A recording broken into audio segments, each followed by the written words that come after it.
CBS Radio Mystery Theater presents...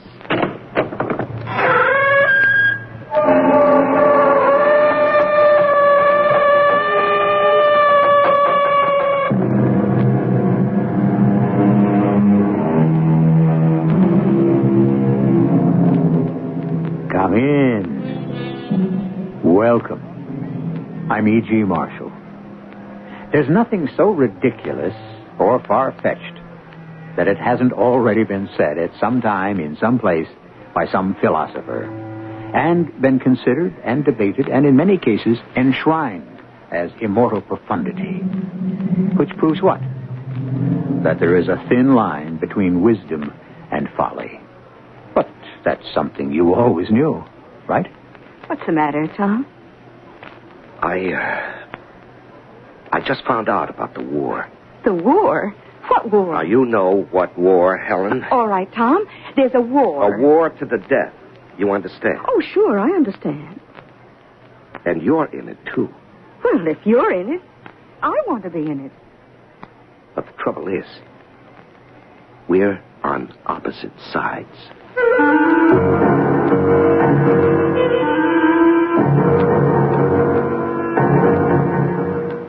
Our mystery drama, Little Lucy's Lethal Libation, was written especially for the Mystery Theater by Sam Dan and stars Larry Haynes.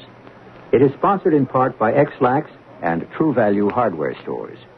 I'll be back shortly with Act One.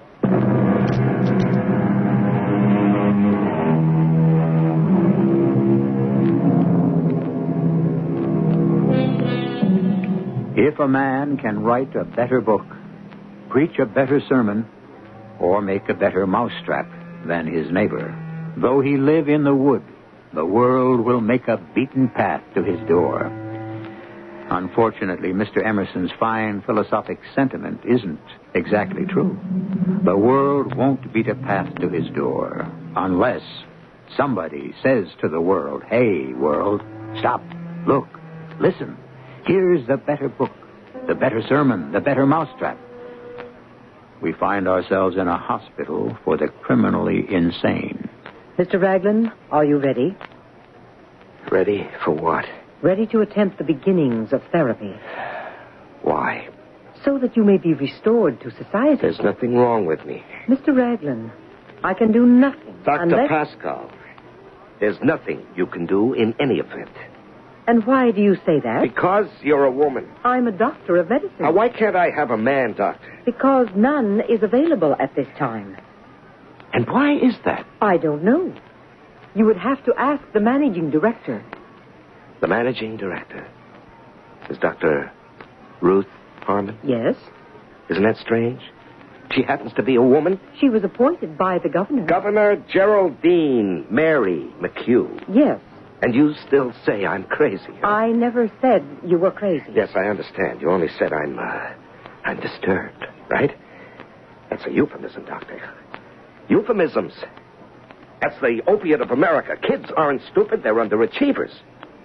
We no longer have criminals. We have people with social problems. People don't die. They go to their reward. Mr. Raglan, is it necessary to raise your voice? You mean shout? Sure.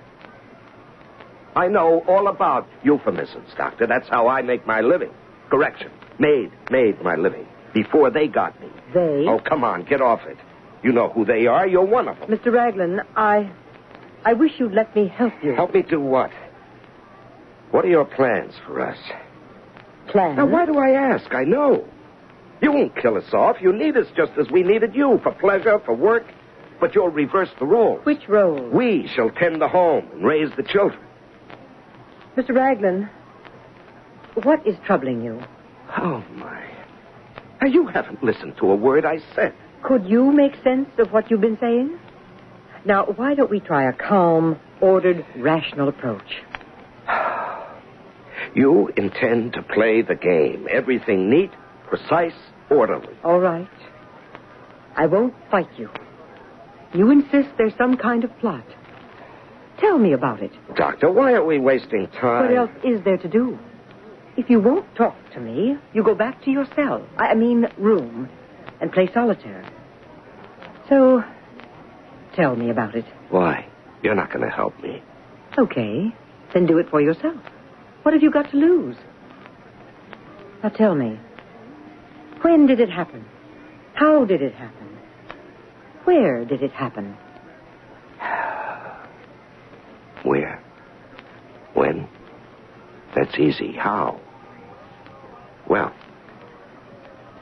how do these things happen, Doctor? How do you... Why do you get that sudden flash of insight that changes the appearance of the entire world? I remember I came home that night. Did anything happen today, Tom? What could happen? I don't know. What did you do? Anything unusual? No.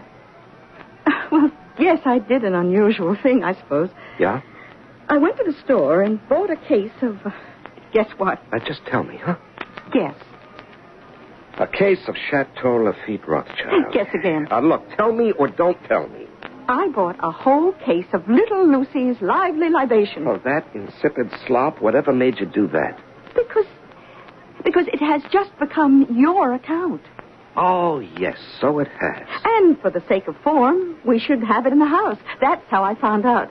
Now, shouldn't we be out celebrating? Celebrating what? You were just promoted. Was I? Well, weren't you? Well, let's assume I was a colonel in the Russian army. Oh, please, And Tom. I was stationed in Moscow, where all the action is. The bright lights, the theaters, and so forth. How many did you have before you came And the home? top brass called me in and said, Tom, we have decided to make you a general and send you to a brand new post way, way out in Siberia. Well... Well, what? Would that be a promotion, really? Tom, what has this happened? Helen, I have just been sent to Siberia. What are you saying? Oh, look, I'm going inside to watch TV. If I have to tolerate incomprehensible nonsense, at least it won't be from my husband. You know, all along, I thought that I was on my way up. Well, aren't you? Oh, no. Everybody kept saying, Tom Raglan, he's the guy to watch in this agency. Well, aren't you? The Yum Yummy account, Barco the Mutt. He was all mine, wasn't he? Yes, dear. The most fantastically creative gimmick in the entire history of dog food promotion. Absolutely. Well, I doubled their volume. Of course you did, dear. Will you quit patronizing me? I quadrupled the agency billings. And is this my reward, Little Lucy's Lively Libation? Little Lucy is a major American corporation. Do you know the kind of advertising they do? Ever hear any, read any, see any? Well, The answer is no. Do you know why? They don't do any. Oh, I'm sure they must do some advertising. Yeah, to the Little Lucy Company, advertising is the label on the bottle and the sign on the truck, period. Then why do they need an agency? Because they want professionals who make sure the printing is always legible and sharp. Ensure that the colors are always bright and true. Is that advertising? Obviously, they want you to upgrade the account. Yeah, sure. That's exactly what she said, the old girl herself. Big Mama, the boss lady, called me in and told me, Tommy, darling, right now, Little Lucy's Lively Libation is a moribund account. But we know that you will make it rise like a phoenix from the dead. Oh, there, you see. I'll tell you what I see. She wanted to put me in a spot where I have to fail. What? Now, you heard me. But why? Because she's out to get me. Why? Because I'm a man. Tom, what are you saying? What was I saying? What had I said, Doctor? Certainly the words had come out before I was even aware of them. It was the first time I had ever entertained any such idea. Do you understand, Dr. Pascal? Yes, I understand. And suddenly, I accepted that fact as truth. Truth? Suddenly? That you were being destroyed because you were a man? Oh, yes, absolutely. The entire conspiracy revealed itself right then and there. And what did your wife say? She said, That's ridiculous. Ms. Christabel Valentine, our big boss lady, is giving the knife to every male member of the agency. One by one, the men have been made to walk the plank. No, that can't be. That can't be true. You hear how she said that? First, you were going to deny it. It shows where your true sympathies are. Tommy. I am being sent out on a suicide mission, and I'm not supposed to come back. Sell more advertising to Little Lucy. Why, you might just as well try to sell freezers to Eskimos. Tommy, you know what you should do? Chuck it. The whole thing. You mean quit before I'm fired? Oh, you used to write plays, novels, poetry. Yeah, sure. I never sold a single one. But at least you were doing something creative. And just what do you think I'm doing now? The Barco the Mutt commercial is creative? Huh. My name is Barco the Mutt, and I love yum yummy and nothing else but... Well, it scans, doesn't it? Oh, it'll never get you buried in Westminster Abbey. It's where I live while I'm alive that worries me. I can't believe this is you talking, Tom. Why, you would read Shakespeare and Milton and Emily Dickinson. Tom, quit. Call boss lady Big Mama and quit. Now. Oh, sure. How will we pay the rent? Oh, I can get a job teaching. Oh, you can. I thought teaching jobs were scarce. Now, Martha Barley, who was dean of women when I... Well, anyway, now she's president of the university, and So, you've had this all planned. Planned? You are going to support me.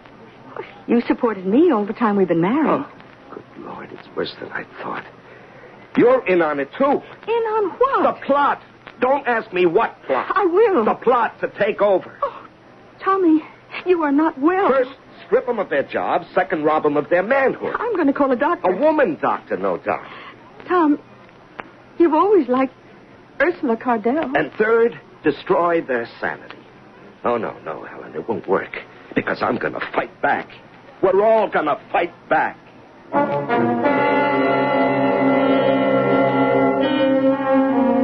I don't know. You get to hear a great many extravagant things during these programs, but really, are they any more outrageous than what happens almost every day in real life? Obviously, Tom has detected a plot on the part of women to take over the world. Would you be willing to bet your life he's wrong? Or right? Well, it won't cost anything to wait just a few minutes to find out.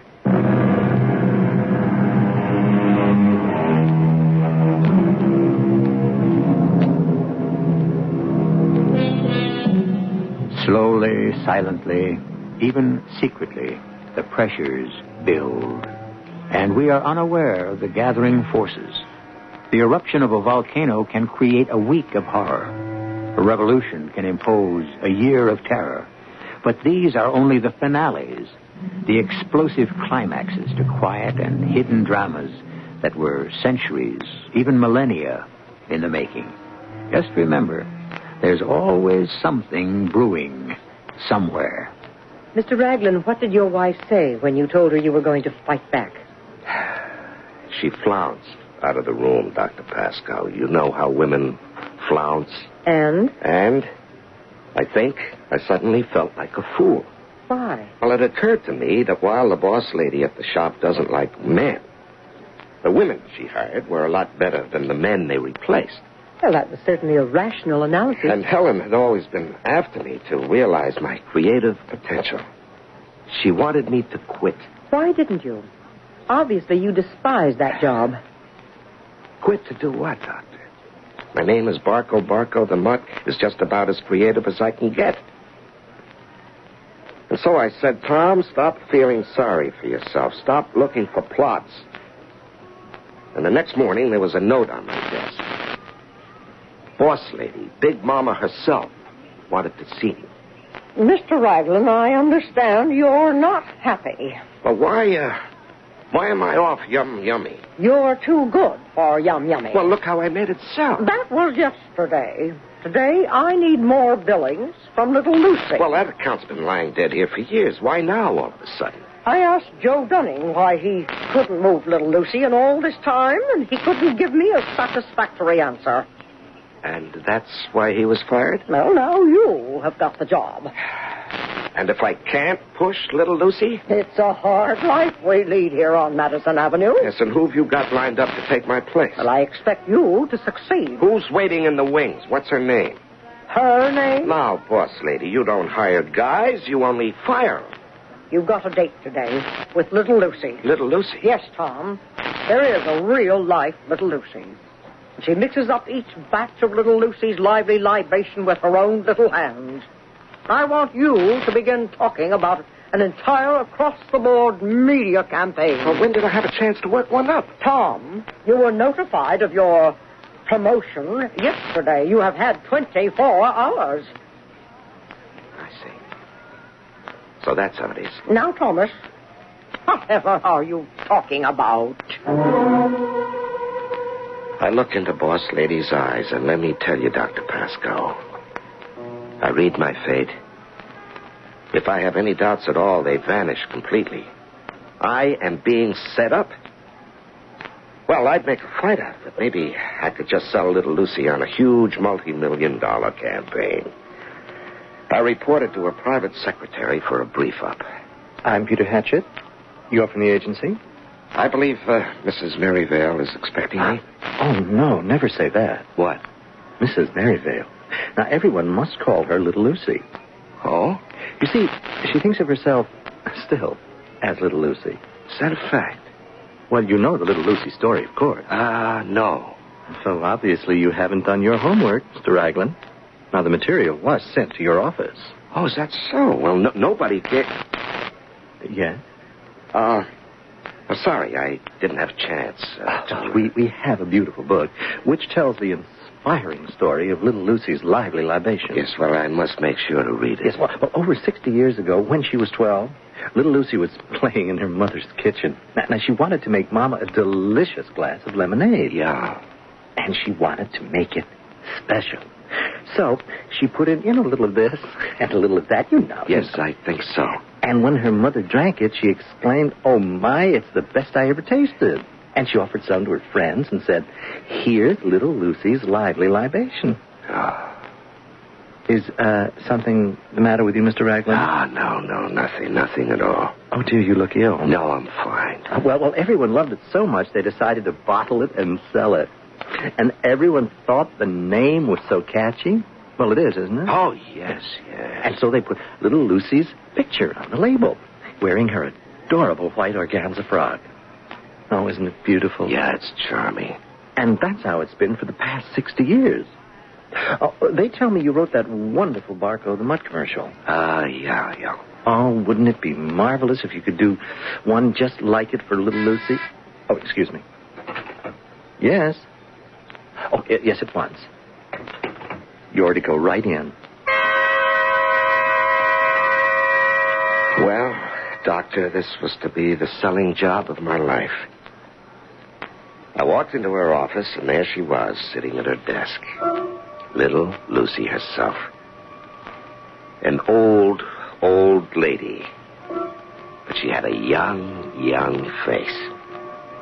It was exactly like the face of the little girl on the bottle. And I don't mind telling you, Doctor, it scared me. It was as if the rest of the body had grown old and withered, while the face remained ever firm and fresh and girlish. Who was her plastic surgeon, I wondered? You are the celebrated Tom Raglan. Well, I'm Tom Raglan. You're supposed to be a fireball. Yeah, I would like you to consider a new marketing approach. What's wrong with the way we've been doing it for the past 60 years? Well, for one thing... That's why I was so fond of Joe Dunning. He never bothered me to buy new advertising ideas. He knew it would be a waste of time. Yeah, but we have a splendid idea. There is no such thing as a splendid idea for Little Lucy. I want you to make sure we have enough labels printed, that all the trucks have fresh, bright signs, and you will make me very happy. Excuse me. Yes? Yes, I'll be down to the Seraph room presently. You see, Mr. Raglan, people buy Little Lucy's lively libation because of the mystery. The mystery? You mean you haven't read the book, and you pretend to be my account executive? You see... Only I know the secret formulation. Only I regulate the equipment that makes the syrup concentrate, which is then shipped to our bottlers all over America. I see. Wouldn't that make a fantastic commercial from kitchen table? That will be enough, Mr. Raglan. Yeah, but the public will be fascinated. Mr. Raglan, if you ever attempt to sell me as much as 5 cents worth of advertising, I shall be extremely displeased. Now, I shall expect you here this time tomorrow for a report. A report? On the present state of the labels for the little Lucy's lively libation bottles. That will be all for today. That was it, Doctor. This old nut was going to make me lose my job. So, what did you do? Well, I called up a fellow I knew in another shop. He was always wanting me to come work over there. And did you get another job? Well, there was no other job, Doctor. You know, it's funny. While you're working, everybody has a spot for you. But when you really need something, everything seems to freeze up. Anyhow, he was on the way out himself. Oh? Oh, yeah. It seems his new boss had it in for him, so she was looking for an excuse to fire him. He wasn't long for the job. Notice I said she. What significance is there in that? Are you kidding, Doctor? I began noticing things. I was starting to see fewer and fewer men around the office. More and more women. Somehow the men seem to be dropping out. Are you sure it wasn't your imagination? No, more and more women calling more and more shots. Oh, and talking about shots, I was being sniped at every day at the office. You wanted to see me, boss lady? Yes, Tom. I don't see any increase in billing for little Lucy. Well, she doesn't want to spend any money. Now, what kind of talk is this from you? Do any of them want to spend any money? That's what selling is all about. Well, nobody can sell little Lucy. What you're saying is you cannot sell her. Is that it? Well... Because if that's how you sincerely feel, maybe we ought to put someone in there that can. Now, think about it, Tom. I thought about it, Doctor. But I didn't know what I was going to do about it. And then one day I got a call from an old pal, Terry Ingram. I can say his name because everybody knows about him. He is also in this building, Doctor. Also a patient of yours, I believe. Well, we met for lunch. Terry had been the advertising director at Yum Yummy, who had bought my Barcode the Mutt commercial. You mean you lost your job at Yum Yummy, Terry? Oh, yeah, I got canned. When was it? A week or so after you were taken off the account. Oh, what happened? You know my assistant, Penelope Maskill. She's in there now. Well, how'd that happen? And they got this new vice president of marketing, Barbara Yates. And she shook the place up. Another woman. Mm-hmm. Terry, isn't it obvious there's a kind of revolution taking place? Like what? The women, Terry, are slowly but surely squeezing us out everywhere. I don't know. After all, that's philosophy. I leave that to you. You're a philosopher. Yeah. Tell me, what are you doing now? What am I doing now? I'm a thief. A what? A thief. Come on, Terry, how can you say you're a thief? Because it's true. How could you become a thief? I couldn't get another job. I mean, my whole life was devoted to Yummy. You know, I worked my way up to account executive. Hey, I thought I was set for life. And one fine day, I was out. Now, could I start all over again at the age of 47? Yeah, but a thief? It's the only way I could use my experience. I can't follow you, Terry. What experience? But I am a specialist. And now all professional thieves specialize. Did you know that? Well, I spent my life in private industry. And so I concentrate on stealing industrial and commercial and promotional secrets. Oh. A fantastic field. Now, you can make a fortune. Me? Absolutely. And that's what I wanted to talk to you about, Tom. No, I wouldn't be interested. Now, Tom, it's no secret. You're on your way out of the agency. Now, boss lady has a knife sharpened for you. Then you'll be pounding the pavements. I'm sure I'll find something. No, you won't. You've already been looking. You can't even get a nibble. I wouldn't even know how to be a thief. Oh, that thievery is as old as mankind, so it must be something that comes naturally. As a matter of fact, I have a proposition for you. You have? Mm-hmm. We could make $1 million Split it down the middle, $500,000 apiece, huh? How does that sound? Wow. You know your account? Little Lucy's lively libation. Yeah, please, not while I'm eating. Well, the old lady who runs it, she has got that formula. That secret ingredient, right? Yeah, that's right. Mm-hmm. It's what makes the drink. Yeah, not for me. Who are you? 50 million people have to pour down that belly wash every day, or else they'll beat their wives and kick the dog. Yeah, that's unfortunately true. So she has a competitor, little Lucy does. And this competitor would love to get their hands on that formula.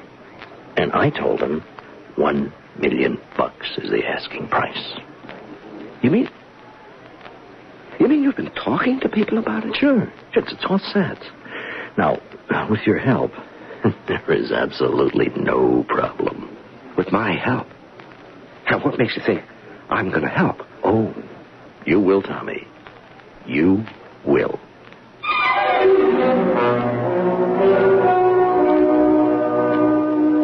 Will he? Tom Raglan has been an honest man all his life. But what does that mean? Are people honest from principle or because nothing has been worth stealing? Or is it a little of each? These are involved philosophical questions, so why don't you philosophize over them till I return with Act 3.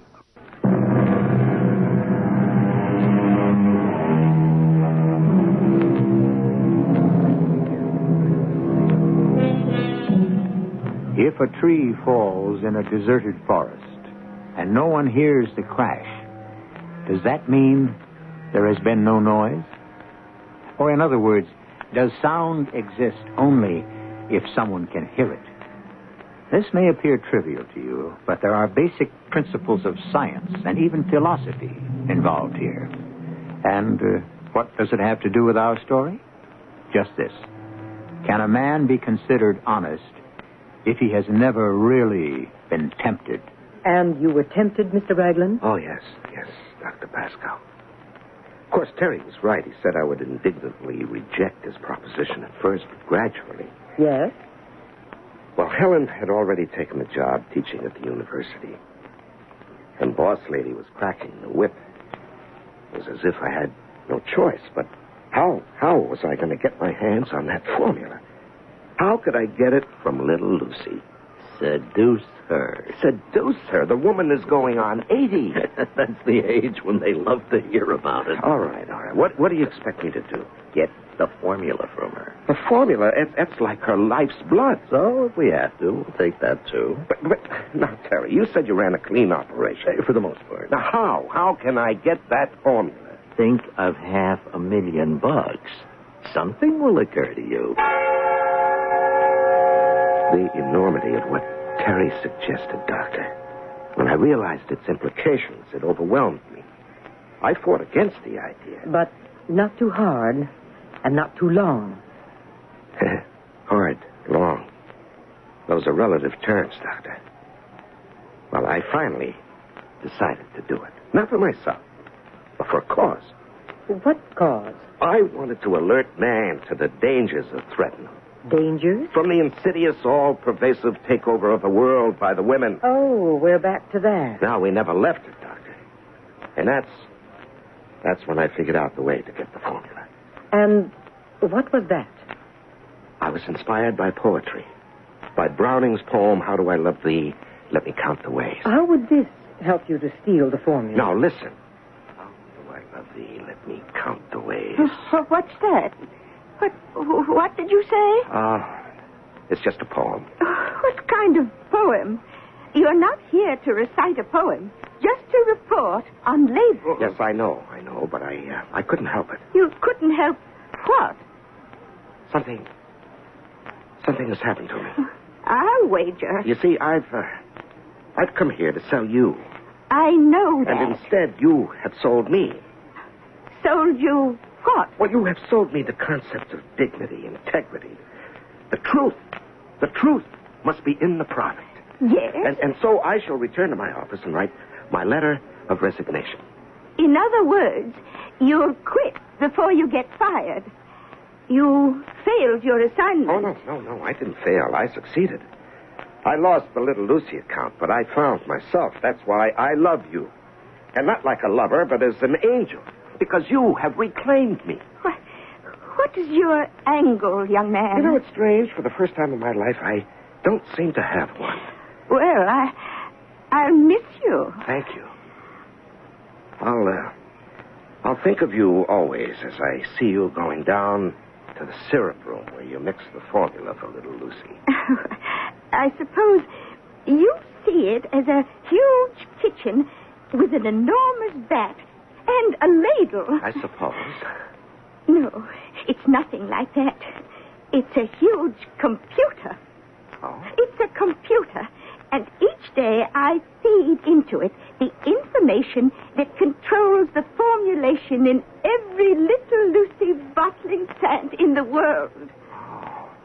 You seem genuinely interested. Well, I'm fascinated. Would you like to come with me? Oh, yes. Yes.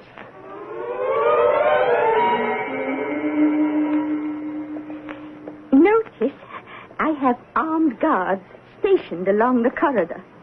And inside the walls are tear gas ducts. Yeah, what fantastic security. And here it is. This door. This little green door holds the secret, the great secret. You are the most romantic young man. It's all right, Felicia. This gentleman may come inside with me. Open the door. I just noticed all the guards are women. Step inside.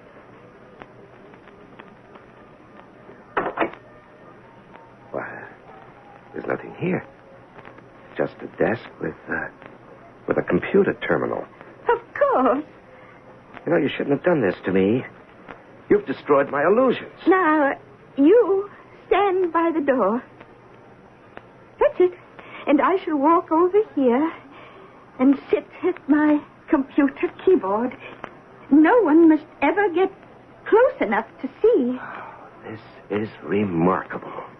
Remarkable? Yes, the gap between the generations. How this unique lady spans it from cold stove to computer. Yes, I suppose you could say that. No mixing bowls, no fancy jars. Her fingers reach and touch the stars. Oh, my. Oh, that's beautiful. Well, I'm inspired. This room inspires me. Oh, I love poetry. My favorite poet died some years ago. Edgar Guest. He wrote a poem in the newspaper every day. And it takes a heap of living in a house to make it home. A heap of sun and shadow. And you sometimes have to row. Oh, my. You know him, too. Oh, I want to cry when I hear that. Oh, Tom, you are a good, decent man. Why can't they all be like you? Oh, my, the signal. The vats are ready to receive the syrup. I shall punch out the formula. All over the world, Little Lucy Lively Libation essence is flowing into thousands of vats, and the first of millions shall be slaked for another day. Oh, thank you. Thank you for this experience, man. Oh, please, you must call me Little Lucy. And only you know the formula. Only I. So, how's it coming, Tom? Oh, great. You know, every day we go into the computer room, she punches out the formula. Yeah. And every day I get to stand a little bit closer. So soon I'll actually be in a position to watch her fingers on the keyboard of the computer terminal. Yeah? Soon I'll actually be standing over her shoulder. So what you'll get from me is a miniature motion picture camera, which I can then... Say no more. I know just the thing. It's like a fountain pen. You have it in your pocket. Now, look, I don't want to go into details. Just get it and give it to me. When? When can we get the money? As soon as you're ready to hand over the formula. We'll have a motion picture of it. Oh, let me alert the guys.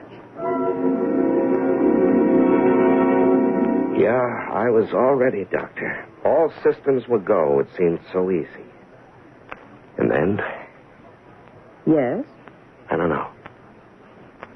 Maybe it was because I was going to become a thief and betray the confidence of a sweet old lady. Well, that wasn't easy. And then, there was my wife. Your wife? Yes, we were very much in love. Yes?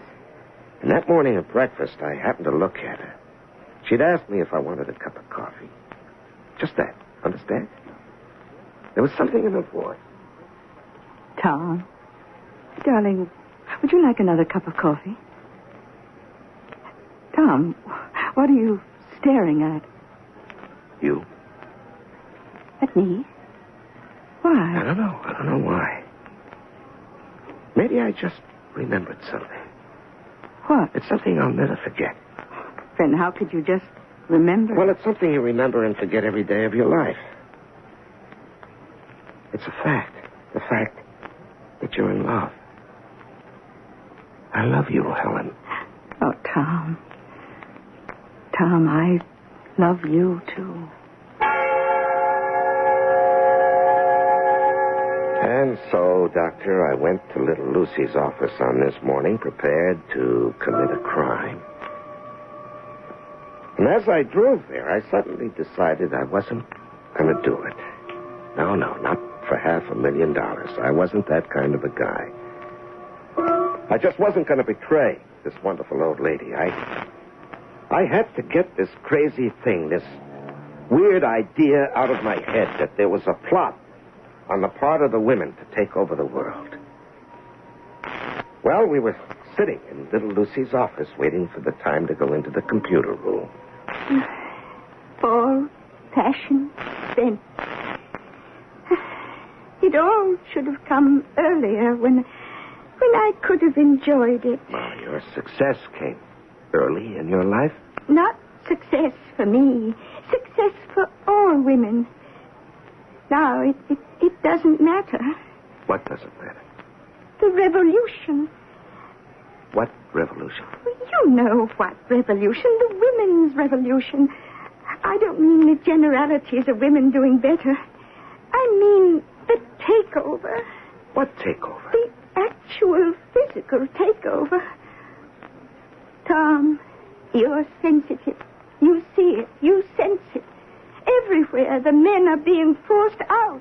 Look at you. I think men and women of goodwill can resolve their difficulties. No. That's all gone, Tom. Helen and I will, always. Oh, no. That's gone, too. Helen chose the revolution over you. No, I can't believe that. The first day you came to my office, I disliked you. Why? Because of your attitude toward my libation. I told you you'd called it insipid slop. You asked me how I knew. Well, how did you know? How could I know? Whoever heard you use that expression? Your wife. Oh, no. She phoned me and told me.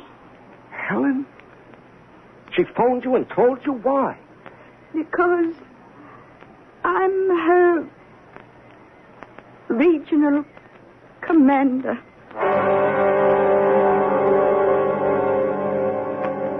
I don't know what happened after that, Doctor. The next thing, I was on the floor of the living room. And a police officer was standing over me, and Helen was lying there, dead. They told me I killed her with my bare hands in a fit of fury. And here I am. Yes. May I give you my reaction, Mr. Raglan? You never realized your potential. Perhaps you never had one. You're a failed poet. You settled for advertising doggerel. After a while, you failed even at that. Your wife took over the support of the household. It was intolerable. You had to destroy her. You invented this entire justification, this idea of a woman's takeover of the world. But there are facts. There are facts to support anything and everything. You have found the facts to support your own concept of reality. Sooner or later, you must come to an acceptance of your own inadequacy. Accept it. Learn to live with it. Do you understand? Yeah, I think so. I'm tired. Rest now. We accomplished a great deal. We'll meet again tomorrow. Yeah. Tomorrow.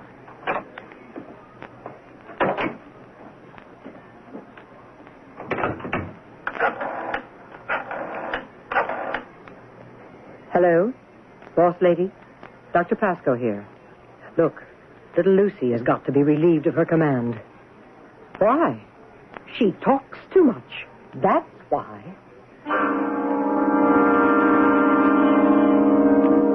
Would you like to hear a nice male chauvinist comment? Here's one for what it's worth. Women will never be able to successfully plot or plan a secret takeover. Because how can you expect a woman to keep a secret? Oh, I'm not too good at keeping too many secrets myself. I'll have a few for you in just a few minutes.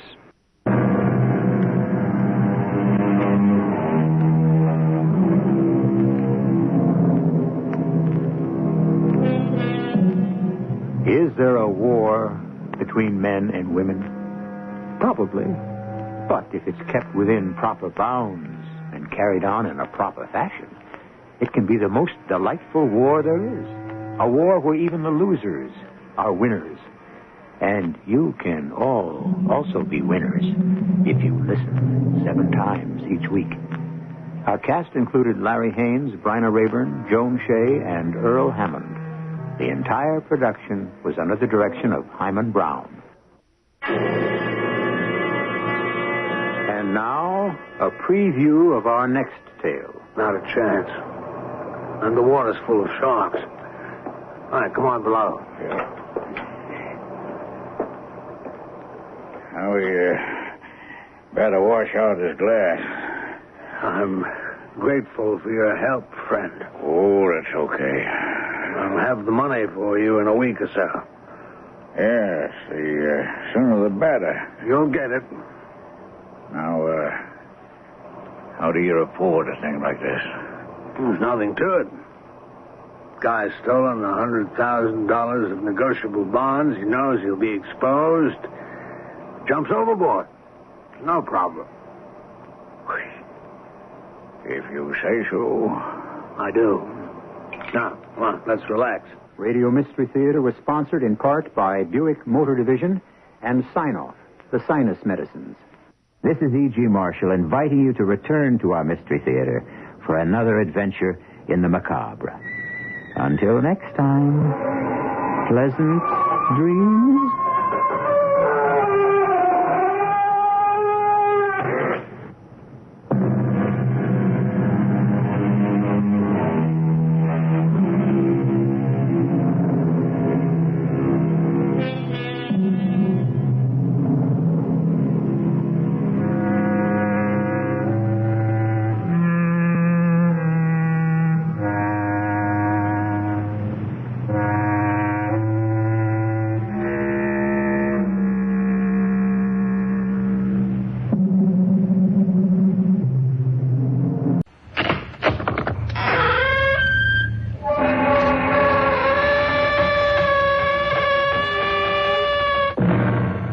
Come in.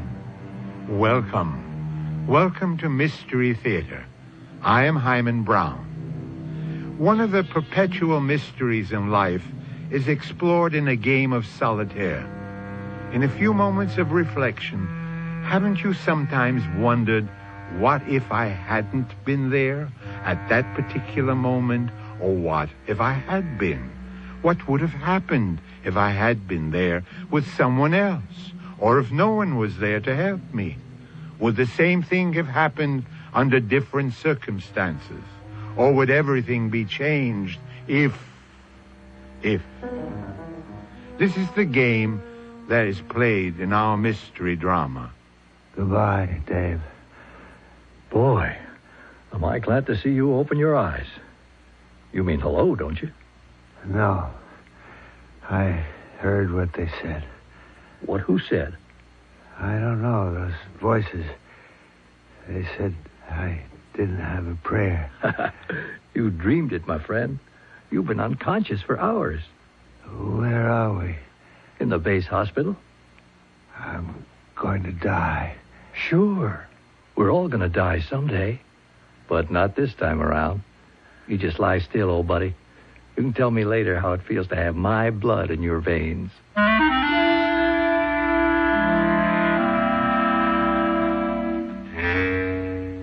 Our mystery drama, Fateful Reunion, was written especially for the Mystery Theater by Elizabeth Pennell and stars Robert Dryden and Jennifer Harmon. I'll be back shortly with Act One.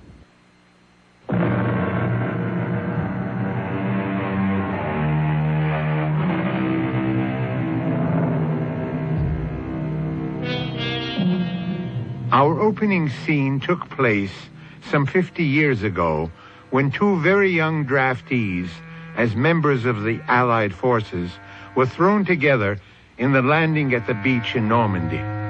Since then, the bonds of friendship have never been broken. Now, they are middle-aged men, and they've gone their own separate ways. But over the years, one solemn promise has always been kept. No matter what's going on in their lives or where they are, they meet for a reunion on June 6th, D-Day.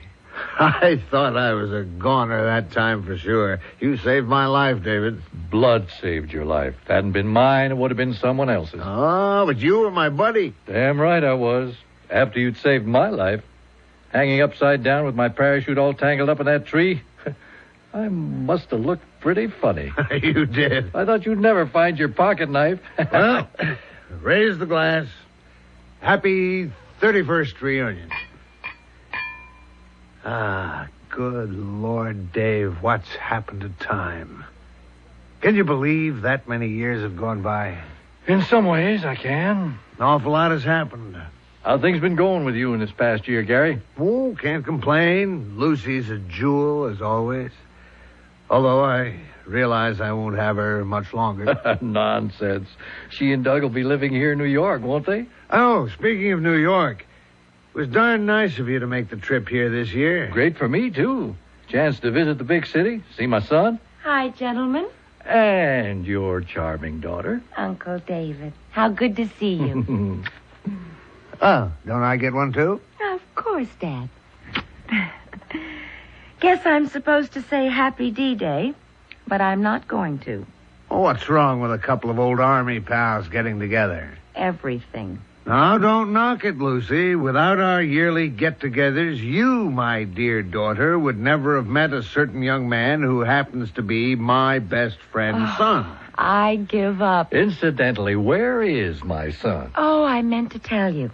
He's working late. I'm going to meet him at the office, and while you two are having your own party, we're going to one. But not in honor of D-Day. Well, I suppose other things did happen on this date. Mm-hmm. Like last year when Doug and I got engaged. But please stay right where you are while I get dressed. Before you take off, I want to use you as guinea pigs.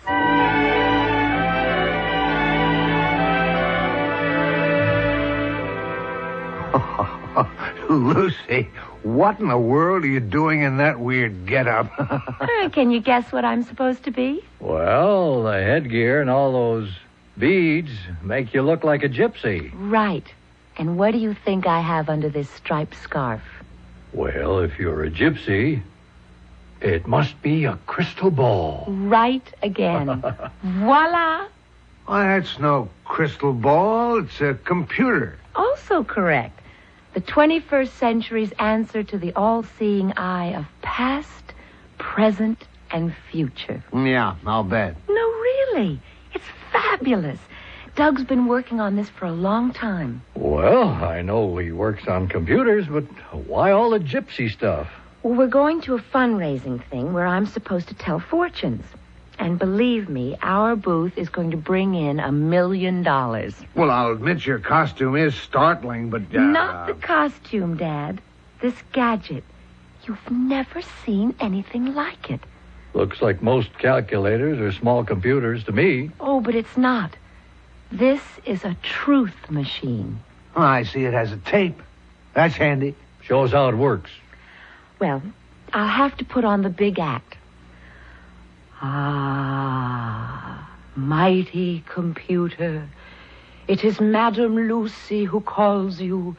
Reach into your fabulous brain and tell us true whatever we want to know. Get a load of that phony act. Yeah. The gentleman to my right.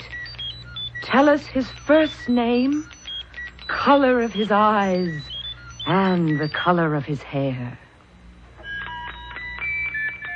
Take a look at that. Name, David. Eyes blue-green. Color of hair, gray. Why, that's amazing. Let's see that tape. The gentleman to my left. First name, color of eyes, and color of hair, if you please. I'll be darned. Name, Gary. Color of eyes, hazel. Hair, question mark? I'll ask that again. Color of his hair, if you please. It's got your number, Gary. The tape says, the man is bald. Oh, that's very funny. The whole thing's a frame-up. Obviously, Lucy's fed data into this machine. Honestly, Dad, I have no idea how it works. It just always comes up with the right answer. All right. Ask it where my home is, what I do for a living. Oh, I know. My wife's name. I'll bet it can't answer that.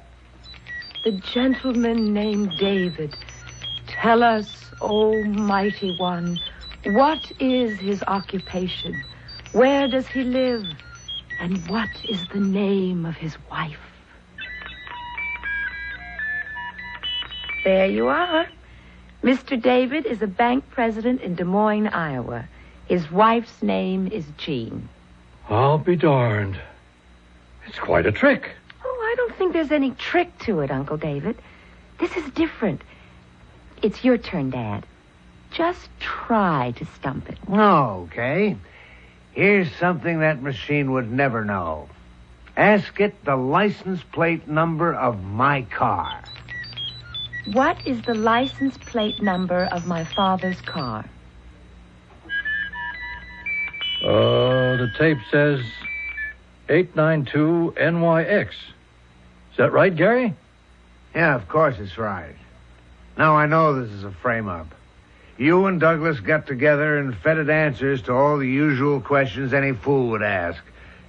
It'll be great at your party if you know everybody there. It isn't like that, Dad. Truly it isn't.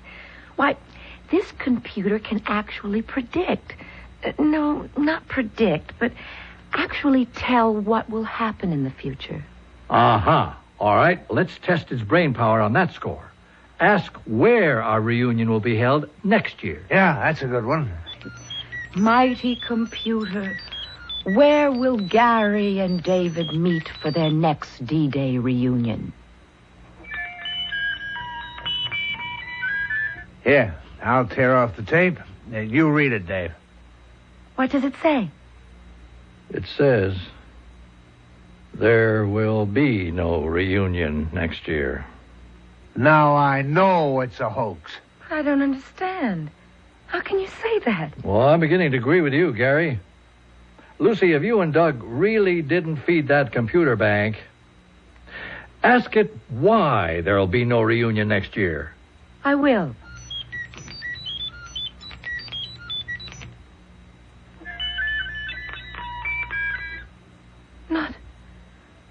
Not that. What's the matter, Pat? Oh, it's come out all gibberish. The machine must have jammed or something. I'll have to ask Doug to unscramble it. Sounds mighty suspicious. I'll take that computer business up with my son tomorrow. Right now, can we drop you off in our cab? No, thanks. Doug won't be through for another hour. Oh, give me a big hug, both of you. I hope you have a wonderful evening.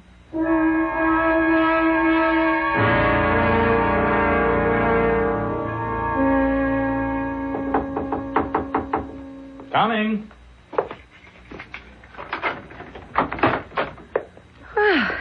You certainly have a complicated lock on that door. No, just security measures. We close up tight at 5:30. How are you, love? Miserable. Oh, what's that? Come on in for a minute. I don't want to go through with any more of that computer thing tonight. Honey, wait a minute. What's wrong? First of all, open the bag and take out the computer. All right. I hate that black devil. What? You hate this revolutionary piece of equipment which may have the potential of changing the course of the whole world? I don't think anyone should look into the future. You can't change something that's destined to happen. Well, who's talking about predestination? You put those answers into that box, didn't you, Doug? I helped put it together, if that's what you mean, but this particular computer is brand new. It goes way beyond anything I've ever worked on. But you do know how it works. Well, not exactly, no. That's why we're so excited. The damn thing actually seems to have a mind of its own. Doug, you must stop experimenting with this monstrous thing. Never. Lucy, I simply don't understand what's gotten into you. Hey, we've always been honest with one another, haven't we? I always thought so, up till now.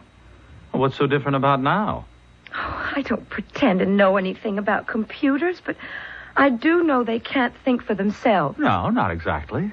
This computer was programmed to give certain answers, wasn't it? It was fed thousands of facts and figures by a team of researchers, but we have no control over the choices its mechanical mind will make. Don't you see how dangerous that is? No, I don't.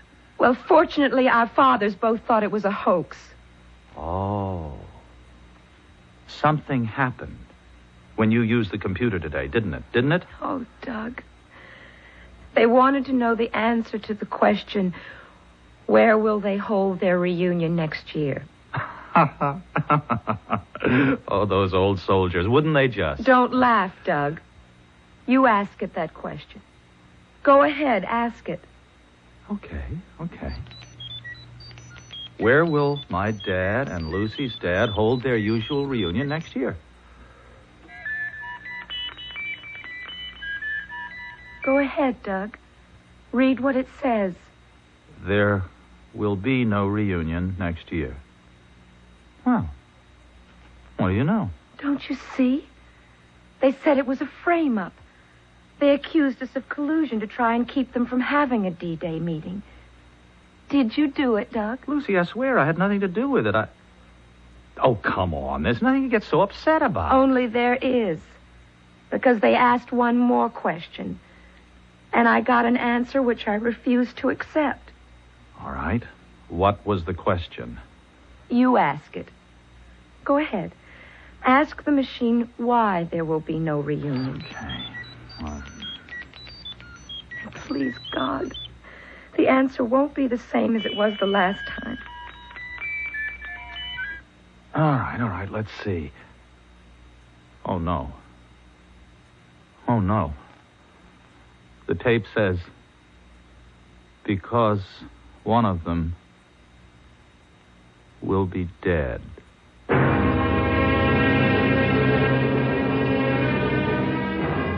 Well, now you know why Lucy was so upset when she crumpled the tape and pretended it was nothing but gibberish. Well, perhaps that's all it really was. Computers have been known to get things mixed up, just the way people do. On the other hand, this computer may be right. One big difference between computers and people is the psychological effect an idea can have when it is implanted in the human brain. We'll learn more about that when Mystery Theater returns with Act 2.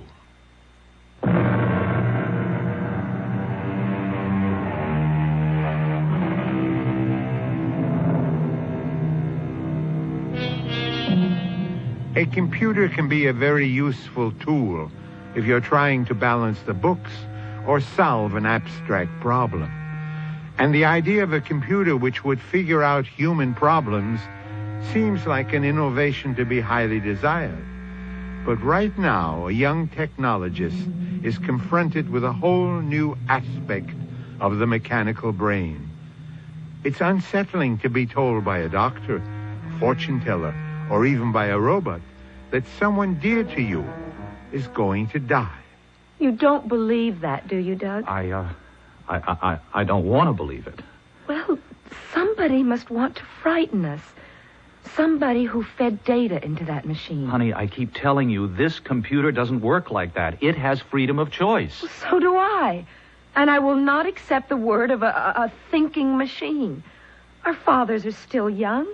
It isn't as though one of them were ill or is in any kind of danger. Wait a minute. You're sure that neither your dad or mine saw what was on that tape?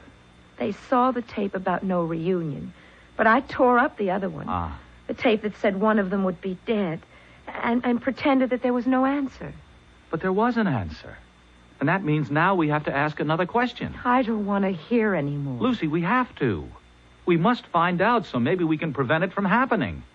What question do you propose to ask? I have to ask the computer to tell us which one will die. I don't want to know. Well, I do. And I'm going to find out. Don't tell me. Please don't tell me. Well, look at that, will you? He's never done this before. Honey, please take your hands away from your ears and listen. It was all a mistake, wasn't it? I don't know. The tape says, I cannot tell you. There, you see? It is a hoax. No. This computer is programmed to respond. I'll make it tell me. Come on. Which one will it be? Which one? It sounds angry. No, I'm the one who's angry, and it better tell me this time. I guess you better tell me what it says. At least it apologized. Come on, Doug. Computers don't... The tape says, sorry, but I cannot answer your question. Well, then. If it can't answer that one, it can't answer anything. That's not so. It's always given straight answers before. You know it has. Sure, when it was fun and games. All right, maybe we're taking this too seriously. I could be wrong, about what a computer can do. Oh, good Lord, look how late it is. We promised to raise some money for a good cause. Do you think I can still go through with it? Sure. Just sidestep any serious questions. You know what I mean? Pretend it is just a trick if you have to. There may be a lot more to this machine than anyone has dreamed of.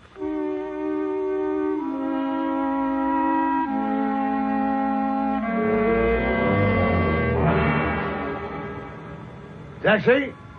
Taxi? You did say we're going to that place where the food's so good. I hope it's still good. Haven't been there for years. Hey, cab. Get in, Gary. Thanks. Hey, where to? Hey, you know the restaurant Monsieur Henry's? Sure, fancy French place, otherwise known as Mr. Henry's. Old times coming back. He reminded me of someone. Yeah? Who? That little French nurse. One with the big brown eyes. Whatever made you think of her? Wait a minute. We're going in the wrong direction. He's taking us uptown. Can't prove it by me. I never know north from south in New York. Driver, where are you going? Well, you said Monsieur Henry's, didn't you? Yes, it's on 52nd Street. I never heard of it being there. The only one I know is on East 86th Street. Well, that's not where we want to go. Go back to 52nd between 5th and 6th. Well, you should have told me sooner, mister, but there's a two-way street coming up. Maybe I can still make the light. Watch out for that truck!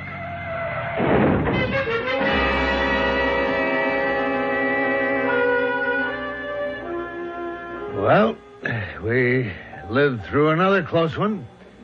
Cheers. Cheers, I think.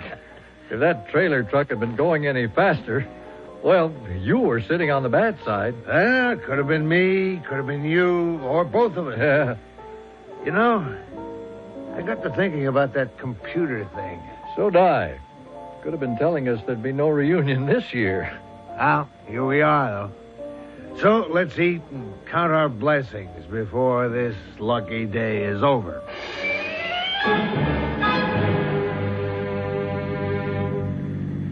Madam Lucy, you were sensational. Not much thanks to your marvelous computer. When the tapes came out blank, I had to make up the answers. Well, you're a born fortune teller, that crazy computer. Almost as if it refused to operate because I'd insulted it. Okay, tomorrow, back to the drawing board. Hey, I have an idea. Let's pick up our dads. They've had enough time to hash over the old war stuff. All right, you know where they are? Turn here. They used to go to that French restaurant. Oh, what's the name? I think it's in the next block. Oh. You mean up there where all that crowd is? Why, yes. That's where it used to be. Oh, honey, I don't want to get mixed up in all that mess. I mean, it looks like police cars and an ambulance. Oh, Doug. I have a terrible feeling. Drive up there. Well, honey, I can't. Look at it. The block is jammed. That's their restaurant. And something's happened. Now, Luce, baby, take it easy. Can't you get any closer? With all those cars in front of us? The ambulance is pulling away. And there go the police cars. Look, Lucy, I think you picked the wrong block. That's no French restaurant. I know it. It says Club Shenandoah. Well, then, let's go on to your apartment, okay? No, Doug. We've got to find them. But if you don't remember where that restaurant is... I do remember. It was right here. The name's been changed, but this is the same place. We've got to go in and see if they're in there. It's all right, folks. Excitement's over. Enjoy your supper. Have a round of drinks on the house. Music for dancing until 3. Yes, sir. Table for 2?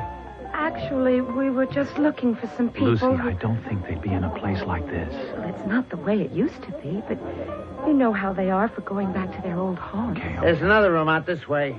And if you find your friends, we'll be glad to give you a bigger table. All right, thanks. This doesn't look like their kind of crowd, but what if... Honey, look, let's get out of here, all right? Wait. That ambulance.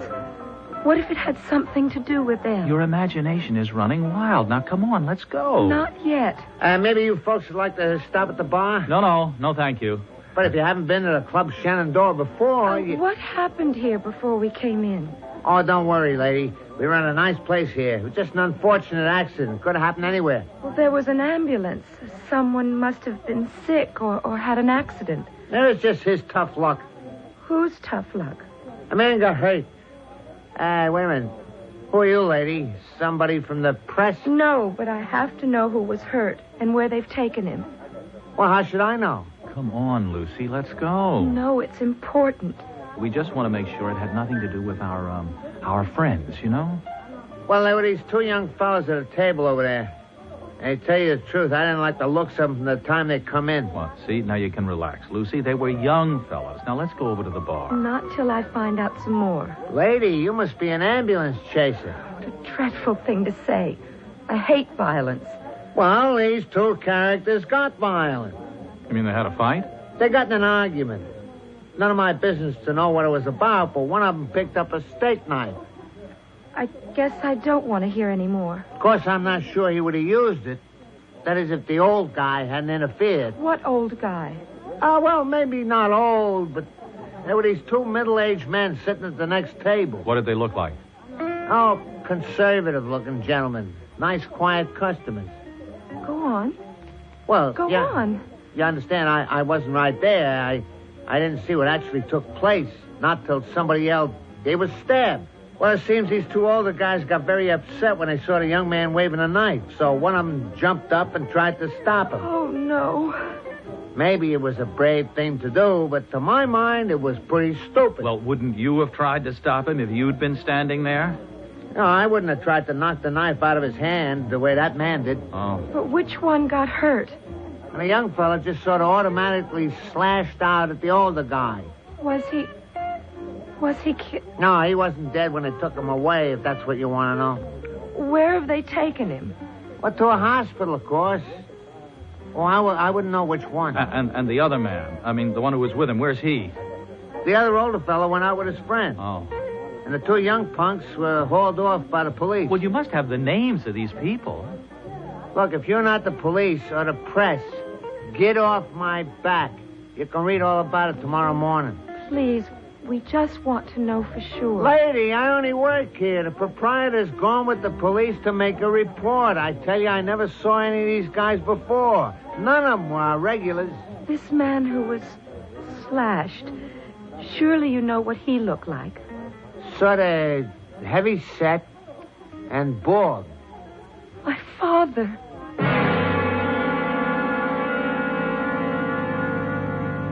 We have to drive straight to the hospital. Honey, how can we? We don't know which hospital. Well, where's the nearest one? I haven't the slightest idea. Besides, that doesn't mean anything in New York. In emergencies, they go anywhere. Well, then drive to the police station. I don't know where that is.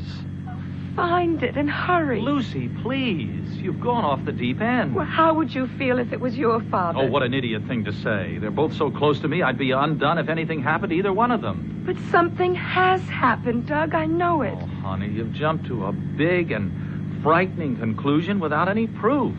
2 men, one of them bald. Yes, there could be thousands out on the town. Where are you going? Oh, there's nothing we can do except get to a telephone and wait.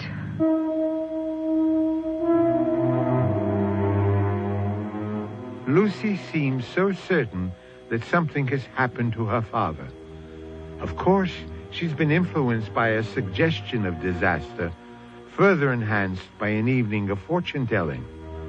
It is true, as Doug has said, that Lucy was jumping to a hasty conclusion. But when 2 old soldiers are commemorating D-Day, might they not be the first to come to the defense of someone who appeared about to become a victim of battle? We have another premonition to share with you presently when Mystery Theater returns with Act 3.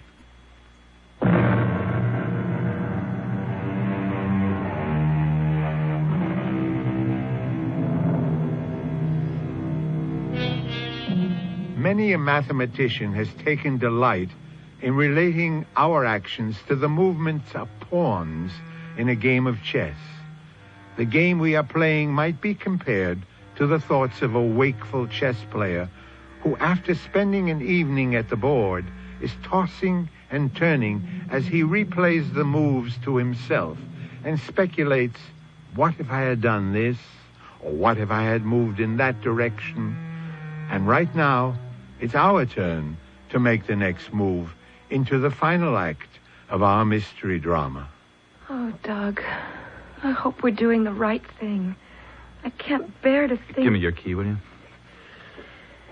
Look, you will call the police right away, won't Just you? take it easy, Lucy. The way I see it, it was just a technical maneuver. Hey! Not at all. If you have a piece of paper, I'll draw a map and I'll show you. Dad! Uncle David! Well, good heavens, who'd you expect? Hi, Dad, Uncle Gary. Wow, are we glad to see you. Your enthusiasm is overwhelming. Well, you're all right, aren't you, both of you? Well, of course we're all right. But how did you know about our accident? Accident? I'd call it more than that. The knife. Oh, Dad, why did you do it? What knife? Why did I do what? Well, the man in the restaurant said that you... What's the matter with you 2 kids? They told us at the Club Shenandoah. Club Shenandoah?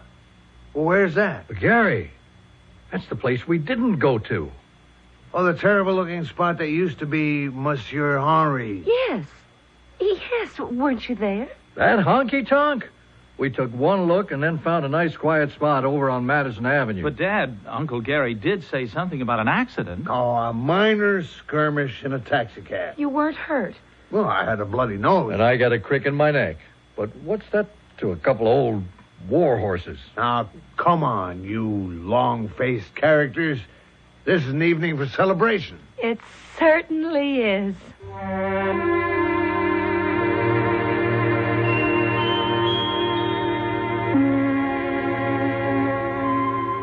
I think I'll hang these bells on that branch up there. Oh, I do love Christmas. And, Doug, when we have our own house... Ah, that's exactly what I was thinking, Lucy. And when is that going to be? Soon. But I had to be with Dad these past months with Mother gone, and especially at Christmas. I know. You could have gone home. It was nice of you to stay. Pop appreciates it. I wouldn't want to be anywhere except with you. Oh, let's set a date, Doug. Now you're talking. Got any specific date in mind? What else but June 6th? How can we have a wedding on the one day our dads go off for their private reunion? Well, who said anything about a wedding? You mean you'll do it my way? No fanfare, just a justice of the peace? Exactly. We'll make it our day, not theirs. Oh, honey, you are terrific. Hello? Yes? Yes? Oh, no, where? Oh, but why shouldn't I be worried? Of course, I'll be right there. Hey, what was that all about? It's Dad. He's in the hospital. But who were you talking to? What happened? Well, that was Dr. Daniels. He said not to worry, but Dad, he's had a heart attack and he's in St. John's Hospital. Oh, honey. He's going to die, Doug. I know he's going to die. Now, Lucy, stop that. I'm taking you to the hospital. Let's go.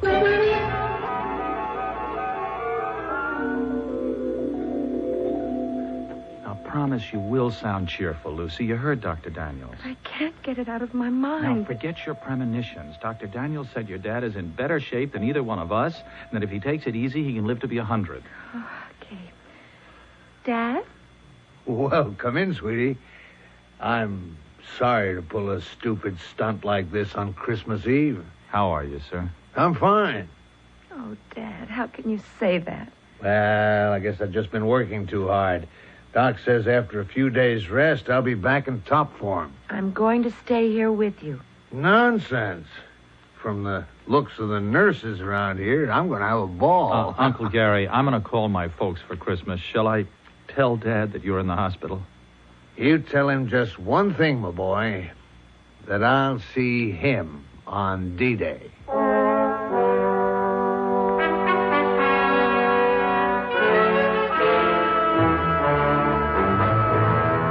Lucy, where's your dad? Why, he's at work, of course. What are you doing here this time of day? I thought he might have heard the news before I did. Have you had the radio on? No, I've been vacuuming, doing my spring cleaning. I tried at every payphone along the way, but the lines were all tied up. Let me use your phone, huh? Calm down, Doug. What's the matter? A bomb. They said it went off in the executive offices. What executive offices? What are you talking about? Oh, busy signals. Again, it's no use. I was out on the road. The report came through on the car radio. A bomb in Des Moines, in Dad's bank. Not your father. Yes, I'm afraid so. But you don't know. What was the rest of the report? Well, look, I'll turn on the radio. No, please don't. I want to get it straight from the source. I tried the bank and the paper and the police. Didn't you call your home? How? How could I do that to Mother? Well, you must call her, Doug. Dial her direct right now. No, wait a minute. I got another idea.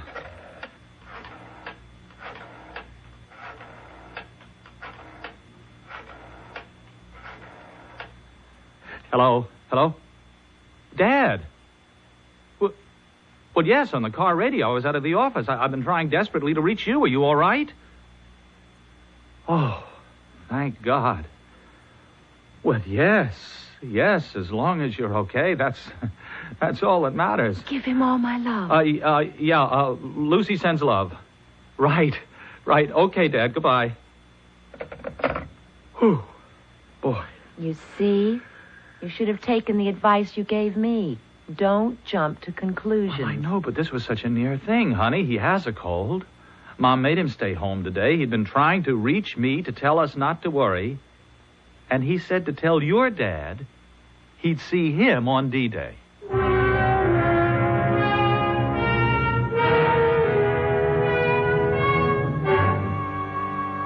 Well, old buddy, it's the 15th of May. And time for us to make some plans. You bet, Gary.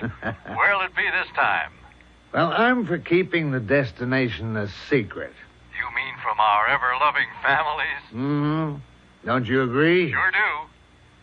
How about getting away from all civilization? Well, it suits me. Any ideas? Yep. I got a dandy. What about up at the lake? That Wisconsin fishing lodge where we went one summer. Hey, that's beautiful. But it's pretty inaccessible without a private plane. We'll get one. You still flaunting that pilot's license? You better believe. If you'll come more than halfway, we can rent a plane in Chicago. That's great. We better meet on the 5th, if you can get away. Nothing's going to stop me. I'll see you at the airport in Chicago about 10 o'clock that morning.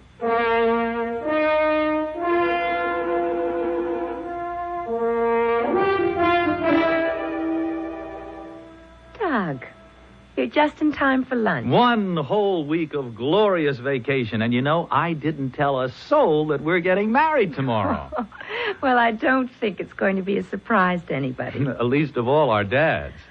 Oh, Doug, I'll be so relieved when tomorrow's over. Hey, wait a minute. Oh, honey, I don't mean us. It's just that, well, once this reunion has passed, there'll be nothing to worry about. If you mean the computer, I've got plenty to worry about when I get back to the office.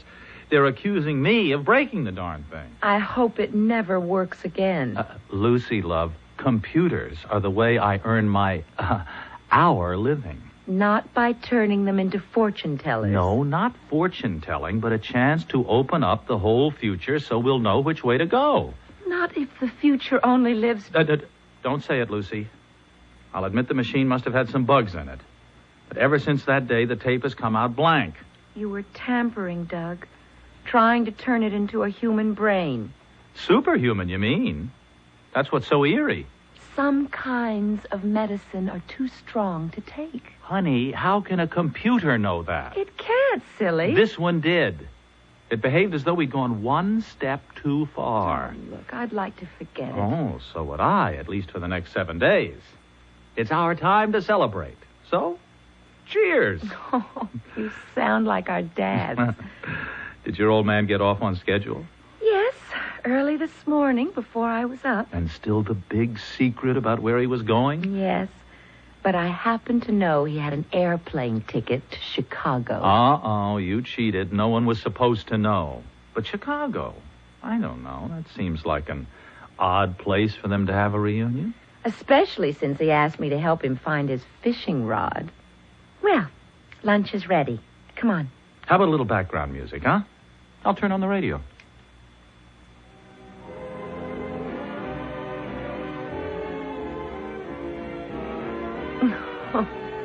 Why is it that you can always get a station with music, while all I ever get is... We bring you a special news bulletin. Uh-oh. Shall I try again? No, leave it on. Let's eat. A report has just come in of the crash of a private plane in an Illinois wheat field.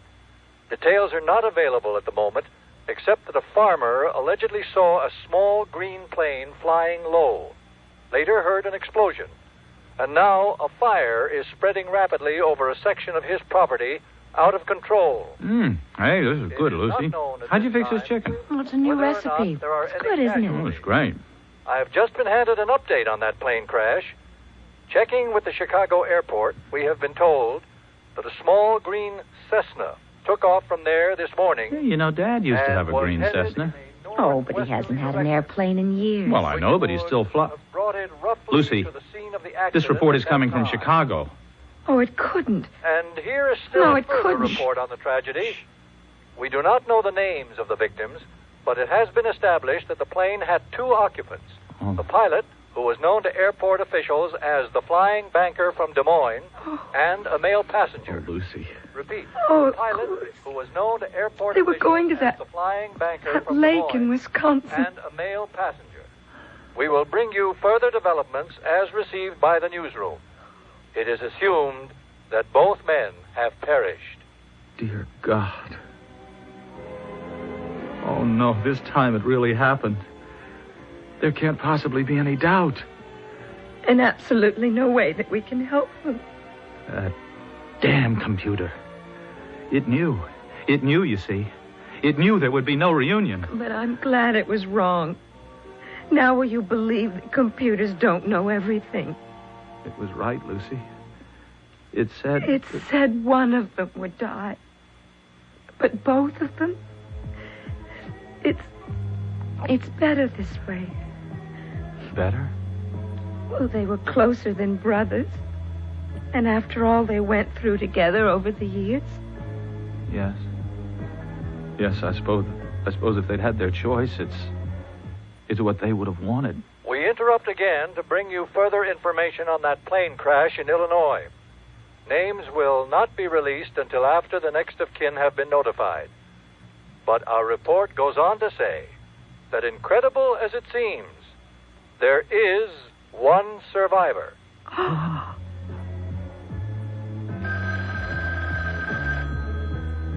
Doug!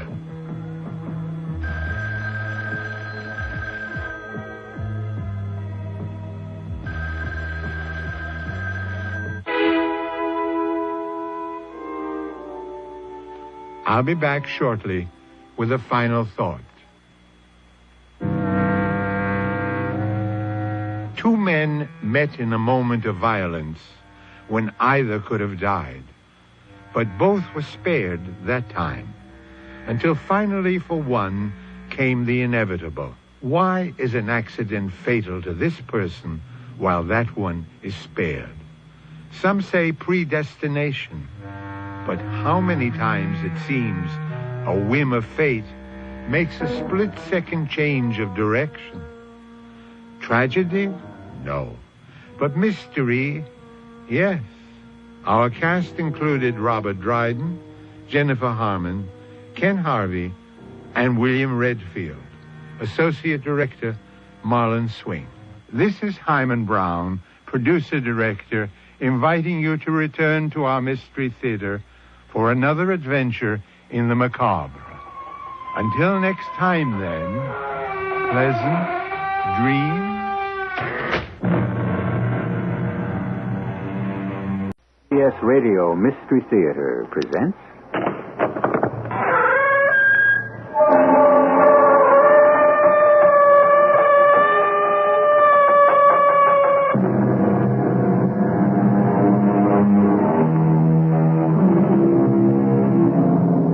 Come in.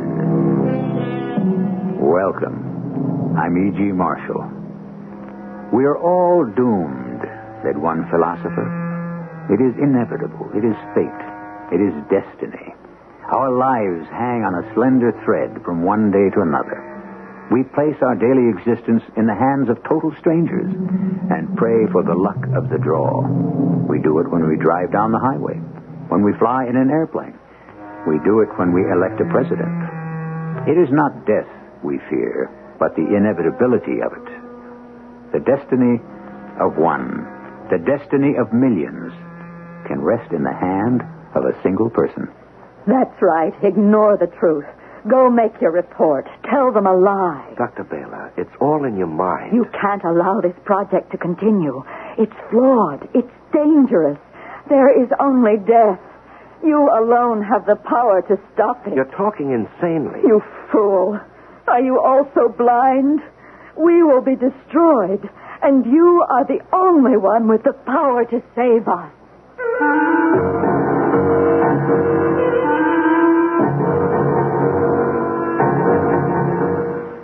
Our mystery drama, Death on Project X, was written especially for the Mystery Theater by Victoria Dan and stars Larry Haynes. It is sponsored in part by X-Lax and True Value Hardware Stores. I'll be back shortly with Act One.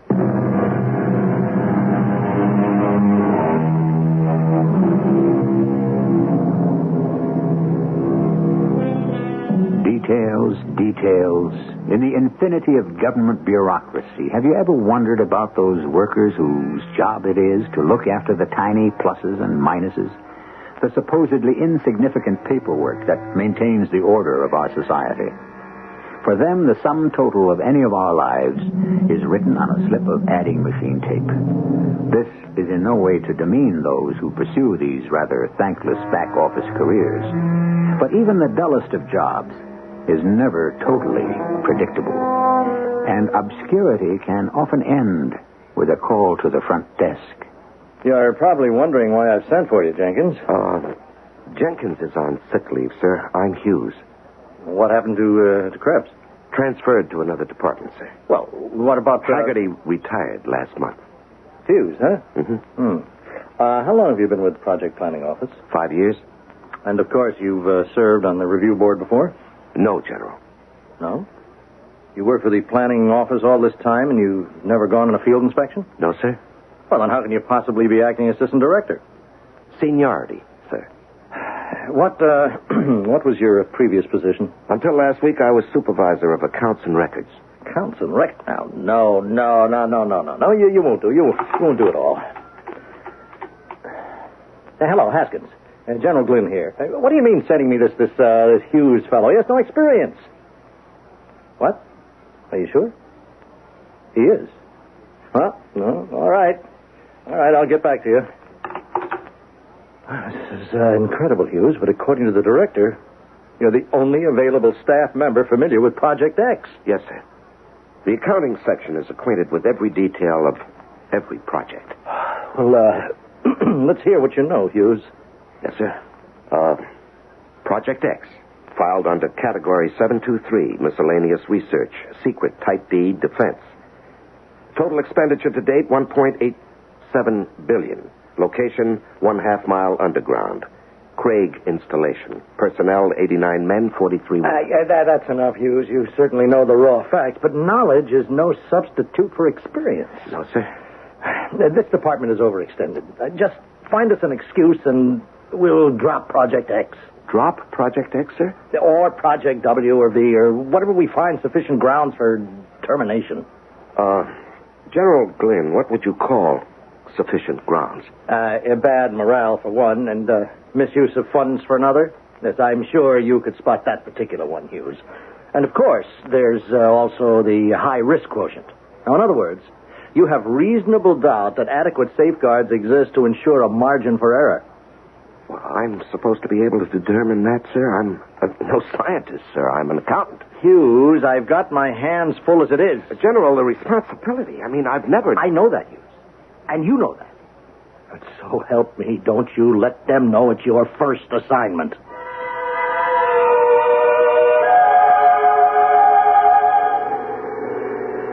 I did want you to have a look at the main generating plant, Mr. Hughes. Oh, it's very impressive, Colonel. Not to mention efficient.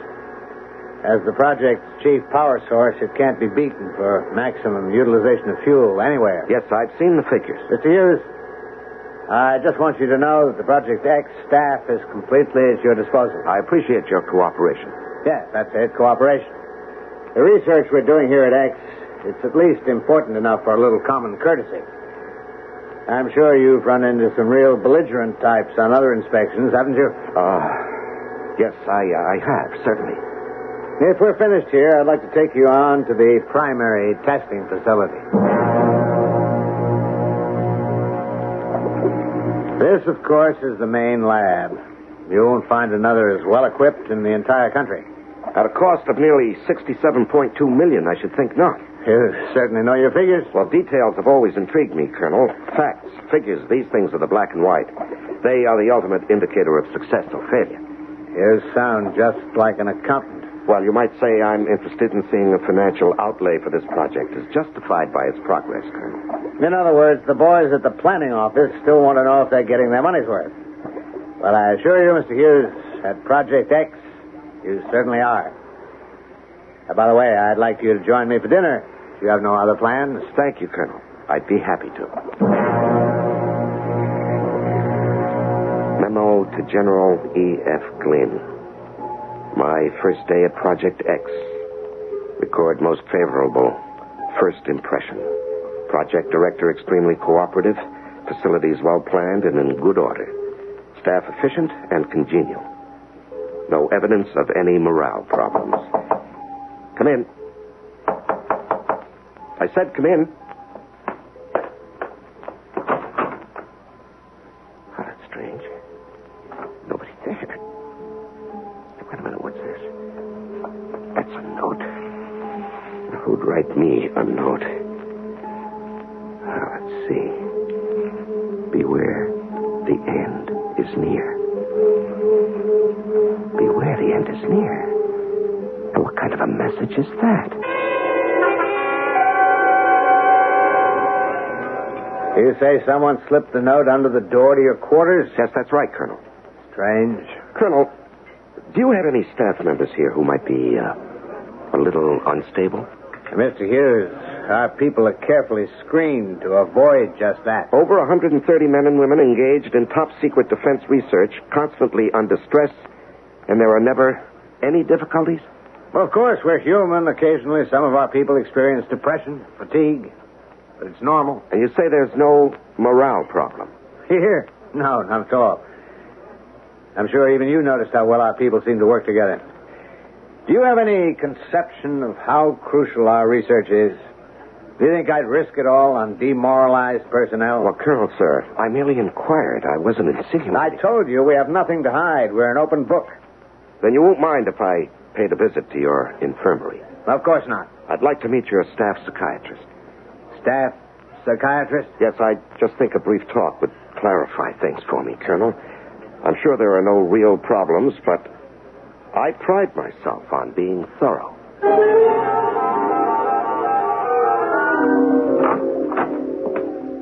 Can I help you? Well, I'm looking for Dr. Baylor. My name is Eli Hughes. I'm from the Project Review Board. Oh. You must be Dr. Hillary, the Project Medical Director? Yeah, that's correct. You have an unusually high efficiency rating, Doctor. Yes, I do what I can. Well, I wanted to speak with Dr. Baylor concerning cases of fatigue. Fatigue? Well, according to the Colonel, the only personnel problems here stem from sheer physical exhaustion. Well, I'm sorry, Mr. Hughes. You'll have to come back when Dr. Baylor's available. Well, maybe you could tell me, Dr. Hillary. Well, I'm afraid not. I am rather pressed for time. In other words, you don't wish to cooperate with an official government inspector. Mr. Hughes, don't try to pull rank on me. This is your first time out. That's not true, Doctor. It is written all over you. You don't even understand what we're all about here, now do you? Well, I most certainly do. You don't know anything. Adrian. Hello, Dr. Hillary. Who is the man? Adrian, I'd like you to meet Mr. Hughes. Hello. Can you swim? I beg your pardon? Swim. Can you swim in the water? In fact, I don't. But you must. We're going to be with the fishes, so we must know how. Isn't that so, Dr. Hillary? Yes, Adrian, that's true. Doctor, what is she talking about? I didn't mention the seahorses. We're going to be with the seahorses, too. The seahorses? Yes. We'll all be together. The fishes, the seahorses, and the people. That's a fact. Doctor, have you been practicing your underwater breathing like I told you to? Yes, I certainly have. That's good. That's very good. Doctor, could we step outside for a moment, please? Adrian, we have to go away now, but we'll be right back. Okay. Would you explain to me what that was all about? You mean Adrian? Well, that girl talks like an idiot. An idiot? Well, let me tell you something, Mr. Hughes. That girl happens to be Dr. Adrian Orriman, the chemist. That girl? Yes, assistant to Professor Shoup, the man behind the X Factor. Oh, I don't understand. What happened? Well, a few weeks ago, she just snapped. Just like that? Yeah, I'm no psychiatrist. I'm a surgeon. But I can tell you this. She was very dedicated, a perfectionist. She wasn't satisfied with the final conversion formula. Shoup's formula? Right. She insisted that there was an error somewhere. It just didn't feel right, was how she put it. In any case, she went for days without sleep, without food, looking for some imagined error. Well, she finally cracked from sheer fatigue. Oh. I'm very sorry. Are you? Are you really? Yes, Doctor, I really am. Well, you shouldn't be. To feel sorry is to care, and to care is to become involved. What's wrong with that? He's here, isn't he? The man from Project Review? Jerry, this isn't good for you. Now, you should stay in bed. I'll go. I will, just as soon as I talk to him. You're the man, aren't you? I'm Eli Hughes from the planning office. Please listen to me. Jerry, I want you to stop this. But he has to know. He has to know how sad it is. A tragedy, that's what it is. Jerry, you can talk to Mr. Hughes later. Now, we're busy now. I'll go, but please, tell him how sad it is. Yes, I'll tell him. Because he shouldn't be afraid to cry. Tell him. Make him see. He'll cry, too. Yes, Jerry. Because it's so sad. Dr. Hillary, that woman is crazy. Yes, I know. That's all you can say? What else can I say, Mr. Hughes? I've already told you. Yes, I know. You're a surgeon, not a psychiatrist. Well, what does the project psychiatrist have to say about this? Mr. Hughes, Dr. Jerry Baylor is the project psychiatrist. The Bible says, "Physician, heal thyself." Obviously, we have just met the perfect example in Dr. Baylor. If this woman is the resident psychiatrist, what can we expect from her patients? Are the lunatics indeed running the asylum? That is, if Dr. Baylor really is a lunatic. After all, who are we to say? We don't make hasty judgments here. We examine all issues carefully. We'll be back in a moment with Act Two.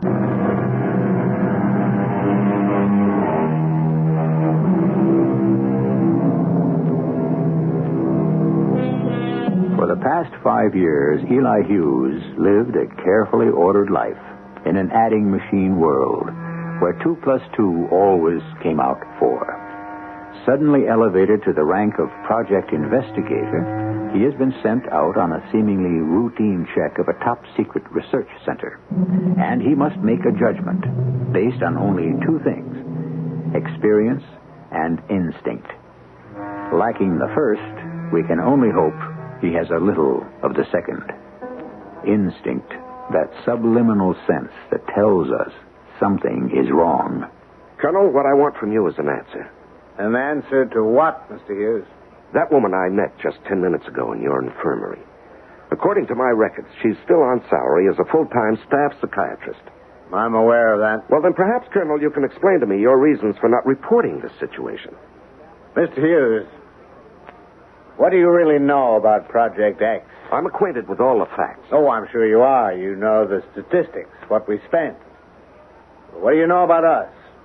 What are we doing here? You're doing research. What kind of research? Complex research for the defense program. Do you know the nature of the research? Yes, you're developing another weapon. No, not just another weapon. The ultimate weapon. This weapon will render all others obsolete. Yes, I've heard that before. No. This is the highest level of achievement we can ever hope to reach. Nothing will be as sophisticated. X is capable of destruction on a level that is incomprehensible. Colonel, I was talking about Dr. Baylor. So am I. The X factor is the cause of Dr. Baylor's breakdown. Let me explain. There are over 130 men and women working on this project. They have actually constructed a device which, if ever put into operation, could obliterate an entire country in a matter of moments. Moments? Well, I don't see what this has to do with... Let me finish. Our people are working on the ultimate weapon. Can you imagine the moral and ethical implications? The guilt resulting from association with the most devastating weapon ever built by man? Dr. Baylor worked around the clock with some of our people. She listened. She cared. Unfortunately, she had no one to discuss her own doubts and guilt she had absorbed from others. The strain was too much. You mean she broke from the pressure? That's right. And so you understand why... Yes, I'm sorry, Colonel. I had no idea, but... Still, this must be reported. The woman must be sent home. Why? Well, because this woman is a government employee drawing a $37,000 salary. That's your reason? Well, Colonel, isn't that reason enough? We're speaking of a broken woman, Mr. Hughes. Yes, I understand that. Well, if you understand, then where is your compassion? How can you send this woman back into a world she no longer fits into? A record forever ruined. I can't help that. At least here, she does no real harm. That woman is harmless? Absolutely. She still has the delusion that she's helping her fellow workers. She feels useful. Would you take that away from her? Well, I'm not trying to. I mean, I have to follow regulations. So you'd send her away and strip every last vestige of dignity from the woman? Do you have any idea how overextended this project is? She no longer qualifies as a member of your staff. And how do you know what qualifies someone as a member of my staff? Now, listen, Eli.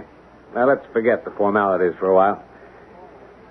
I want you to erase from your mind the stereotype of cold-hearted military officers. I care about this project, and I care about these people.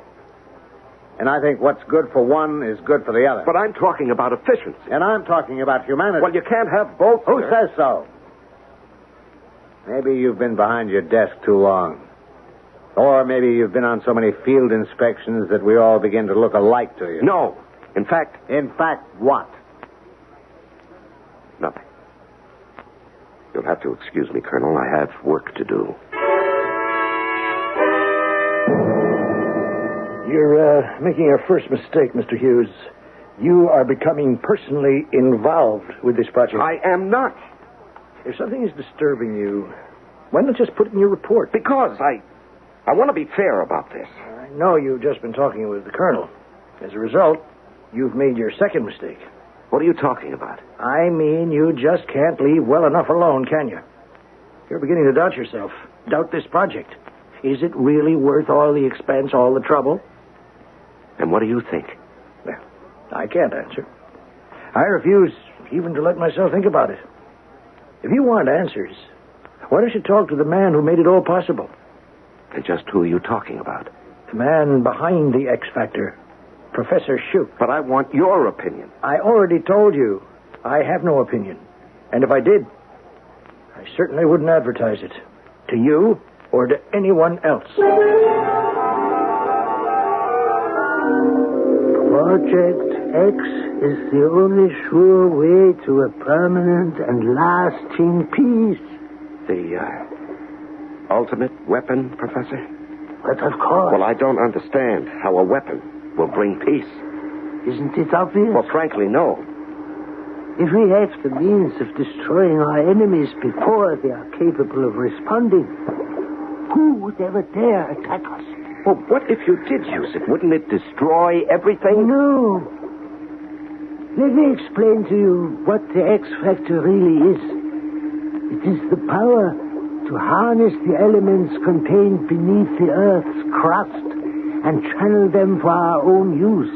A virtually unlimited source of natural energy combined with the power to control it, actually direct it.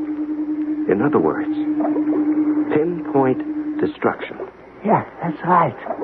Oh, I had no idea. That is why it will bring us peace, because to contemplate war in the face of Project X is to be faced with obliteration without hope of escape. The choice will have to be that of trust and peace. Yes, I never thought of that. You must admit it all puts the matter quite in perspective, does it not? It certainly does, Professor.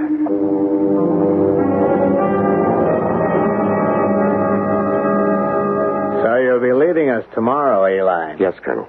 I thought about what you said about Dr. Jerry Baylor. I'm not going to make any mention of it in my report. It's not necessary to the case. Thank you. As far as I'm concerned, if you consider Dr. Baylor to be a member of the Project X staff, I won't dispute it. What brought about this sudden change of heart? Colonel, I am not a man affected by sentimentality. Oh? My primary interest is saving the government unnecessary expense. As a full-time staff member, Dr. Baylor receives a yearly salary of $37,500. If, however, she were discharged from her position here and put into the care of the Army Medical Center, annual cost for maintenance and therapy would approximate $52,000, not to mention the monthly stipend to her dependents, bringing a total expenditure per annum to well over $63,000. Keeping the doctor on at Project X will be a savings to the government of $26,500. You're very efficient, Mr. Hughes. I try to be.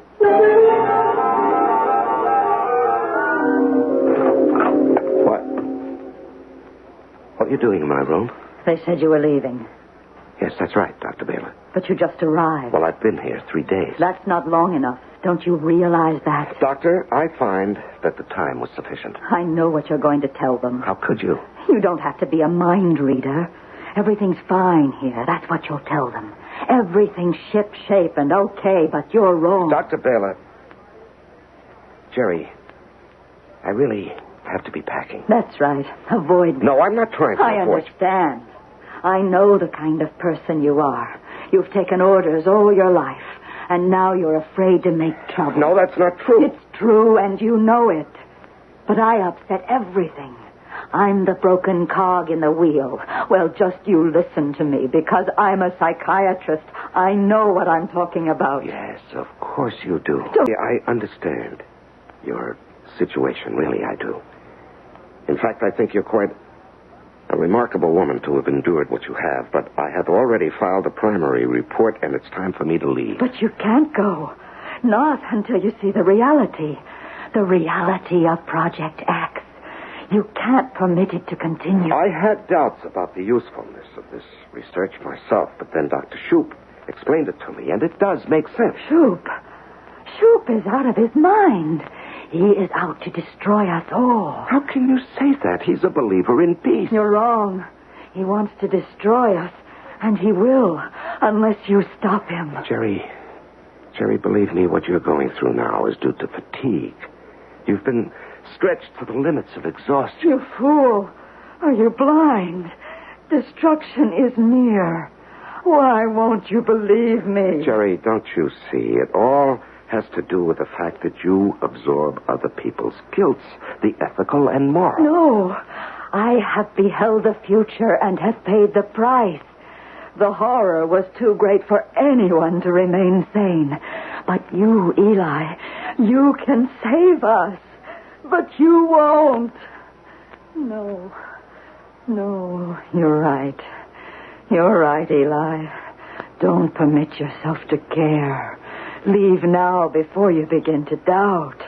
Don't let yourself care, or you'll be destroyed. Leave now, this minute, before it starts to eat away inside you. Jerry, what is it? Before it's too late. Before the caring destroys you. Jerry, what's wrong? I see under the facade. You are sensitive. Like the others. You are vulnerable. Jerry, what's the matter? Before it kills you. Jerry. Answer me. Jerry. Well, how is she? Mr. Hughes. What happened, Doctor? Why did she faint? She didn't faint. She's dead. Dead? That's impossible. She's dead, Mr. Hughes. No, I don't believe that. Why, only a few minutes ago, she was standing right here talking to me. I know. Well, how could she die just like that? The truth, Mr. Hughes, is that Jerry Baylor is dead because she had no desire to go on living. That's a reason? It has to be. Because other than that, there is no reason under the sun why this woman should be dead.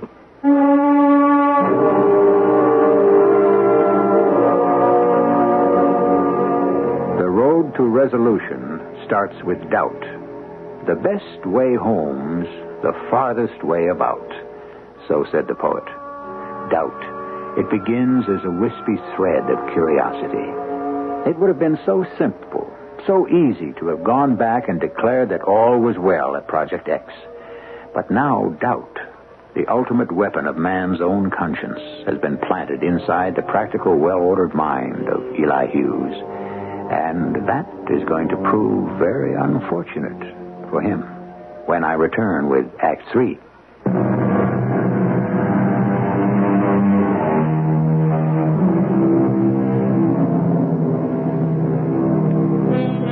The will to live. There is no power on earth quite like it.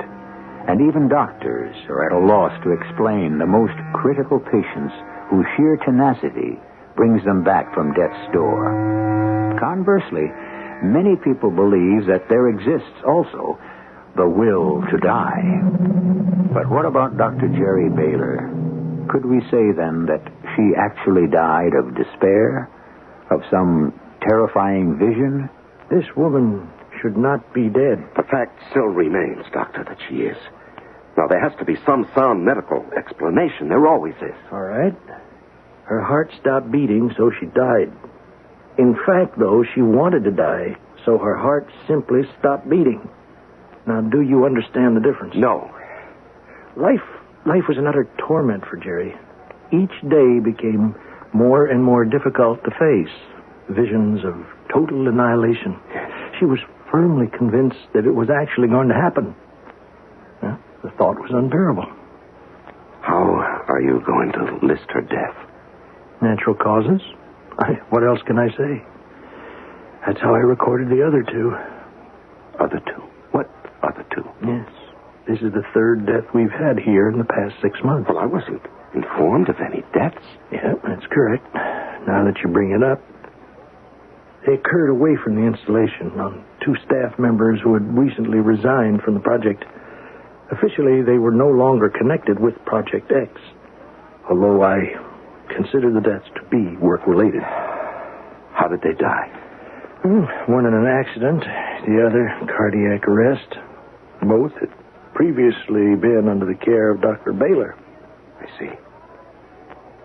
Doctor, would it be possible for me to look through Jerry Baylor's office?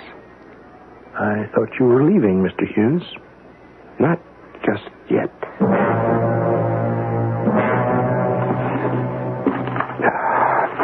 Nothing so far, nothing.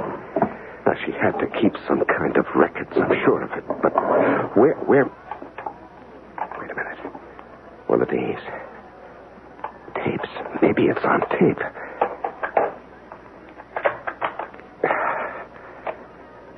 Tape 3. Received news today of Dr. Vanetti's death. The second death in under a month. There must be a correlation. She did put it on tape. Well, maybe now I can get some answers. In conclusion, both of the deceased scientists had the following in common. They worked in the same lab. They both had previously expressed anxieties to me connected with the safety of Project X. Both admitted to an overwhelming sense of doom. Both had unusually high sensitivity ratings. Sensitivity ratings? Now, what can she mean by that? It's sort of an unofficial scientific term, Mr. Hughes. A sensitivity rating is a scale that Dr. Baylor used to classify the intuitive nature of her patients. Now, she believed that some people have a greater sensitivity to stimuli than others. Now, she was almost afraid to use the words extrasensory perception, but she believed that some people have a kind of antennae that enables them to detect danger present in any everyday situation. Oh, a kind of sixth sense, Doctor? If you go along with her theory, I guess you could call it that. Well, that would explain what happened to those 2 scientists, and even Dr. Baylor. Well, you can believe that. I don't. I just think that what happened to the 3 of them, like what's happening to Adrian inside that room there. Some people can't cope with stress. It's as simple as that. I don't know, Doctor. What about this girl, Adrian? You met her. She cracked after Jerry was no longer able to function as staff psychiatrist. Well, maybe there's a connection somehow. I'd like to talk to her again. Well, if you want, Mr. Hughes, but I really don't think it's going to give you any answers. Unless, that is, you already have one in mind. Hello, Adrian. Oh, hello. Do you remember me? You're Mr. Hughes. You can call me Eli. Okay. Eli, have you learned to swim yet? No, but I will. You better hurry up. You don't have forever, you know. Yes. Adrian, did you know a man named Dr. Vannetti? Who? Dr. Vannetti. He was a chemist like yourself. Both you and Dr. Vannetti came to work at X around the same time. Dr. Vannetti? Yes, he worked alongside you and Professor Shoup. Professor Shoup? Yes, that's right, Adrian. Now, maybe you can tell me About Dr. Vanetti? No, I don't want to. All right. I don't want to upset you. Do you see these figures, Professor Shoup? What are you talking about? Do you see our calculations, Shoup? You've made a mistake. Why won't you double-check your figures against ours? Professor Shoup, why are you so stubborn? Your calculations are off. What calculations? I can do a backstroke and hold my breath underwater for almost 1 whole minute. Adrian, what calculations are you talking about? I don't want to talk to you anymore today. You're too serious. I hope you don't mind me disturbing you, Professor Shoup. Oh, of course not, my boy. Now, you were asking me about Dr. Vanetti and poor Adrian. Yes. Did you all, how do I put it tactfully? Did you all get along well? Very tactful, my boy, but unnecessary. In fact, the three of us got along famously. Just famously we did. Well, the reason I'm asking you is because Adrian mentioned something to me about some calculations being off. Oh, poor Adrian. She was so very distressed about Dr. Vanetti. They were very close, I understand. In other words, there are no calculations. Well, certainly there are. The calculations on my conversion formula. We start testing next week, and I'm very excited, and so is the Colonel. I take it that Dr. Vanetti disagreed with you on some of your figures. No, he certainly did. But I set him straight quickly. Yes. Professor, who double-checks you? Everything is double-checked by the most qualified member of this staff. Me. You're joking, aren't you? Mr. Hughes, I double-check myself. Now, on along. I have got work to do.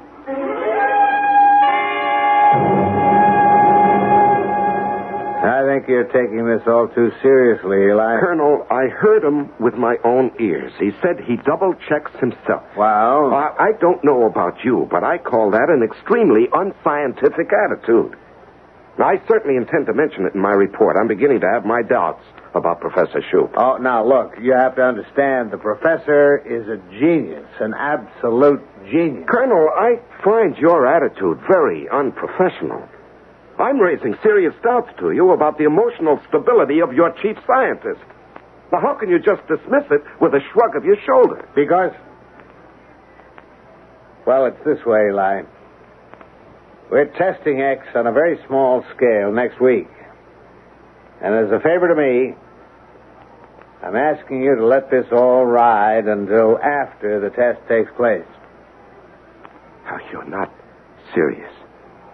Now, what if Dr. Raymond Vanetti and Dr. Adrian Ahmad were right and the professor was wrong? That, Eli, is extremely unlikely.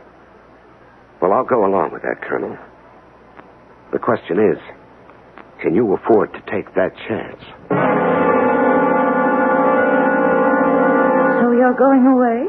Adrian, I wanted to thank you. Thank me? Yes, you helped me make a very important decision. I'm going to make my report today, terminating Project X. Terminate? It means that Professor Shoup won't be able to carry out the testing next week. I thought it would make you happy to hear that. Eli, you can't stop it. It's too late. No, it isn't. You can see it, can't you, Eli? You're one of us. I can see that. One of us? You have it. The sensitivity. You know what's going to happen. The miscalculation in the conversion formula will set off a disastrous chain reaction. Adrian, I already told you I'm going to stop the test. No, they'll stop you. They won't let you. Goodbye, Colonel. I'm glad there are no hard feelings. Not really, Eli. We do have a full week before the test. Something might always come up. The last word does belong to the General. Well, I'm sure the General will support my findings. Perhaps, Eli. But when he hears the results of our testing, I don't believe he will. Well, you'll be shut down. long before the testing, Colonel. Eli, we can't be closed until you make your report. In case you forgot, Colonel, I'm leaving today. Not really. What are you talking about? You're a civilian. This is a classified operation. We have to debrief you, and that's going to take time. Well, I've got a level 3 security clearance. I'm just being technical, Eli. I have the option to detain any non-military personnel for a routine security check. How long will this check take? Exactly 1 week. 1 week? Well, that'll give the professor time to begin his tests. It will? Colonel, this is deliberate. It is. But you can't. I mean, you can't carry on those tests. If the calculations are even slightly off, there'll be a terrifying chain reaction. You're dealing with the forces of nature. We're talking about cataclysm.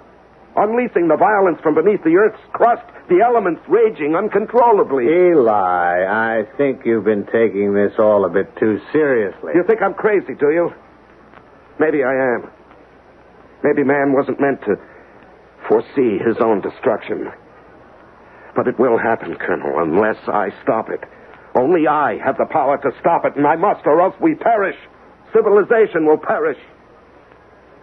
And I must go at once and make my report. Eli, you're not going anywhere. Not for a long, long time.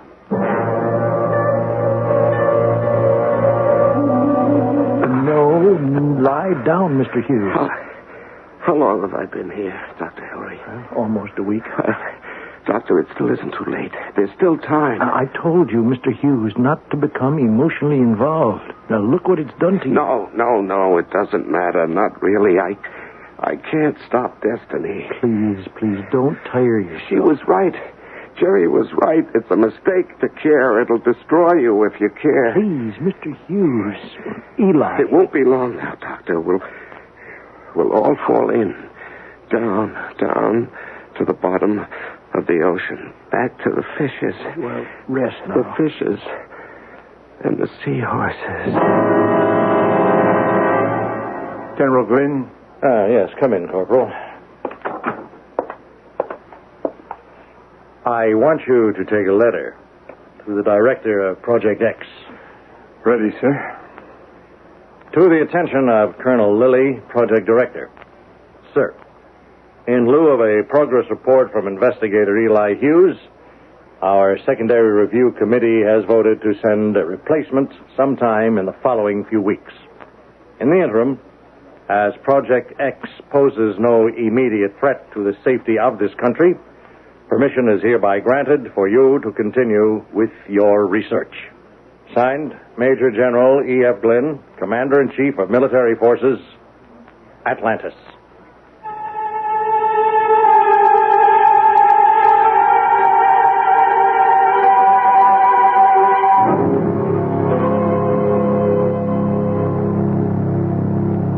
Atlantis? You mean we didn't tell you that this story was about Atlantis? Well, after all, we never exactly told you it wasn't. One thing is for sure, though. We don't have to tell you how this story ends. Undoubtedly, you have already heard the ending. Atlantis was destroyed. I'll be back in a moment.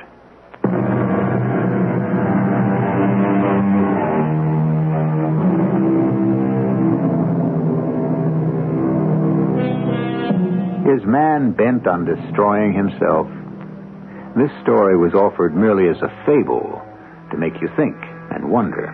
That's what this program is all about. To expand the imagination, heighten the senses, tantalize the curiosity. Was there really an Atlantis? What could have happened to cause such an advanced civilization to vanish from the face of the earth without a trace?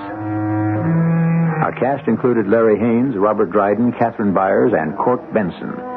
The entire production was under the direction of Hyman Brown. This is E.G. Marshall inviting you to return to our Mystery Theater for another adventure in the macabre. Until next time, pleasant dreams.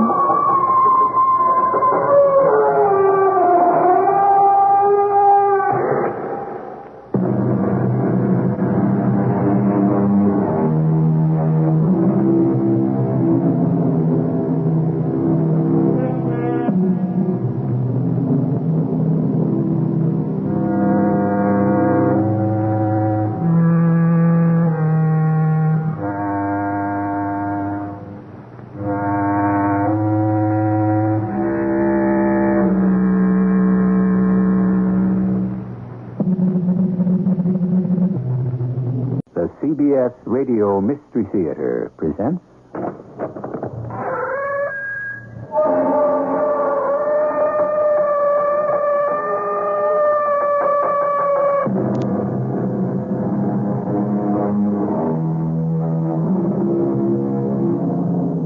Come in.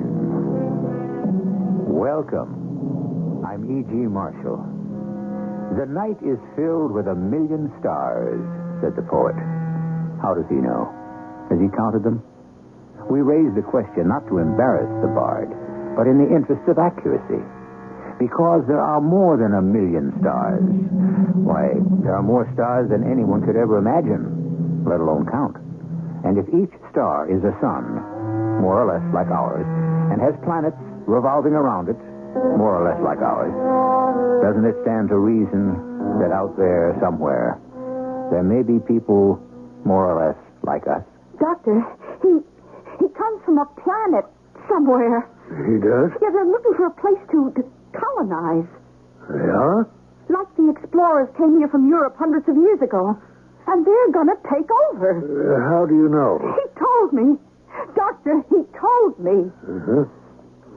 You get a good night's sleep. But I'm not crazy. Don't treat me like I'm crazy. Well, don't force me to.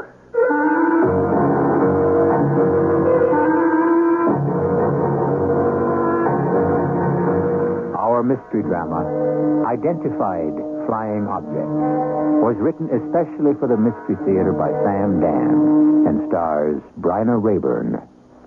It is sponsored in part by Buick Motor Division and Sign-Off, the sinus medicines.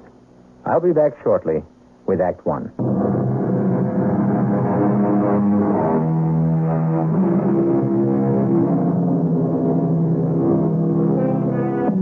Unidentified flying objects, visitors from outer space. Yes, the curiosity is piqued, the imagination is fired. Creatures from other worlds. Can they come here? Will they come here? Perhaps they are here already. Do they mean us good or ill? I don't know, but I can tell you this. If a flying saucer were to land at high noon on the busiest intersection of the city, here is what would probably happen. What's this crazy-looking thing supposed to be? It's got to be a publicity. What do you say, Johnny? Let's move it, huh? Come on, move it. Look, Johnny, I'm talking to you. Don't you understand English? You're blocking traffic, okay? So just move this heap, whatever it is, right out of there, huh? huh?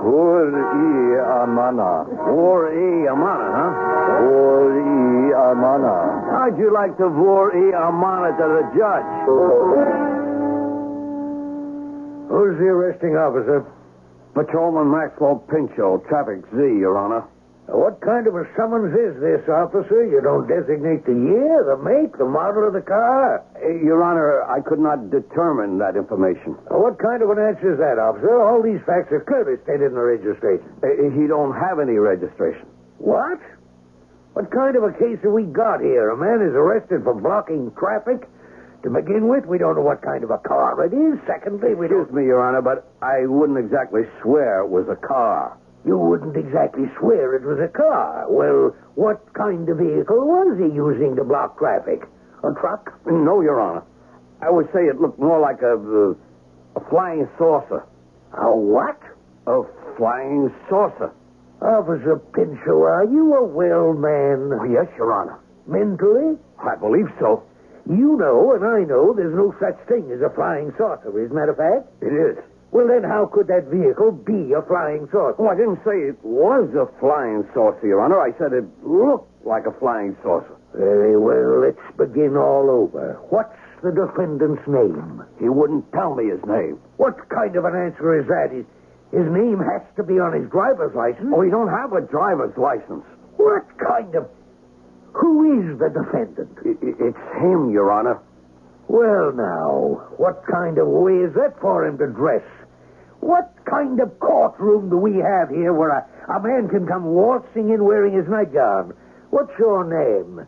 He won't answer that, Your Honor. Please remain silent, officer, and give him a chance to answer. What's your name? Vur-i-Amana. There you are. That's his name. Vuri Amana. All right, Mr. Amana. Now we're getting somewhere. Where do you live? Vuri Amana. What have you got to say for yourself? Vuri Amana. Yes, we know that. We've been there. Now, we have to move on. Now, let's have your story. Vuri Amana. You speak English? Vuri Amana. Well, do you speak any other language? Vuri Amana. Let's get some interpreters up here. Habla español. Sprechen Sie Deutsch? Parlez-vous français? Понимаю по-русски. What kind of case is this? What is this? A courtroom of the United Nations. Impound the vehicle, whatever it happens to be, and remand the accused for psychiatric observation. And now, the news. Still, the lead item is the story, or more accurately, the non-story of Vuri Amana. Is he a visitor from another planet? Is that saucer-shaped thing actually a spaceship? As you know, there has been a tight curtain of security wrapped around this entire affair, but now the wraps will be removed, partially at any rate. With me in this studio is an official of the FIA, Colonel Alonzo Hawk. Colonel, what is your opinion concerning Vuri Amana? We're not even sure that's his name. But we understand he keeps repeating those words. Oh, yes, he does. Well, if it's not his name, sir, what is the significance of those words, the sounds? We are virtually certain they are significant, although it's possible that they may not be. Yes. Now, the materials of the spaceship. The alleged spaceship? Yes. We understand that they are made of elements that can be found here on Earth. Iron, copper, magnesium, and so on. Yes. Then shouldn't this prove that the vehicle does not come from outer space? No. No. It may only prove that the same or similar elements may exist on other planets. Colonel Hawk, are you saying that we have a visitor from another world? No. Then what are you saying? Nothing. Colonel, shouldn't the absence of an engine or any other visible means of propulsion prove that the vehicle could not have traveled any great distance? Yes. And no. Oh. It may use a form of energy that is unknown to us here on Earth. Then you are saying it is from another world? It may be. Then again, it may not be. Well, thank you, Colonel Hawk, for being with us and providing us with a most incisive analysis.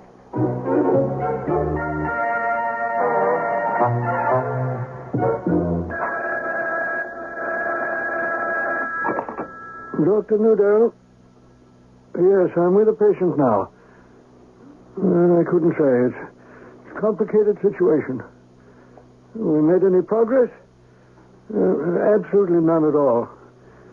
When can we expect any? I have no idea. Certainly. Anytime. Goodbye. What am I going to do with you? Vuri Amana. Yes, I know. Well, now, let's try this. You see, this is a board. A board. In it, there are holes. You see? Holes. Some of the holes are round, like this, you see? And some are square. Square, like this. You see? Vuri Amana. Indeed. And these are called pegs, you see? Pegs. Vuri. Pegs. Vuri. Never mind, I know the rest. At any rate, see now, look. I take a round peg and I insert it into a round hole. Then I take a square peg and insert it into a square hole, you see? Now. Vuri Amana. Yes. But Vuri Amana is not the issue. Now, go ahead. See if you can fit the pegs into the holes. Vuri Amana. Dear, you could be from another planet. So you should be intelligent enough to pick up some of our language or teach us yours. Can you say anything else but Vuri Amana? Vuri Amana. This could all be some sort of publicity stunt. But what? Vuri Amana. On the other hand, it's entirely possible that you're just a nut. A plain, simple, common, ordinary nut. Vuri Amana. All right, yes. We'll try again tomorrow. Although I wish I knew just what it is we're going to try. Vuri Amana. Well, we'll try again tomorrow. We'll try something. Oh, excuse me, Dr. Newdale. I thought you'd be finished in here. I am, Molly. I suppose I am. Well, I can come back and clean up later. Oh, that's all right, I was about to leave. Oh, well, how is he, Doctor? I wish I knew. Is he really from some other place? Molly, your guess is as good as mine. You gotta admit, he keeps the room clean. Yes, he does. He ain't as messy as some. He don't give me no trouble. Oh, well, good night, Molly. See you tomorrow. Good night, Doctor. So, how you doing today? Vuri Amana. Yeah, and Vuri Amana to you. And listen, just between you and me, what's your angle, huh? I mean, what are you scheming to... Vuri Amana. Look, we heard that before 1,000,000 times. Vuri Amana. All right, don't get excited. Vur. Okay, Vur. So, what are you trying to tell me? Vuri Amana. Take it easy, calm down. Amana. Hey, look, they got straitjackets, padded cells, bathtubs full of ice. Now, you don't want any of that. Vur. Just sit down, huh? No, don't try to say anything. Let me get you a drink of water. Just sit there quiet. That's it. Now, don't you feel so much better? Well, how are things at the nut house today, Molly? Oh, I don't think that's a nice name for it. Oh, okay. How about funny folk? Oh, look, Pops. It's just a place for a lot of poor, unfortunate people. Yeah, and you're one of them. Here, pass me some soup. Who are you going to meet working in a place like that, huh? Pops, I'm 43 years old. Who'd I ever meet anywhere? Oh, soft pedal that over 40 bit. Now, you can still pass for 35, Molly. Look, what other job could I get, huh? I never had a chance to go to school. You could take a secretarial course. Yeah, and get a job pounding a typewriter? I can make as much at the hospital, and it's got a good pension. Pension? Hey, you're starting to talk like an old lady. Well, some women are going to have to go through life alone. I'm one of them. This isn't fair. You could make such a great wife for some guy. You know something? I'm just beat. You didn't finish your supper. I'm not hungry. Hey, you sure you okay, Molly? Yeah. I don't know, it's just that I'm so sleepy all of a sudden. Yeah, you don't look so good. Something's come over me. I need some sleep. Should I call the doctor? No, just help me into bed.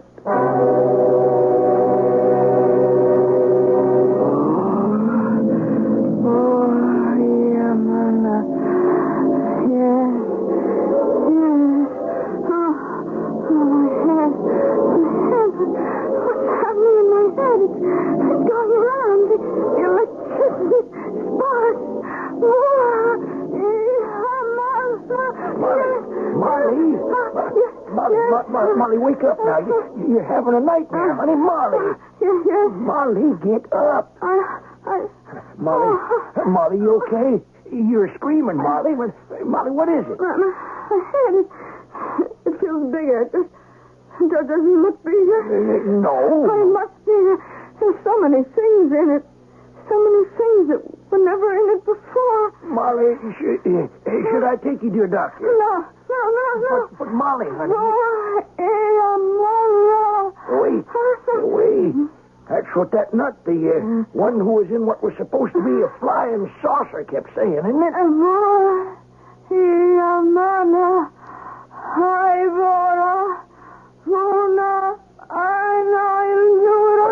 What are you saying?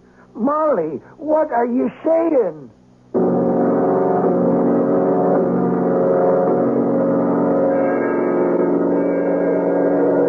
What is she saying?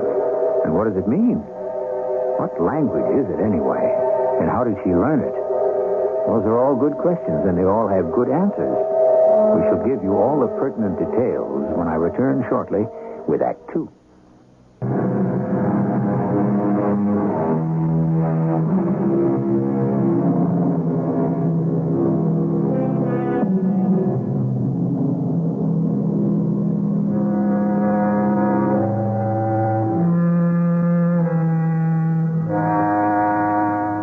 Look skyward at all the stars and beyond. Dream and wonder about other worlds. Where are they and what are they? And is it possible that someone, somewhere, at another point in the universe, also speculates about the stars and dreams and wonders just as we do? Will we ever know? Molly, what were you saying? What kind of language? Nothing. Yeah, but I heard you. I was just dreaming. No. This was after you woke up. Was it? Yeah. But you know how it is. Sometimes you can look like you're awake, but you're really still asleep. No, you said this thing that sounds like what that nutter or whoever from the flying saucer kept saying. I did? Yeah, plus some other gibberish. Pop, I can't imagine what you're talking about. Molly, Molly, you don't have to tell me if you don't want to, but I'm scared. Yeah, so am I. What does it mean? I don't know. But there's one way to find out. Oh, good morning, Molly. Good morning, Dr. Nudell. Oh, is Miss early for you? Early? Aren't you supposed to come in around noon? Oh, well, I don't have very much else to do, Doctor. You're a very devoted person, Molly. But I'm afraid you're working too hard. You don't look well. Why, I feel fine. Honest. As long as you're here, spend a little time with Vuri Amana, you know, the one from outer space. Or maybe he isn't either. Oh, all right, sir. He seems to like you. That is, he always smiles when you come into the room. Oh, sure, Doctor. Who knows? Maybe you can find a way to reach him. Yeah, but I don't know anything about, therapy. Uh-huh. Sometimes it's better that way. Vur-i Amana. Vur-i Amana. I am the conqueror. Vur-i Ivora. Vur-i Ivora. I am from Ivora. Vuna Aina Ildura. Vuna Aina Ildura. We rule the universe. I have reached you. Of all the minds on this entire planet, I have reached yours. What language are we talking? Ivora, the most beautiful of all the tongues in the universe. Ivora. I am Mor-El, and you are Molly. What does Molly mean? What does it mean? Every name must have a meaning. I don't know. I guess it just means Molly. My name, Mor-El, means the king's son. You're the son of a king? Yes. Oh. Well, what are you doing here? You see, I wear the blue robe. It is the color for the reconnaissance scout. Oh. I search the universe for a planet for Ivora to conquer and colonize. And I have found one.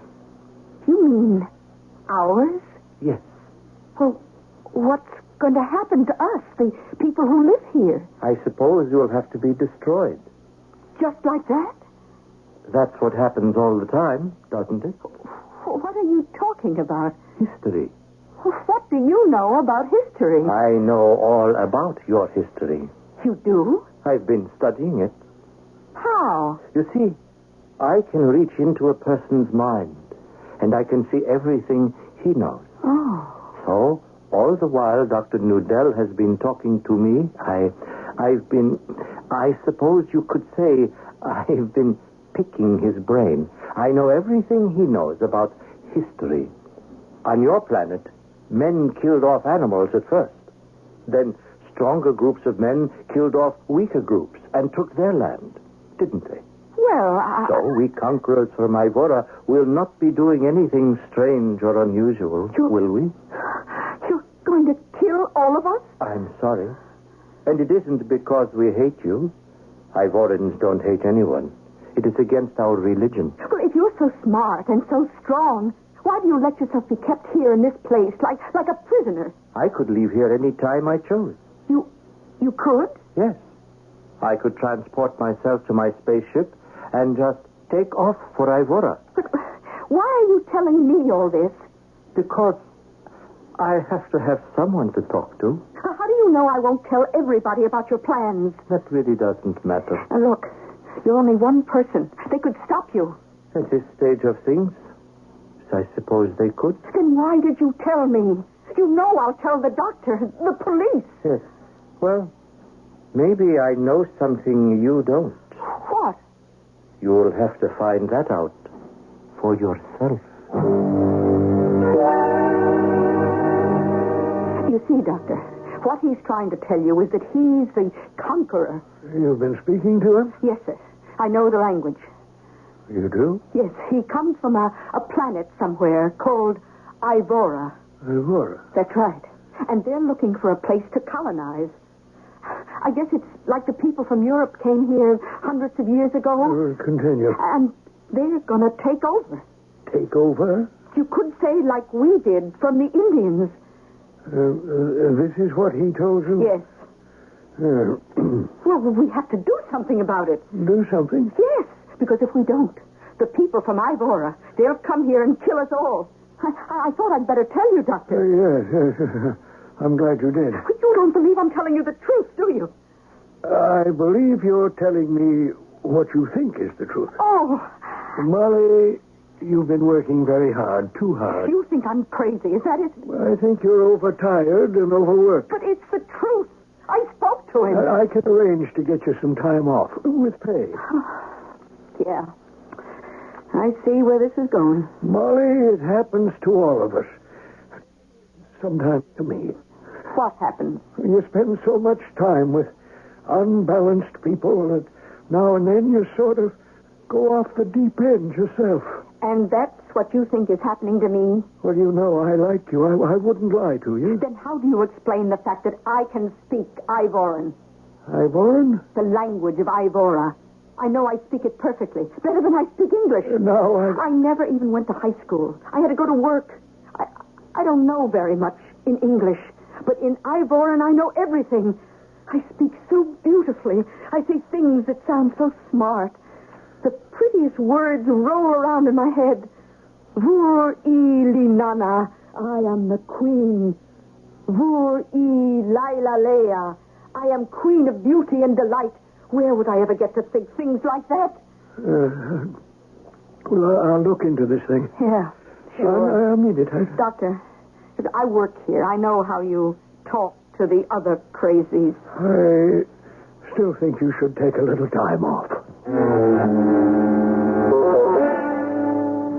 Let's go. Move that heap. Oh, are you Officer Pinchot? Maxwell Pinchot, that's me. Well, could I talk to you? What do you want to know?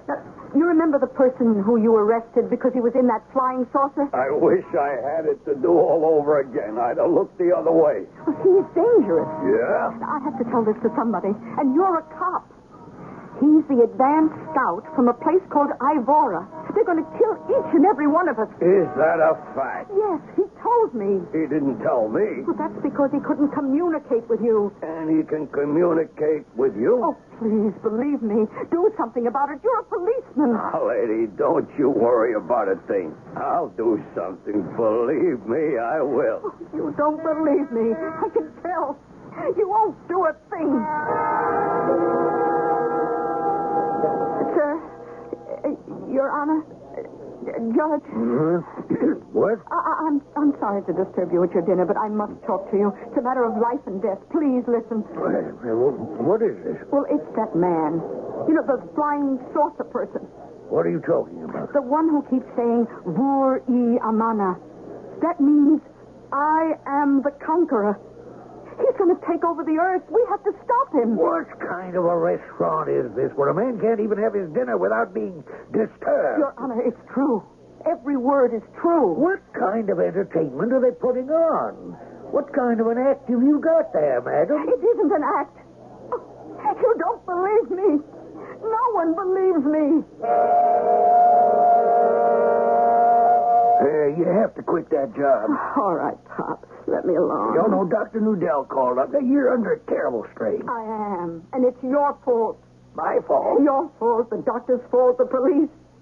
Everyone laughed at me. Nobody wants to believe me. Nobody.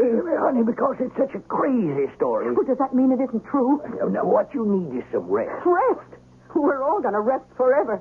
We're all going to be killed. Molly. Why don't people believe me? Everyone treats me like I'm some kind of nut. Okay, Molly, maybe you're right. But there's nothing that you, as an individual, as one single solitary person, can do about it. You have to face it. I'm facing it. Well, good. Now, you have to accept it. No, that's the one thing I won't do. I won't accept it. Well, what are you going to do? I don't know. I'll think of something.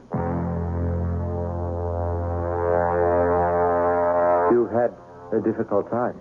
Oh, I sure did. I told you there is something you would have to find out for yourself. I sure did. Nobody believes the prophet of doom. Your people, they don't want to stop me and Ivora from taking over the earth. That's because they don't know any better. But I do. And therefore, you have decided to stop me. How did you know? It's true, isn't it? Yes. You're going to kill me. I have to kill you. They won't believe the reason. You know that. I know that. You'll spend the rest of your life in an insane asylum. Oh, I'd be doing that anyhow.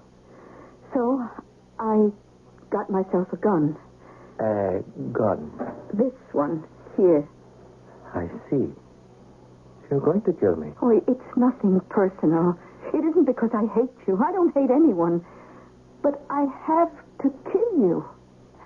That's all.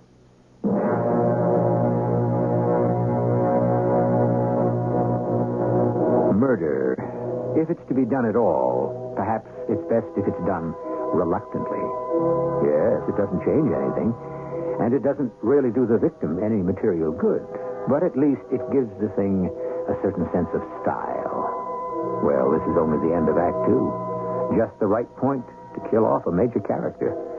Will it happen? We'll know that shortly when I return with Act 3.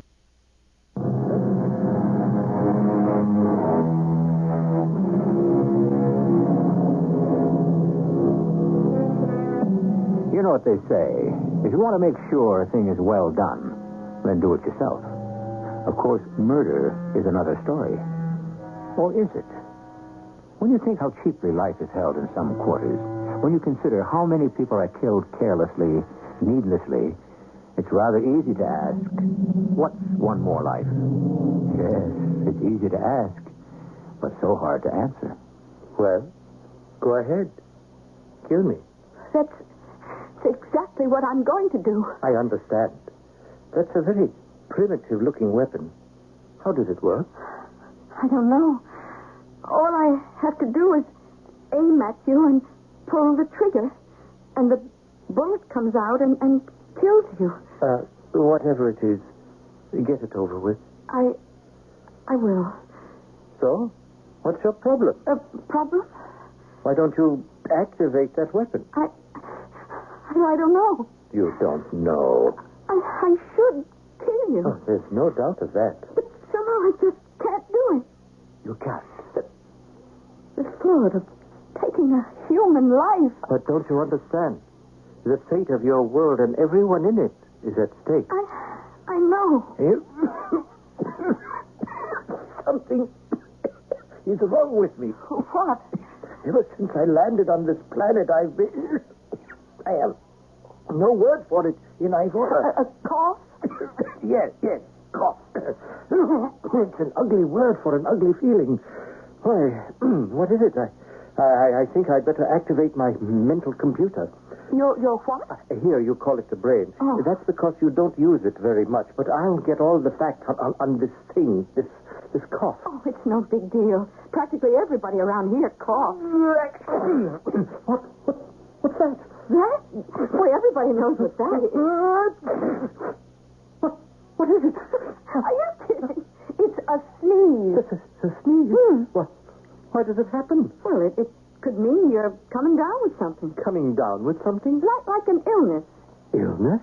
Or there's some kind of irritation in the air. Oh, I have a great deal of work with the computer. I can see that. Cough, sneeze, illness, irritation. What am I standing in like a dummy for? Why don't I kill you? Well, it would seem to be the smart thing to do. I know you have what we would call moral considerations, but you really should do it. Why are you telling me that? Because I like you. You like me? Tell me, I don't know how these things are on Earth, but are you still of childbearing age? What kind of question? I have to know. I am Morel, a crown prince. I would have to have an heir to the throne. No, but what's the use? I'll never be king. Look, just hold on a minute. I don't follow all this. You would have to come back with me. Back where? Home to Ivora. Oh, what makes you think I would? It's in your mind. You're thinking about it. I'm thinking no such thing. Well, you're not aware that you're thinking it. Why do you suppose you don't want to kill me? Well, I'm not the kind who... You can tell yourself that. But you know it isn't true. Why do you think I stay here? Well, 2 reasons. First, I'm learning all about this Earth. And second, I see you all the time. Oh, there's nothing special about me. There's nothing special about me either. Oh, how can you say that? It's true. Nothing special about you. Why, you can travel through space. You can read people's minds. There isn't a single person on this Earth who could even come close to you. Yes, I may be far and away the smartest person on planet Earth. But back home in Ivora, I guess I'm just the dumbest. Oh, I can't believe it. When I was born, there was great rejoicing because there would now be an heir to the throne. Why do I do this? Why? What is the word? Cough. No, it's nothing. Almost everybody on Earth coughs. So you were telling me when you were born there was great rejoicing or something. It didn't last. Oh, why not? Because it soon became obvious that I was very stupid. Oh, I listen to the things you say. You're brilliant. For Ivora, I'm stupid. And everybody knew it. No, you can't keep a thing like that secret, you know. What happened? They decided to make me a reconnaissance scout for outer space exploration. Well, you can't be stupid and do that. But don't you see, the whole thing is a fake. I don't understand. There never was such a thing as outer space exploration. They created the operation just for me. But I don't know what... But it was to give me something to do, something harmless, and also to get rid of me. Are you telling me the truth? Oh, if you could read my mind, you'd know it's the truth. Outer space exploration. For what? Didn't you say to look for other planets to colonize? But there are no other planets fit for human habitation besides Ivora. Everyone knows that. There's this place. Earth. Yes, and I found it.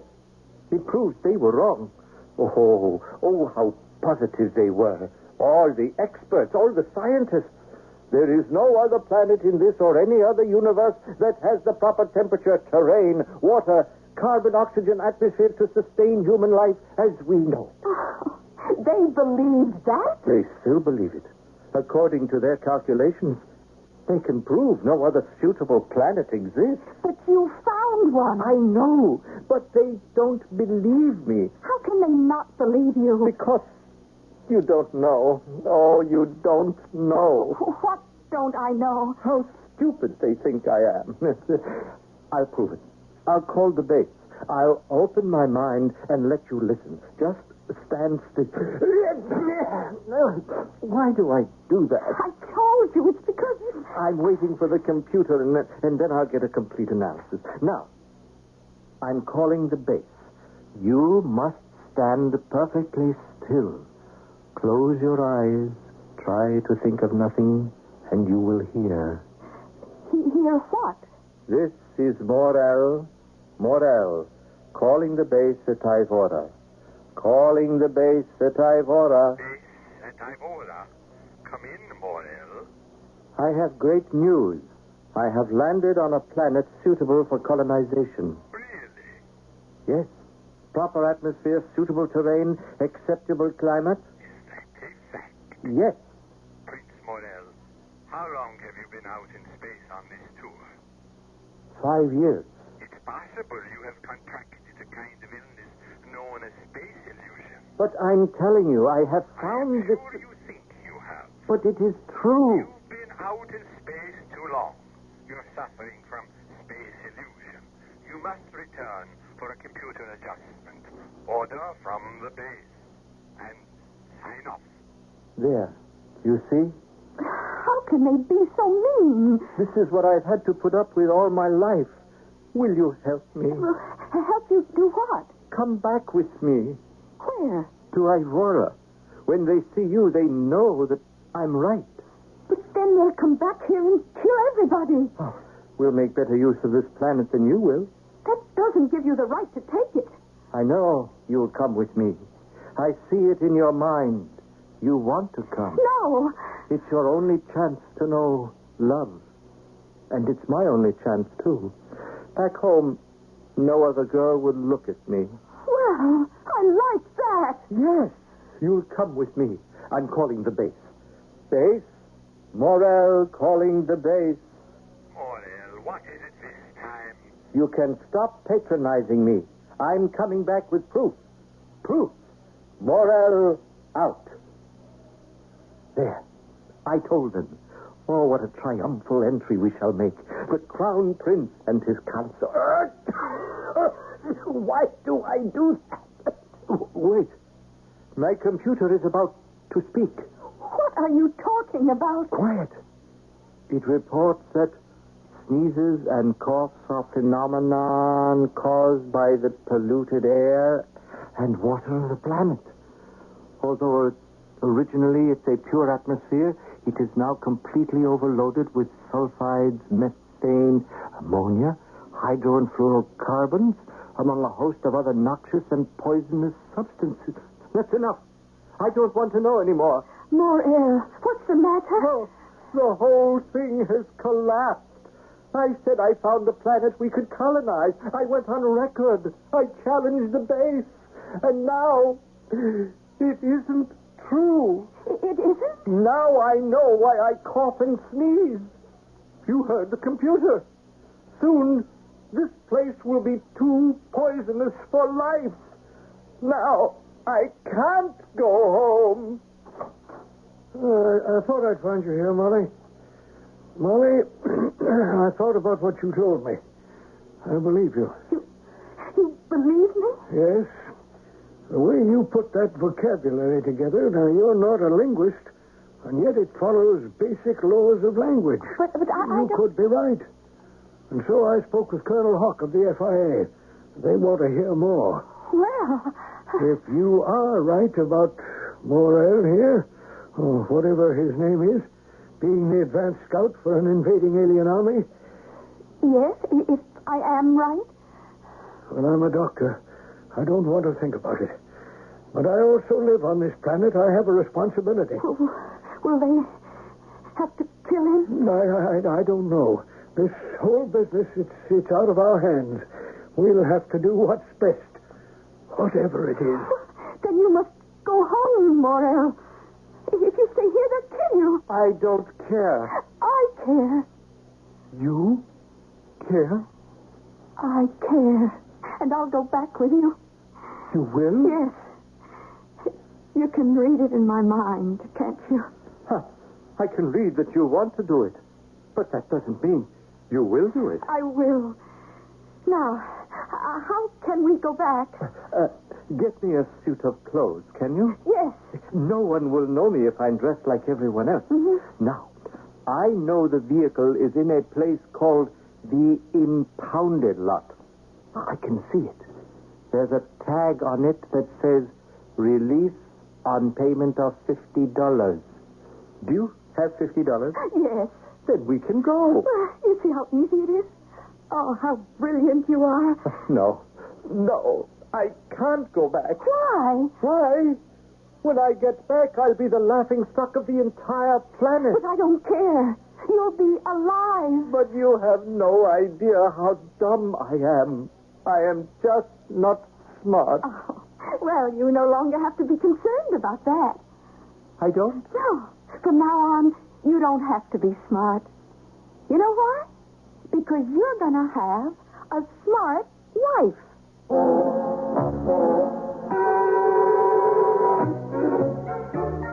These women. Maybe that's the great secret. Maybe a smart wife is all it takes. Anyhow, we don't know how things worked out when they got to Ivora because we weren't there. But if we ever do get the facts, we'll be glad to fill you in with another story at another time. I shall return shortly.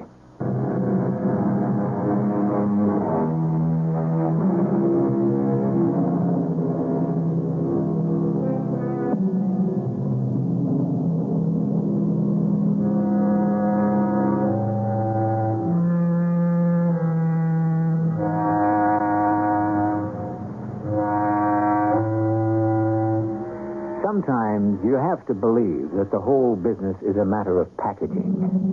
Consider, if some half-mad, half-literate, well, we might as well even say half-wit, were to come staggering into some remote hamlet and swear that he had seen a flying saucer, why, on the basis of his completely unsupported statement, millions would believe him. On the other hand, if a flying saucer were to land on the busiest intersection of the city, it might not even draw a passing comment. Our cast included Bryna Rayburn, Earl Hammond, Gilbert Mack, and Court Benson. The entire production was under the direction of Hyman Brown. This is E.G. Marshall inviting you to return to our Mystery Theater for another adventure in the macabre. Until next time, pleasant dreams.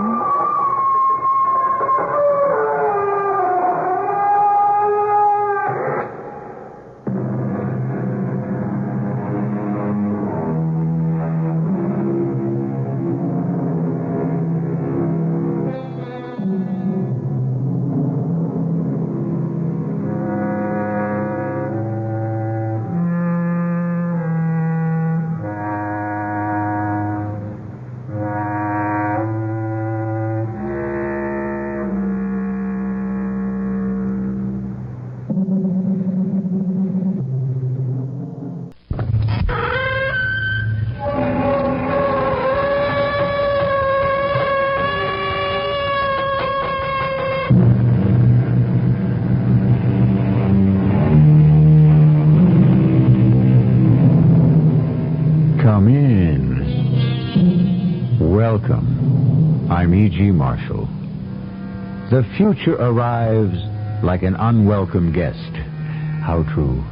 And whatever we may say about it in public, who really wants to see the future? For so many of us, the future will remind us of promises we cannot keep and of obligations we cannot pay. Of course, if we had been wise, we could have prepared and provided for the future.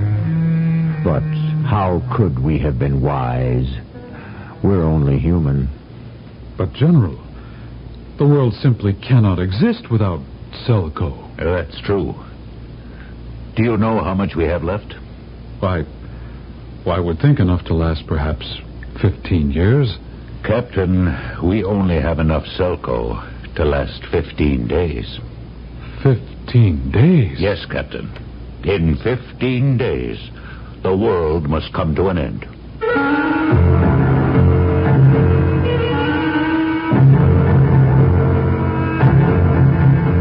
Our mystery drama, The Favor of Women, was written especially for the Mystery Theater by Sam Dan and stars Lloyd Battista.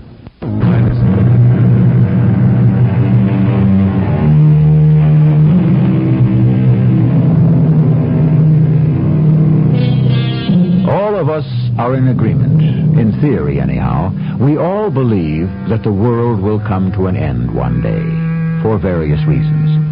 And before it happens, there will be warnings, various signs, omens, portents.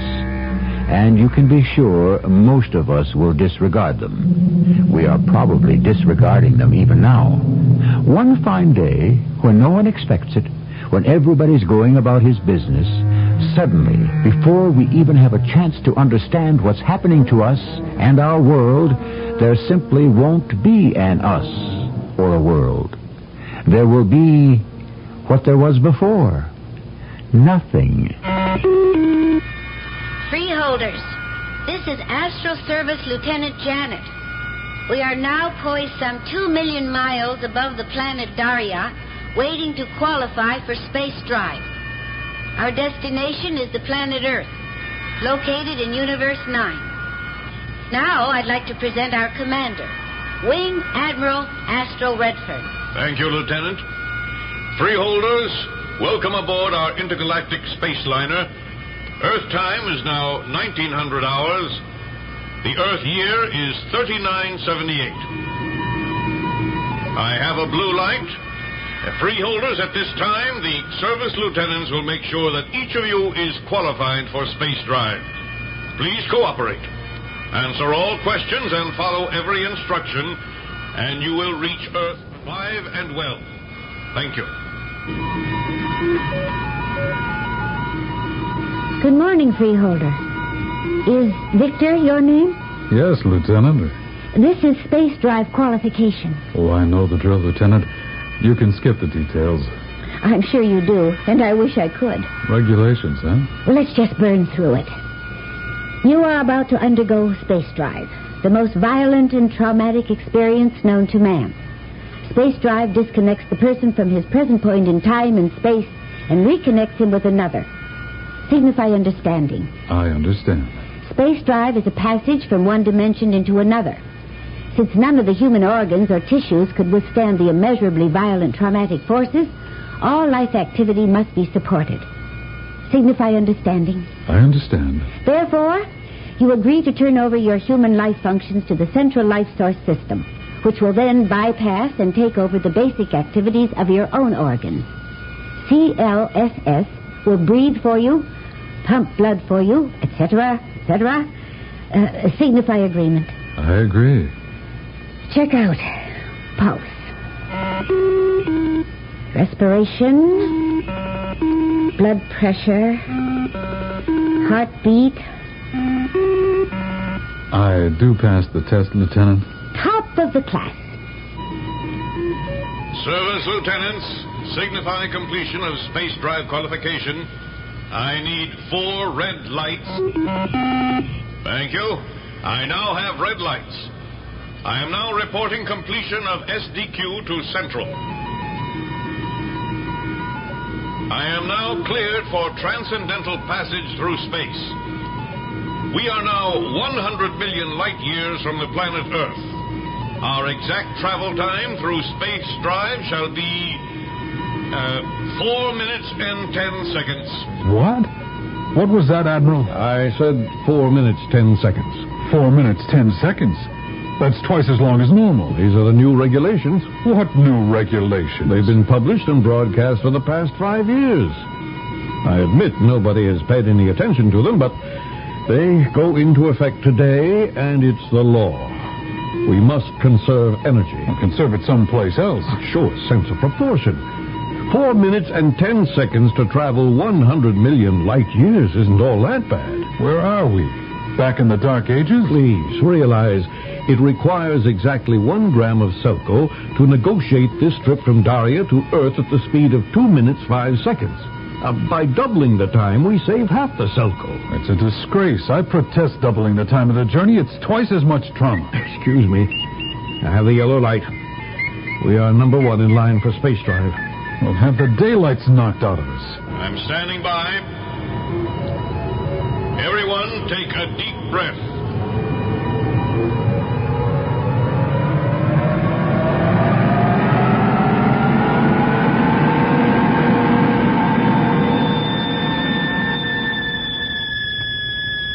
It doesn't matter how many times I do it. I can never get used to it. And I hate it. It's like you're living outside your body and someone else is breathing and pumping blood for you. You feel as if you're coming apart. And what am I going to Earth for? It can't be anything good. Quadruple blue, freeholders. We have completed our journey through space. You are now disconnected from central life source. and each of you is again in control of your own life activity. We are now 1 million miles above the planet Earth. We are waiting for the pilot ship to take us down. I hope you had a pleasant journey, and look forward to seeing you soon on intergalactic space lines. How much longer, Lieutenant? The green lights are on, about 2 minutes. It wasn't a happy trip, was it? No trip is really happy.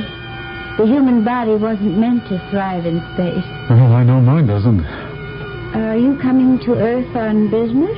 I suppose so. Any plans for the evening? Well, I have a meeting.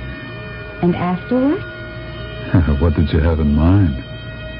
We could have dinner and go to my place. Do we have to get married? Say, where have you been? Well, I've been away for a while. On Daria, you have to get married before you can even talk to a girl. We have the flashing white light. We are in the terminal. Freeholders, please move to the forward processing bay. When your meeting's over, I'll be home. It's Section 1, 9th tier, in case you want to write it down. Oh, I'll remember. Service Lieutenant Janet, report to bridge immediately. Goodbye for now, Freeholder Victor. Goodbye for now, Lieutenant Janet. You won't forget. How could I forget? Oh, you look like a pretty good forgetter to me. Service Lieutenant Janet.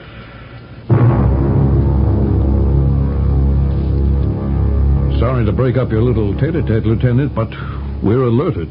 Alerted? Why? For what? For how long? I don't know. Commander, this isn't a joke, please. Look at the order screen.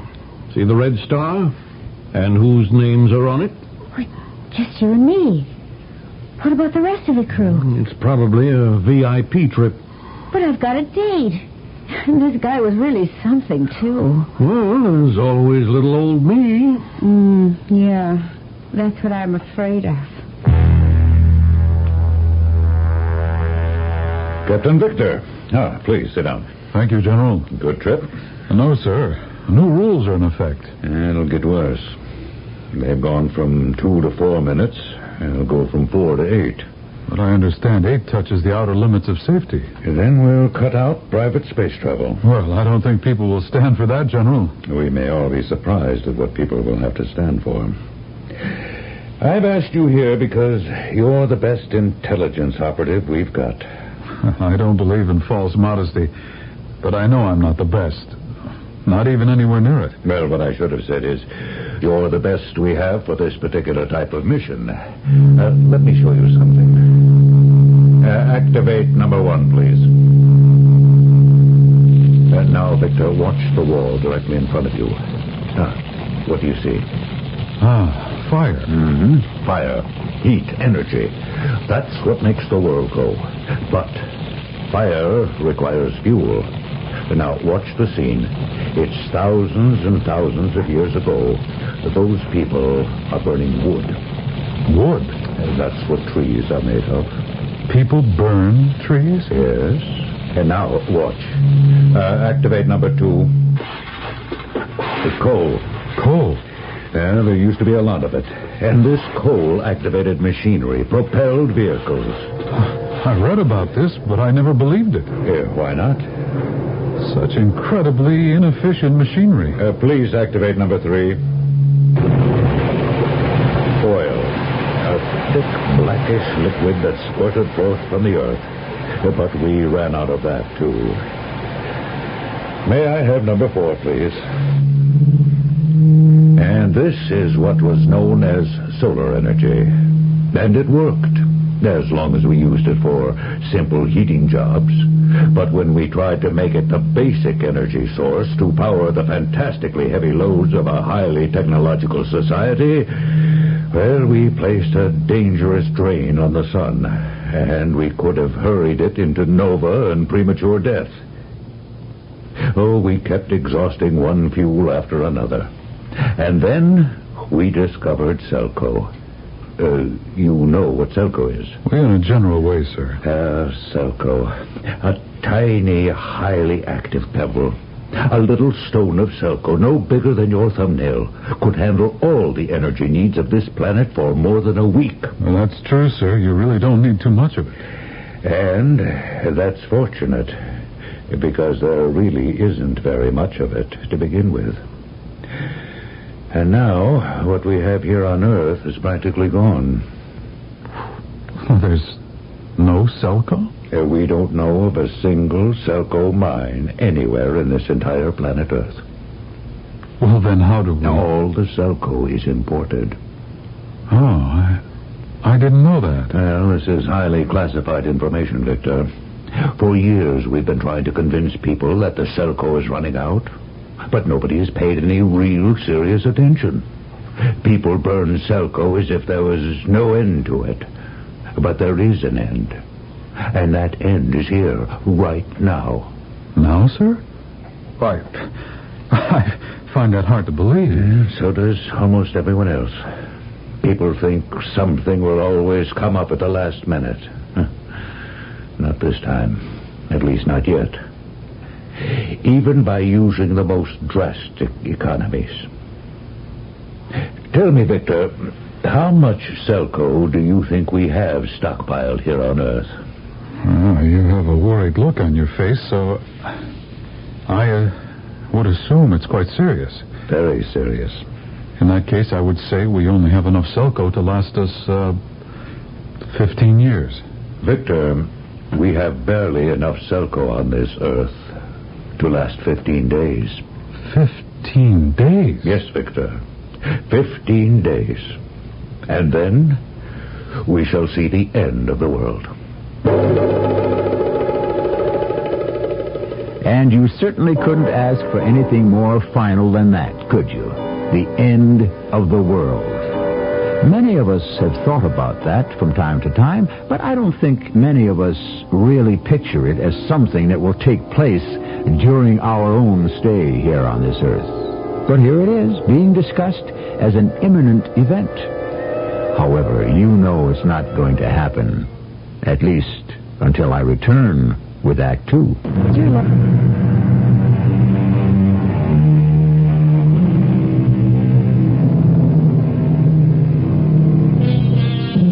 You hear about it, you read about it. An old beggar dies on the street or in some mean little furnished room, or perhaps a charity bed in a city hospital, and someone looks at this poor down-and-out derelict and says, "Oh, I recognize him. He used to be fabulously wealthy, but he spent everything, squandered his fortune." Well, you consider such a man, and you may ask, what did he die of? And the answer is, he died of poverty. As it is with people, so it must be with planets. The world will come to an end in 15 days, General? That's why I sent for you, Captain Victor. Well, me? Well, what can I do about it? You can save the world. For a while, anyway. A year, possibly 2, maybe 3. And during that time, we can try to find another source of energy. I told you, we now import all of our Selco. Yes, sir. We get it from a planet called Arana. Oh, I never heard of it, General. Well, neither did most people. It's wild, barbaric, very primitive. And that's a very ironic joke. Why, sir? Well, thousands of years ago, people used a substance called oil. Yes? By an accident of geography, most of the oil happened to come from a wild, barbaric, and primitive place, too. And I understand the ones who owned it charged a pretty penny for it also. I suppose some things never change. Anyway, you are going to Arana. Me, sir? And you will bring back some Selco. But why aren't we still getting it in the usual way, whatever that is? In the usual way, we buy it. But for the last year, they have refused to sell us any. But why? We don't know. We know practically nothing about them. No foreigners are permitted on Arana. Well, then how can I hope to land there? Well, you'll make a distress landing. And then what? And then you will proceed as best you can to get some Selco. But I'm not... I mean, I don't have... General, Why was I chosen? Because you have a way with women. Arana is an absolute monarchy. It's ruled by a queen. Perhaps you can convince her to let us have some Selco. I appreciate your confidence in me, but... Well, then you must realize how desperate we are, and to what means we've been reduced. Now, you must convince the Queen somehow to let us have, sell us, give us anything. A few £100.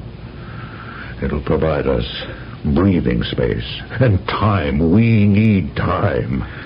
Are you telling me that the fate of the world depends on my making this Queen of Arana fall in love with me? Yes, I am, Captain Victor.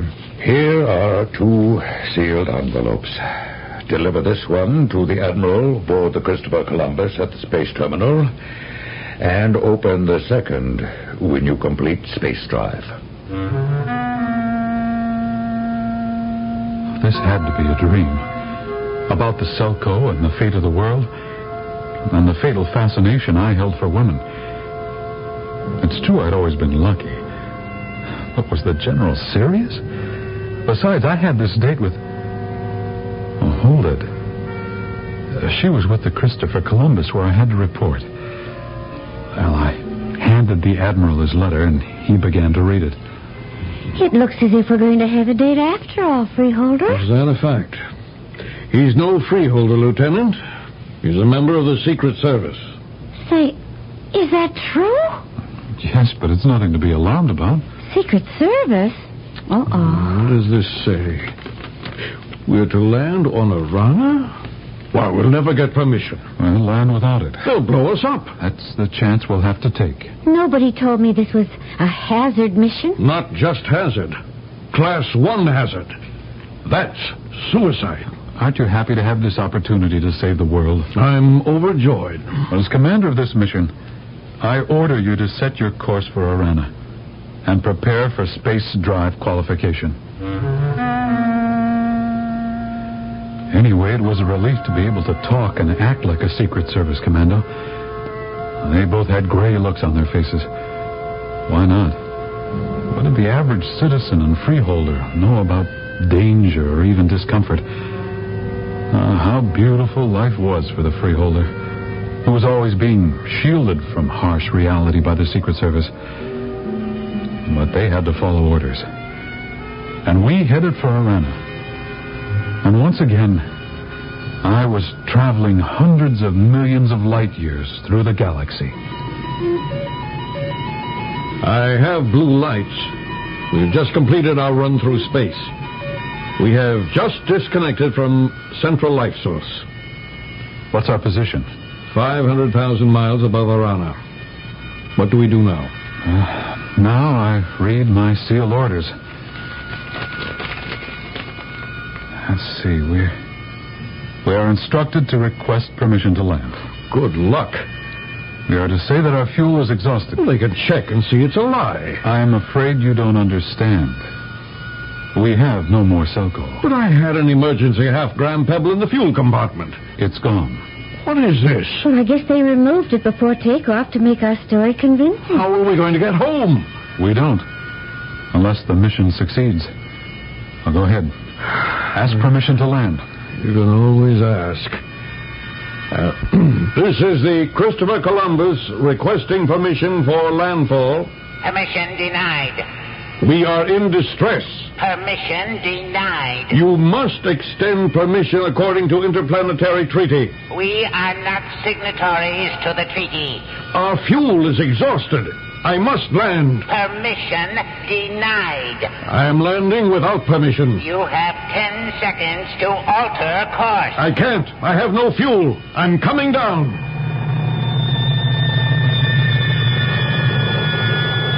Even if they didn't blast us out of the sky, what would they do to us?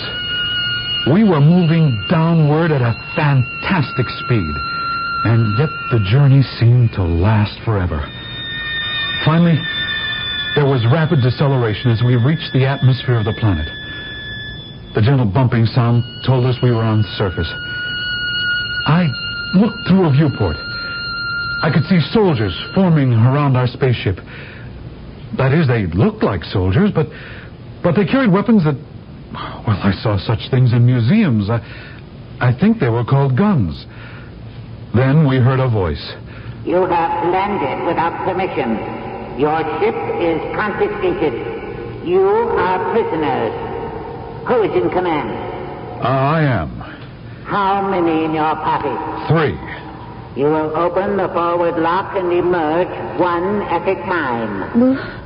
Will they shoot us as we come out? You always ask the greatest questions. I'll go first.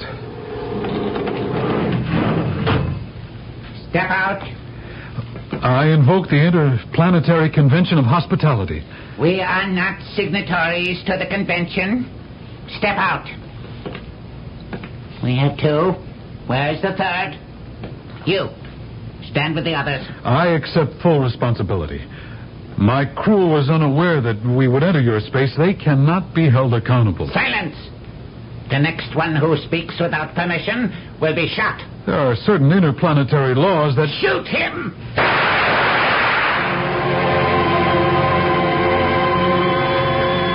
There was a great explosion in my chest and a tremendous flare of light in my brain.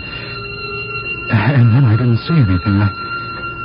I didn't hear anything, feel anything, or even know anything. There was cold, just a feeling of cold against my chest. And then I became aware of a voice. Open your eyes. You're alive. You can open your eyes. What happened to me? My chest. Oh, that hurts. I'm giving you the cure. What cure? The elixir of the god of chance. What's that? You do not have gods on your planet? Oh, yes. We have a god. Only one? How do you manage? Here we have many. We need them all. Your medicine comes from the god that watches over you. Well, how do you know which god watches over me? The god of chance. It is only by chance that you are alive. You could have just as easily been dead. I suppose so. Okay, wasn't I hit in the chest? How did I survive that? When Colonel Orville ordered the number 1 gunner to fire, it so happened that his weapon was set for stun rather than kill. Oh, that was only stun? He had set it that way without thinking. It could have just as easily been set on kill, and you would be dead. So you see, the god of chance had influenced the number 1 gunner's finger. Say, where's my crew? In the cells, or the mines, or perhaps the temple. Pray it's not the temple. What's wrong with the temple? It means they will be sacrificed. Say, now look here. What is there I can tell you? I am merely a physician 3rd class, which is why I am here with you. What's going to happen? You believe that death is not too high a price to pay for your country. How do you know I believe that? I look at your face, and that is what I see. It simply isn't true. But it does look very much as if I'm going to die here on this desolate barbarian planet, where desperate people have sent me on a fool's errand. And I'll probably die right now. Because here's that officer, that Colonel Orville, the one that gave the order to fire. I have examined your ship. You are from Earth. Yes. Your ship can carry 40 passengers and a crew of 8. Why are there only 3 of you? Oh, well, this was merely a repair cruise. How does it happen you did not have sufficient Selco? We made a navigational error, but it was an accident. It was also an invasion. You must pay the price. I demand a trial. A trial? Any accused person may demand a trial. This is part of the Interplanetary Human Rights Concordant. We are not signatories to the Concordant. You and your crew shall be taken to the temple to be sacrificed at the festival of all the gods. Ask for the audience with Her Majesty. What are you saying, physician? I am advising him of his rights. He cannot acceptably be sacrificed if he has not been advised of his privilege. Why are you interfering, physician? By law, I must tell him his rights. Otherwise, I can be guilty of allowing a polluted ceremony. I hope your motive is sincere. I hate foreigners as much as anybody. More. You have the right to ask for an audience with the Queen. Do you wish to exercise it? What have I got to lose?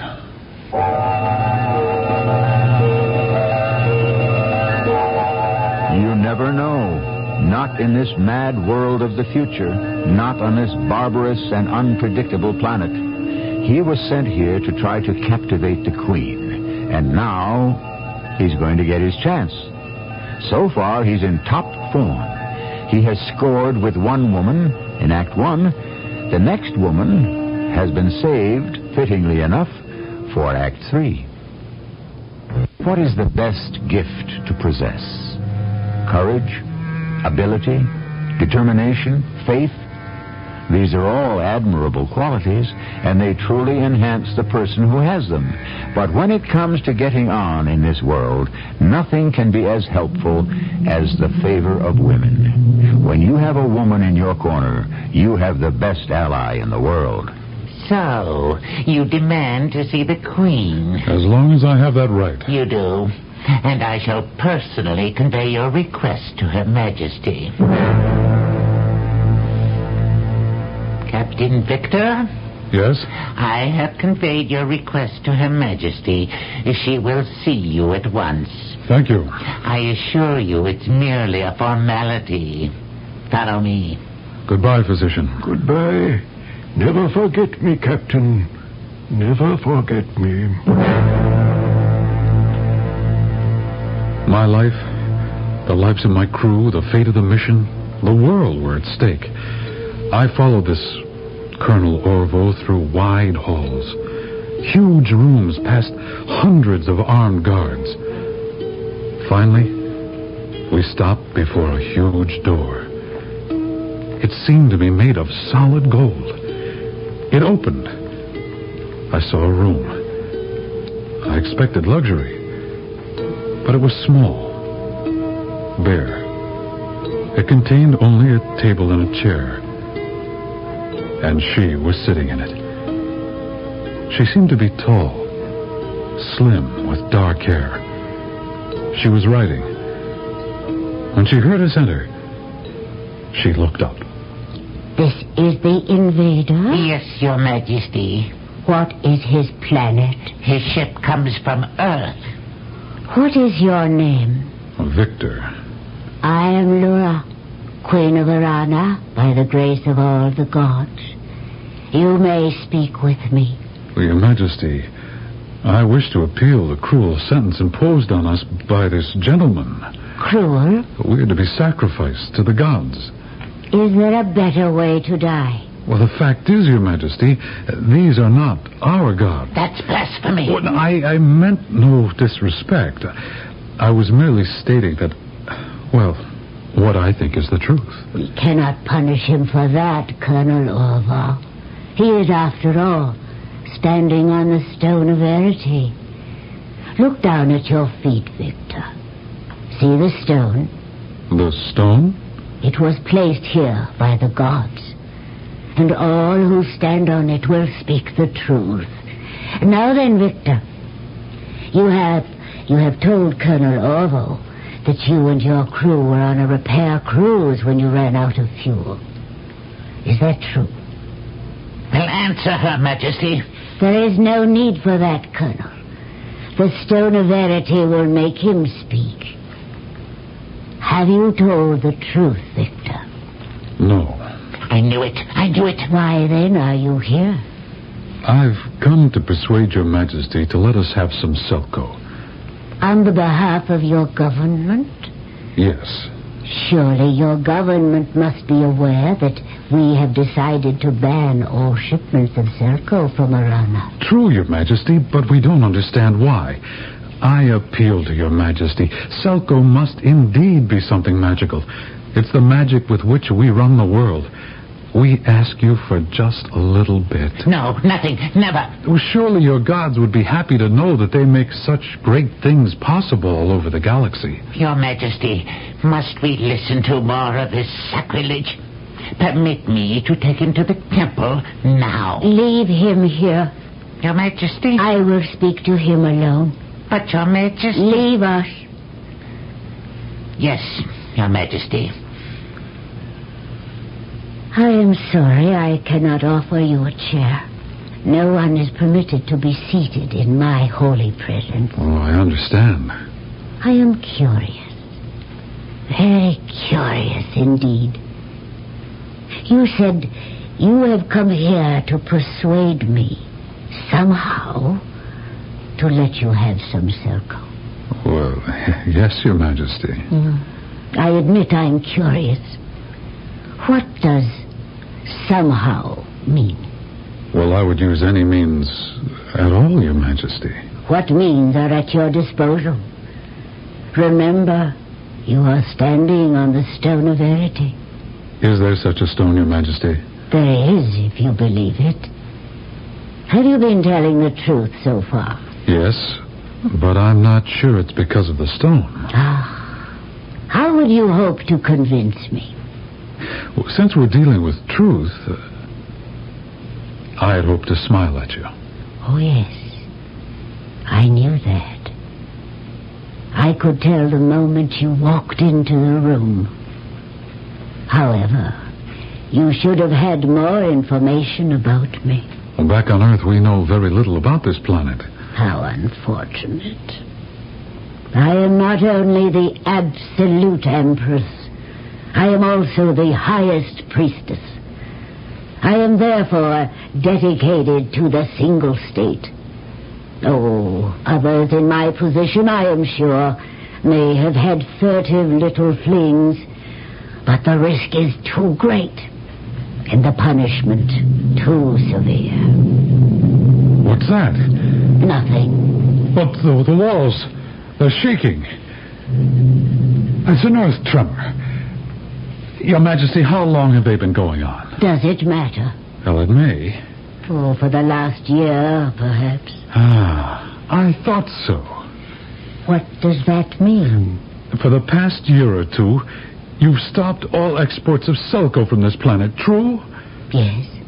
You're getting all this turbulence because you have too much Selko. Too much Selko? Of course. It's an active substance. It keeps forming because of the volatile nature of the core of your planet.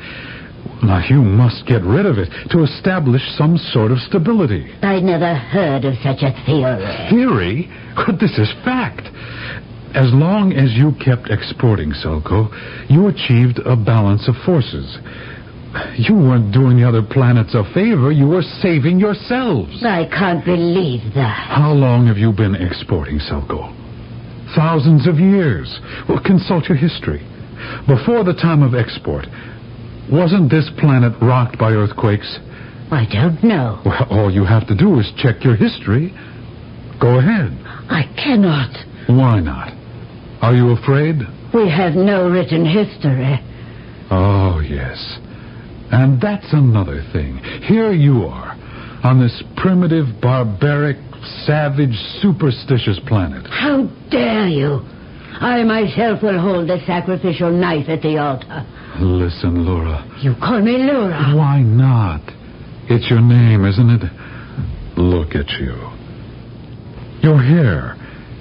It's the way women wear it on Earth. Your gown. I mean, it's very simple. Oh, but the way it fits, the way it seems to enhance you, it seems to be part of you. That's the way women dress on Earth. What are you trying to tell me? You have tastes and ideas and things you want to do and be. But none of it can happen here, not in this terrible backwater. You are talking about my planet. I came here on what I thought was a hopeless mission. Putting it plainly, I was to seduce the Queen and coax her into letting us have some Selco. You dare to tell me this? But what do I find here? A bored, nervous, unhappy Queen, out of place where she is, scared that her planet will blow up on her. That isn't true. I've come here to beg for a few pounds of Selco. But you're the one who's really in trouble. All right. All right, Your Majesty. These are my terms. Your terms? Yes. I will help you escape from here. Escape? Oh, all right. Don't escape. Stay here. Stay here. Where no woman knows what style is and no man demands it. Stay here where there are no books, places to go, things to do, except participate in some ceremonies you don't even believe in. You go too far. I said I would give you my terms. All right. First, load my ship with at least a ton of Selco. What are you saying? Then kill this Colonel Orville. Kill Orville? Or throw him in jail. He's an evil man. Nothing but trouble. He's a fanatic. Get him out of the way. And then release my crew. Say you want to visit or inspect my ship. Make up a reason. Once you're on board, we're off. I see. Oh, you haven't seen anything yet. We'll deliver this ton of Selco to Earth. It's yours. They'll buy it from you. You'll become the richest woman in the world. You'll become a queen on Earth. Not the same kind of queen you are here, but a queen who has fun and enjoys life. Now, there you are. That's it. You can't get a better deal anywhere or from anybody. Take it or leave it. What do you say? What do I say? God! Take him to the victim room of the temple and hold him there with his 2 companions.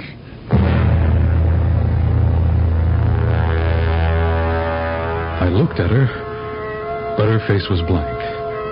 I could read nothing on it.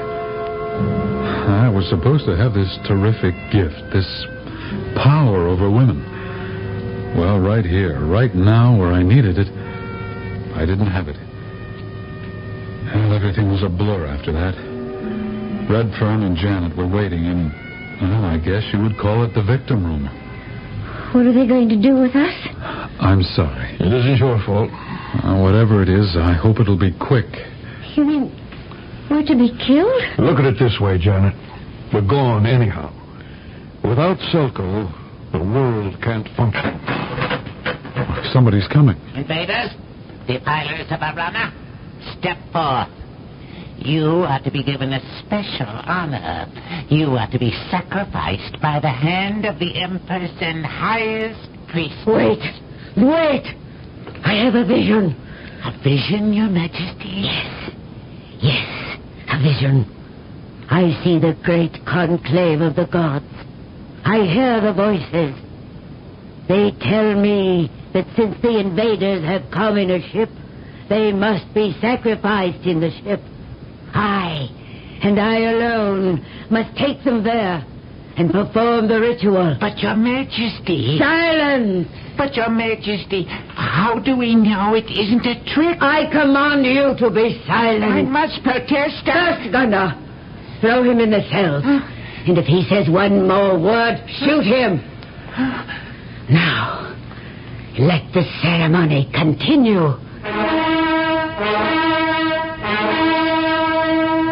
My people, we stand at the doorway to this alien ship. I enter with the invaders to make the sacrifice. Let all kneel. Let all pray.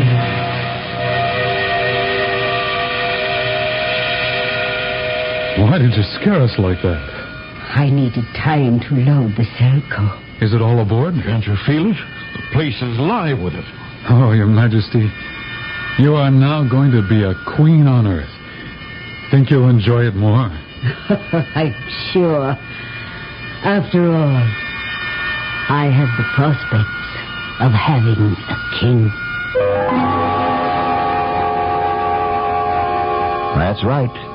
For a little while, 10, 15, 20 years, unless, of course, they learned how to conserve and preserve. But did they? Who knows? It's always a race. We're always running out of something. And right now, we're running out of time. But I shall return shortly.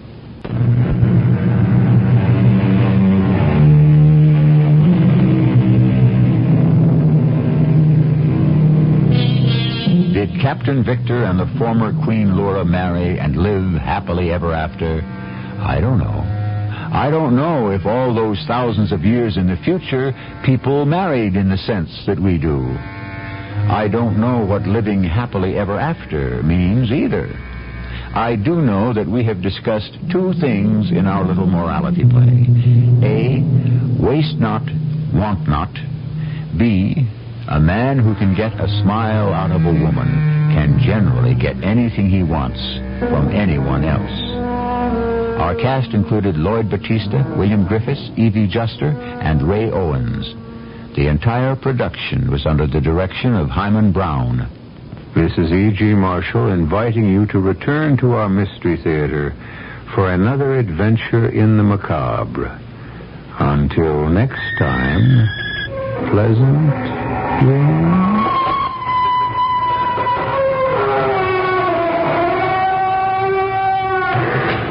Theater presents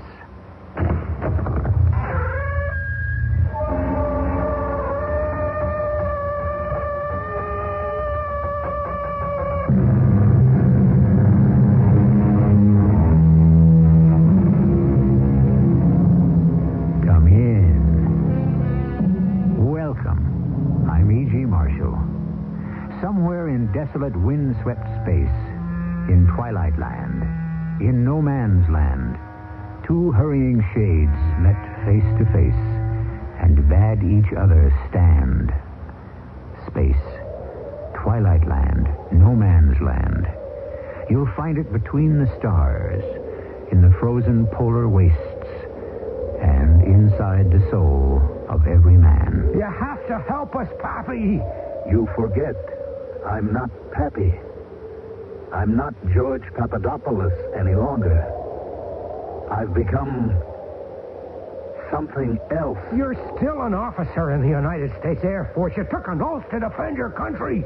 But I don't have a country anymore. Your country is still the United States. Why are you so excited? In just a little while, the United States will no longer exist.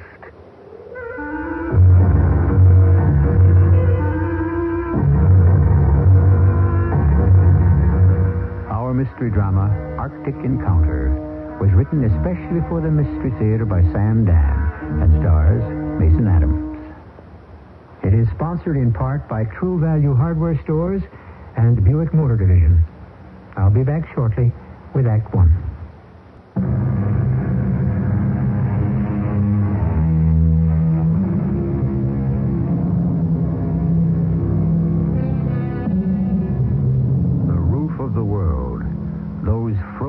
Silent polar wastes, or are they wastes? These vast, illimitable prairies of snow and ice, it is said that beneath them lie the greatest riches of the earth, the oils, the metals, all the sinew and substance of modern civilization. And perhaps here are even hidden the ancient secrets of the planet itself. At any rate, the stillness is broken every day by the noise of the airplanes as they fly back and forth, looking, listening, charting, recording. The airplanes which show the white stars of our Air Force and the red stars of theirs. Bonnie Hutch, calling White Rabbit. This is White Rabbit, Bunny Hutch. Location check. Coordinates 34 and 16. Activity? Negative. Roger. Hey, Dawson, what's for chow at the base? Betty, you shouldn't ask. Yeah, what's the movie they're showing? Betty, you shouldn't know. Gonna be one of those nights, huh? Roger. And out. Well, Pappy, another action-filled evening awaits us at the base. You wanted action, you should have joined the Marines. Bite your tongue. Besides, I'm not a fighter. I'm a lover. Yeah, so I've heard. It is true that on this assignment I do not get to practice my avocation as frequently as I would prefer. However, we must all make sacrifices for our country. What are we doing up here inside this frosted-over refrigerator, Pappy? Ours not the reason why, Chappie. Here we are, Pappy and Chappie, the Happiness Boys. You remember the Happiness Boys? I never even heard of them. They were a team, 40, 50 years ago on radio. Team? You have to be kidding. I just made that up. No, it's true. I read all about them. Billy Jones and Ernie Hare. Snappy songs and patter. And there was Uncle Don. Happy you never cease to amaze me. This is Uncle Don, your Uncle Don. Hello, little friends, hello. Where do you get all of this? Research. You are a very deep person. What else is there to do up here but read? You got to try it, Chappie. Well, I did try it. I actually read a book once. I wouldn't want to go through it again. What time do you have? 1,300 on the head. That's what I thought. Well, I wonder where they are. What could have happened to Ivan? Yeah, now that you mention it, what indeed? You don't see him, do you? Nope. At exactly 1,300, he's supposed to be visible at 11 o'clock. No sign of him. Do we report it? Why should we? Tell me honestly, if we were to spot him right now, would we report it? Well, you know we would. Okay, tell me why. Well, you know why. Tell me. Because if we do spot Ivan, that's a happening. And if we don't spot him? That's a non-happening. Well, I'll tell you who would disagree with that. Who? Sir Arthur Conan Doyle. Well, now, don't bring your English friends into this thing. He once wrote a story in which every night this dog would bark. Now, you follow this? It's not all that hard. However, on this particular night, the dog did not bark. He didn't? He did not. Which is just as significant as what may be happening out here. In what way? Each day for the last 30 days on patrol, we fly by Ivan. Today, we don't. Why not? Okay, why not? I don't know. Could it be significant? Let's throw it at Dawson. Maybe we can ruin his day. White Rabbit, calling the hutch. This is Bunny Hutch. Come on in, White Rabbit. I have an unusual occurrence to report. Proceed, White Rabbit. The dog did not bark. Yes? That's it. What's it? That Spaskov 2 motor observation plane we fly by over coordinates 3416 and 1300. Well, it's first time in 30 days that we haven't seen him. I thought you'd like to know. I'm going to put you in for the Legion of Merit. Thank you. Now, can you tell us a movie for tonight? Sherlock Holmes and the Hound of the Baskervilles. This is Hutch over and out. You know, Dawson, he must think we're crazy. Look, in this outfit, if you're not crazy, you go crazy. Well, what do you suppose did happen to Ivan today? Well, they could have changed the patrol route. I don't think so. Not till we do. The idea is to keep an eye on us. Yeah, just like we're keeping an eye on them. Naturally. Maybe Ivan goofed and got themselves sent to Siberia. From here, that would be a promotion. Yeah. Let me tell you something about Ivan. One of them might be an Olga. What's this? If you listen real close to their messages, one of them sounds like a dame. A dame with a deep voice. Oh, they all got deep voices, those Olgas. I mean, they're built. Did you ever see pictures of them sweeping the snow off of the streets? Those are large ladies. On the other hand, some of them are frail and wispy, floating little ballerinas. Yeah, I like mine somewhere in between. So you think one of the Ivans is an Olga, huh? You could win money on it. Why you say that? Instinct. Just let there be a dame within 1,000 miles. Well, if she is, she's probably the only one. I wonder how I could meet her. Chappie, with all the dames that we have in the United States of America... Now, Pappy, you're taking an isolationist, a chauvinistic point of view. Oh, excuse me. I didn't mean to offend you. Why are we here? To maintain peace. Any fool knows that. What better way to promote peace than for people to come together and really get to know each other? Now, you take this, Olga. I bet she's just as anxious for a few laughs as we are. Yeah, I can see her now. Dark hair, black eyes. Oh, yeah. Yeah, it was always my type. Oh, Olga, we're such fools, you and I. Why are we being kept apart? Don't tell me you're in love with her already. How long do you think it takes, Pappy? Chappie, take a look. Far distance. What? 2 o'clock on the ground. Yeah? What do you think it is? What do I think? What? Oh. Check it through the glasses. That's not my imagination, is it? No, that's something, all right. Let's have a good look. Looks like a plane. Not in one piece either. It's Ivan, all smashed up. It's a Spaskov 2 motor. It must have come down hard, too. Do you think anyone's alive there? No, there's something funny going on. We should have heard a distress signal. Maybe he didn't have a chance. If he's down, it's a cinch he's missed out on a checkpoint. His base should be trying to reach him. I don't hear a thing. Call the hutch. Tell him what we got. I sure hope Olga's okay. White Rabbit, calling the Bunny Hutch. Come in, Bunny Hutch. Bunny Hutch? What's the matter? I can't raise the bass. Come in, Bunny Hutch. This is White Rabbit. Hey, the lights are. What the? The radio's dead. What? Chappie, we're losing power. What's going on? Everything's out. We're going down. Chappie, ease back on her. Back. What's happening, Pappy? What's going on?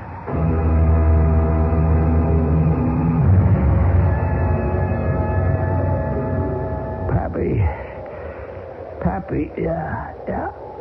You okay? I don't know. I feel kind of numb. How's the plane? I think we're in one piece. Well, that's something. I suppose there's any point asking about the radio. You can ask. Well? Everything's out. And I can't get anything started. How could we lose all our power? I don't know. It's as if... As if what? As if somehow, suddenly, it all just drained out. I know that sounds crazy. What can we do? I don't know. I don't either. Just asking to pass the time. Pappy, is anything broken? I don't think so. I just feel nothing. Can you move? Yeah, maybe if you help me. The question is, where would we go? Well, we just have to sit tight. Yeah, provided that we don't...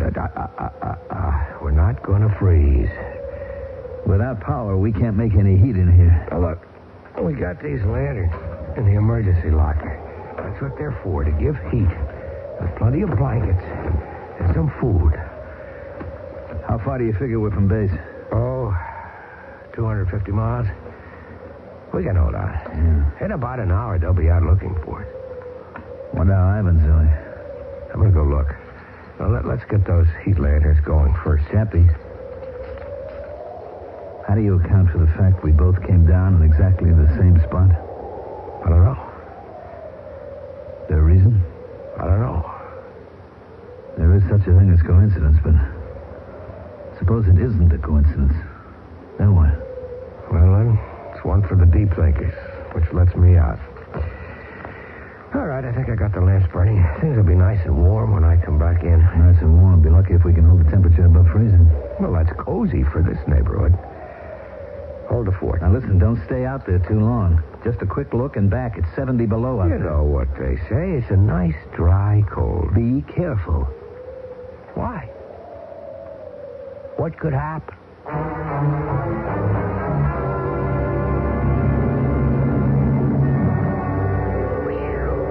Boy, it's cold. How do you get this thing open? The door should swing it. It's jammed. Boy, I don't see how anybody could be. Hey! Oh, it's Olga.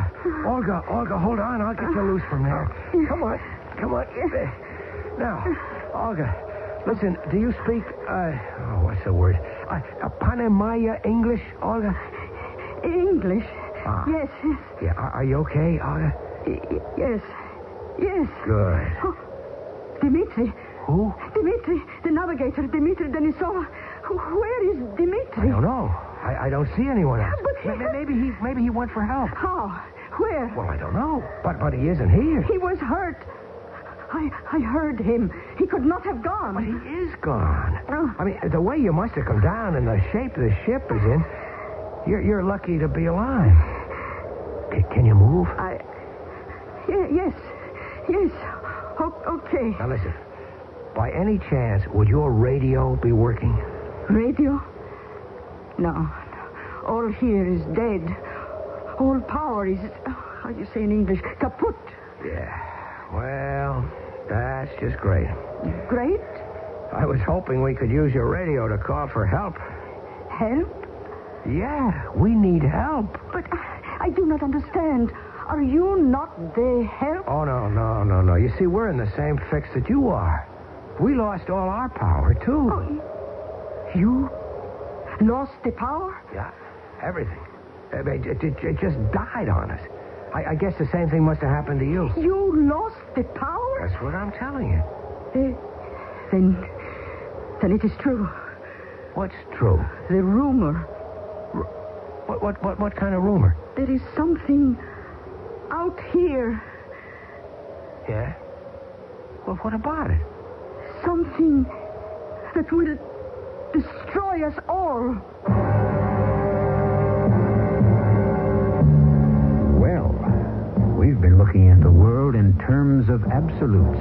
We and they. We and they dominate the core of every dispute.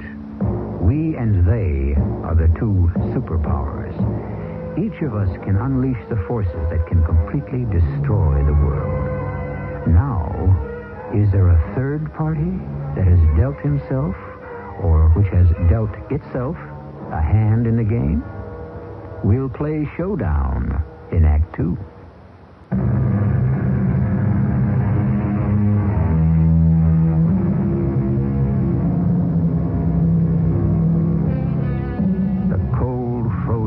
Forbidding north, the wasteland of snow and ice. And yet, man has ever been drawn there. But unlike the forests that can be cleared and the deserts that can be watered, the north will always resist and reject us. Nothing of ours can take root or hold fast. The north, indifferent, implacable, ready to make of each visitor a victim. It is said something is here that can destroy us all. Sure, but that's old stuff. Cold, exposure, starvation. No. Something. All right. What? What is it? I do not know. It is a rumor. Who started it? Who? Who starts rumors? Do you not have rumors in your Air Force? Oh, sure. Lots of them. Can you tell? Do you know who starts those rumors? Sure. I do. You? Sure. I have to do something for a laugh. Yes, but this is not a rumor to have fun. No. So what kind of rumor is it? Something is here that will kill all life. What? They say something from out there. Out where? The stars. Space? Space, yes, space.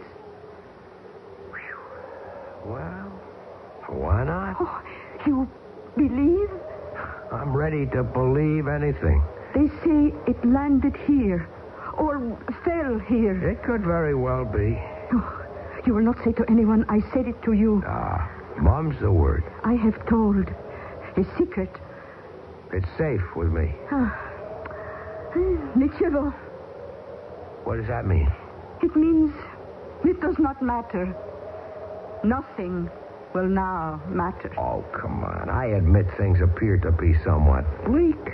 However, let us look at the bright side. We shall not leave here alive. Don't say that. It is true. Now, don't say that. I mean, my outfit, your outfit, they know pretty much where we are. No, nothing can save us. Look, the cold is starting to bite through. We'd better get over to my ship. But you have no power. We've got lanterns, we've got blankets, we've got food. And soon it will be gone. Hopefully, by that time. A few more hours of life. Yes, we shall cling to a few more hours of life.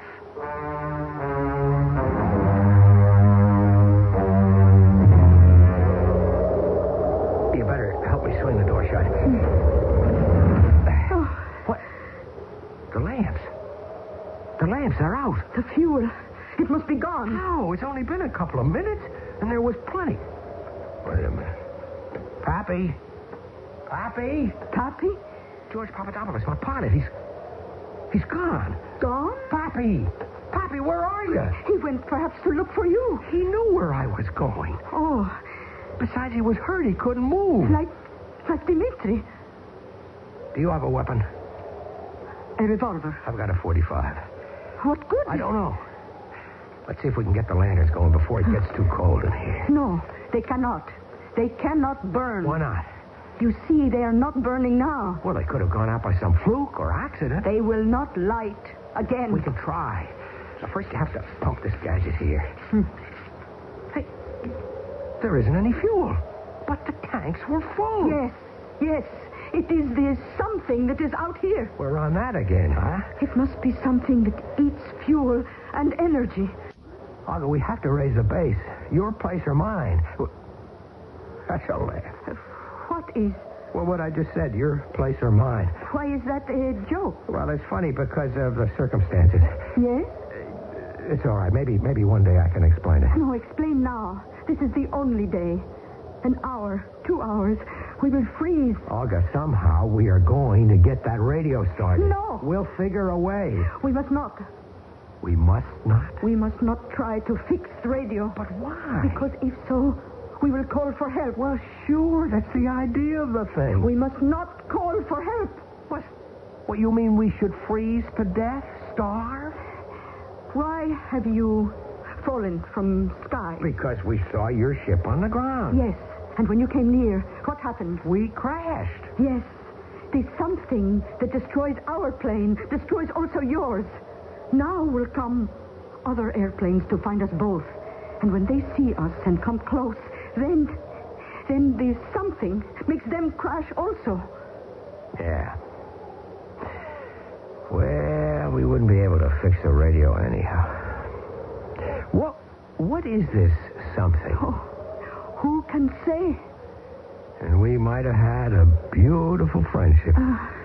No. No? Why no? You are not a serious person. And I take it you are? Oh, yes.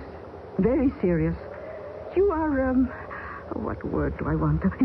Frivolous. That's right. That's absolutely true. You admit, then? Yeah, that's why we'd be so good for each other. We have 1 hour, 2, maybe 3 hours to live. Should we talk this way? Why not? So personal? Well, what else should we be talking about? We should have discussion on, you would call it dialectical materialism. All right.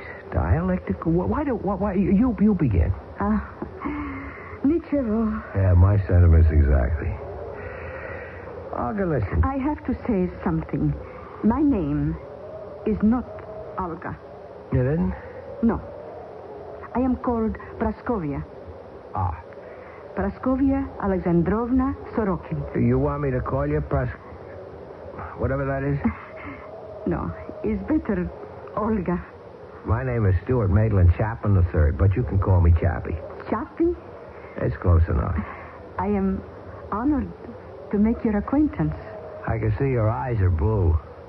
But underneath your helmet, what color is your hair? Blonde. Yeah.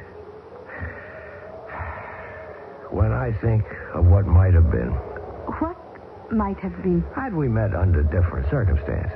But under different circumstances, how could we have met? Yeah, I guess that's part of the problem. We had to have a disaster. Well, what are we going to do about it? Do? We can sit here, maybe hold hands, and wait till we freeze to death. Or... Yes. Or? Or we can fight it. Fight what? Who? Whoever and or whatever is doing this to us. How? I was afraid you'd ask me that. Look. What made both our ships come down? What robbed us of all of our fuel, of our energy? Something. A something? All right, okay. Let's try to find that something and destroy it or shut it off. But where is it? And where is your man Dimitri and Pappy? I mean, what could have happened to them? I am cold. Yeah, we're starting to feel it. And it won't get better. Look, while we can still move, while we can still care, do you want to try to go out there and find it? Fight it or whatever? Yes.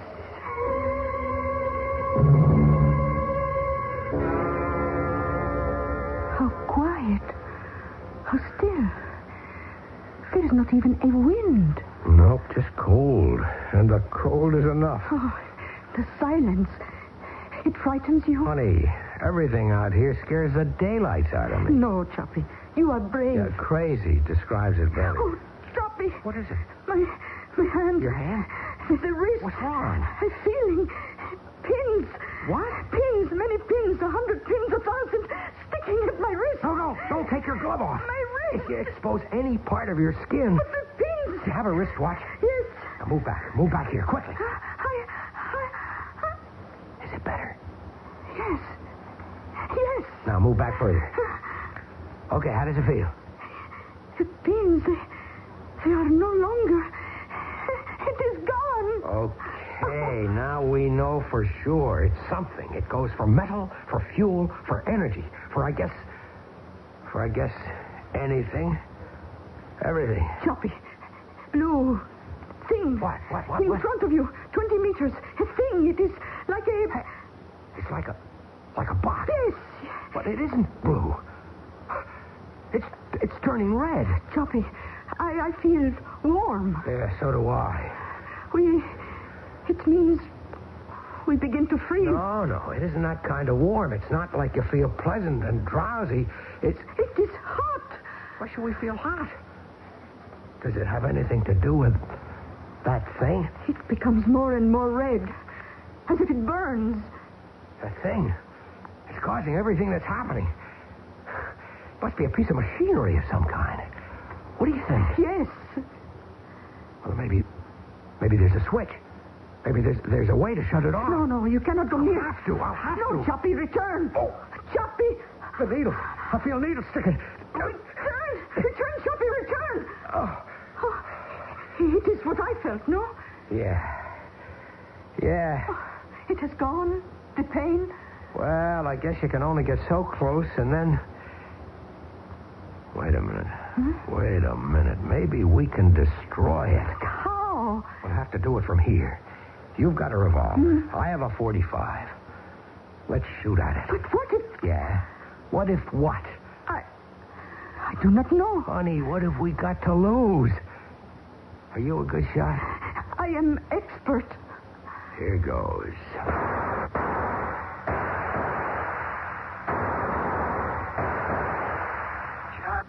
What the... Don't shoot, Chappie. Don't shoot. What? It's Pappy. Don't shoot. Hold your fire, Olga. Hold your fire. Pappy? Is that you? It sounds like Pappy. Whatever did happen to him anyhow. But as our friends look in every direction, there is absolutely no sign of Lieutenant George Papadopoulos or of Captain Dmitri Andreev either. There is only the endless frozen waste, the shattered remains of the two military observation planes, and a box, which first appeared to be blue, but now is glowing a fiery red. This is the picture. Hold it in mind for the next few minutes, and then we shall return with Act 3.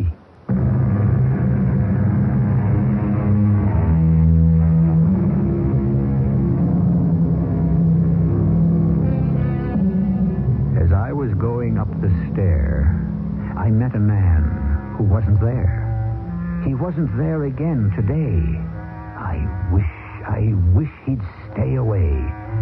Well, Lieutenant George Pappy Papadopoulos, United States Air Force, is definitely not there.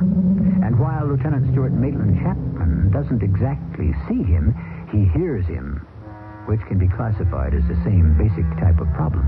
All right? Don't shoot, Olga. Don't shoot. Is that you, Pappy? Yes. Yes, it is me. Where are you? That's a good question. Well, do you have a good answer? I have an answer. I don't know how good it is. On the other hand, good or bad, I'm not sure those are distinctions that matter too much anymore. Pappy, don't try to kid the troops. This is me you're talking to. I'm aware of that. What's the drill? I'm a part of it. You're part of what? It's hard to explain. Yeah, but it's not impossible. Where are you? Obviously, I'm here. I was right, Pappy. One of the Ivans was an Olga. Yes. And the other one is called Dmitri. Olga, where's his voice coming from? From... Oh, it cannot be. From where, Olga? Her name isn't Olga. It's Praskovia. Right now, that's not the problem. From where, Olga? It comes from the box. That's what I thought. Are you in there, Pappy? Yes. It cannot be. It is impossible. His voice. It must be a tape. Dmitri told me all about her. Pappy, what is this? I'm trying to explain it. This is a thing. What kind of thing? Like, you could call it a world. What do you mean? A world? A world. Like the one you live on. You said a world like the one we live on? Right. Does that mean it's another one? Yes. You could say that. Oh, Pappy, for crying out loud. Choppy, you must be calm. You realize he's my best friend and I can't understand a thing he's talking about. Why is so difficult? A world. Another world. So? Where is it, Pappy? Where is it and where are you? The box. The box? What do you think this box is? Well, it looks like... It looks like computer from Sputnik. That's right. A Sputnik? A satellite. Ours or theirs? I don't know. It doesn't matter. It was dead. It was dead? Yes. It just floated in space until... Well? Until this wandering world... What wandering world? Well, it's a kind of... A kind of what? I'm looking for a word to describe it. I must be crazy. I'm hearing things. Intelligence. That's the word. A world of intelligence? Yes. Well, what kind of a world is that? Just thoughts, ideas. What kind of thoughts and ideas? Everything. All kinds of images and fancies. And what else? Nothing else. Nothing else? I mean, that's enough to make up a whole world? Yes. She understands. Our world is ideas. But to support ideas, we need, how do you say, physical bodies. This is another world. Another civilization. I still don't understand it. This is a world of pure intelligence. It doesn't need bodies. It's evolved far beyond that point. But you haven't told me where it is. Yes, I did. It's in that box. The whole world? In that small box? How much space do you need for an idea? How did it get here? The satellite was in space. It attracted this floating world. Yeah? Why? Because... Why? I think this is something he doesn't want to tell us. I will tell you. Because it doesn't make any difference now. The world, this world, it needs nourishment. And... I think I know where you're headed, Pappy. And it takes its energy wherever it can find it. It floats or wanders or prowls through space and feeds on anything it can turn into mental energy. How did it get here? The satellite died and it fell and landed. The world, my world. Your world? Yes, Chappie, I'm part of it now. But you're an American. No, I'm part of a different world. Well, what are you doing? Well, what are you doing? You're living. The same thing with us. We live. That is, we try to maintain life just as you do. Don't say we and you like that. But it is we and you now. We seek sustenance, nourishment, just as you do. Oh, come on, Pappy. It's all a joke. It's a big gag. No, it isn't. There's a punchline. There has to be a punchline somewhere. We feed on energy. All energy. Animal, vegetable, mineral, just as you do. Can you understand him, Olga? Yes, I believe I understand. And what we consume, what we are nourished by, becomes a part of us. Adding to us another intelligence. The difference between us is that what nourishes you becomes a part of your body. What nourishes us becomes a part of our intelligence. Are you telling me this thing, this intelligence, this world, killed you? No. It saved me. Saved you? I was dying. So was Dmitri. So when it came, I couldn't resist. The way you can, still. What do you mean, still? You see, the intelligence that I'm part of is nourished now. All the energy from the two planes, from Dmitri, from me, it is filled with fire, creative fire. Even you can feel the glow. But soon we will need more. And from hot red we shall recede into cold blue. And then? Yes, then? Then you will become weak. From hunger. From cold. And you will not have the strength. You will also become part of this world. No. It isn't bad. Not at all. We have to fight you, Pappy. How? How can you fight me? Olga, we have to get out of here. Do you understand? Yes. In a few hours, my base, yours, will send out search planes. Those planes, if they fly by here, they'll be brought down by this thing. We must not be here. They must spot us away from the range of this thing. How far can you go, Chappie? How far in this cold? A mile? He's right, but we have to do something. Yes, but what? It doesn't matter. Soon you'll be one of us. Us. Be grateful. We will save your life. Oh, sure. Instead of dying of the cold, you'll be rescued by our world. You'll be part of the intelligence. I would have died. Dmitri would have died. No. There's nothing you can do about it in any event, Chappie. You see how the red is fading? Soon we will need more energy. You will become colder and weaker. And the others? What others? You know what others. Your old buddies, the guys in your outfit. I no longer have an outfit. Why can't you understand They'll that? fly by. They'll see the wrecks. They'll come in closer. They'll be trapped and destroyed just as we were. Not destroyed. Just changed. Changed. Olga, can you think of something? What can we do? Chappie, do you realize this is the first time in your life you ever asked a woman for advice? Well, maybe she's the first one I ever met who I felt like asking. Why do you think you can ask me? Well, because... Oh, come on. Tell me. Well, it's because... Well... I understand. It is difficult for you to say it. Maybe. It's difficult for me also. What's going to happen to us? Nothing. You'll both blend into this one great intelligence. You'll be part of this world. No. Choppy, it is getting cold. It is. See, the box is now turning blue. Olga, we have to do something. Oh, let us sit close to each other and wait. Wait for what? Oh, Nichivo. No, we have to fight. Pappy. Yes. Come on, Pappy. You have to help us fight this thing. Chappie, I am this. No, not you. You're Lieutenant George Papadopoulos, the most popular guy in the 199th Squadron. No. You can't drop it like that. Your friends, your country. I mean, you can't cast them aside like a snake gets rid of a skin. You took an oath. You don't understand. What's there to understand? A guy betrays his country. That's clear enough, and it's bad enough. But you're even worse. Don't say that, Chappie. Don't you call me Chappie. That's for my friends.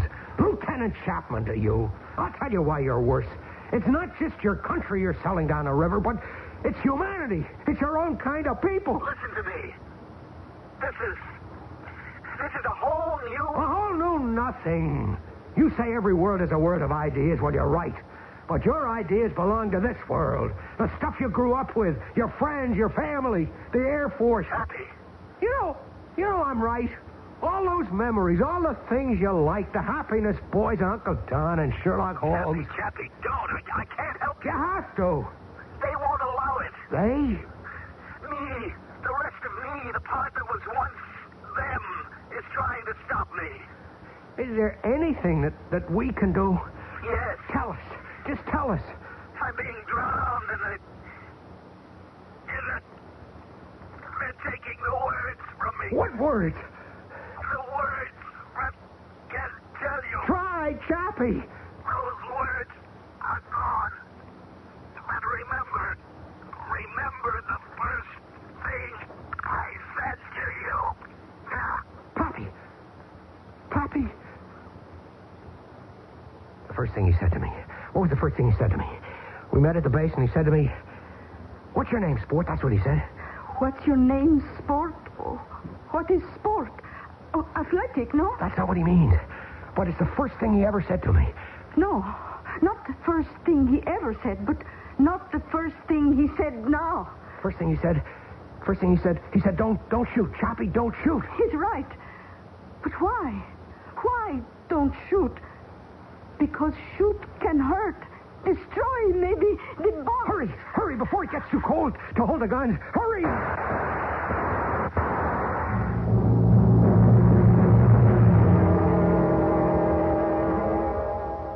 Chappie? I think you're going to be all right. You were picked up before the frost could really get you. Olga. The girl? Well, actually, her outfit landed the same time we did. They took her, we took you. Listen to me. There was this thing from space somewhere. It lives on energy. It drained all the power from the engines, the radio, from everything. Uh-huh. Don't look at me like that. That's why we crashed. You crashed because you had a power failure. How do you account for Ivan? Well, I guess he must have had one, too. Isn't that maybe just too much of a coincidence? Life's made up of coincidences. Okay. Pappy. Why couldn't you find Pappy? Well, he must have wandered off. And Ivan, what was his name? Dimitri. Did he wander off, too? That's the only explanation. Look, I am trying to give you the real explanation. Did you find a blue box? Sure. It was a broken old computer housing from a space satellite. Listen, I am trying to explain to you. And Chappie, I'm trying to explain to you. Leave well enough alone.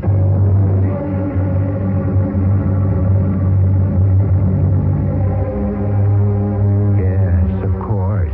When it has to do with space and phenomena of that nature, the official reply is always a rather evasive, let well enough alone. Officially, there are nothing but denials when questions of space, UFOs, the Bermuda Triangle, are brought into question. The powers that be seem to ascribe them all to the imaginings of well-meaning but deluded folk, like you and me. I'll be back shortly.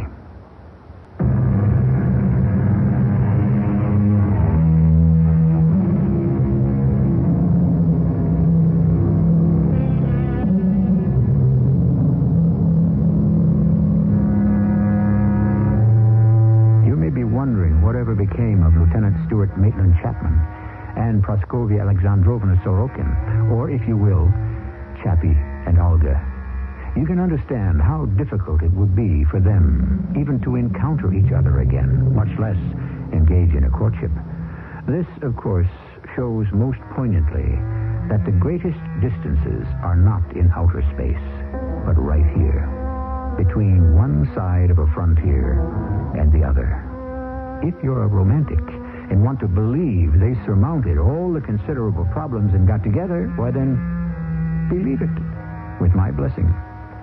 Our cast included Mason Adams, Mandel Kramer, and Bryna Rayburn. The entire production was under the direction of Hyman Brown.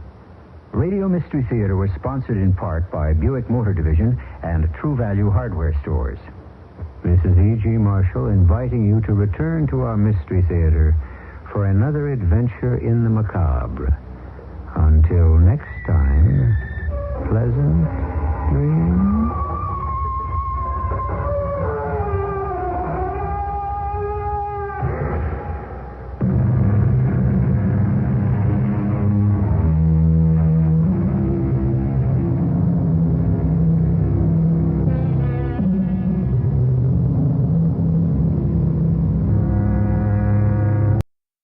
The CBS Radio Mystery Theater presents...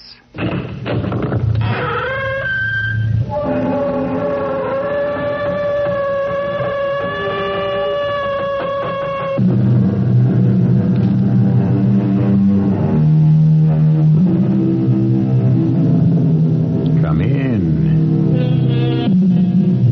Welcome. I'm E.G. Marshall.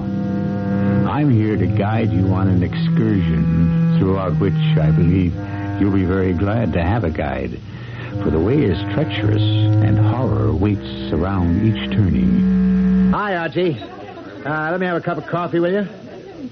Hey, did you ever hear of anybody getting a free ride on the Long Island Railroad? Well, you're looking at the man who did it. The conductor walked right past me. I had my ticket out there ready for him to punch, and he walked right past me. How about that coffee? Archie? Archie? You act as if you can't even see me.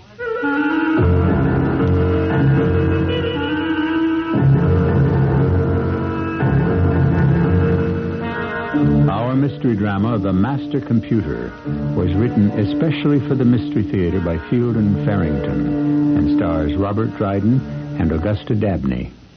It is sponsored in part by Anheuser-Busch Incorporated, Brewers of Budweiser, and Buick Motor Division. I'll be back shortly with Act One.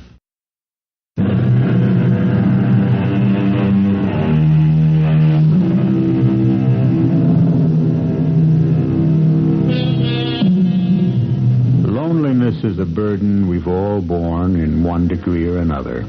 It throws us back upon our own personal resources, which, in the ordinary course of things, are sufficient to sustain us. But there's nothing ordinary about the loneliness we're going to deal with here, even though two people share it. This is loneliness, intolerably multiplied. Grace and Harry Clayton are returning from a pleasant summer vacation, but they're exhausted. They've driven in one day from Opequot, Maine to Newton, Long Island, the small suburban town in which they live. You know something, Grace? I never realized how beautiful Newton is. Well, I just want to crawl into the house and collapse. Oh, I hope I can make it to the bed. One stop first. I want to pick up the mail at the post office and tell them they can start regular delivery again tomorrow. Well, you better hurry then. The post office closes at 5:30. I'll make it, I think. Oh, Harry, do you dread going back to work in the morning? No, not really. Vacations have to end sometime. Otherwise, they wouldn't be vacations, would they? Oh, good. Parking right in front of the post office.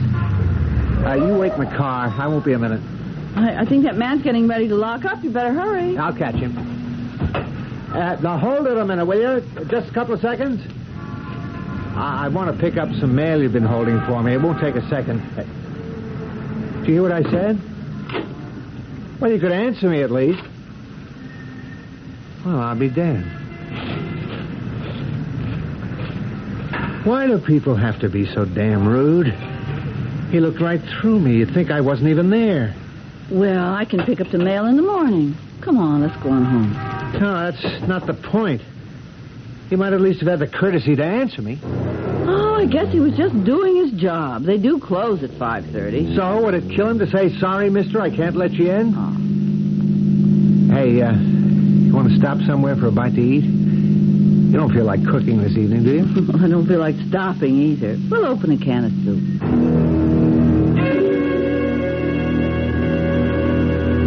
This bread's moldy, Grace. Oh, well, I'm sure there's some kind of crackers in the box. Oh, I've got just about enough energy to eat some soup and make one phone call. What phone call? Oh, I thought I'd call the kids at the camp. This evening? What for? Oh, I don't know, really. I just feel like talking to them. Okay. I've been worried about Benny's batting average myself. You go ahead and make the call. I'll heat the soup. I suppose it's silly, but I just don't feel like any. Camp Catchawa? Hello, this is Mrs. Clayton, Tim and Benny's mother, and I'd like to speak to... Camp Catchawa? Can't you hear me? I want to speak to either Tim or Hello? Benny. Hello? This is Mrs. Clayton. I'd like to speak to... He hung up. Huh. Well, it must have been a bad connection. I could hear him perfectly well, but he couldn't seem to hear me. We'll dial them again. Maybe you'll get a better connection this time. Oh, I guess it's silly anyway. They're probably having supper. How's the soup? Oh, good. Hey, I think I'll call Pete and Alma Rhodes. What for? Oh, just let them know we're back. No reason. I guess we've both got telephonitis tonight. Okay. Oh, let me talk to Alma before you hang up. Oh, this soup isn't really as good as I make, but it's the spot. Hello? Hi, Alma. It's Harry. We're back. Hello? It's Harry, Alma. Can't you hear me? Hello? Oh, I don't know why people... I guess our phone's out of order. Same thing? She couldn't hear you? Yeah. I'll report it to the phone company tomorrow from the office. Oh, what if somebody tries to call us tonight? I'll be very glad the phone's out of order.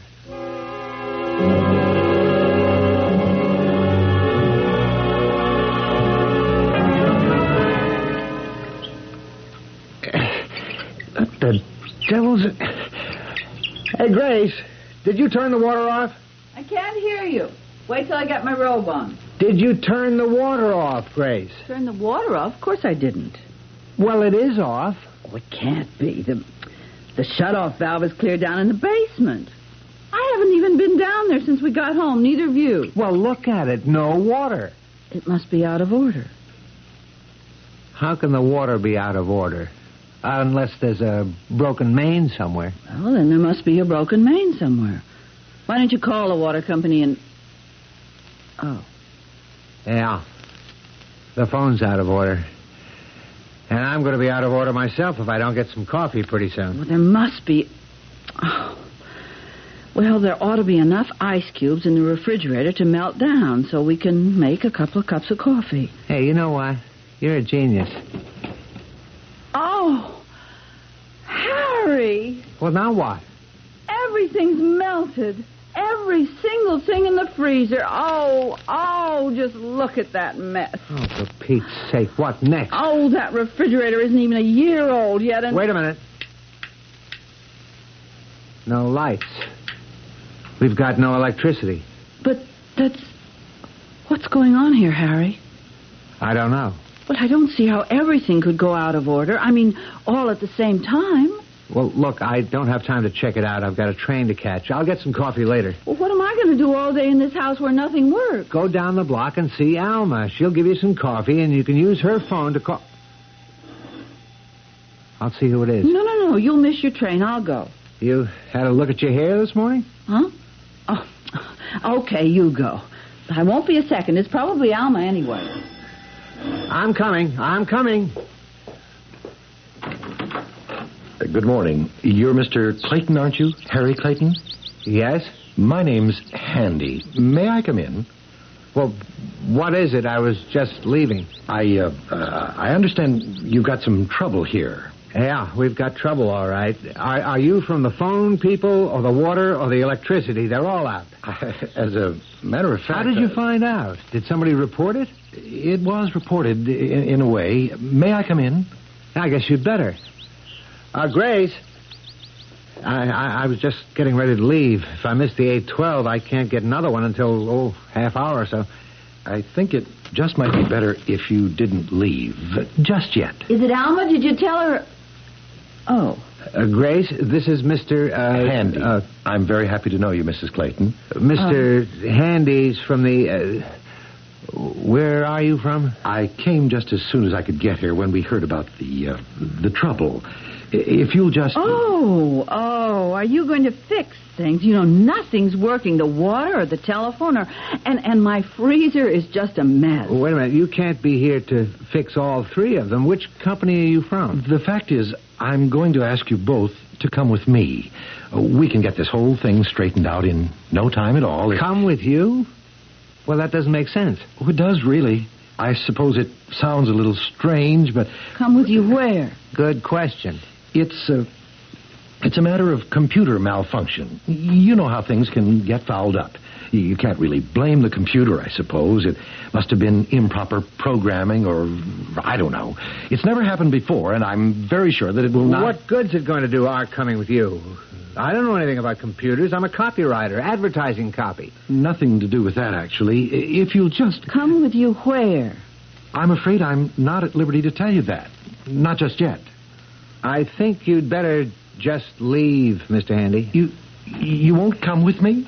We will not.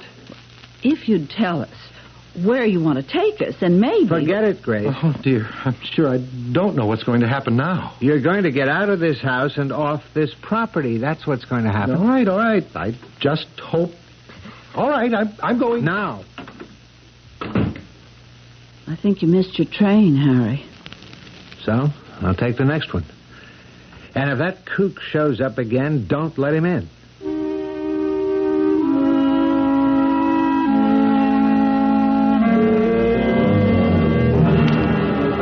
Archie, let me have a cup of coffee, will you? I haven't even had my first cup this morning, and I'm dying. Did you ever hear of anybody getting a free ride on the Long Island Railroad? You're looking at the man who did it. The conductor walked right past me. Had the ticket out there ready for him to punch, and he walked right past me. Hey, how about that coffee? If I don't get it soon, Archie. Archie, you act as if you can't even see me. Anybody home? Alma? It's Grace. Where are you? Oh, hi, Alma. You know, we tried to call you last night, but our phone seems to be out of order. Now, I could have sworn I heard that screen door slam. Hey! Alma, it's me. I slammed the door. Oh, those rotten kids. I swear, one of these days... Alma, come on. Don't play games. Are you sore at me or something? What's the matter with you, Alma? Rhodes Hardware. Pete, it's me. I'm sorry to bother you at the store. No, that's okay. No business yet. What's up? Well, it's those neighbor kids again. Oh, boy. What have they been up to now? Well, they slammed the kitchen door. It must have been the kids. Alma, it was me. I slammed the door. I don't want to scare you, but are you sure there's nobody in the house, honey? Oh, there couldn't be. I came right out to the kitchen, and there's nobody here. Alma, what are you trying to do to me? Okay, I'll speak to their parents again this evening. Any sign of Grace and Harry yet? Oh, no. And I'm getting kind of worried. I know they wanted to get home yesterday. Harry was supposed to go back to work this morning. Alma, listen to me, Alma. Maybe they decided to take an extra few days or something. I wouldn't worry. You lock the doors now, you hear? Yes, I will. Bye. Alma, please. Oh, I wish I knew what happened to Grace and Harry. Alma, I'm here. I'm here in the kitchen with you. Well, I guess they can take care of themselves.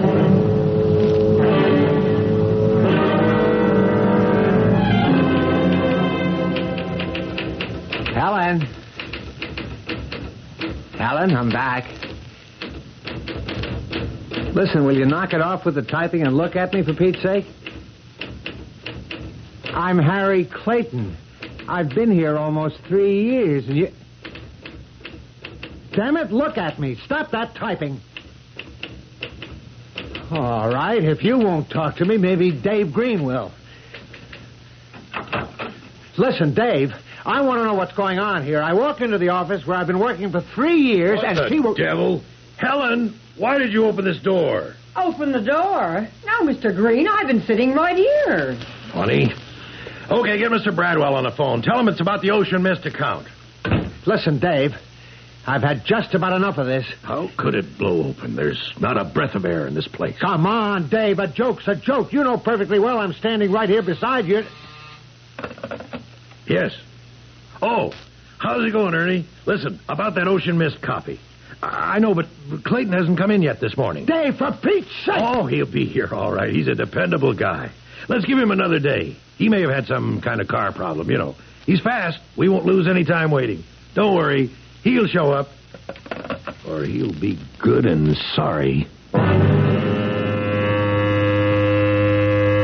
Is it possible for a man suddenly to become invisible to the people around him? Unable to make himself either seen or heard? Well, it certainly isn't ordinary, but since it seems to be happening to Harry Clayton and to his wife Grace, it must be possible. Imagine the feeling of total isolation. Imagine the loneliness. I do hope you'll be able to hear me when I return shortly with Act 2.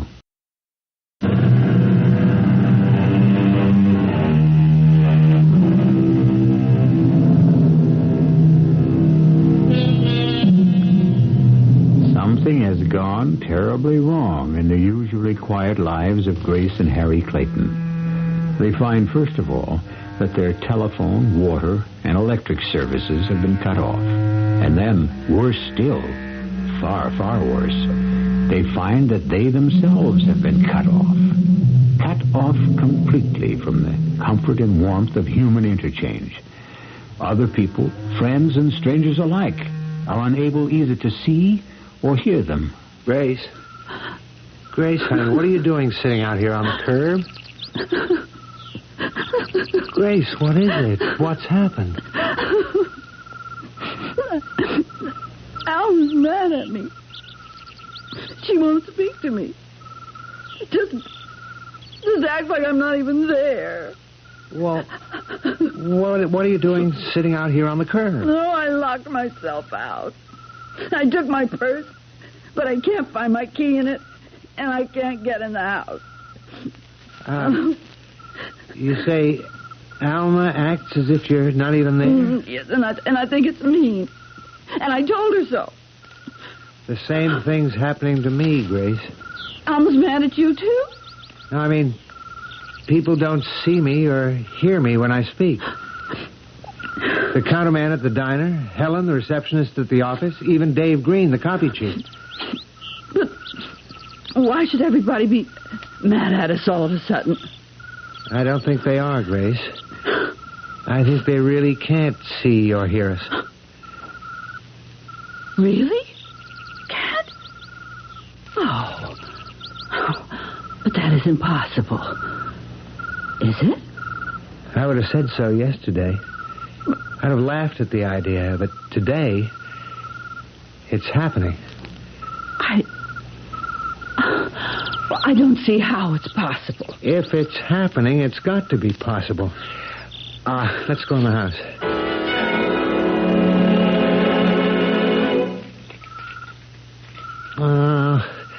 I haven't got them. Your keys? They're right there in your hand. Not the front or back door keys. How could they have got lost off the ring? Oh, they must be there. No. They've gone. I had them last night. We got in all right last night. Oh, dear.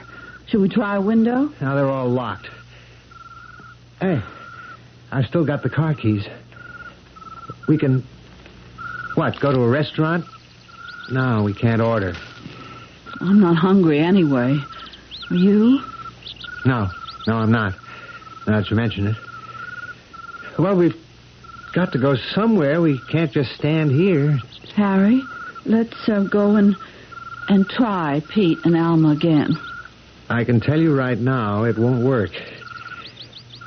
And it's not an experience I enjoy, being treated as though I don't exist. But we could try once more, couldn't we? If it'll make you feel better, sure. Alma? Out in the kitchen, Pete. You hear anything from Grace and Harry? No, not a word. Hey, what's that smell so good? Oh, just plain old stew. Love it. Well, how was your day? So. Better than yours from the way you sound. Well, I can't get Grace and Harry off my mind. Well, it is funny they didn't call or something if they decided to stay over at the lodge for a while. I just... Now, don't laugh at me, Pete. I almost felt as if Grace was here. Right here in the house with me. Oh, come on now. I could have sworn. You know, right after that screen door slammed. Honestly. I could have sworn I heard her call my name. I bet you a quarter if we called, they'd be right there in the dining room at the lodge having a drink before dinner. Oh, could we? Could we what? Call the lodge and see if they're still there. Well, sure, if you want to. Sure, why not? I've got the number written down here somewhere. Oh, yes, here it is.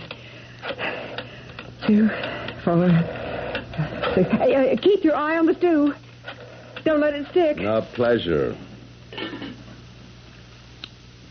Tastes about ready to me. Is this a Poquet Lodge? I'd like to speak to either Mr. or Mrs. Harry Clayton, please. Is that quarter bet on? Quarter bet? Oh, okay. You win if they're there, and I win if they... Yes? Oh, I see. Well, can you tell me when they checked out? Yesterday morning. Early yesterday morning. Yes, well, all right. Thank you. Well, you heard what he said. Yeah, but it's a long drive. They most likely decided to stop at a motel last night. Okay, but why aren't they back now? They've had the whole day off to drive half the distance from Opoquet if they stopped at a motel last night. I don't know, Alma. Hey, what do you want to bet that's Grace and Harry right now? I'll go see. Oh, if they just got in, tell them there's plenty of stew here for 4. Anybody here? Is it them, Pete? Rotten kids. Who was it? Wasn't it Grace and Harry? Kids next door ringing doorbells again, I guess. There wasn't anybody there. Pete, I've got the funniest feeling. Serve the stew, Alma. What you need is some good, solid food. The funniest feeling, like they were here.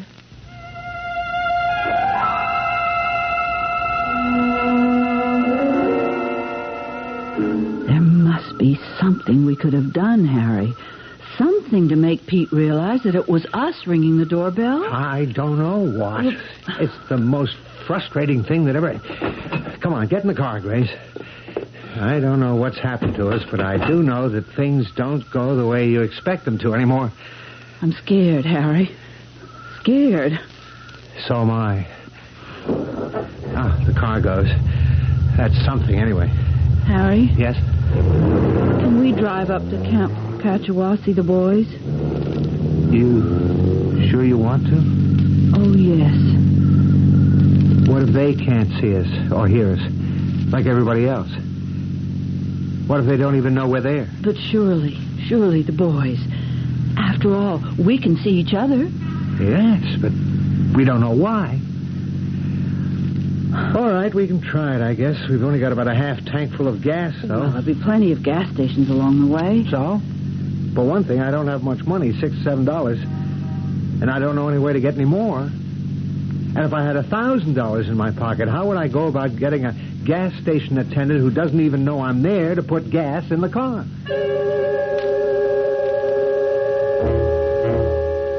I don't know what to do, Pete. They didn't stay on at the lodge in Opoquet. They checked out yesterday morning. Well, they could have decided to go somewhere else. I mean, is it really any of our business? Pete, they're our friends. Okay. I don't like the looks of it either. I think we ought to call the police. Now, look, Alma, you don't call the police and say you have a feeling something's wrong. They don't operate that way. They'd write you off as a crackpot. Well, maybe they would. Maybe I am a crackpot, but I do have this feeling. Well, they can write it off if they want to, but I can't. Well, all right. If you feel that strongly about it, I'll call them. No, I'm the crackpot. I'll do the calling. What do I do, Pete? Just dial the operator? 516 0000. Oh, okay. Now, if you'd rather I talk to them. No. I'll do it. Hello? Police headquarters? I want to report what I believe is a missing person. 2 missing persons. Their names? Harry and Grace Clayton.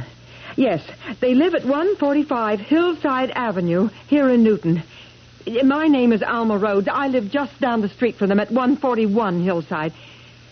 Well, you see, they've been away on vacation. They stayed at Opoquet Lodge in Opoquet, Maine. Well, they were supposed to be back home sometime yesterday. And, well, they haven't come back. Yes, we tried the lodge. Yesterday morning. Yes, the clerk said they checked out yesterday morning. Well, I suppose it doesn't sound like much to you, but... Oh, yes, that's what I thought, too. Well, will you let us know?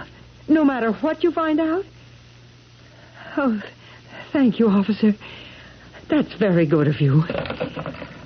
There, you see, Pete? He said I was right to call.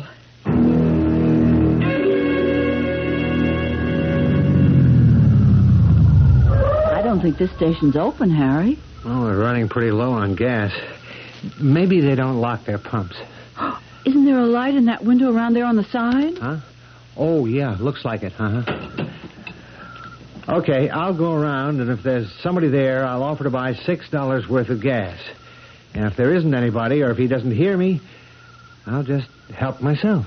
Well, I don't know whether to come with you or wait here. Wait here. I won't be long. Hello there. I'd like to buy some gasoline.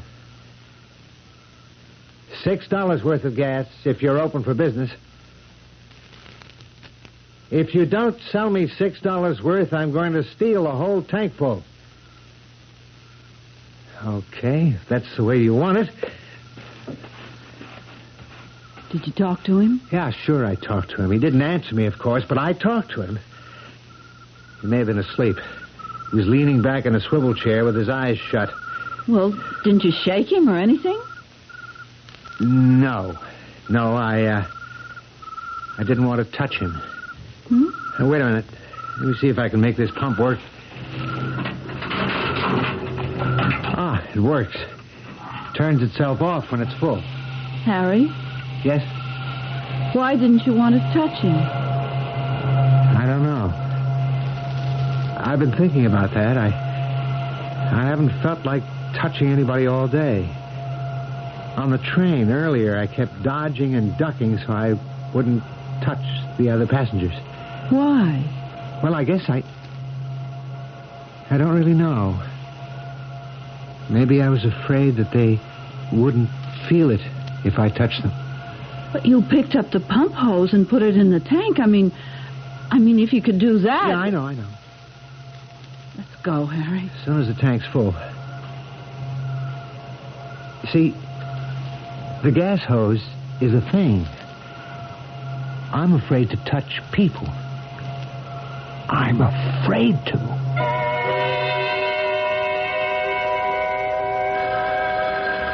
I'll get it. It could be the police. I'll get it anyway, Alma. You've already done your part. Hello? Yes, Mr. Rhodes. Oh, yes, Sergeant. It was my wife who called you earlier. Well, I don't know exactly. I'd say early 40s. Maybe she's in her late 30s. Oh, Lord. Well, no, that doesn't seem likely. Well, yes, I guess we could do that. About 20 minutes? Yes. And thank you very much, Sergeant. Have they found them? Well, they don't know yet. There was an accident yesterday afternoon, just the Manhattan side of the Cross Island cutoff. Oh, no. Now, wait, please, Alma. They don't know yet. 2 people, a man and a woman, were hurt, but they didn't have any identification on them. Now, that doesn't seem likely, does it? I mean, that Grace and Harry would travel without identification? Are they... I mean, they're still are alive, but it looks bad. Oh. They want us to come over to Union Hospital and make an identification, if we can.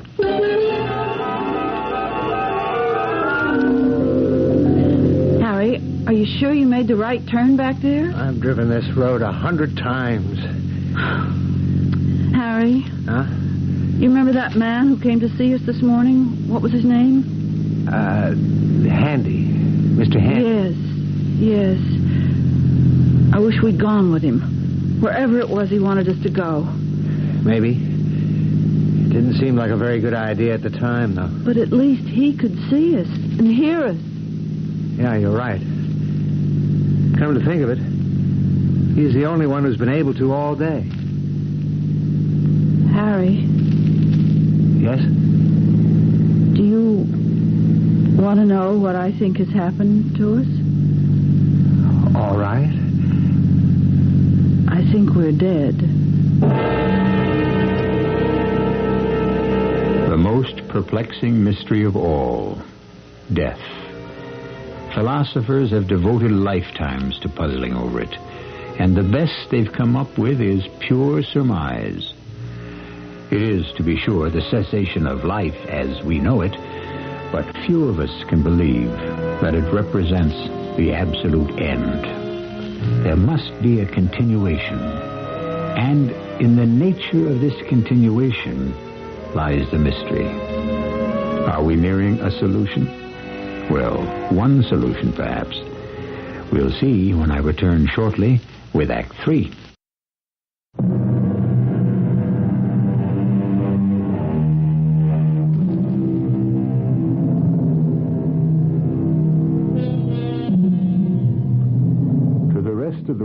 Grace and Harry Clayton have apparently ceased to exist. Although they move about among people as they have always done, these people are now quite unaware of their presence. Grace has come to believe that they are actually dead, and that the mysterious thing that has happened to them is life after death. They're on their way now to see their two boys, Tim and Benny, at Camp Kachawa. They suddenly feel a great need to do this. No, I don't think so. Don't think what, Harry? That we're dead. I mean, would it be like this? Is this, just this, what it's all about? Well, then what is it, if it isn't death? I don't know. Could it be some kind of an in-between thing? I mean, like purgatory or limbo or oh, I don't know what you'd call it. But could it be something like that? It could be anything. It could be... Oh, I make a right here, don't I? Won't the boys be in bed by now? I don't care. We can go into their cabins and well, we can look at them at least. Nobody can keep us from doing that. No. You think it's for the last time, don't you, Grace? Yes.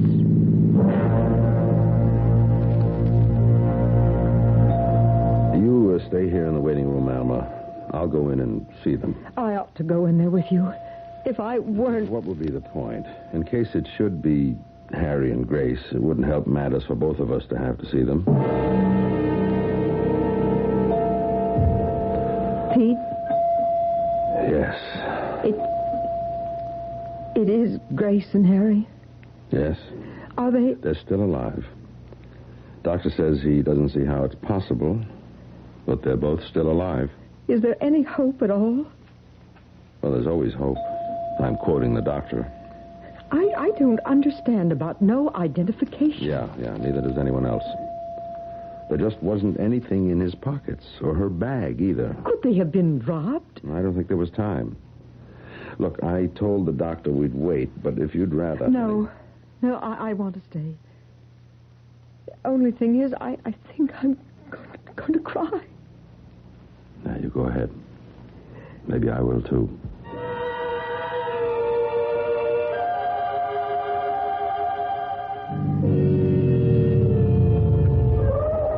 What's this? The office? Why are you stopping at the office? Well, maybe the counselor will talk to us. Well, he might. Just because we... You know better, Harry. Yeah, okay. But anyway, we don't know what cabin Tim and Benny are in. They must have a record of it somewhere in the office. Tim wrote that they have a little cabin all to themselves. These prices, they should have room service.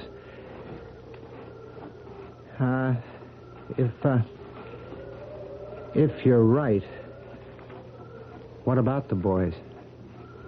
I don't know. My sister, I guess, and her husband, Alice, and Fred, they'll be good to them, and... Oh, Harry. Honey, we don't know. Not yet. We're not sure. Okay. Good evening. We're Mr. and Mrs. Clayton, Tim and Benny's parents, yes, and... Clara there. Yeah, this is John Finch. I'm sorry to bother you while you're on the phone, He doesn't hear you, Harry. Hey, Clara, how's it going? Yeah, I'm stuck here tonight, just waiting for the phone to ring or whatever. If you could just take a second or two and tell us which cabin Tim and Benny Clayton We'll are have in. to find it for ourselves, Harry. He doesn't know we're here. Right. Let's check this filing So cabinet. long as I got this place to my... What the devil? Hey, just hang on a minute, Clara. Health charts, these look like. Who did that? Now, wait a minute. Who's in here? This could be it. Yes, Arnold, Barlow. Yes, here it is. Clayton, Timothy, and Benjamin. Cabin number 7. Wait a minute. Put that folder back in there. Oh, Lord. Let's go, Grace. Clara? Hey, Clara, something screwy's going on here.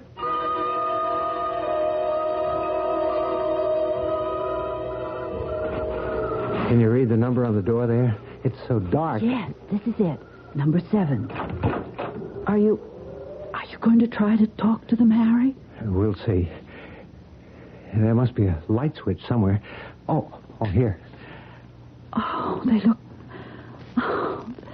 they look like angels when they're asleep. All kids do. You don't have to whisper. Oh. Habit, I guess. You want to try to wake them up? No, I think I'd rather not. Look at that tan on Benny. He's been living in the sun. Yeah, I think it's bleached his hair some, too. Oh, Tim's got a big scrape place right on the end of his nose. Oh, Harry. I think we'd better get out of here, Grace. Not just yet, please. It might be the last. Can't we stay for just a little while? All right. We'll have to go eventually. Benny's been biting his nails again.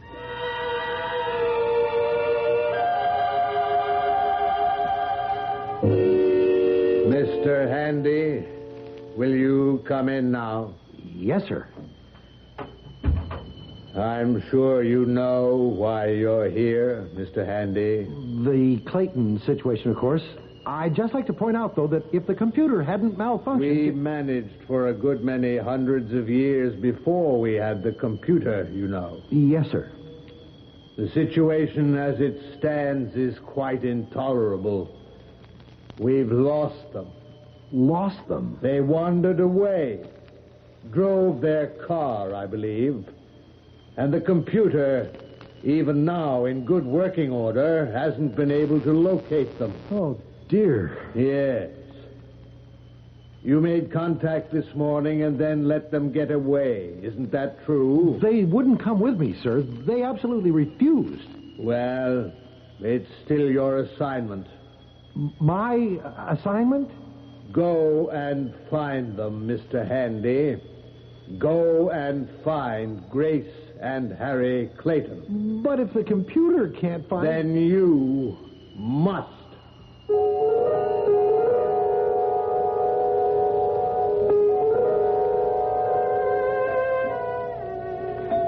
Pete? What did the doctor say? They're gone, Alma. Oh, Pete. It's a blessing, really. They were just too badly banged up. Brain damage in both cases, and just too much. Well, we've got to call Grace's sister. You want to, or shall I? No. I'll do it.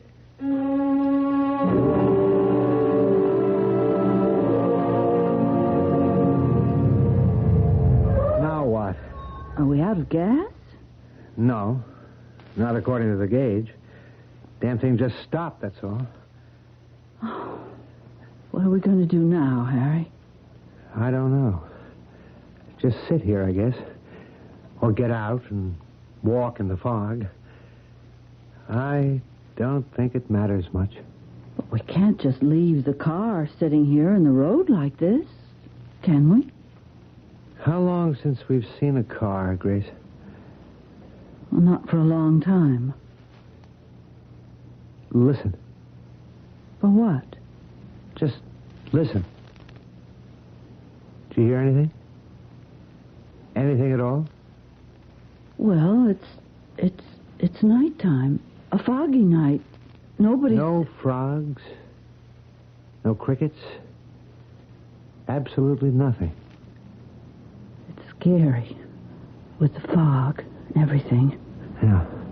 Especially everything. Mr. Clayton! Mrs. Clayton! Yes! We're here. We're right here. Do you think it's Mr. Handy, Harry? I don't know. Somebody knows we're alive, at least. Or that we're not. Is it you, Mr. Handy? Yes, it's me. Don't go away. Oh, my goodness, what a time I had finding you. You shouldn't have left the house. Well, we couldn't get back in. We both lost our keys some way. Yes, well, it doesn't matter now, does it?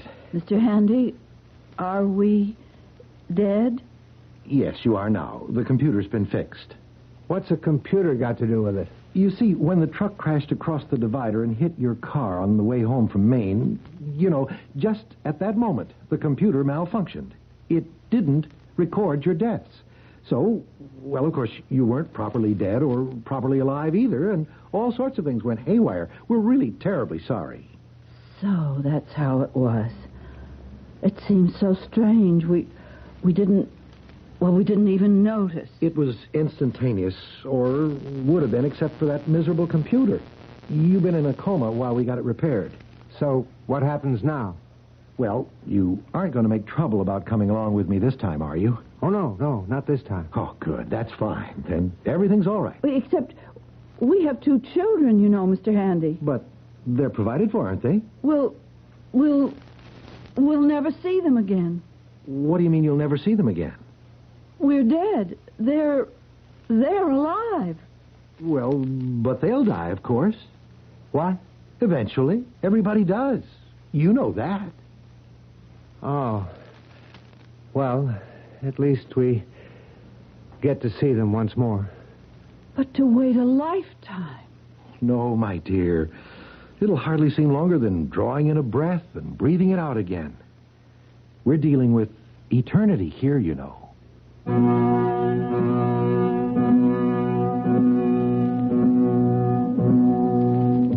Well, perhaps that's the way it happens.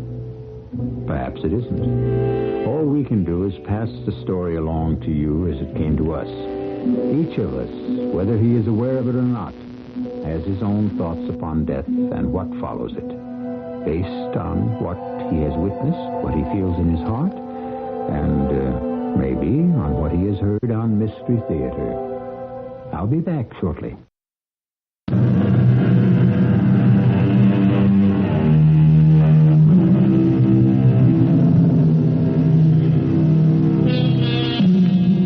There is no way to give you a follow-up on what happened after the end of our story.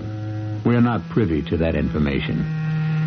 We like to believe, and do believe, that all went well and that we've given you as happy an ending as a story about death can have. Our cast included Augusta Dabney, Robert Dryden, Joan Shea, Nat Polen, and Robert Maxwell. The entire production was under the direction of Hyman Brown. And now, a preview of our next tale. Where do you feel ill? What, his stomach? But your head? Sit down on the rocker. You look ghastly. Laura, maybe if I had a brandy. I'll telephone Paul Schilder. No, please. He's operating at 7. I've just got a chill or something. You wipe your face with a wet cloth and I'll be right up. I heard them. Every word. They're coming back. Killers. Oh, what shall I do? Is it too late to call the police and turn in the money? Maybe not. But give up $80,000 because I'm afraid of a pair of hoodlums? What have I got to be afraid of? Say they confront me. I tell them that I haven't got the money. Would they risk shooting me? No, I won't give up that money. I won't. Radio Mystery Theater was sponsored in part by Buick Motor Division and Anheuser-Busch Incorporated, brewers of Budweiser. This is E.G. Marshall inviting you to return to our Mystery Theater for another adventure in the macabre. Until next time, pleasant dreams.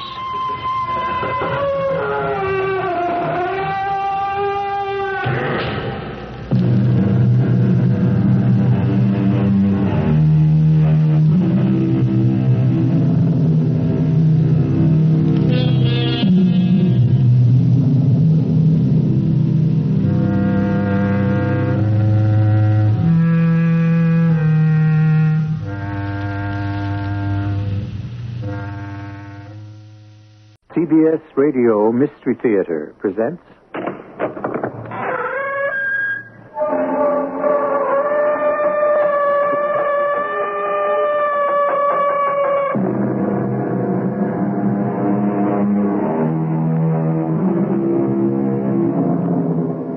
Come in. Welcome. I'm E.G. Marshall. Welcome to the future. Because the story you're about to hear is a tale of mystery, crime, and adventure in a world 60 years older than our own. Whether that world is 60 years wiser is a question you'll have to answer for yourself.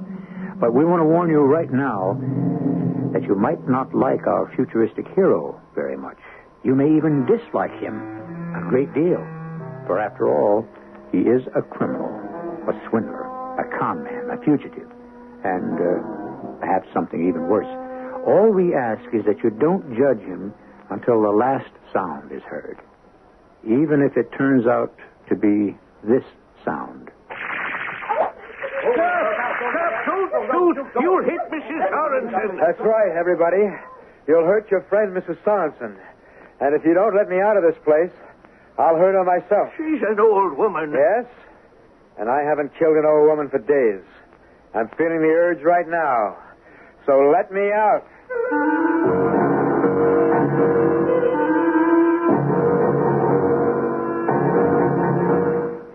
Our mystery drama, The Night We Died, was written especially for the Mystery Theater by Henry Slesser and stars Bob Reddick and Joan Shea.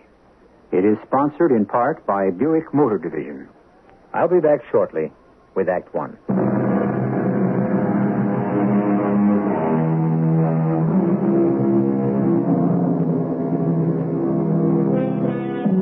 It's the year of our Lord, 2043. It's a vastly different world in many respects. In others, particularly in respect to human nature, it's a world very much like the one we know. We think you'll recognize the kind of human Toby Kane is. A man with an ugly past and an uncertain future. But there were two things you could predict about the future of Toby Kane. One was that he wouldn't be called Toby Kane for very long. Two, that there would be trouble ahead. Yes? Harry? Sam. How the heck are you, Harry? It's not Harry. You know my name is Toby Kane. That's the name you called me at the hotel, right? Yeah, sure, that's right. Oh, you make it tough on a guy keeping up with you, Harry. I mean, Toby.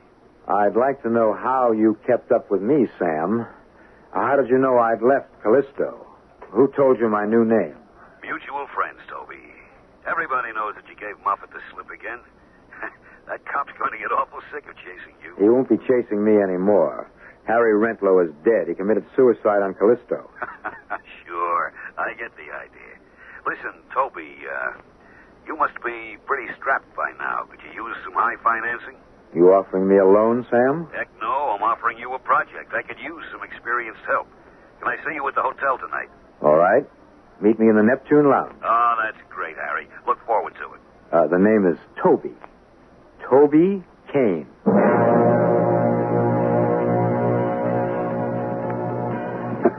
Swear, I wouldn't have known you, pal. That surgeon you used. Hey, tell me something.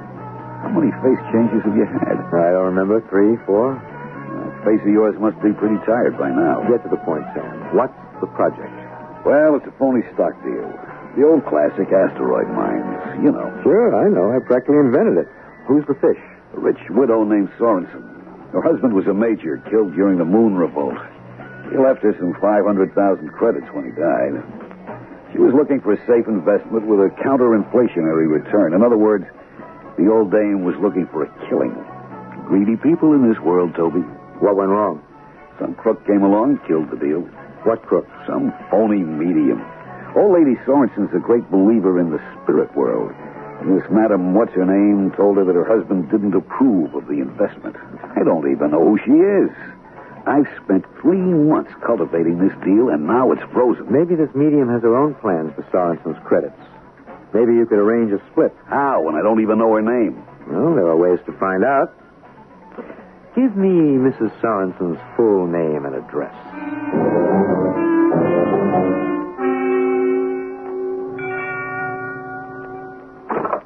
Come on in, Toby. Hey, Vanessa, he's here. Oh. Hello, Mr. Kane. Hello? Sam tells me you've come up with a solution to our problem. Vanessa knows the whole scam, so you can trust her all the way. I didn't say I had the complete solution. What I have is the name of the medium. How'd you get it, Toby? Oh, it was easy. Mrs. Sorensen was a rich widow, right? Rich widows have their habits, like taking a Mars cruise, for instance. I called Mrs. Sorensen and spoke to her maid. Said I was from the White Line Cruise Company and wanted to clear up our records on her Mars trip. Sure enough, she took the trip in 32. But how did that help you? The next thing I did was write Mrs. Sorensen a letter. I've got a copy right here. Dear Mrs. Sorensen, I doubt that you'll recall me, since 10 long years have gone by since our late meeting. But I still recall with pleasure our delightful chats aboard the Mars cruise, particularly concerning our mutual interest in the spirit world. Oh, wait a minute, Toby. Now, let me finish. When we became acquainted on the voyage, perhaps I mentioned my dear wife. I am saddened to report that she passed on to the great beyond a few months ago, leaving a great void in my heart. However, recognizing the eternal nature of the spirit, I am not completely desolated. My one problem now is to locate a trustworthy medium who can bring my dear Agnes back to me. You mean she actually replied to that? She thought she did remember me. And she gave me the name of the lady who's querying the stock deal. It's Olivia Nemo, South Court Street, New York City. Oh, terrific. I'll go see this pony and make a deal. I've been to see her, Sam. Well, what did she say? Will she make a deal? No. Mrs. Nemo's not a very cooperative type. I suspect she has her own ideas about Mrs. Sorensen's investments. That's why she's spending so much time gaining her trust. Well, what do we do now? Well, I think it's simple enough. We offer the lady more than Mrs. Nemo is offering. Like what? Well, for one thing, I know that the lady doesn't attempt to bring back any image of Mrs. Sorensen's late husband. Oh, well, Mrs. Sorensen wouldn't be fooled by some phony ectoplasm stuff. But what if Mrs. Sorensen actually saw her dead husband? Saw him just the way he looked when he was alive? But yet, obviously now part of the heavenly community. What are you getting at, Mr. Kane? Well, I've written one more letter to Mrs. Sorensen from the same old ship companion. Dear Mrs. Sorensen, thank you so much for recommending your friend Mrs. Nemo. However, since writing you, I discovered the most remarkable medium I've encountered in all my 70 years. A man named Shan Kazar, who has produced the beloved image of my wife Agnes right before my eyes. The living image, moving, talking, smiling, expressing her serenity and joy in the hereafter. Oh, for heaven's sake. But who is this Shan Kazar? Well, can't you guess, Vanessa? It's me. Morning, George. Can't tell you how good it is to see you. That's good to see you, too, Phil. I'll tell you one thing, George. Those plastic surgeons did one heck of a job. You look great. As you know, that fire bullet didn't just burn off my features. It did a pretty good job of my mind. I couldn't tell them what I used to look like because I didn't know. Sure, I remember, but what the heck? Here you are, and here I am. Well, some other things are different, Phil. You stayed in the Army. Hey, I see I have to call you Colonel now. Tell me what I can do for you. If it's possible, I'll do it. You know that. Well, it's a kind of unusual request, Phil. It's about those holographic image identifications they made during the moon revolt. The HIDs? Sure, I remember. The Rebs were doing such a great job of infiltration that security insisted on three-dimensional projection holographs of every officer. They're pretty spooky, aren't they? You could swear the person was in the same room with you. Are they still on file? Sure, someplace. Why? Because there's one that I want to borrow.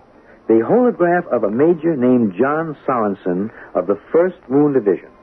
Well, I don't know. The moon revolt was 5 years ago.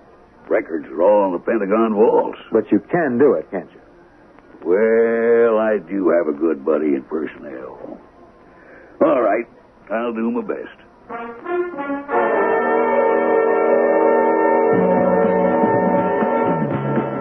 So you're a moon revolt veteran, Mr. Kane. I don't think I've met one of those in years. Well, not many moon veterans like to admit it. It wasn't the most glorious action in military history. Sam told me you were very badly wounded. Yes. My face. Oh, how awful. Well, maybe not. For all I know, the surgeons gave me a lot better face than I had originally. You really don't remember? I remember very little before that fire bullet hit. Oh, it's dreadful. I mean, the whole war was just sickening. The moon colonists got the nutty idea that they ought to be an independent nation. Didn't they realize that they'd never had a chance? It took 2 years just the same. 2 very bloody years. Oh. I still remember hearing about that horrible night. the mass suicide. It was only a few days after the surrender. All the leaders of the revolt, I guess they decided they'd rather die than face trial. All those bodies piled up in the crater Aristarchus. Oh, it gives me the shivers to think about it. Have you ever seen his statue? Whose?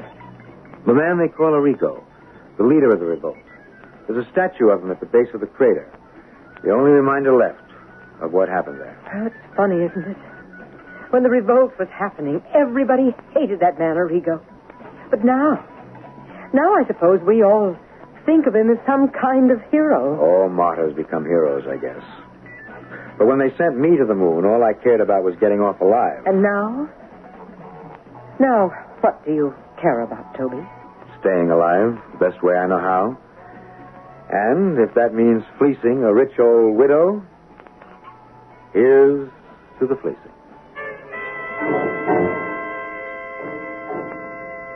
I hope you know what you're doing, Toby. My name is Shan Kazar. Yeah, but your name might turn into a number if this HID thing doesn't work. It does work, Sam. It's unbelievable. Oh, Mrs. Sorensen is here. All right, get behind the curtain, Sam. Pull the switch when I give the signal. Remember now, the key word is light. Come in, Mrs. Sorensen. I hope I'm not late. Oh, no. No, you're just in time. Mrs. Sorensen, let me introduce you to Shan Kazar. I am delighted to meet you, madame. I'm very pleased to meet you, Mr. Kazar. If you can really bring poor John back to earth, even for a moment. Mrs. Sorensen, I promise that you will not be disappointed. The spirits are present.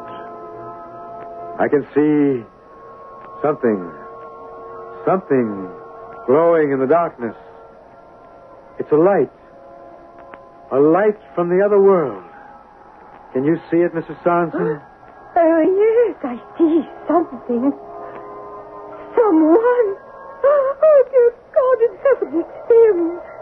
It's my husband. Edith, my darling. Oh, John, it's really you. Edith, my sweet. I am well and happy. I have found peace here. What is it like, John? Where are you? Oh, please, tell me.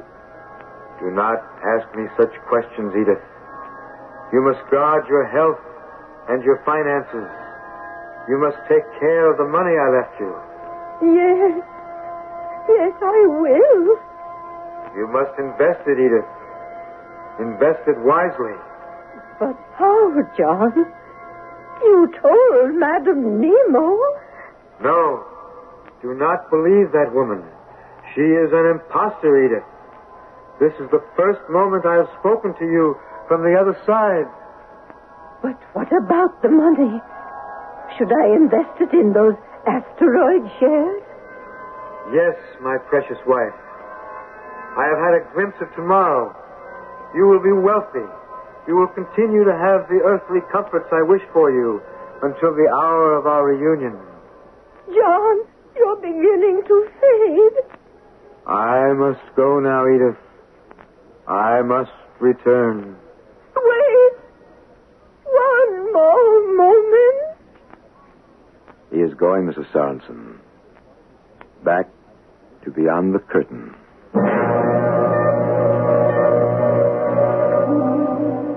Oh, it was marvelous, Toby. You absolutely gave me the creeps. I've really got to give you credit. You're still the best in the business. Well, let's wait for the payoff, Sam. Let's get that money in our hands before we congratulate each other. Oh, do you want me to get that? No, I'll take it. Hello? Toby, it's Phil Digby. Yes, Phil. How are you? Listen, Toby, about that HID projection. It really did the trick. You don't know how much you helped Mrs. Sorensen. I just don't know what went wrong. My friend in the Pentagon goofed. Goof? What are you talking about? The holograph reel was the wrong one. It was a Major Warrenberg of the 6th Infantry. He isn't even dead. He's retired up in Nova Scotia. Toby, you there? Yeah, Phil, I'm here. And, don't worry about it. The old lady's eyesight wasn't that good. I guess the uniform was enough. Wow, that's a relief. Then you don't want the right reel. No, that's okay. It's all over now. And thank you again, Phil.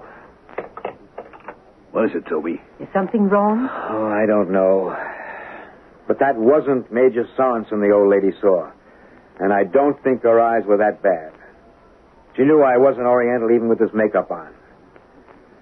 What I'd like to know is, who's playing tricks on who?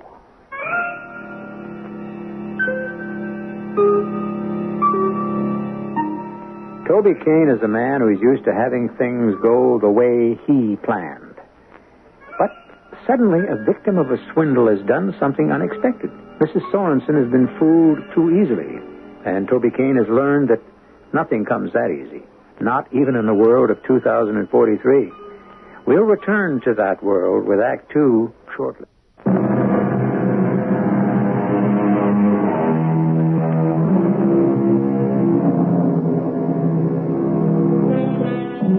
Toby Kane, con man, has a disturbing riddle to solve. Why did Mrs. John Sorensen react so quickly to the ghost of a man who was clearly not her husband? Toby brooded about it for the next 24 hours. But then something happened that gave him something else to think about. A familiar visitor came to his door. Mr. Kane? Yes, who... My name is Moffat, Mr. Kane. I'm with the Interplanetary Police. May I come in? Would you mind telling me your business? I'll tell you inside, if I may. Truth is, Mr. Kane, I'm here to do you a favor. What kind of favor? How long have you known Mr. Sam Thumbs? Sam? Oh, about a month. I met him at a party. That's what I thought. Why, what's the trouble? Mr. Kane, I'll be candid with you. We ran a fast check on Mr. Thumbs' associates. We couldn't find you among them. So we figured you were a recent acquaintance and possibly his next victim. Victim? Of what? Well, I'm sorry to tell you that Sam Thumbs is a confidence man. He's been indicted for grand larceny some 4 times in his career. He's never been sent to jail because his victims were too involved in his schemes to testify against him. But he's still a criminal. And he may be out to defraud you. Well, I certainly appreciate this warning, Sergeant. Captain. My title is Captain Moffat. Well, I promise you that I'll be very careful. Yes, very careful. From now on.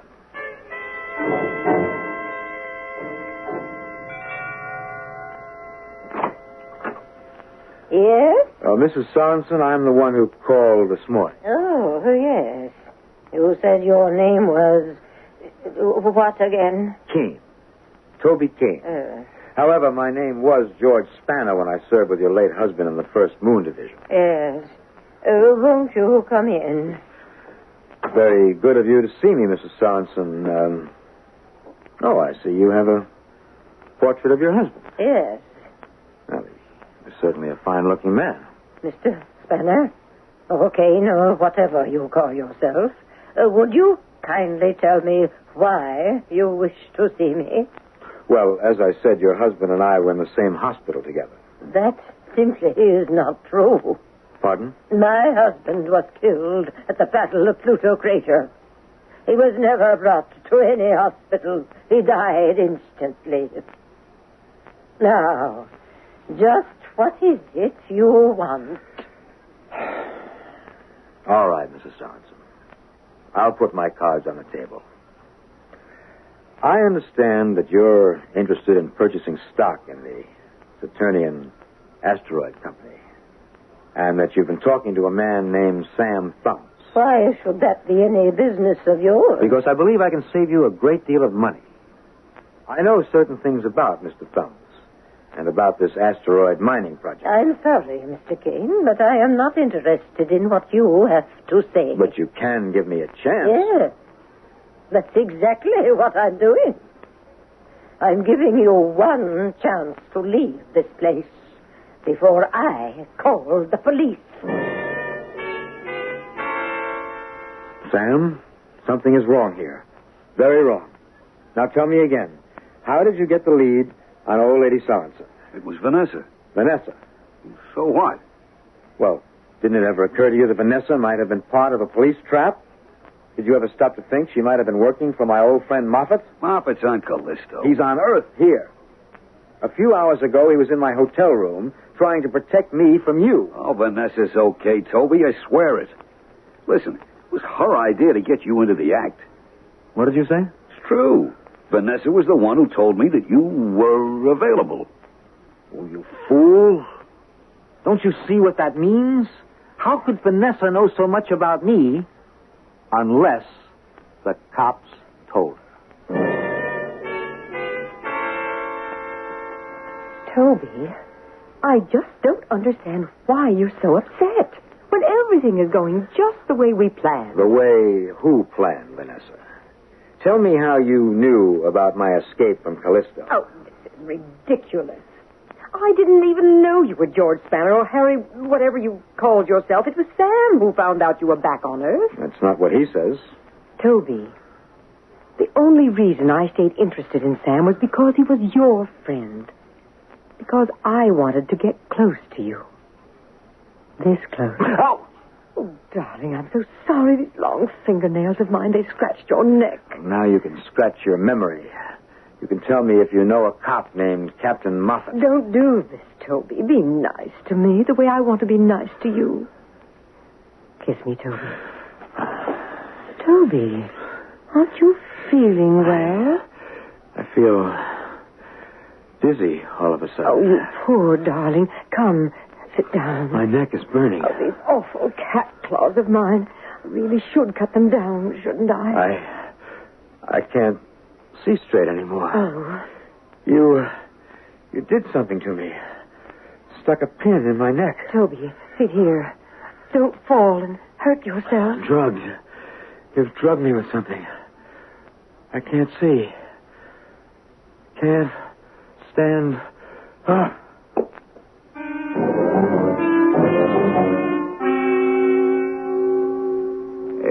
18 hours. What? 18 hours and 40 minutes. Moffat, you here? Yes, I'm here, my friend. Luckily for you. Must have been a powerful drug they used. Not enough to kill, however. My only regret is that we didn't catch them in the act. What are you talking about? I've been keeping a tail on Thumbs and his girlfriend for the past week. His girl? You mean Vanessa isn't working for you? Those two are in business for themselves, Mr. Kane. Or, should I say Mr. Murchis? Or Mr. Snapper? You pick the name, my friend. You have plenty of them. The name is Kane. Toby Kane. It's funny, you know. I've been chasing you for 5 years. From Earth to Saturn to Callisto. And then I catch you by helping you get out of a jam. Life's a little irony. You've made a mistake, Captain. Oh, forget it, Kane. We've already run you through a computer ID. We know who you are. Now, if you help me, I'll help you. I'll guarantee you full amnesty for any past offense. I'll promise you immunity for any crime you've committed. And that's a long, long list. What's the catch? Just what you might expect. The assignment I'd want you to handle is difficult, dangerous. Do you know why you were drugged, Kane? Because you must have found out too much about them. You must have stumbled onto something they want very much to conceal. What's that? Their real identities. Not Sam. He's exactly what he seems to be. A hopelessly inept con man, hardly worth the paperwork it would take to arrest him. But the other, Vanessa and Mrs. Sorensen. Mrs. Sorensen? What does she have to do with this? Well, they're members of the most dangerous subversive group on Earth. We have good reason to think they and their friends are ready to commit treason. Treason? Against who? Against the entire world, against the planet Earth. Why, you're crazy. Are you saying those two women are plotting another moon revolt? Oh, not alone, I assure you. There may be hundreds or even thousands of others ready to repeat the same madness of 5 years ago. We think that both of these women are related to the men that we thought had died in the crater Aristarchus. Thought they died? Their graves are there. Yes.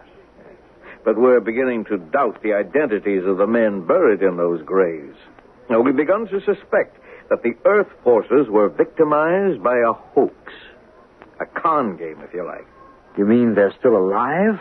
Arrigo and the others? No, we don't know how many, maybe only a handful, but I want you to continue to play the game you've always played, but this time on our side of the law. What game?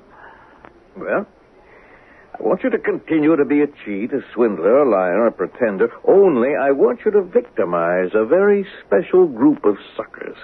A group we've observed closely for the past year. Now, we know their habits. We know their meeting place. We know everything, except their plans for the moon. And that's what I want you to find out.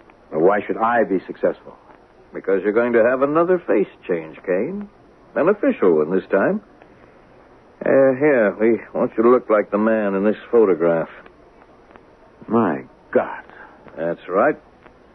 It's the man they call Arrigo.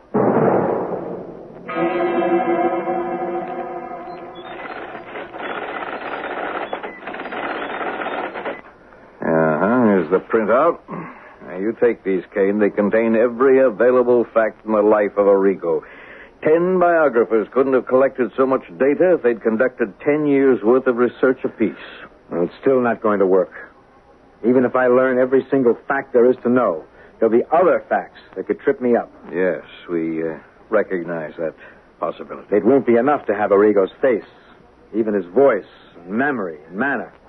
There are certain things about people, things that can't deceive those who are close to them. Yes, but they'll want to believe, Kane. Don't you see? These people have been waiting for Arrigo as if he was some kind of messiah, come to rescue them from oppression. Oh, they'll welcome you without suspicion. A million things can go wrong. Yes, and then you're a dead man. Well, it's the gamble you'll have to take or reject. The alternative, of course, is jail? Yes. A prison asteroid, Kane. You live out the rest of your life on a barren rock in space. And if I do this thing, amnesty? That's correct. What a shame. And I was just getting to like this face.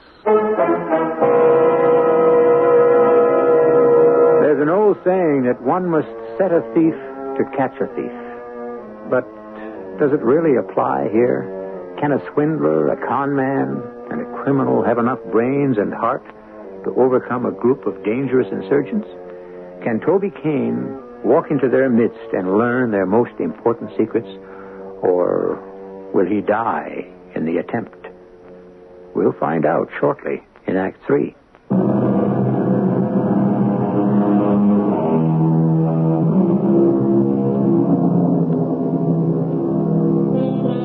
It was 3 months before Captain Moffat of the Interplanetary Police was able to put his plan into action. The actual face change took only a week. The recuperation took 2 weeks. But the rest of the time was spent in educating Toby Kane to talk, think, and feel like the rebel called Arrigo. Finally, they knew there was nothing further they could do but send Arrigo on his mission, beginning with the first name on top of the list of suspected sympathizers. Come in, Mr. Duncan. Won't you sit down? Thank you, Doctor. Well, shall we get right down to it? I always believed that... Something wrong, Doctor? No, it's nothing. It's just that for a moment you looked rather familiar, like someone I knew a very long time ago. I see. Can I take this chair? Oh, yes, please. We'll just talk informally at first. You can tell me what your problem is, and I'll tell you whether or not I believe that psychotherapy can be helpful. Well, I'm not sure I can describe the problem. I've been having fits of depression lately. I've been having strange dreams every night. Yes, can you describe one of these dreams? Well, last night, for instance, I dreamed that I was walking in outer space, surrounded by stars and meteors. I was just alone. What? But then I looked below me, and saw a soft, glowing object. It looked warm and friendly and inviting. Once I had been afraid of it. Once I had thought of it as being cold and airless and alien. But now, I knew it was home. And what was this object? It was the moon. And it was mine. Who are you? Does this dream mean anything to you, Doctor? If it doesn't, then I think we're wasting each other's time. Who are you? I'm a ghost, Doctor. A ghost from Aristarchus. But a very solid ghost. Here, take my hand. Arrigo. Arrigo! Yes, Doctor, Arrigo. I've been a long time getting back. But we were so sure that you were killed. I survived. Now I'm here. And now I'm ready to help. I've heard that there are plans, Dr. Sullivan. Oh, yes. There are good plans. This time we won't make the same mistakes. We're going to be ready before we strike. And when will that be? Well, the date hasn't been set. There's been too much disagreement among the members of the Central Committee. But now, maybe now, with a new leader among us. How, Doctor? How will it begin? Well, in the only way left to us, Arrigo, we won't begin on the moon, but on Earth. Earth? We're beginning right here. Preparing our weapons right in the camp of the enemy. What weapons do you have? Moon-to-earth missiles with atomic warheads. The weapons we should have had before the revolt. The only weapon that will give us the iron fist we need to make our voices heard. By the time we're ready to declare the moon a sovereign power, we'll be pointing the warheads at the continents of Earth. We won't fire them if our demands are met. And if not? Then we'll make sure that Earth never forgets the price of tyranny. But how can you build these missiles? Where? Well, I'll show you, Arrigo.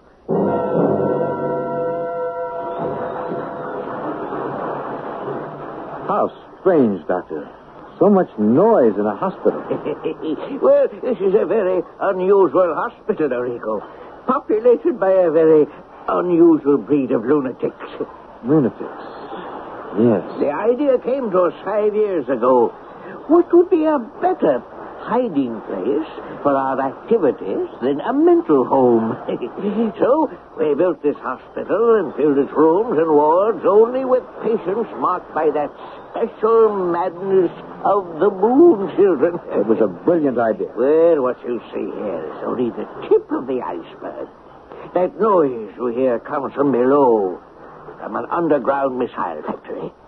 We'll go on a tour of inspection later, but right now, we have a meeting to attend. Then we were expected. I've alerted all the members of the Central Committee. They're in the main conference room. I don't have to tell you that this is a great moment for all of us. Please come this way.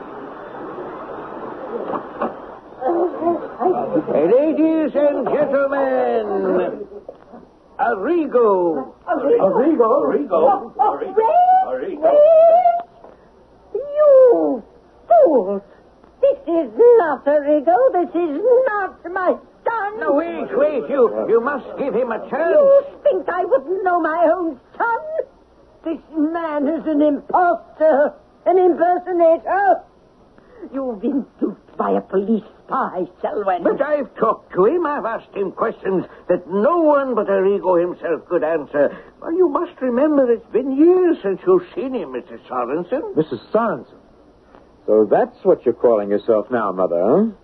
Whatever happened to the name, Mrs. Lincoln? You think you're very clever, don't you? I remember how you picked that name. Out of an old history book.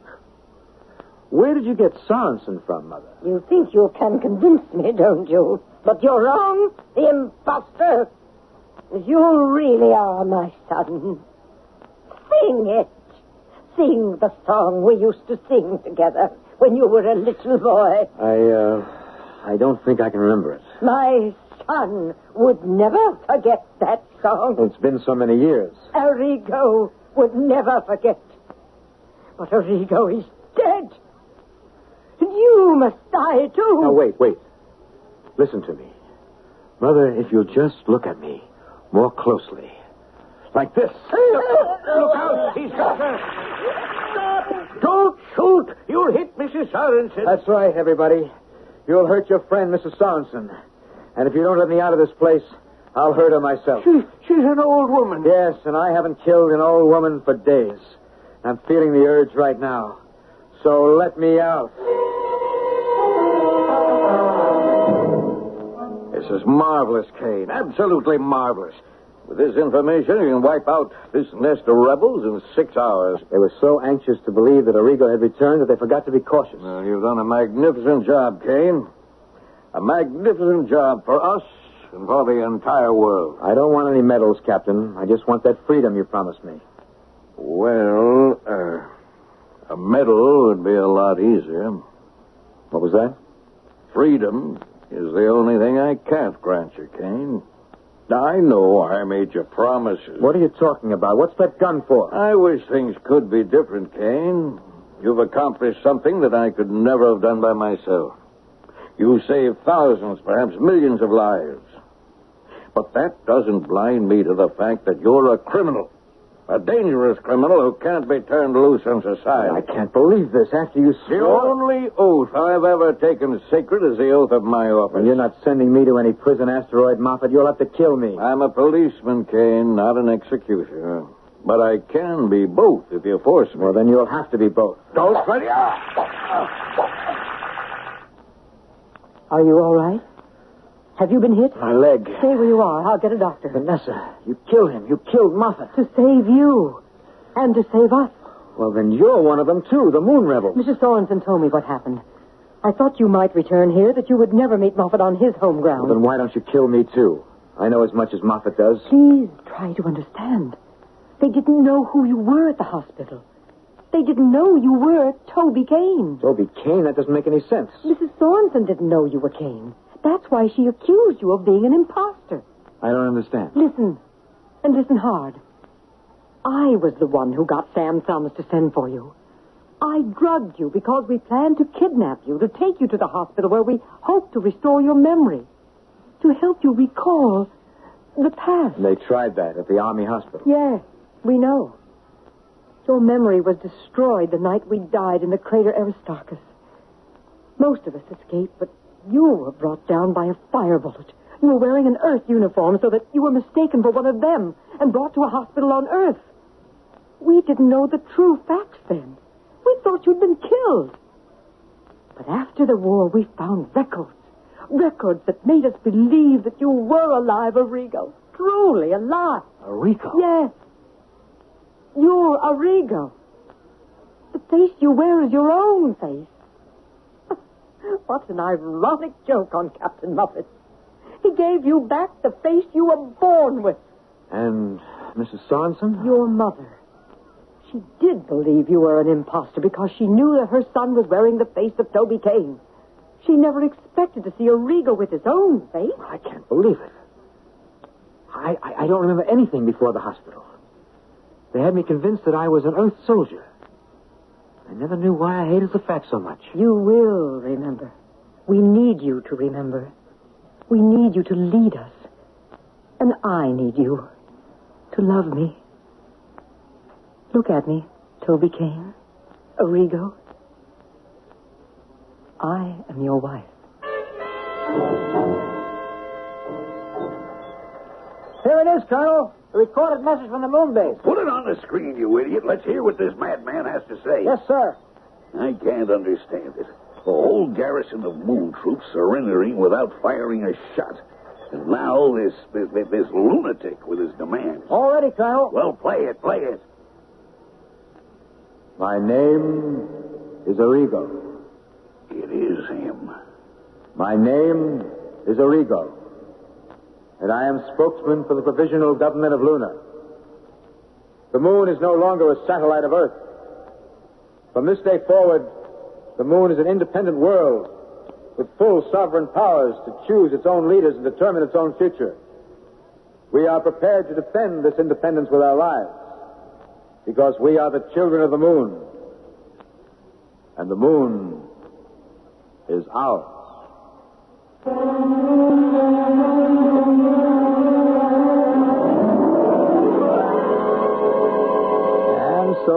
children of the moon, the lunatics, whose first revolt failed, have once again asserted their right to independence.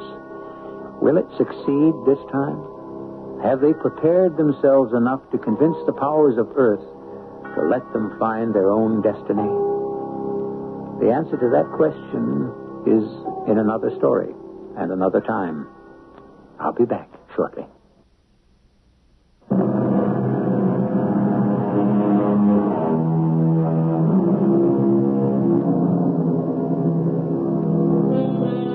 Will it ever really happen? Now that man has walked on the moon, will the next step be colonization? Will the moon become a new homeland where men will live in an artificial atmosphere, eclipsed by the great green globe of Earth, and yet become strangely devoted to the cold and rocky world they call home? Stranger things have happened. Our cast included Bob Reddick, Joan Shea, William Griffiths, and Jackson Beck. The entire production was under the direction of Hyman Brown. And now, a preview of our next tale. Why are you doing this to me? My thoughts guided me. They found your ship. They found you. What do you want from me? No more searching.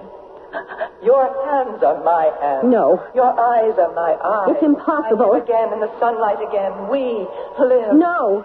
We share this body. I survive in this body. No more darkness, no more aloneness. I survive in this body. You can't take over another person's body. We share this body. It's indecent. But this body must adjust to the heat of this planet. It's too warm. I'm so hot. We are hot. We must do something about the heat. What's wrong with me? Radio Mystery Theater was sponsored in part by Buick Motor Division and Contact, the 12-hour cold capsule. This is E.G. Marshall inviting you to return to our Mystery Theater for another adventure in the macabre. Until next time, pleasant dreams.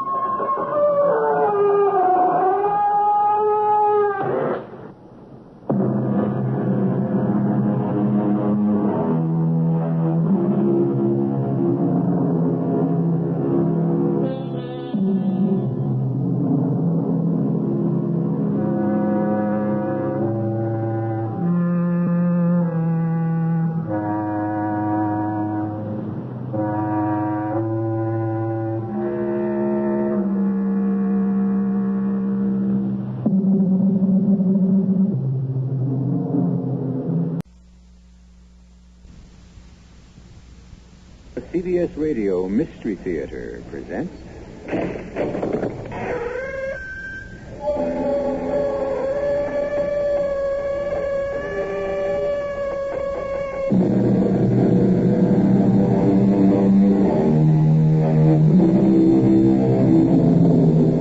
Come in. Welcome. I'm E.G. Marshall. Welcome to the halls of mystery. The corridors of terror, where the impossible becomes the probable, and the unexpected becomes the accepted. Because in this exciting theater of the mind, the things you don't see, but imagine, are far more terrifying than anything we might show you. Oh, you'll hear strange things, and these will conjure pictures that only you can produce. For starters, let's listen in on a phone conversation between electronics engineer Roy Watson and his boss, Andy Carter. Hello, Roy. I know it's 10 o'clock at night, but I've got something strange over here at the lab. Can you come right over? Well, sure, Andy. Well, what's up? It's something on the L43 tape recorder. The one I brought home the other night? Yeah, and while you were using it, it picked up those sounds you've been telling me about. Well, the mice? I don't know what you've got in those walls of yours, but they're sure not mice. I want you to get over here and listen to them.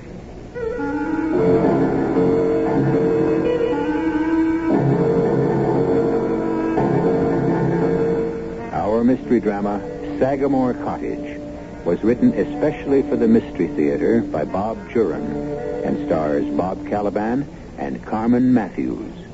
I'll be back shortly with Act One.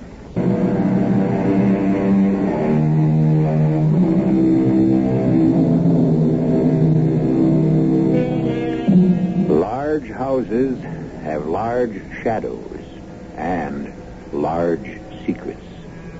Far out on Long Island, New York, sits a large house with very large shadows. The Sagamore Estate, once the showplace of the island. The estate still stands, but the happy days have died with the generations. To make ends meet in maintaining the estate, Miss Eleanor Sagamore, the last remaining family member, rents out a small cottage, the caretaker's cottage in better days. And it's to this cottage and this foreboding estate that young Roy and Peggy Watson are now traveling. Two destinies are fast approaching each other, and what will happen, only time can tell. Well, we ought to be within sight of it soon. The real estate agent said it was only 10 miles. Roy, did you think he acted funny? About our renting the cottage? Yes. Well, frankly, I did. He insisted there were better and more attractive places, but not for the price. We don't have to take it. Oh, there, up ahead. That must be it. Oh, it has to be it. From the description we got. We'll be there in a minute. I don't see any cottage yet. It must be behind the house. Yeah, it probably is. The gatehouses were near the front of the estates. The caretakers live back in the gardens. It's been some time since anyone cared for these grounds. Well, I imagine the old girl has little enough to live on without expensive gardeners. Oh, the house doesn't look too bad. But I'm sure it's nothing like it was. Huh? Let's go. She must have seen us arriving. It's so still. How does she stand it all alone? That's her problem. Come on.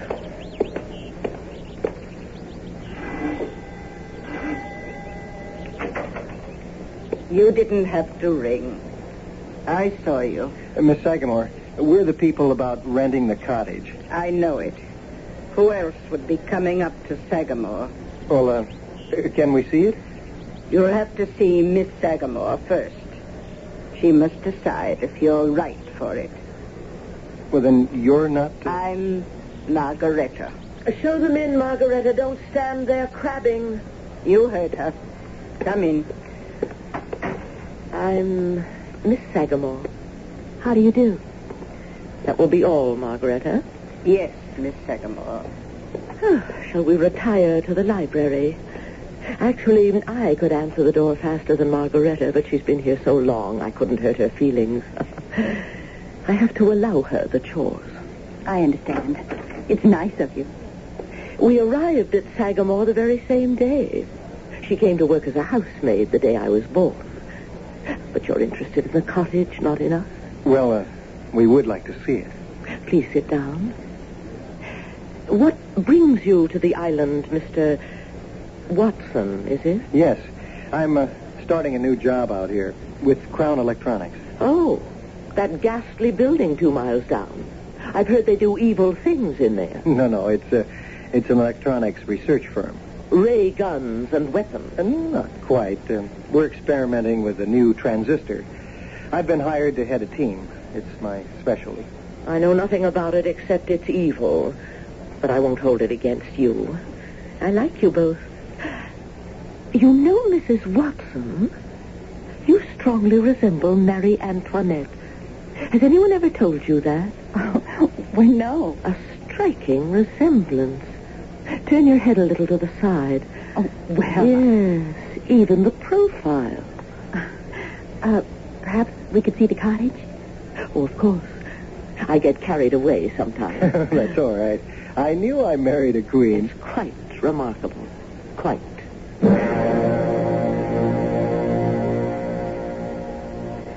Well, what do you think? It's absolutely charming. Suits me fine.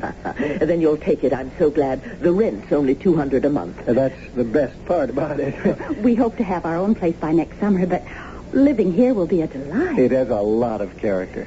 Well, then let's go back to the main house, and I'll give you a receipt for the first month's rent.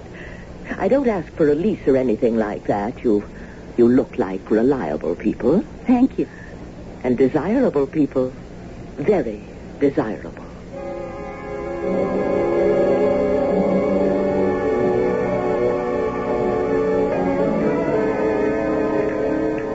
Oh, even the china's expensive, Roy. Limoges yet. In a rental cottage. First class all the way. Look, you get settled in. I'm going to run over to the labs and let Andy know I've arrived. Okay. The place is so clean, there's not much to do. I'll see you later, my queen. Roy, she gave me the creeps when she told me I looked like Marie Antoinette. Why? I thought it was a compliment. Well, probably was, but the way she looked at me, scrutinized is the word, I felt so uncomfortable. Forget it. She probably won't mention it again.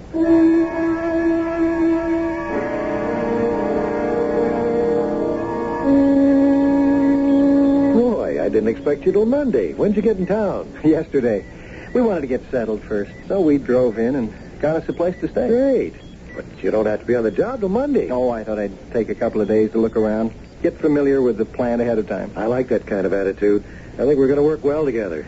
Well, that's why I took the job. Come on this way. I'll show you your office. Where are you staying? You find an apartment in town? Oh, better than that. We took the cottage on the Sagamore estate, 2 miles down the road. Oh, the Sagamore place with that wacky old dame? Oh, she seemed okay to us. Peg loves the place. You wish you weren't renting there. Why? Because Miss Sagamore's different? The last 2 tenants in that cottage, first an elderly man, and then after him a young widow, disappeared. Disappeared? They apparently left and never came back. Nobody bothered about the old man, but when the young widow disappeared, her folks came looking for her. They were frantic. And she was never found? No, never heard any more about it. That was 3 or 4 months ago. They passed her picture out all over the place, hoping someone had seen her. But surely they didn't think Miss Sagamore... Oh, no. She seemed as surprised as anyone else that they'd left. In fact, I still have one of the pictures here. Kept it just in case there was a way to help those people. Oh, attractive, isn't she? Yeah, just 26. Sort of looks like Marilyn Monroe in a way. Little darker, though. I still wish you'd move out of there. You find me 2 bedrooms, carpeting, fireplace, and utilities for $200 a month, and I will. Well, you win. But watch your step. I don't know what it is about that place, but I don't want to lose a good assistant.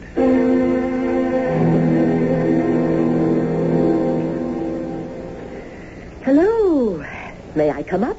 Oh, Miss Sagamore, of course. Well, I just stopped by to see if everything's all right. Just perfect. It's beautiful. Yes, it is a charming cottage. And it's so nice to have someone in it again. It's been vacant for several months. I can't imagine why. It's so lovely. Oh, people around here have strange ideas. Oh, I did want to mention, Mrs. Watson, not to let Margaretta bother you. Sometimes she says and does things that, oh, well, she's getting on in years. I understand. Oh, and by the way, should you hear music from the main house tonight, it's just a little party I'm having. I do hope you won't feel offended that I haven't invited you. It's just some very close friends. Oh, of course I won't. We've only just met. I wouldn't expect... I do love my little parties. I'll have you and Mr. Watson over soon. Oh, that's very kind, but I expect he'll be working late a lot with the new job and all. Oh, of course. Well, there's lots of time. I must get back. I don't like to leave Margaretta alone too long. Thanks for coming by. Oh, Mr. Watson's coming up the drive. Oh, he's home sooner than I expected. I'm so glad to have you both, my dear. My Marie Antoinette. I hope you'll stay a long, long time. Certainly. Till we get a place of our own. Hi, honey. Hi, Roy. Well, I'll leave you two to each other. Good day, Mrs. Watson. Oh, hi, Miss Sagamore. Good day, Mr. Watson. You're back early. Oh, not really. Andy and I went over the plant, and I'll go back early tomorrow. Yeah. What did Miss Sagamore want? Oh, just to see if everything was all right. Oh. What's the matter? Nothing. Why? You look... Well, a cloud passed over your face. Oh, I'm just thinking about the new job, I guess. Come on. Let's go out for dinner.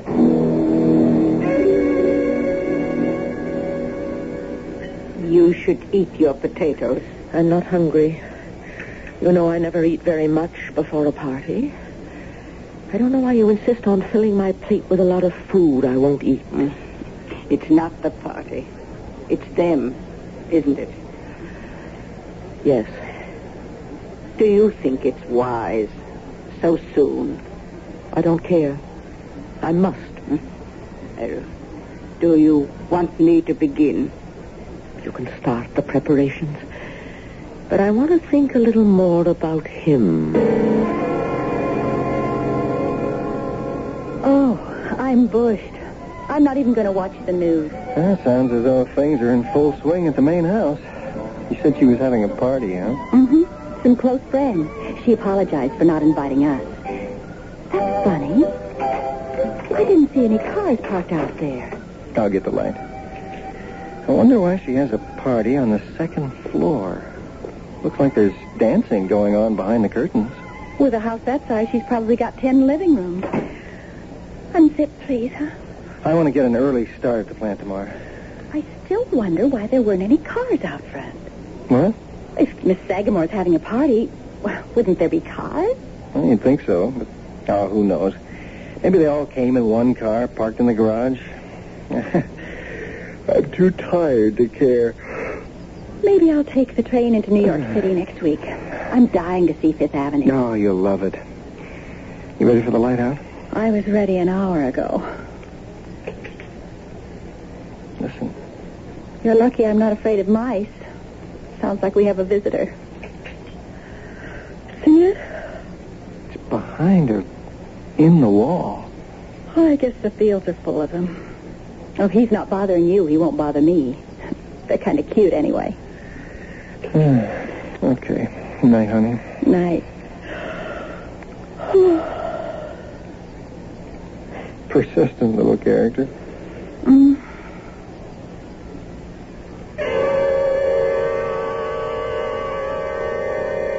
It seems that Sagamore Cottage has more than Peggy and Roy Watson for tenants. But then, as Peggy said, field mice are kind of cute.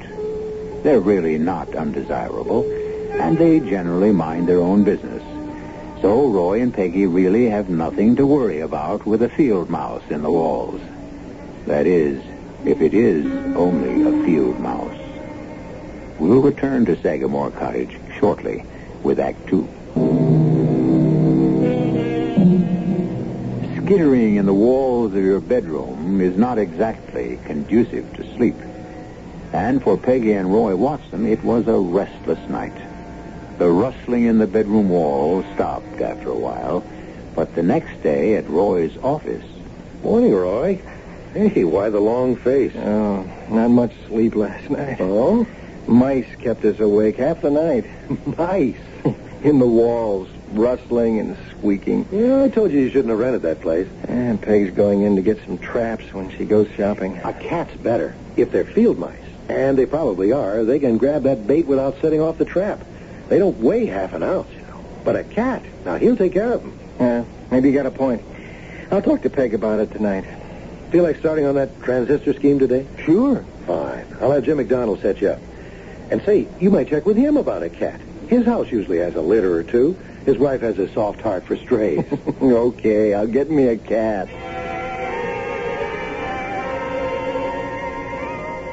Aw, isn't he sweet? Hey, Jim said he's almost a year. Just right for mousing. Well, the traps didn't catch anything in 2 days. Maybe just having the cat around will scare the mice off. Oh, you're beautiful. I'm going to call you Tiger because you're such a ferocious-looking fellow. I love you already. There, down you go. And scare some mice. You want some help with dinner? Nope, everything's ready. Mix us a cocktail. What's the matter, Tiger? Oh, he's backing away from something, but what? Oh, great. Our first cat, and he's afraid of mice. Oh, come here, Tiger. What's the matter? Oh, he seems to be calming down a little. Something frightened him. Well, he's supposed to do the frightening. The sounds haven't been too bad for the past couple of nights, though. You seen anything of Miss Sagamore? Oh, she dropped by this afternoon with some flowers. Pathetic little violet. She said she grew herself. I think they're growing wild all around the property. She talks too much, but she's really very pleasant. That housekeeper gives me the willies, though. I don't know how she stands her.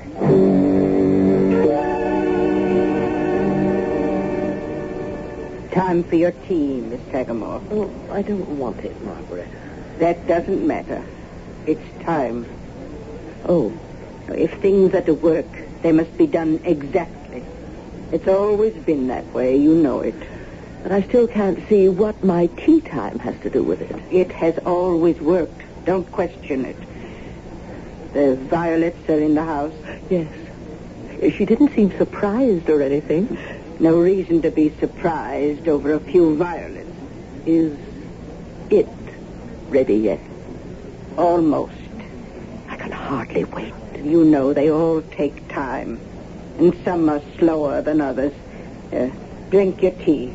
And I want you to stay in bed tomorrow. But I was going... You'll stay in bed tomorrow. Yes, Margareta. I'll stay in bed.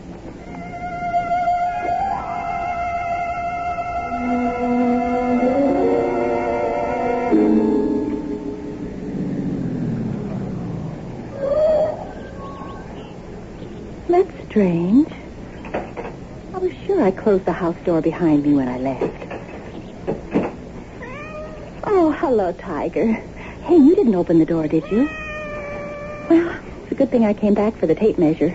I'll be sure to lock it this time. Oh, Margareta. Oh, Mrs. Watson. What are you doing here? Well, I just came to see if everything was all right, if you needed anything. I am the housekeeper. I keep my own house, thank you. I don't mean to be rude, but I don't want you or Miss Sagamore coming in here when we're not home. Oh, I'm sorry if I've upset you, Mrs. Watson. Good morning. Goodbye. If there is a way I can be of service, please call. That chance.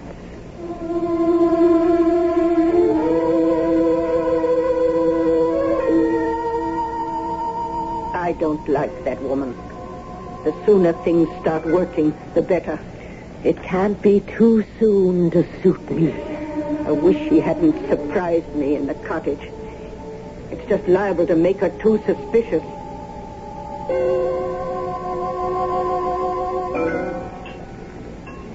I suppose I was rude, but I didn't like her snooping. And I'm sure that's what it was, snooping. You want me to speak to Miss Sagamore? Oh, no, I don't think we'll have any more trouble with Margareta. I let her know how I felt. What's the matter, dear? Do you notice a funny odor? No, not really. Sort of like seaweed. Well, a little, not that you've got me thinking about it. But this is Long Island. Nothing but salt air and seaweed. Yeah, I suppose. I just hadn't noticed it before. Here's your drink. Thanks. Good grief, my ring. I've heard of throwing your weight around, but not your rings. Oh, that's never happened before. My engagement and my wedding ring, both. They just slipped off when I reached for the glass. Here they are. Oh, they're usually too snug. Why? Look, how they slide on my finger. I don't understand it all of a sudden. Beats me. I don't see how they could get larger just like that. You'll have to have a jeweler put those doohickeys on them to make them smaller. Well, I'd better keep them off for now. I'll lose them if I try to wear them like this. I have some work to do tonight. I thought it'd be easier to do here. Uh-oh. There they go again. Oh, I've given up on Tiger. We're just going to have to live with those noises. Here. Look at this. Looks like a watch. No, a tape recorder. You're kidding. That small? Oh, this is nothing to what we expect to do. Someday a recorder smaller than a diamond in that ring of yours. This one actually works. Microphone, tape, speaker, all in this little case, no bigger than a pocket watch. Fascinating. But you have to work. I better get dinner. I'll have my second drink in the kitchen. Oh. Honey, take it easy. I'm all right. My right shoe just slipped off when I stood up.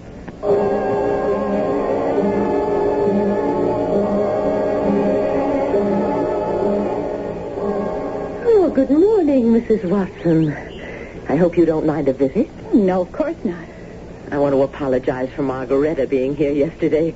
As I told you, she's getting on in years, and sometimes, well, she's set in her ways. Always has to have someone or something to care for. Well, I'm sorry if I was rude to her, but I didn't like her being in the house that way. How are you feeling? Feeling? Fine. Why? You're looking a little thinner. You notice? Well, I'm afraid so, but, then it's probably just a change, the adjustment to a new life. I have found that my clothes, my rings are looser. Well, it's not so bad. Overweight can be a problem. But I was never... It doesn't matter. I'm having another party next Saturday night. The last one didn't disturb you, did it? Oh, no. Good. One of these days, you and Mr. Watson must come to the ballroom. You particularly. I know you'll find it enchanting someday. You'll see. Yes. That's very nice of you. Well, I must go. Margaretta gets nervous when I'm out of her sight for too long. Good day, Mrs. Watson. Well, let's face it, Peg. We've both got to see a doctor. This weight loss isn't natural. I know. I'm feeling weaker, too. My suits are all a size too big. We've been losing weight. Now, Andy wants us to see the company doctor. He says she's great, and we don't know any other. She? Yeah, a lady doctor. She has a private practice in town, but she treats all the company employees. Well, all right. Maybe we'd better. Maybe it's a virus or something. I mean, for both of us to be this way.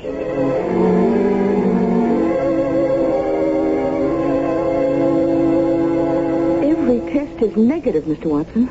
No anemia, no tumors, no blood infection, no problem in the digestive tract. Nothing that would produce such a weight loss in you and Mrs. Watson. Well, it's encouraging, Doctor, to know we're healthy, but we are getting thinner. Yes, well, the only thing I can suggest is going into the hospital for extended observation. Oh, no. I can't do that. Well, Andy will give you the time off if I feel it's necessary. I don't see what more you can do. You've made all the tests, and there's nothing wrong. Oh, there is something wrong, but we have to search further than the lab tests and x-rays. There seems to be no pathological cause for your condition. Well, I don't want to go into the hospital now. We'll wait a while. If we keep losing, well, then we may think differently, but it's probably just fatigue. Roy starting the new job and the change for me. Mm-hmm. That's possible, but look, if the condition persists, I urge you to do it my way.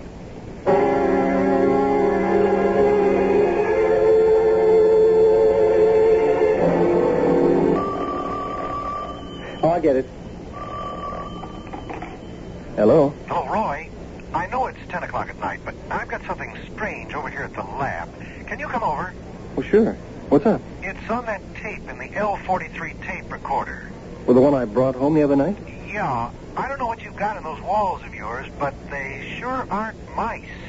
I want you to get over here and listen to them. Hi, Peg. I hope you don't mind my tagging along, Andy. I'm curious, too. Not at all. Let's go in the lab. What's the sound, Andy? I was testing the L43 and discovered you must have had it going while you had it home. Yeah, I was showing it to Peg. Whether you knew it or not, you were taping the sounds in your walls. They came in very distinctly. But when I played it back at half speed, it seemed to talk. What? Well, here, listen. Now, this is the sound at normal speed.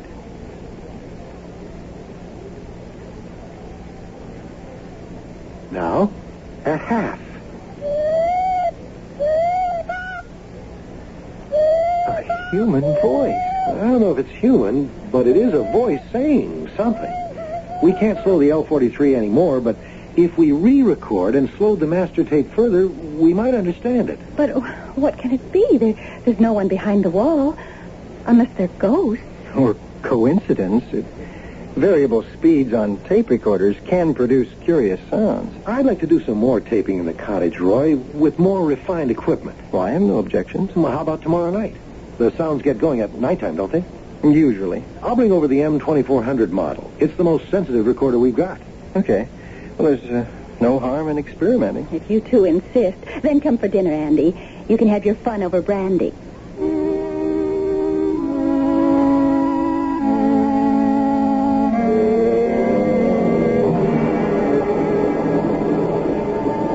I hope Andy likes sauerbraten.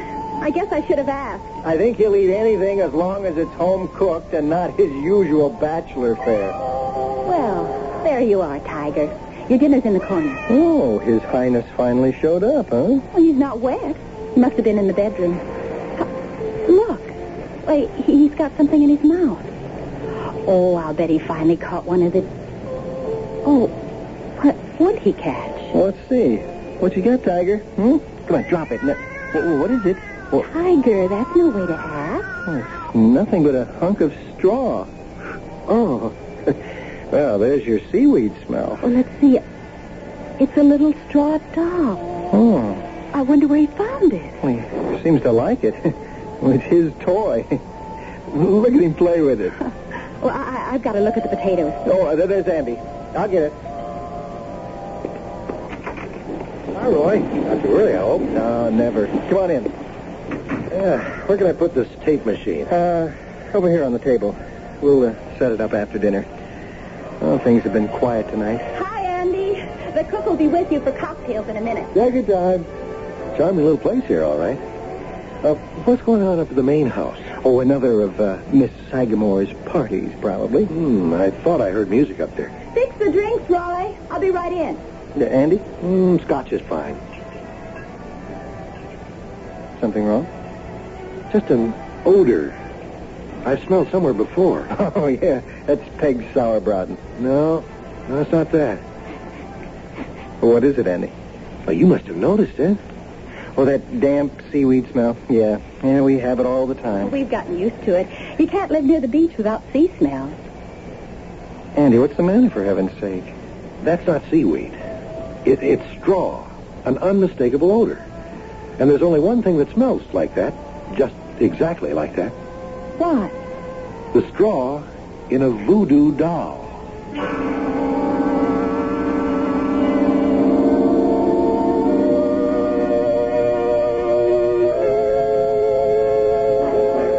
Things at Sagamore Cottage seem stranger all the time. Noises in the walls, the Watsons' weight problem, and now voodoo in the 1970s on Long Island. Well, they tell me it's not limited to Haiti, but is it really a voodoo doll or just something the cat dragged in? We'll find out when I return shortly with Act 3.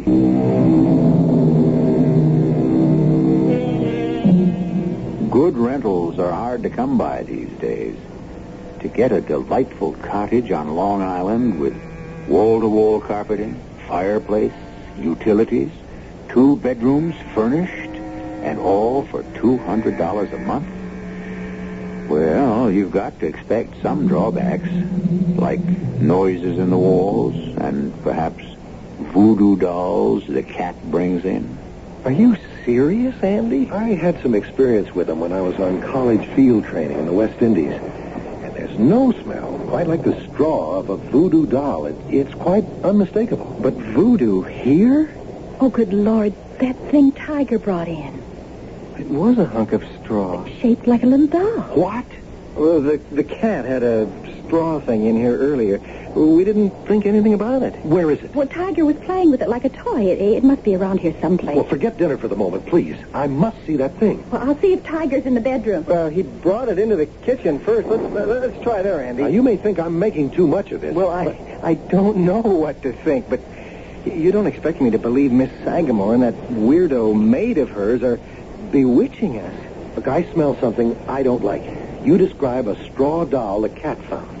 Now, that's a hex, no matter who's pulling it off. Somehow, I just can't take this seriously. Tiger's in the bedroom sleeping, but I can't find that thing. I don't know what he did with it. You say it's not doing you any harm, Roy. What about your weight loss?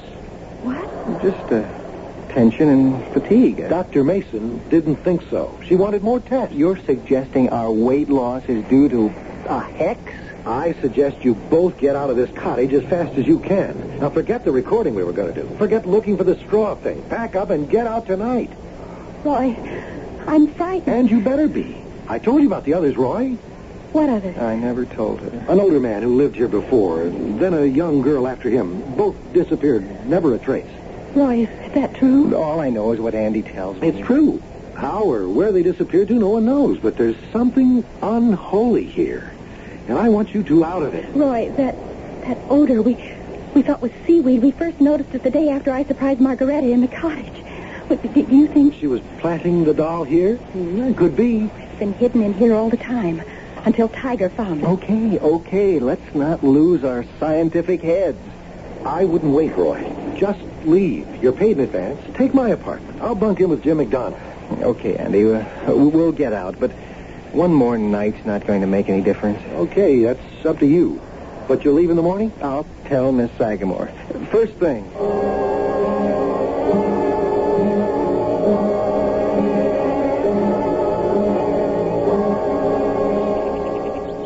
Oh, what a heavenly morning. It makes last night seem like a nightmare. Yeah, I'll go up and tell Miss Sagamore we're leaving. I'll come. You don't have to. You're not leaving me alone.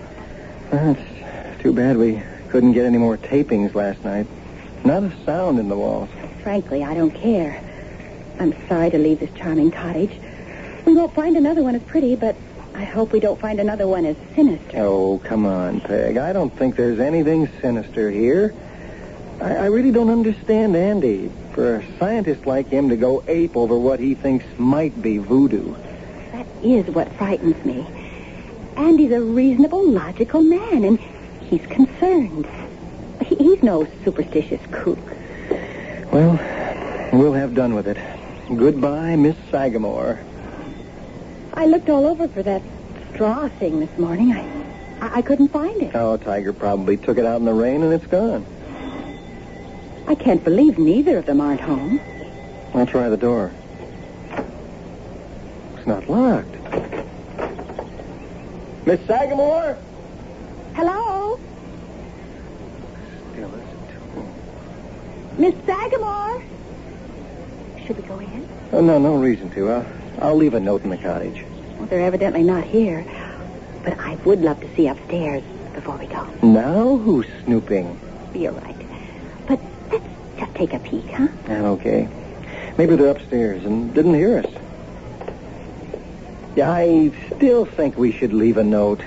Miss Sagamore! This place is like a museum. Oh, I can't imagine living here. How does she stand it? I guess in its day it was fantastic. Now it's just old and dingy. Let's go upstairs. I've just got to see that ballroom.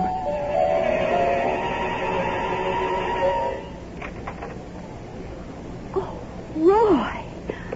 What a room. Oh, well, there must be hundreds of them. Is this where she holds her parties? I don't see how she'd dare with all this china. Hundreds and hundreds of figurines. But we saw people dancing. There's shadows on the curtains. Maybe this isn't the same room. It has to be. Oh, look. On the table by the window. The clowns? Pierrot and Pierrette from the old Italian Commedia dell'arte. The figures are so lifelike. So smooth. Oh, I wouldn't touch it if I were you. Oh, it's a music box. They dance. Those must have been the shadows we saw against the curtains. These are Miss Sagamore's party guests? Oh, she's an old woman lost in her memories and souvenirs. I think we ought to get going. These things are all so beautiful. Oh, this table seems to be all fairy tale characters. And over there, a complete English drawing room. Well, even Bo Peep's sheep look real. Except for the size. Oh, I'm going to take a chance and hold Bo Peep. Oh, it's just perfect. But no name. Usually the designer's mark is on the bottom. But such perfect features. She sort of looks like Marilyn Monroe, only darker. What? What's the matter? You've gone white as a sheet. Let me see that. Well, be careful with it. It can't be? Roy, what is it, for heaven's sake? When Andy told me about the girl who had the cottage before us, the one who disappeared, he showed me a picture her parents had sent around. Come on. We've got to get out of here fast. And I mean fast. Hurry.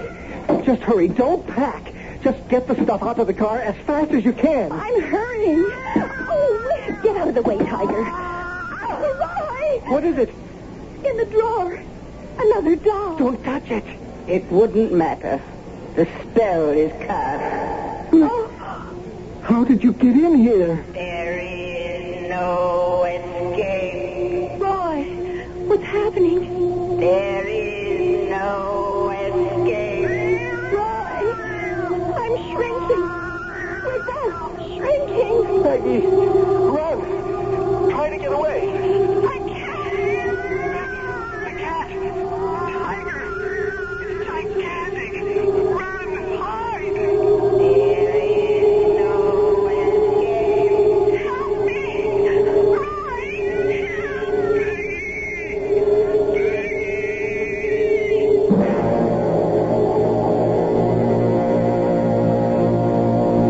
Roy! You'll be all right. Lucky I got you in here. Sorry I couldn't get your wife in time. What is this? Where am I? Behind the baseboard in the bedroom. What? You're only 4 inches high, as I am. Margaretta's voodoo works well. I'm sorry about your wife, though. She got to her before I could help. She? Margaretta. I'm dreaming. I'm in the middle of a nightmare. It's too much listening to Andy. It is nightmarish. I tried so hard to warn you. Who are you? George Dolbert's the name. I've been hiding from them for more than a year. You mean you? I was one of the former tenants, yes. I don't believe any of this. Very well. Look out there, then. There, through the opening in the baseboard. Good Lord. That's the bedroom. 100 times as big. Now you believe me. I tried to warn you. I tried to warn that young girl a few months ago. But neither of you could understand my squeaks. That was you we heard in the walls? Yes. Peggy. Where is Peggy? Margaretta got her before the cat did. That's all they wanted. I don't think they're interested in you yet. I've got to find her. Help her. Oh, that's impossible. Don't dare venture out. I'm not staying here if Peggy's in danger. Roy! Peggy! It's Andy. Andy, help us. Roy! Where are you two? Andy, in here, behind the baseboard. You've got to help us. You've got to find Peggy. Find Peggy. It's no use, you know. All he can hear are your little squeaks. Little mouse squeaks. Just like you heard from me. I'm going out there. No. If you value your life. My life? Don't be funny. I've got to get to Peggy somehow.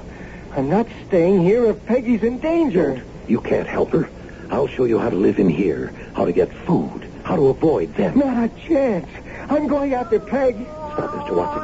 Don't go out there. I'm going to find my wife. I don't care about anything else. Come back, please. I tried to warn you.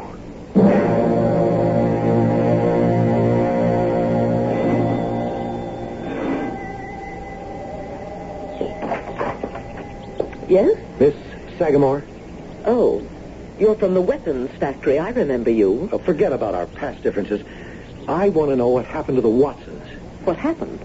What do you... Don't play games, Miss Sagamore. I was there in the cottage last night. I know about the voodoo doll.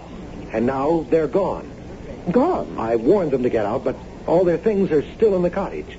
They didn't leave of their own accord. Well, I'm sure I don't know. I don't keep track of my tenants coming and going. Okay, Miss Sagamore. Have it your way. But you haven't heard the end of this. They were friends of mine. And I'm following this one up. You should have let me handle him. Perhaps I will. He was always a bother, and now it appears he's becoming troublesome. Besides, I do need a taller Louis XIV for my Marie. Is she ready? Here.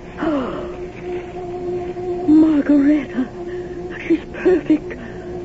One of your best to date. I'm pleased with it myself. The glaze is particularly good, I think. Her, Margareta. Her. Not it. My Marie Antoinette. My beautiful Marie Antoinette. Your court is waiting, my dear. Over here, by the window. And soon we'll have a nice, tall, handsome Louis XIV for you.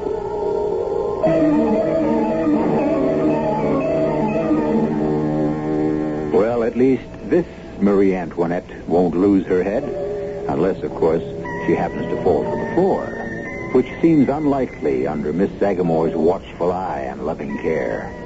Her figurine collection is her life.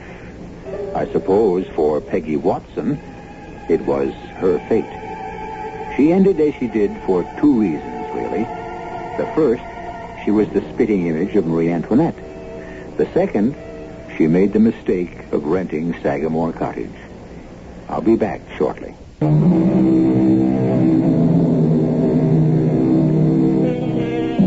And there lies our tale. Except for one thing that bothers me a little. Tiger. Now that Roy and Peggy won't be around to care for him, he's going to find it tough going. I do hope someone remembers to feed him, poor kitten. He hasn't had a thing since Roy. Our cast included Bob Caliban, Carmen Matthews, Janet Waldo, Bryna Rayburn, and Robert Maxwell. The entire production was under the direction of Hyman Brown. And now, a preview of our next tale. I am the resurrection and the life, saith the Lord. He that believeth in me, though he were dead, yet shall he live. What's happened? I can't open my eyes. Whose voice is that? Sounds like my commanding officer. And whosoever liveth and believeth in me shall never die. I know that my Redeemer liveth. Those are the words of the burial service. Who are they burying? And though his body be destroyed, yet shall I see God. That huge explosion. That's it. An enemy shell must have hit the frame of the shed Ransom and I was standing on, just as I was about to pull the trigger of my rifle. The Lord gave and the Lord hath taken away. Blessed be the name of the Lord. May the Lord receive the soul of Jerome Searing. They're burying me. Amen. No. It must not be. This is E.G. Marshall inviting you to return to our Mystery Theater for another adventure in the macabre. Until next time, pleasant dreams.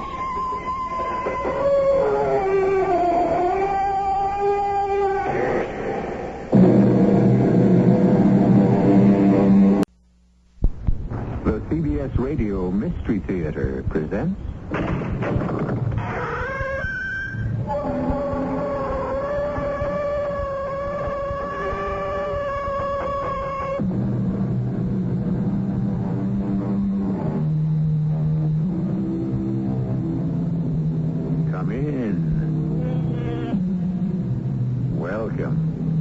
I'm E.G. Marshall. They say Mark Twain was America's greatest humorist. And that's probably true because he was one of the most serious men ever to be born in this country.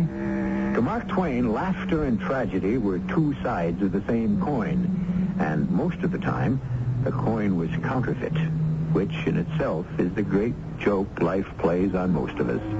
And since life is a jest which ends in a mystery, we are privileged to present one of Mark Twain's greatest mystic fantasies. You can save him. They all think he stole the money. But it isn't true. You can think of everything. Think of something now. Something. Help me. Call another witness. There are no witnesses. All we have is his own word that he didn't steal the money. You do have a witness. Who? The money. The money? What kind of witness is that? What can money do for him? You know the old saying, money talks.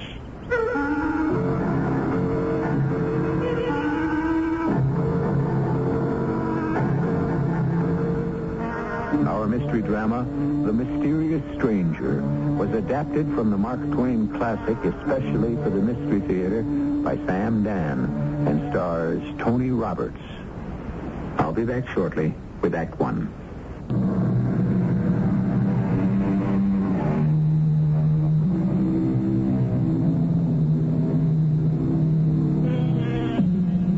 It is the winter of the year 1590, and we are in Austria, in a sleepy country village. Here, high in the mountains, there are still demons and evil spirits, and witches are burned at the stake regularly. But for most people, it is a calm place, a quiet place, a prosperous place.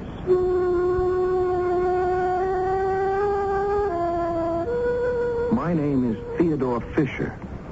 I'm the son of the church organist, who was also the leader of the musicians, teacher of the violin, composer of the hymns, tax collector of the commune, and in many ways, a useful citizen. I am not useful at all. I have been away to the university in Vienna, where I became a lawyer. There isn't much opportunity to practice law here. The priest settles all the religious disputes, and the astrologer, I'll explain more about him later, settles everything else. Well, it was a beautiful day, and my only annoyance was the fact that my pipe had gone out, and I had neglected to bring a flint with me. Good morning. Oh, good morning to you, sir. I'm sorry I seem to have startled you. Oh, it's quite all right. Is there any way I can be of service? Service? No, I don't believe so. There's nothing you require? Require? Oh. Well, I would like a light for my pipe. A little thing like that must not stand in the way of your happiness. May I? He took my pipe and you must understand this. How can I say it? He simply blew his breath on it. And the tobacco glowed red, and spirals of blue smoke rose from the bowl. I jumped up. Please, don't be frightened. But it was just a trick. A trick? Of course. What did you think? Well, a little conjurer's tricks. What else can you do? Anything. Do you remember when you were a child? You had a toy castle. There were knights and ladies in the courtyard and cannoneers along the walls. I do remember that. How would you know? Well, it's a trick. Now, let us build that castle, With what? With this pile of dirt. But what? Everyone was dirt to begin with. Isn't that so, Theodore? How do you know my name? What's a trick? And really, there's absolutely nothing to it. All you do is take some dirt. All he did was take some dirt, and before you knew it, he made a crowd of little men and little women, each no bigger than your little finger, and they all went diligently to work as they cleared a space of a couple of yards and began to build a cunning little castle. 500 of these tiny but living, breathing people, swarming about, laboring diligently, wiping the sweat off their faces. I looked at the stranger and I asked, "Who are you?" "An angel." "Of course. An angel. Who else? Do you have a name?" "Well, certainly. Satan." "Satan?" "Why do you seem so distressed?" Satan. Well, that's his name, you know. Yes, I know. He's my uncle. But you said You were an angel. Well, surely you remember he was an angel once himself. Yes, I didn't think of that. Before the fall. But he was blameless. Would it be rude if I asked? No, it wouldn't be rude, and I should forgive you even if it were. Yes, I have. I've seen him millions of times since I was just a little child, hardly 1,000 years old. I was his favorite. 1,000 years old? I'm about 16,000 years old by now. That is the way you count time. 16,000 years old? You must have seen... Oh, I've seen it all. I saw Adam created and Abel murdered. I saw Samson surge against the pillars and bring down ruin and death. What haven't I seen? The castle is finished. There. How do you like it? How could anyone help but like it? It's perfect. These people are actually human. It's another world. Someone fired a pistol. No, it's thunder. Thunder? But there isn't a cloud in the sky. Oh, not in yours, but in theirs. See how the sky above the castle becomes dark and terrible. The thunder, the lightning. People. Poor little people. They're terrified. You're killing them. They'll all be dead. Look. The earth is opening under their feet. They're going there. They're gone. The earth has swallowed them up. They're all gone. Oh, those poor people. Oh, don't weep for them. They're of no value. But they were living creatures. It's no matter. We can make plenty more. Shall I? No. You'll only destroy them again. Oh, that's the history of the world, isn't it? Well, good morning, Theodore. Oh, you startled me, Uncle Peter. How could I startle anyone? I didn't see you coming. Were you busy with great thoughts? Oh, no. I was merely talking to this... Well, there was someone here just a moment ago. Oh, yes, my boy. I know it affects me, too. I keep seeing people who aren't there myself. What are you doing here, Uncle Peter? What am I doing here? Well, something brought me here, but I can't seem to remember what. I'm not myself these troubled days. I'm not myself. Well, good day, Master Theodore. Now, as I was saying...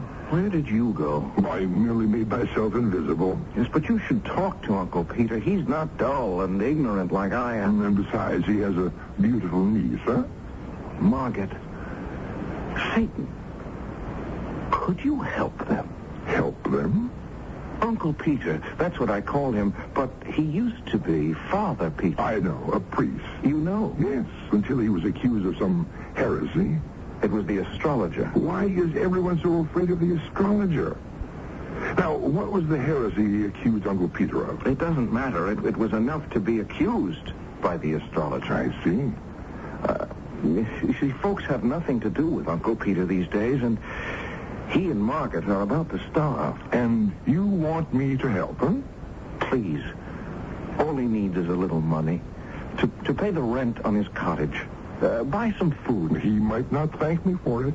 You might not thank me for it. I try to help him and Margaret, but they're too proud. Wouldn't it be easy for you to have him find... Yes, just find some money? It could be dangerous. Why? Well, because it could change the entire course of his life. Yes, but that's exactly what he needs, to have the present course of his life changed. Every man's life consists of links in a chain. Each link is an act. It has its proper place in the chain. Remove one link, and the entire future becomes different. But I've been trying to tell you, he needs another future. Oh, you have a great deal to learn. I shall see you again. Where are you going? I have an errand to perform. You won't help, Uncle Peter. Well, I'm not sure you'll consider it help, But we shall see what we shall see. And he was gone. As suddenly, as unaccountably as he had appeared. A mysterious stranger had vanished. Was it a dream? My imagination? No. In the first place, I am not a dreamy person. Second, it was too real, too vivid. And while I was still debating the matter in my mind, I became aware of Uncle Peter. I remember now, Theodore. What do you remember, Uncle Peter? Why, I have come here. Yes, I lost my purse. There wasn't much in it, but a very little is a great deal to me, for it was all I had. Have you seen it, my lost purse? No, Uncle Peter, but I shall be happy to help you look. That is what I was going to ask you. Yes, but it won't be necessary. Here it is. But yes. But what, Uncle Peter? It's mine, and yet it isn't mine. I'm afraid I don't understand. Oh, the purse is mine, yes, clearly mine, but not the contents. This is fat. Mine was flat. This is heavy. Mine was light. Look. I looked, and I listened. I could hear the jingle of coins, gold coins. And then I saw them, as Uncle Peter knelt on the grass and carefully poured the coins on the ground. There were hundreds of them. I'd never seen so many gold coins in my life. Such bright, shining gold coins. It almost hurt my eyes to look at them. They were so bright, so new, so freshly minted. Who has been here? Why? No, you must not lie to me, Theodore. Has anyone been here? Not a human being, Uncle Peter. I don't understand. I know you're telling me the truth. It's the money. It comes to over 1,100 ducats. Oh, dear, if it were only mine. But it is yours, Uncle Peter, every single piece. No. Only 4 ducats are mine. That's all that were in the purse when I lost it. The rest, yeah, and I do need them so badly. Yeah. No, the fact is, this money is not mine. But the money is in your purse. I cannot account for it unless some enemy. Yes, it's a trap. Oh, but Uncle Peter, with the exception of the astrologer, you don't have a real enemy in the village. Nor does Margaret. No, it must be a trap. I must have an enemy. Do you have an enemy rich enough to chance 1,100 ducats just to do you a mean turn? Well, Of course not. It's yours. Every bit of it. Didn't you pray for help? Yes. Well, isn't this help? Yes, I'll take it. And I shall do good things with it. And I'm sure everything will be all right. Of course, Uncle Peter. Everything will have to be all right.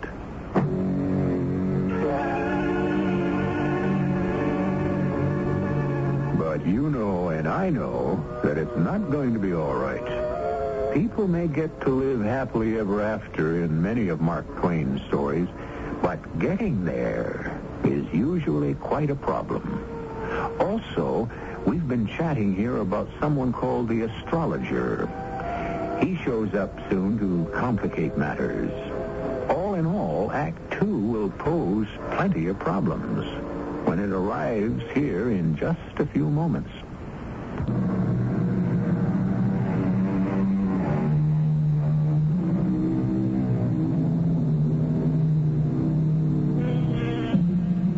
Theodore Fisher is telling the story of Mark Twain's mysterious stranger. And Theodore is the only one in the small village who has seen him. The mysterious stranger claims to be Satan's nephew. But by now, we can safely assume it's the old boy himself. Mark Twain always likes to use these little tricks. Throw a surprise visitor into a quiet little town and watch the ripples swell into waves. It made immense talk in the village the next day. Father Peter told the entire circumstance just the way it happened.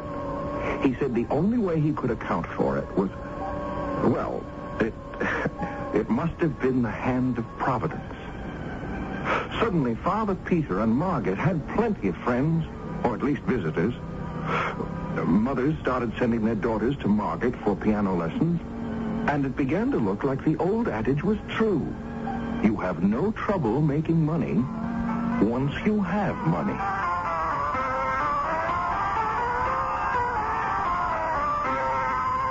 Oh, Theodore, how long have you been standing there? I didn't want to interrupt you, Margaret. I don't know when I've been so happy. I'm glad you have so many friends. Well, it's the gold that has many friends. I still have the very few who always... Well, you know what I mean. And how is your uncle? He's a new man. But I'm afraid. Afraid? Of what? Well, Uncle Peter says it was a hand of Providence that brought the gold. And, wasn't it? Well, I believe it was, but there are tongues wagging in the village. There are those who say it's the hand of Satan. Satan? Yes. Oh, how would they know? I mean, why should Satan want to give your uncle all that money? Theodore, I don't understand it. One day we're poor, the next day we're rich. One day we're alone in the world, and the next day we have scores, hundreds of friends. Don't even try to understand it. Everything will be all right. But one thing troubles me deeply. What? The astrologer. We have yet to hear from the astrologer. Oh, the astrologer. Oh, well, what can he do anyhow? I tried to pass it all off as a joke. But the truth is, the very name of that man sent shivers down my spine. The astrologer. He made it his business to know everything that went on in town, and to become involved in it somehow. A few days later, a note was delivered to me. It contained 5 words. I want to see you. That's all. No please, or if it's convenient, or by your leave. Just an order. As if he had no doubt it would be obeyed. So kind of you to come, Theodore. Yes, sir. You were there when Peter claims he found this money? Oh, well, it's true, sir. I was there. He came upon the purse, and it was filled with gold ducats. It was? How many? Oh, over 1,100. Exactly how many? 1,107. But Peter gave out that there were 1,100. I suppose he gave it a round number. Oh, that settles it. Settles what, sir? Theodore, my lad, that money was stolen. Oh, but I was there when he found it. True, but were you there when he stole it? But who says he stole it? It's the only way he could have received it. He then hid the purse on the path, waited for a witness to come along. The witness happened to be you. And he pretended to find it. Oh, but that's not the way it happened. How else could it have happened? How else? Could I dare to tell him about the mysterious stranger? Well, that would get me burned at the stake. And besides, how did I even know for sure there was a stranger? Mysterious or otherwise. I didn't know what to say. So I said nothing. I wandered around for hours just trying to think. And then, finally, I decided to go see Uncle Peter. But he wasn't at home. Where is he, Margaret? In prison. No. The money, the gold, is in the hands of the sheriff, and Uncle Peter must wait for trial. Margaret, he is innocent. I know, but the astrologer is inflaming the entire town against him. Why? Why does the astrologer hate him? I don't know. How will you live? Oh, I'll manage somehow. People will stop sending their children here for music lessons. And, Margaret, you know how I feel. No. Thank you, Theodore, but I would only bring you misfortune. I don't care. You would after a while. Well, then at least let me help you. I couldn't take anything from anyone, Theodore. The Lord will help. With all due respect, it didn't look as if the Lord was going to be of much help. Old Ursula, who was cook, chambermaid, housekeeper, and everything else for Uncle Peter, tried the best she could, but she was unable to create miracles. I tried giving her money, which she accepted after I had told her to tell the proud Margaret that she had found the money in the street. But that couldn't go on indefinitely. There's a limit to how much money one can find lying around and how often. I was walking through the woods feeling very sorry about everything when suddenly he was standing there. Satan himself. Why? Why did you let these things happen to Uncle Peter? Oh, I didn't let anything happen. I told you, and quite clearly, it would affect the course of the rest of his life. Finding that money would set an entire new chain of events in motion. All right, but we have to do something to help. Why? Why do you always feel you have to help people? You see where it can lead. But I can't just let him go under. Why not? I suppose that's the difference between you and me. Now, let me tell you the difference between us. Man is made of dirt. Remember, I saw him being made. I am not made of dirt. Man is a museum of diseases, a home of impurities. He comes today, he's gone tomorrow. I am of the aristocracy of the imperishables. Yes. One more thing. It's the smallest thing, but the most important. You know what it is? No. Man has the moral sense. The moral sense? Do you know what that is? The moral sense. I'm not sure that I do. Well, you should find out. You have it.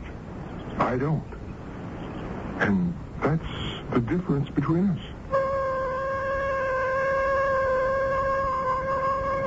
I couldn't win an argument with him. We walked along the path, chatting about everything under the sun, when I happened to notice Ursula. Old Ursula sitting underneath a tree. She had a sickly-looking stray kitten in her lap. Satan. Yes? Help her. Why? She works for Uncle Peter and Margaret. She and Margaret are starving. Help her to help Margaret. Once again, you want me to help someone. Just see that they have enough to eat. You know what I told you about introducing a different link into the chain of someone's life? But they're starving. Oh, this moral sense of yours. Very well. Good day, Mother. What have you got there? Any fool can see a kitten. I understand you're very poor. Why do you want to have another mouth to feed? Why not give that poor thing to some rich person? No, the rich wouldn't want this unfortunate creature. It's only the poor that have charity in their hearts. God will provide for this kitten. Oh? What makes you think so? I know so. Not a sparrow falls to the ground without his seeing it. Ah, yes, but it falls just the same, huh? So what good is seeing it fall? What good does it do the sparrow? No. Go about your business, you blasphemous fool, or I'll take a stick to you. I was terrified. There was no way to talk to Satan. But he only smiled at her as if a mere mortal were incapable of insulting him. She jumped to her feet and the kitten leaped from her lap and started running around her. She was amazed. Why, what's come over it? A while ago, the kitten could hardly walk. Why don't you keep it? Oh, it's such a pretty one. The home is so lonely with the master locked up in jail. Oh, Poor Miss Margaret. Oh, she'd be glad of the company. Besides, you can have an income from that cat. An income? Are you mad? This particular kind of cat is called a lucky cat. And why is it lucky? Well, the cat isn't particularly lucky. The owner is lucky. And why is the owner lucky? Because every morning the owner of this cat finds 4 silver groschen in her pocket. Have you nothing better to do? You're lying, making a fool of me. Now look in your pocket. You'll be punished for that. It's groschen. In my pocket, I have 1, 2, 3, 4 silver groschen. Oh, sir. Dear, kind master and benefactor, let me kiss your hand. I told you it was a lucky cat. Oh, it is. It is. The 3 of us walked back to the house. Ursula said we must stay for supper. Poor Margaret. She didn't mean to be inhospitable, but what on earth was there to eat? She was so embarrassed. But that cat was an enchanted thing. If you put a fish in the frying pan, as soon as you took it off, bang, another one appeared in its place. If you poured wine from a bottle, there was just as much left as before you started. Margaret was absolutely astounded by it all. More fish? Yes, mistress. Well, where did you get it, Ursula? It's a gift of Providence. And the wine? Providence. Now, Ursula? Miss Margaret, don't you believe in Providence? Well, of course I do, sir.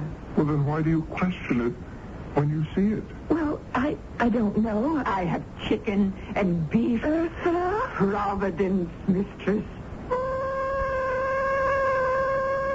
I stole a glance of Satan.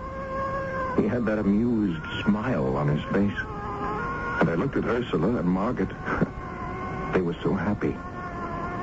From being faced with actual starvation, they were now living in the midst of plenty. I was convinced that finally everything would be all right. After all, what could go wrong here?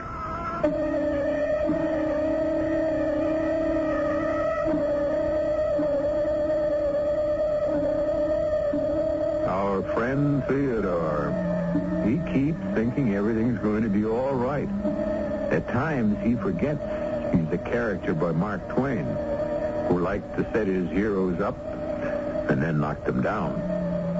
We have some more ups and downs due in Act 3, which I shall bring to you in just a few moments.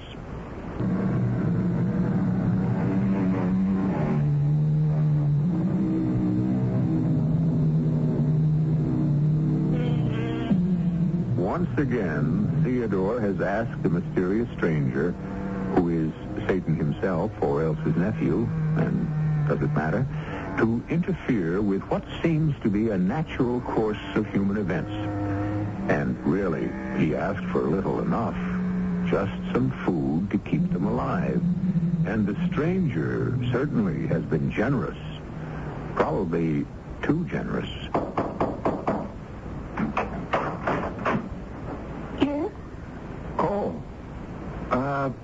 You're Gisela Noor, aren't you? Yes, master. What are you doing here? Oh, I work here for Ursula. You do? Oh, yes. I scrub the pots and pans and dishes and floors and windows and walls. I scrub everything. Is Miss Margaret in? Oh, no, sir. She is not home. And Ursula? Oh, yes. She's drinking her tea in the kitchen, sir. Come in. How do you like my servant, Master Theodore? But is it wise? Wise? I can afford her. You should know all about my lucky cat. I can have anything I want. And you know what I wanted all my life. What I'm trying to say is... A servant. Now, this might not mean anything to you, but if you were a servant and spent all your years serving others, why, you'd want to have... I'm asking if it's wise to engage Gisela Noor. After all, Her grandmother was burned as a witch. I know, but there's nothing wrong with her. Oh, I'm not saying there is. I only think... The truth is, she's the only one I could get to come here and work for me. Of course, I worry by nature. And since I feel the way I do about Margaret, I worry about any trifle that might seem to threaten her. But this time I tried to dismiss my worries. I almost succeeded. And then I was walking down the street in the village. I was about to turn the corner when I heard voices. I knew those voices. One was Gisela. The other was the voice of the astrologer. So, Gisela, my good girl, what are you doing these days? Well, sir, I'm employed by Ursula. Ursula? She's the housekeeper for Uncle Peter. She gives me 2 silver groschen a week. 2 silver groschen? Besides my keep and my clothes. She must be wealthy. Oh, they live off the fat of the land, let me tell you. The prince himself don't sit down to a better table. Well. Thank you, Gisela. That thank you. That sent cold shivers down my spine. I had to do something. The astrologer. He'd visit the house. He'd see the frying pan that never emptied itself, the wine bottle that was always full. His mind would gladly leap to one conclusion. Witchcraft. And both Margaret and Gisela would be doomed. There was nothing I could do by myself. I needed help. Are you looking for me? You have to help. Again? Please. You want me to save them from being charged with witchcraft? Admit it. Well, no, not exactly. I want you to interfere, but not really interfere. Mm-hmm. I'm only asking for a return to the status quo. Let it be as if you didn't help. Oh. Well, that's very simple, isn't it? It's so simple you don't even need me. You could handle the matter yourself.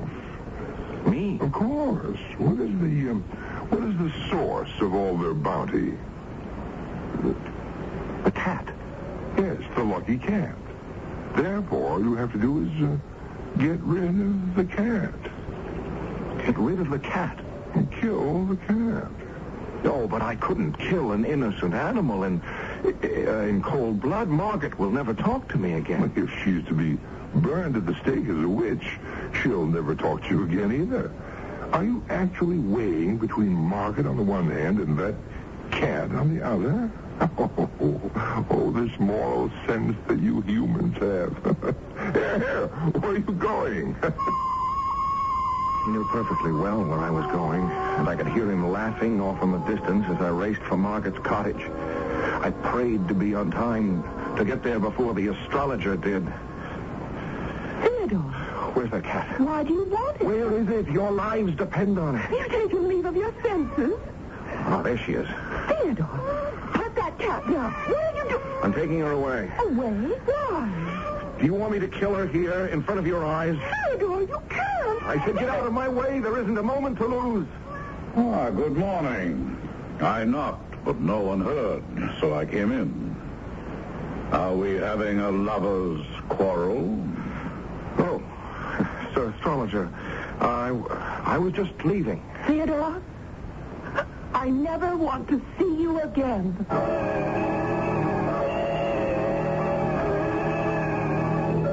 Well, the deed has been done, I see. Yes, but you'll never speak to me again. Well, women seldom realize how long never can be. You saved her. The astrologer asked if he could have a bite of food and a drink of wine.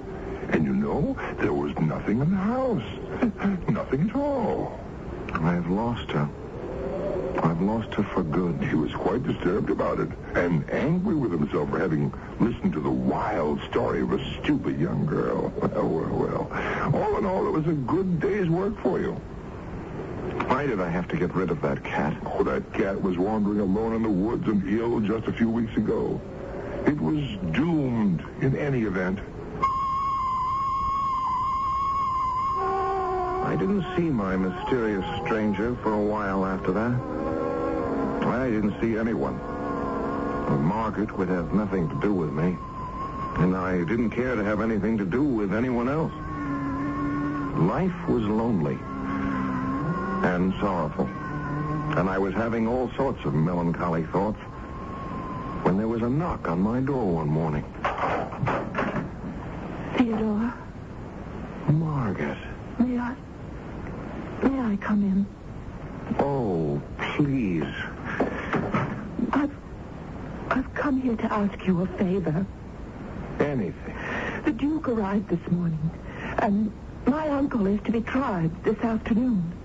Oh. And he needs a lawyer. You want me to defend your uncle? Yes. Oh, but I'm not really very good. You believe my uncle is innocent. In your heart, you believe it, don't you? Yes. Then you'll be better than a smart lawyer who doesn't believe it at all. Margaret, about the cat.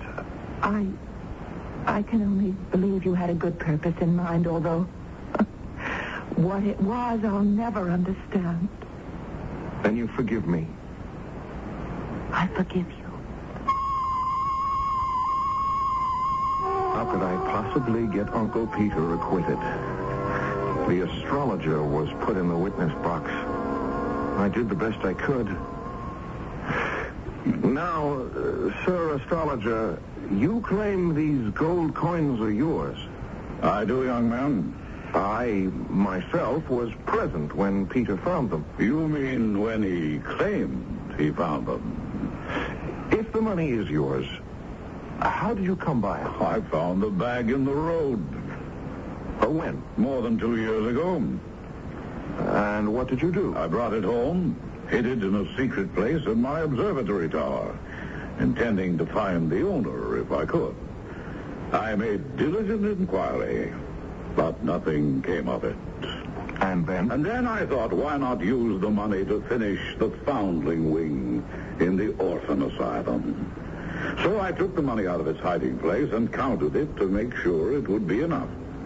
And then, I'm sorry to say this, just as I was restoring the bag to its hiding place, I looked up, and there was Peter standing behind me. Well, how could that be? Well, he often came to my place unannounced to ask for a little help. He was quite needy. Proceed, sir. I became uneasy and decided not to use the money just then, but to wait a bit longer in case the owner might show up. And then? When I heard of Peter's find, I was happy for him, naturally. Naturally. I had absolutely no suspicion until I discovered my own coins were gone. And I detected 3 suspicious circumstances in Peter's story. Well, please name them. A, Peter claimed to have found his money in a path. I found mine in the road. B, his find consisted exclusively of gold ducats. So did mine. C, he found 1,107 ducats. I found exactly the same. It was telling evidence. I could see it on the faces of all in the court, especially the Duke. Besides, who would be inclined to disbelieve so powerful a person as the astrologer? They would find Peter guilty for sure. And suddenly he was there. Satan, in the back of the room. I turned to the Duke. Your Excellency, may I have a short respite? Granted. Listen to me. We must save him. You never learn. The disgrace of the scaffold. Your moral sense, it will be the death of you one day. Go back there and call a witness. What witness? It will occur to you at the right time. Now, Sir Astrologer, suppose we prove that this money on the table here is not the same money that you found.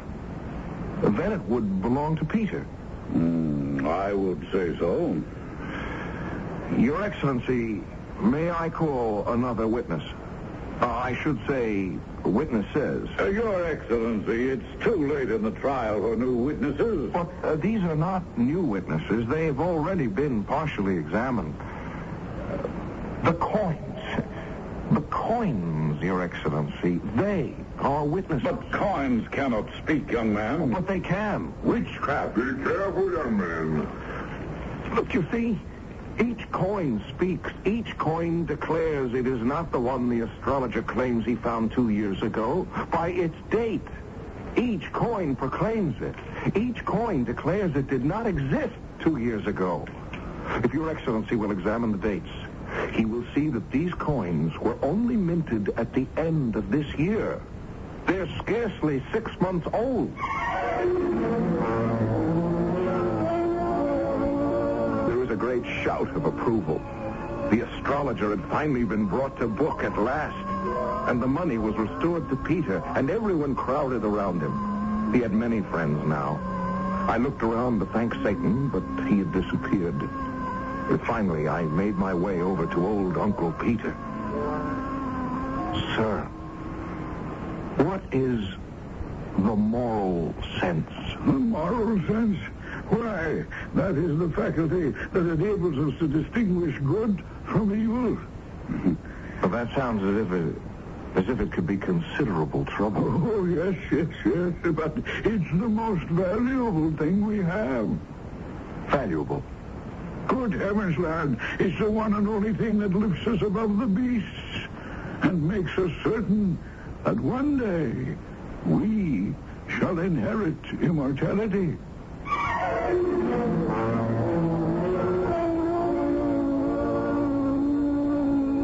Theodore never saw Satan again. Not in this life, anyhow. But he never forgot him. And he never forgot the moral sense either. Nor should you. Nor should I. And neither did Mark Twain. Even so, there were times when he insisted the thing was more trouble than it was worth. But there's never any trouble around here. You just wait around for a few seconds, and I'll be back.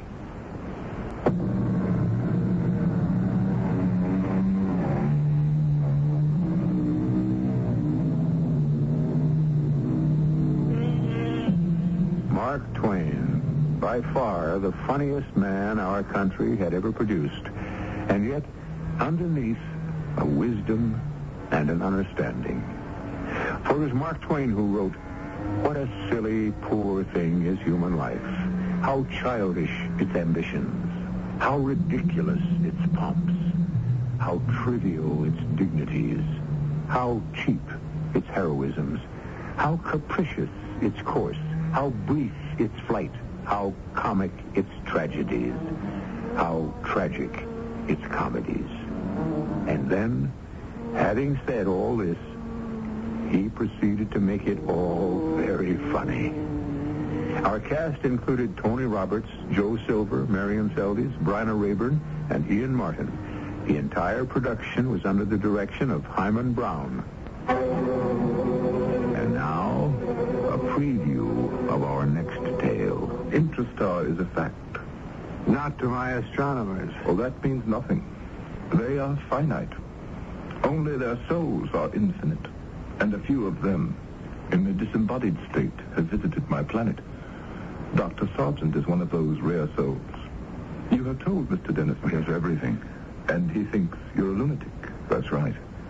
You sit there and tell me you're from another planet. And I'm a god. And that Intrastar... Well, tell me more. Lord Z is the ruler. I'm his aide. Intrastar is the gathering place, a way station, if you will, for all the human souls.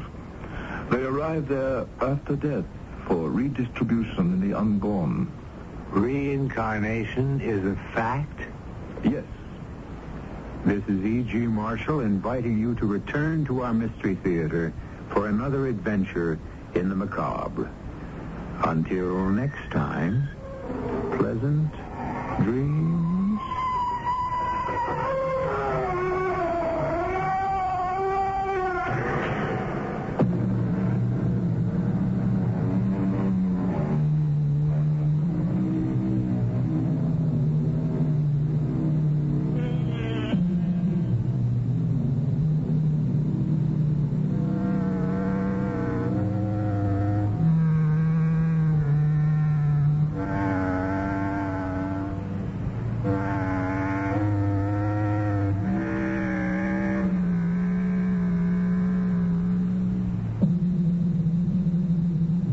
CBS Radio Mystery Theater presents...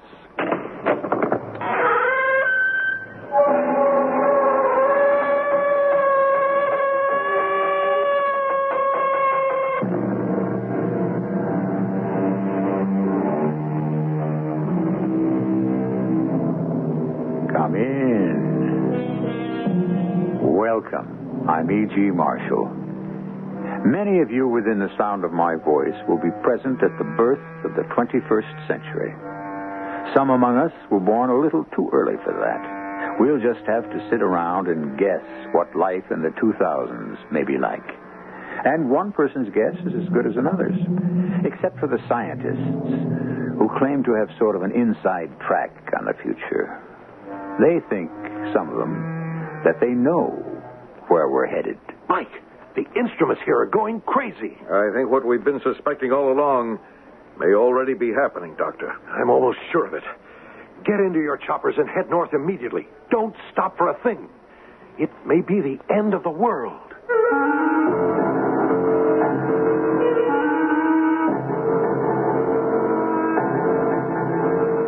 Our mystery drama, Bottom of the World, was written especially for the Mystery Theater by Arnold Moss. It stars Tony Roberts and Christopher Tabori. It is sponsored in part by Buick Motor Division and ARM, Allergy Relief Medicine. I'll be back shortly with Act One.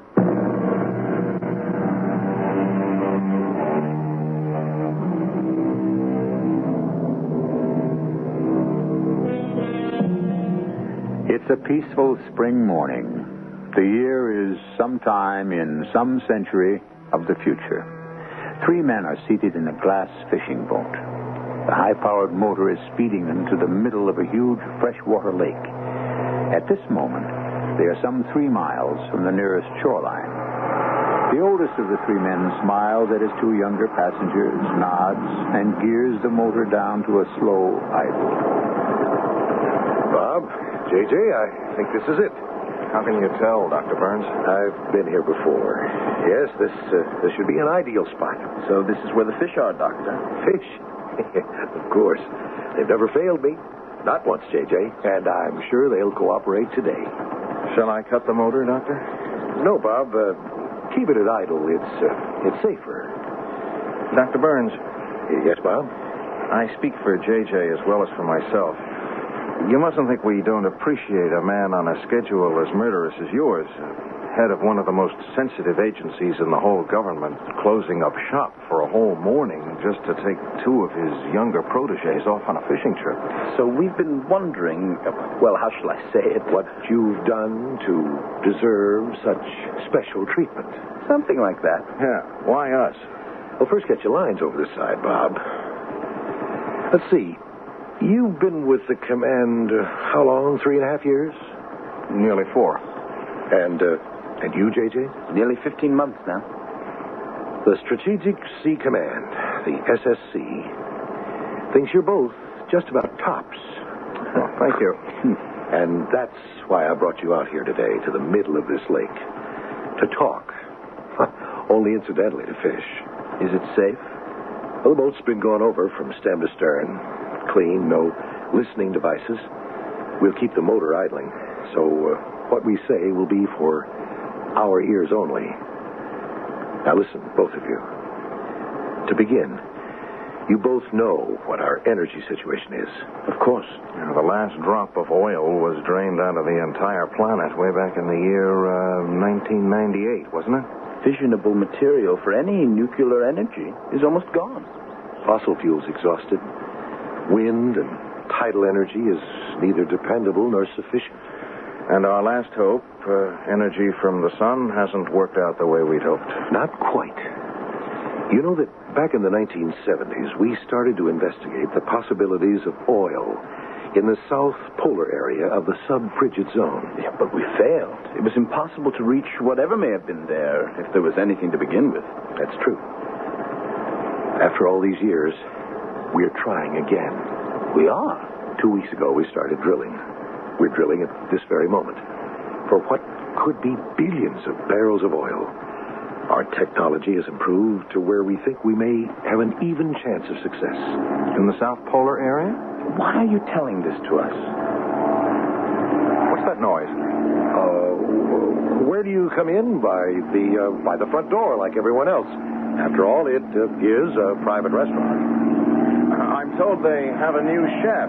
Yes, who specializes in preparing seafood. Yes, exactly. A little expensive, but it's worth every cent. I eat every chance I think whoever was in that plane has gone, so we can continue. Now, to answer your question, where do you come in? The SSC is sending you both down there to report on whatever progress we may be making. Yes, but surely your technical crew keeps you informed. We're in constant radio contact with them. Mike Gonzalez is one of the best in the whole command. Not only an engineer, but a bit of a poet, too. Then, excuse me for asking, Doctor, but... They are very much aware of what we're up to. Their noses are out of joint because of it. And they will stop at nothing, absolutely nothing, to prevent us. That and something much more serious. Which is? The subfrigid ice sheet, as you well know, covers over 5 million square miles. How thick it is, how deep down it goes, is anybody's guess. Anything that would cause that huge continent, that solid block of blue ice, to slip, to break up, to disintegrate, would mean the end of all of us, wouldn't it? But all. The way it probably happened 20,000 years ago.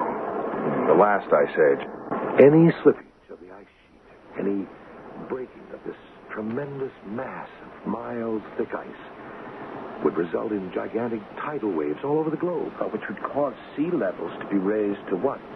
40, 50 feet? We estimate hundreds of feet, maybe even thousands. What would happen to our cities? I suppose most of them would wind up at the bottom of the sea. It's only the beginning. As these gigantic blocks of ice keep rushing to the north, melting almost not at all, their white, snowy surface would reflect solar energy back into space. And the entire atmosphere around us would be chilled way down below the freezing point. Way down below. Yes, but Dr. Burns, why would they consider doing anything like that? I mean, even if they could make it happen, they'd be out of their minds. They would consider it, Bob. And they could make it happen. There's not enough space on this globe for both them and us. Yes, but wouldn't that be the end of the world for them, too? No, not by a long shot, Bob. Unfortunately for us. Your job, my friends, is to prevent this if you can. When do we leave, Dr. Burns? Tomorrow morning. Meantime, J.J., you have a nibble at the end of your line. Pull it in. Slowly. Slowly. Oh, it's a big one. Hold on to it, J.J. Careful. Here it comes. Look at the size of it. Oh, what a beauty. Wait a minute. Don't touch it. All right, what is it? Fastened onto its side. Look, a tiny microphone.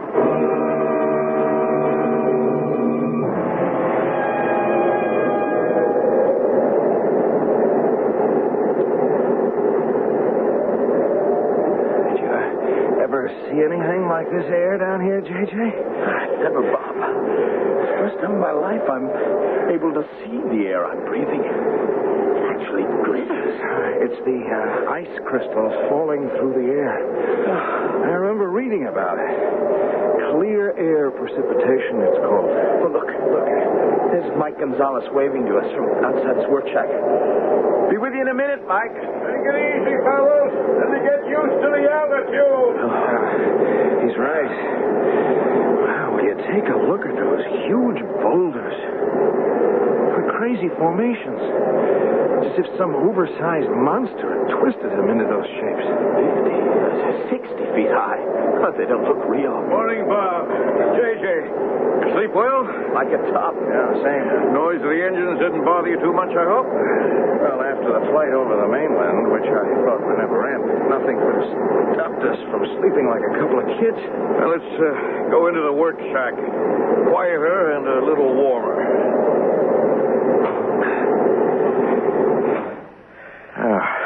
Some hot coffee? Oh, no, thanks. No, we just finished breakfast. Little trouble with your breathing, J.J.? A little. Yeah, the altitude. 10,000 feet above sea level. Just take things easy till your bodies get used to it. Now, let's talk about ice sheet. It's been thickening into a solid mass at the rate of over 5 feet a year. For how many years? No one knows for sure. We've already taken ice out of the drill hole that's 27,000 years old. 27,000 years old? And we've only drilled down into a little over a mile of ice. What makes everything so much more difficult is that the whole sheet floats in constant motion. What was that? That, my friend, may be our biggest worry. Maybe our only real worry. The ice cracking up? It might be just that. But how? Why? What would cause that?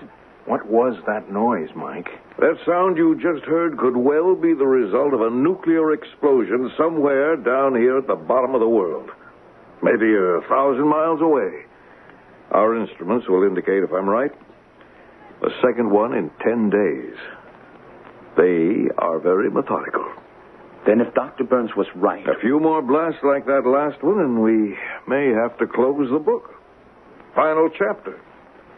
We drove ourselves from the garden, but it was always possible to return. Up until now. Now it looks as though we may have planted seeds in the dead soil of a lost world. A world that may have to go on, if it goes on, without us. Well, we don't just sit here with our heads in our hands, do we? I mean, can't they be stopped some way? Any suggestions, Bob? The time may have come for all of us to fold our tents. We, as opposed to they, may have to give up this little piece of real estate we call the world. It may only be a matter of days. And meanwhile? Meanwhile, we prepare to get out just as fast as we can. Not only from this place here, but from the entire planet, while we still have the chance.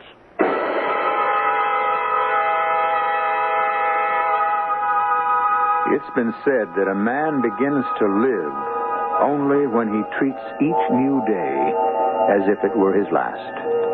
Our three friends in the South Polar area of some time in the future have the feeling that every tick of the clock is bringing them closer and closer to their inevitable end.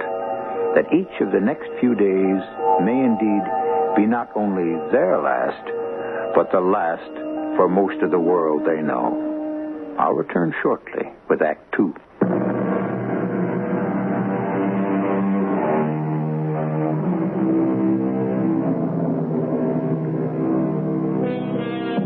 And God saw everything that he had made, and behold, it was very good.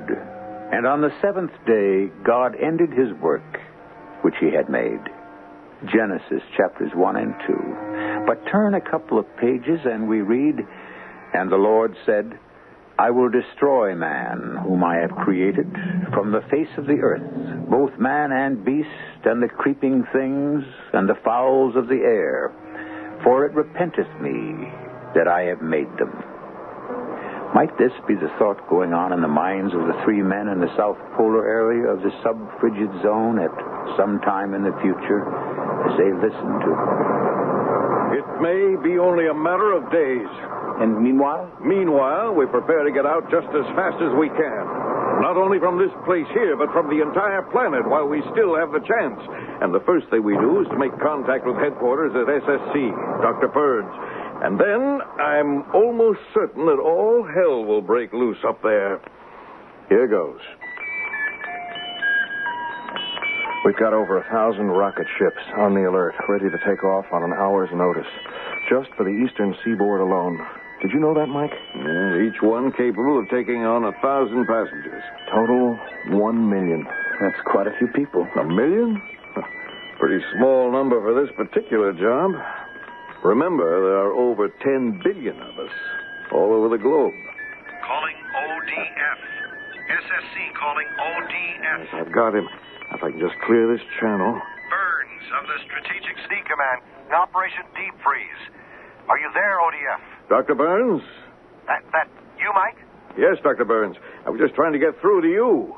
I thought for a minute they might have jammed our wavelength.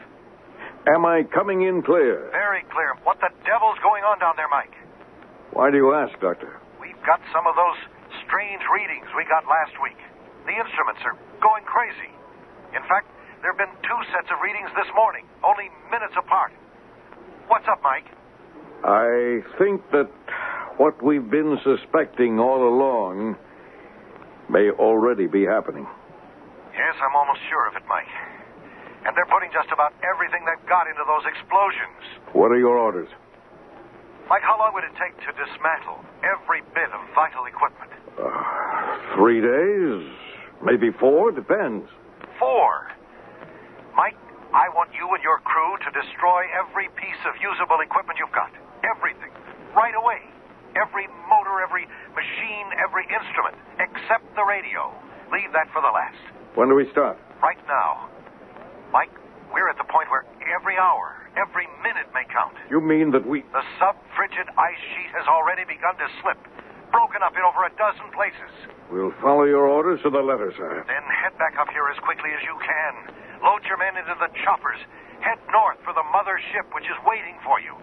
Mike, we'll radio your assignment to a specific spacecraft on your way up here. Mike, this is it. So shake the ice out of your tails real fast. Every one of you.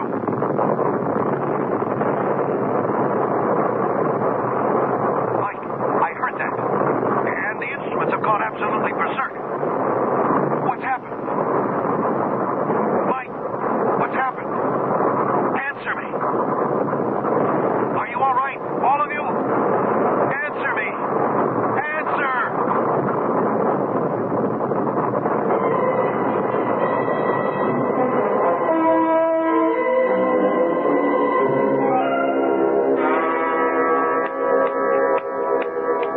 Come on, JJ. Come on. Wake up. JJ, you all right?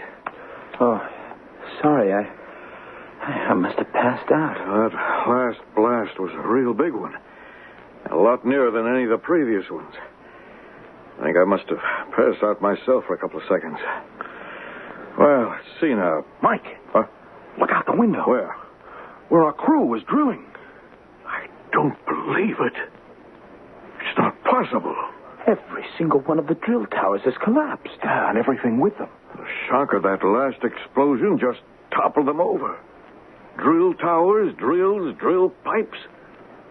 The entire works. Like so many children's toys. Oh, I've got to get out of here and see that the crew is safe and no one was hurt. Yeah, we'll go with you.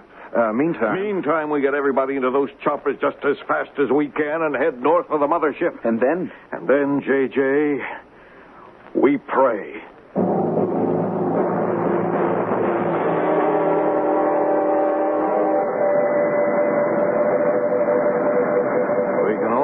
Count our blessings. So far, thank heavens this mothership was waiting for us. Yeah, and here we are in it. Headed for where? Any idea, Mike? Specifically? No. All I know is that we're safe, that we get on one of the 1,000 rocket ships that are waiting for all of us. We head out into space in the direction of... In the direction of where? Your guess is as good as mine, JJ. There are a million stars twinkling out there in space. Other planets, other universes, even other galaxies. They go on forever, just swishing their way around infinity. And we'll be speeding towards some tiny star out there that we know in advance can sustain our kind of life. Well, that's the whole idea. Start our civilization all over again. How did they ever get to the point where they could make all this happen? Oh, who knows? Some accidental freak of nature, then developed by a kind of planned breeding into a completely new race. A race that can withstand every extreme of temperature, from 200 below zero to 200 above. And their ability to survive either in the air or underwater. How do we explain that? Who knows? By some weird process of selective evolution, they managed to breed themselves into cold-blooded vertebrates who look just like us, but act biologically like amphibians. Like frogs and salamanders. Exactly. With both gills and lungs at the same time, breathing partly through those thick skins of theirs. Yeah, but nothing can penetrate. Well, almost nothing. I suppose their ability to change their voices at will to sound exactly like us, or as if they were speaking from underwater, has to do with the fact that they are amphibians. Maybe. I wish we knew where we were, how close we are to our destination, wherever it is. If they hadn't blacked out every porthole, every window. That's a security measure, J.J. Yes, I know that. Gentlemen, will you please fasten your safety belts? We're about to get some of our questions answered, I think. The captain has asked me to tell you that we are within a few minutes of landing at our predetermined base. After we land, you are asked to remain seated until the aircraft has come to a complete stop. Yes, but stop where? You're about to find out. All occupants will then proceed across the east runway to one of the rocket ships which is awaiting you. He hasn't said which one. Patience, J.J. And when he tells us which one, how do we find it? Proceed across the east runway? We have just received from SSC headquarters the designation of your particular rocket craft. Here he goes. The rocket craft reserved for passengers aboard this ship is Beta Epsilon number 203. I repeat, Beta Epsilon 203. It can be reached by boarding ramp C on your right across the east runway as you exit. Thank you. Yeah, did you get all of that, J.J.? Boarding ramp C on our right across the east runway to rocket craft Beta Epsilon 203. Couldn't be clearer. Right, now fasten your safety belt. Sorry. Brace yourselves for landing. Here it comes.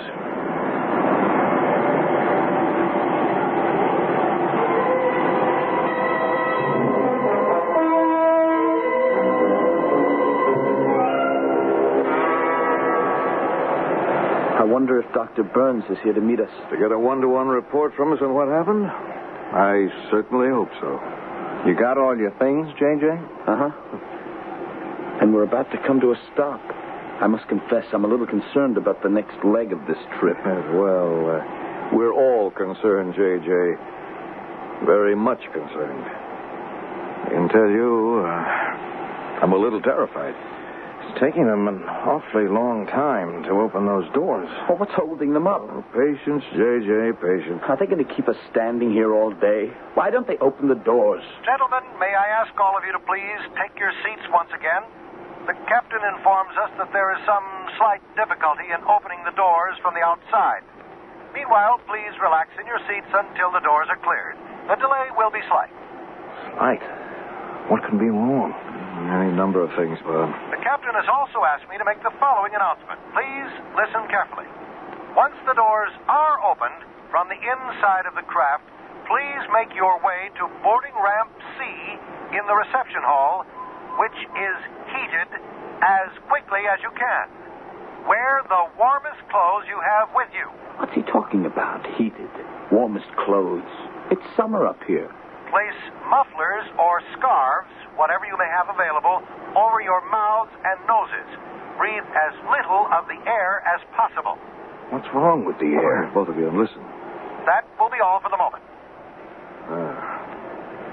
I think I know what's happened. I'm sure the outside temperature has already dropped so low that just breathing the air for more than a minute or two will freeze the tissues of the lungs into solid lumps of ice. And so the people in cities that are above sea level... Gentlemen, please stand by. We have succeeded in opening one of the crisis doors. Prepare to disembark by sliding down the emergency chute. I can't wait to get out of here. Keep moving, Bob, please. Right, easy, J.J. Now, easy. This way, gentlemen, please. What is this? What happened? That's the most savage wind I've experienced in my entire life. I don't think we'll be able to buck it. Lester, it's crippling. I cannot hardly breathe. Look, there's no one out there. It's not a living soul. Yes, there is, Bob. Look there. And there. Those are the maintenance men. The men who take care of the aircraft. Why are they standing there in those strange positions? I think they're all dead, J.J. Frozen stiff into whatever positions they must have been in. What do we do? Make a run for the reception hall and boarding ramp C and hope we get there. And if we don't? Then we join that group of stone-cold statues out there. Those refrigerated corpses we're staring at. I'll get out first. Here goes!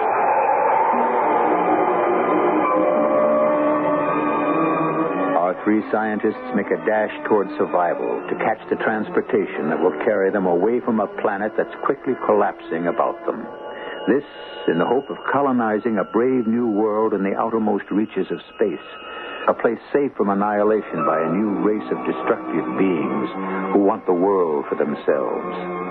I'll return shortly with Act 3.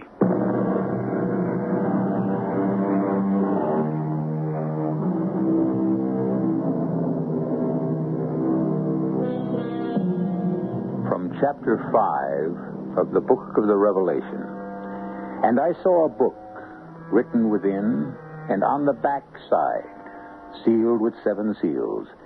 And I saw a strong angel proclaiming, "Who is worthy to open the book?" And no man in heaven, nor in earth, neither under the earth, was able to open the book, neither to look thereon.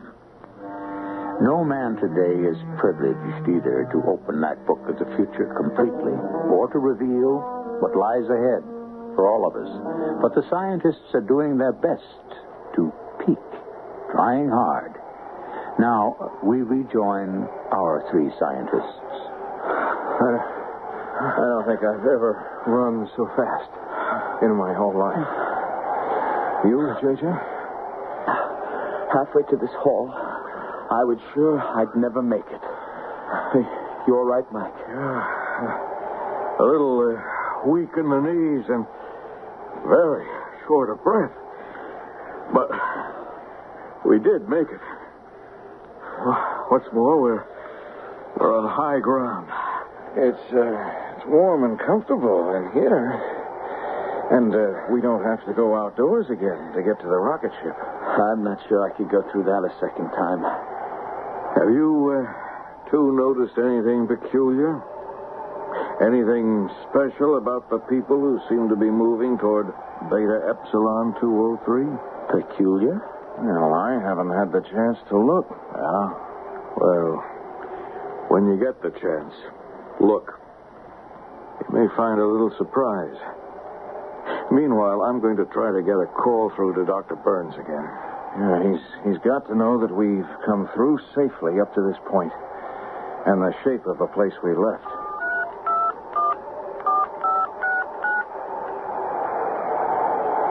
What's happening, Mike? Nothing. Absolutely nothing. This number doesn't answer. Mike, do you suppose that... I don't know how to say this. That they have penetrated the Strategic Sea Command? That neither Burns nor the SSC exist any longer? Well, there's always that possibility. You got no answer, Mike? No, nothing. Just silence. Dead silence. Well, we'd better move along to Beta Epsilon 203.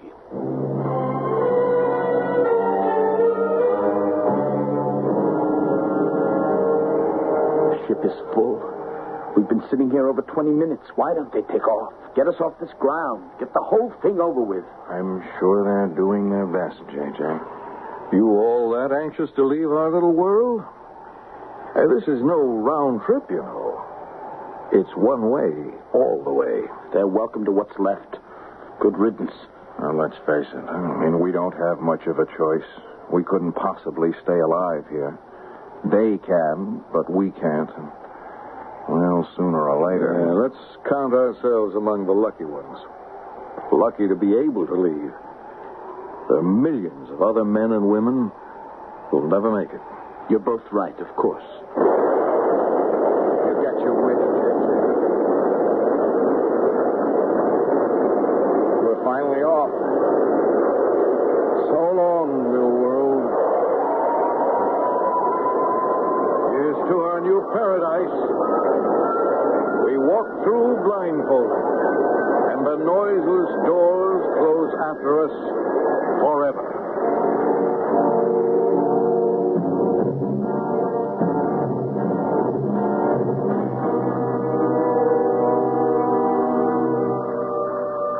As to being among the lucky ones, has either of you had the time or curiosity to take a peek at any of our fellow passengers? I have, and I must say I'm very impressed. Yes, I've noticed, too. Some of the leading brains and creative talents from all over the entire world. I've already counted 8 Moonstone Prize winners, half a dozen recipients of the Literary Scroll of Honor, the presidents of 5 different countries. Yes, I saw them as they were coming on. You know, this is quite possibly the most distinguished shipload of passengers that ever existed. 1,000 of them. About as many men as women. A good half of them young enough to help populate a brand new world. What you might call extremely careful planning. Indeed.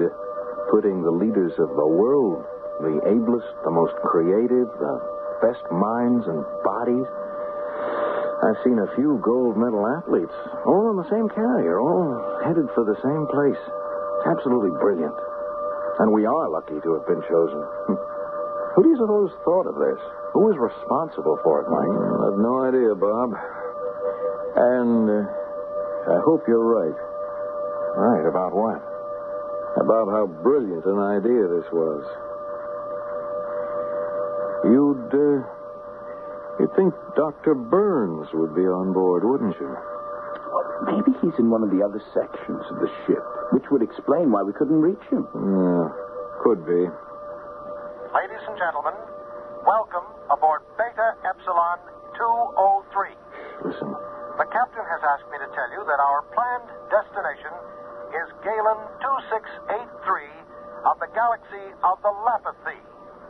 The physical properties of Galen 2683, its life-supporting qualities, air, water, climate, extremes of temperature, are almost identical with those that we have left behind. That's comforting to know. Quiet, J.J.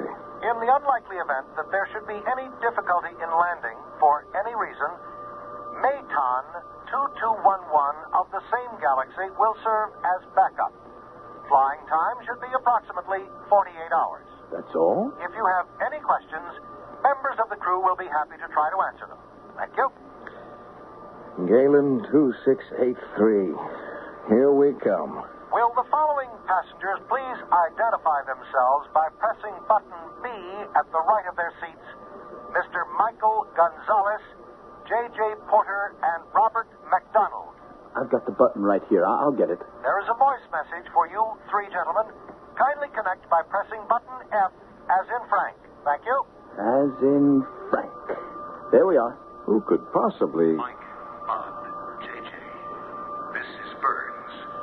Dr. Burns. What do you know? Are you all right? You take it, Bob. Yes, we're just fine, Dr. Burns. How about you? Fine. We're certainly happy to hear your voice. We tried to reach you before we left. We had a little difficulty. That's understandable under the circumstances. I suppose you'd like to know how we At are. the moment, I would like to know nothing. Yeah, let me talk to him. Dr. Burns, this is J.J.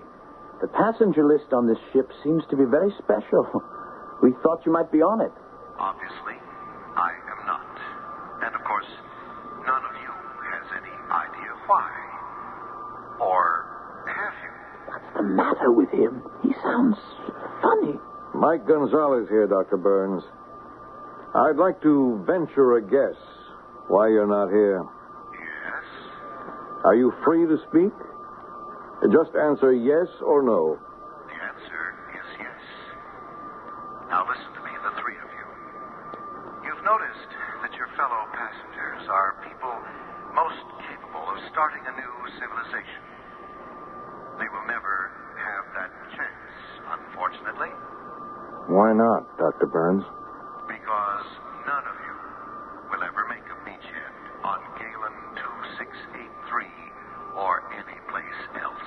What's he talking about? We all know how efficient they are, do we not? They are nothing less than diabolical in working out their plans. That they do nothing without a precise master plan. So? Beta Epsilon 203 is part of that plan. A plan to exterminate every leader of the world all at once in one single blow. I don't believe this. Believe it. There's not a chance at even a few of you escaping or surviving. The end for all of you will be complete, final, and very neat. But we're headed toward a beachhead on Galen 2683. Isn't there any such place? Yes, there is. But not for you.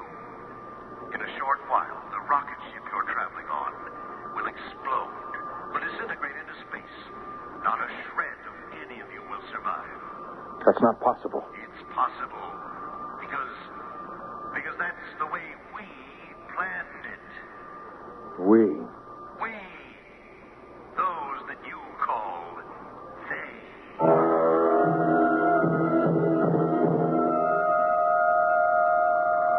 What's that odor? What is that? It's like burning rubber. No idea. Ladies and gentlemen, you are not to be alarmed by what seems to be the smell of burning rubber. It is routine at this stage, as is the mild turbulence you may be experiencing. Mild? For being bounced around like... Easy. Look, he's making his way toward us.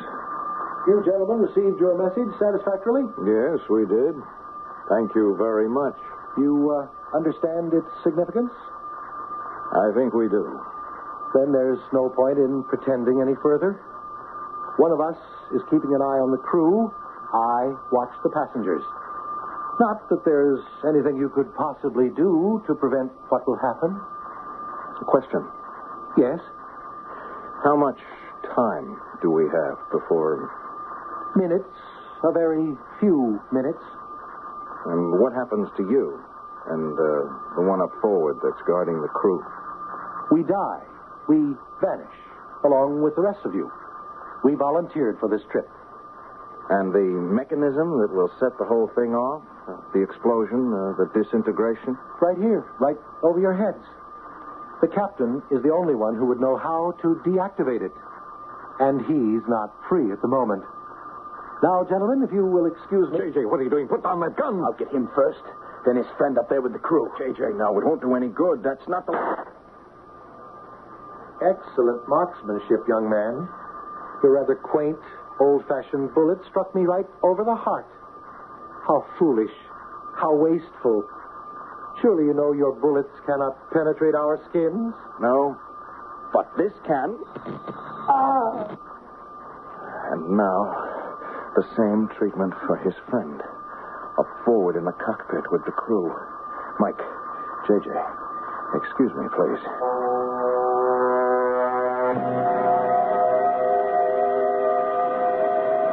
You sure it's all right, General Dukes? Just make yourselves at home.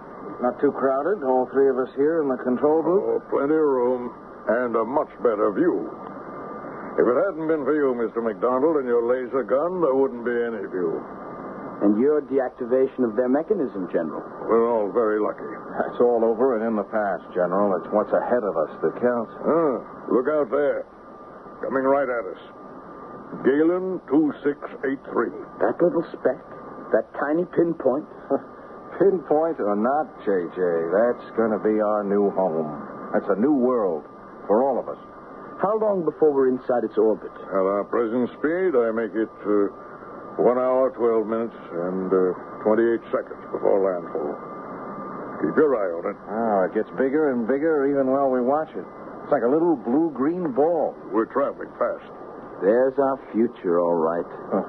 Our future is in the hands of fate, JJ. Wait a minute. Take another look at Galen 2683, gentlemen. Our future would now seem to be in our own hands. Holy... What happened? It was there, and then it just kind of disintegrated. It disappeared right in front of our eyes. There's nothing there. Nothing. Are we looking at some kind of mirage, General? No, sir. Happens all the time. What?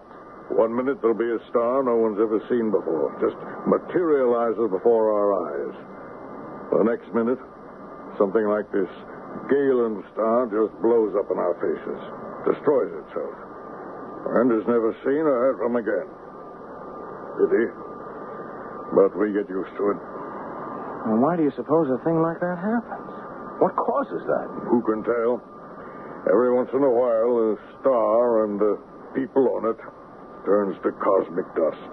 Well, what's our next procedure, General Dukes? From this point, we veer to 28 degrees, 34 minutes, 2 seconds to starboard, and hope we can reach Maton 2211. And also hope that it's still there when we get there. I got a question, General.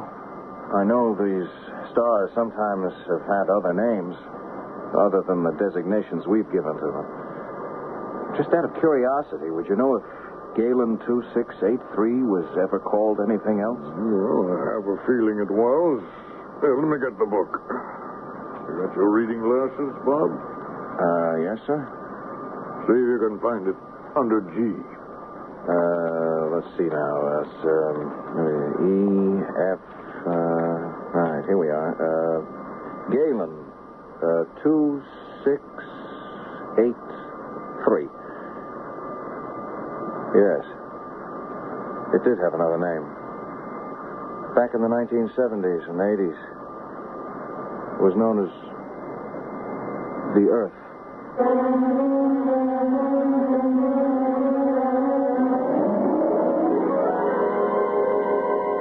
As J.J., Bob, Mike, and their companions hurtle through space, bound for an obscure star hidden away in an endless cosmos, we wish them Godspeed. A journey that started in the frozen, sterile wastes of one world will terminate, we trust, on the less barren, welcoming soil of another, where they can build an exciting, fresh new world by profiting from some of the mistakes of this one. I'll return shortly.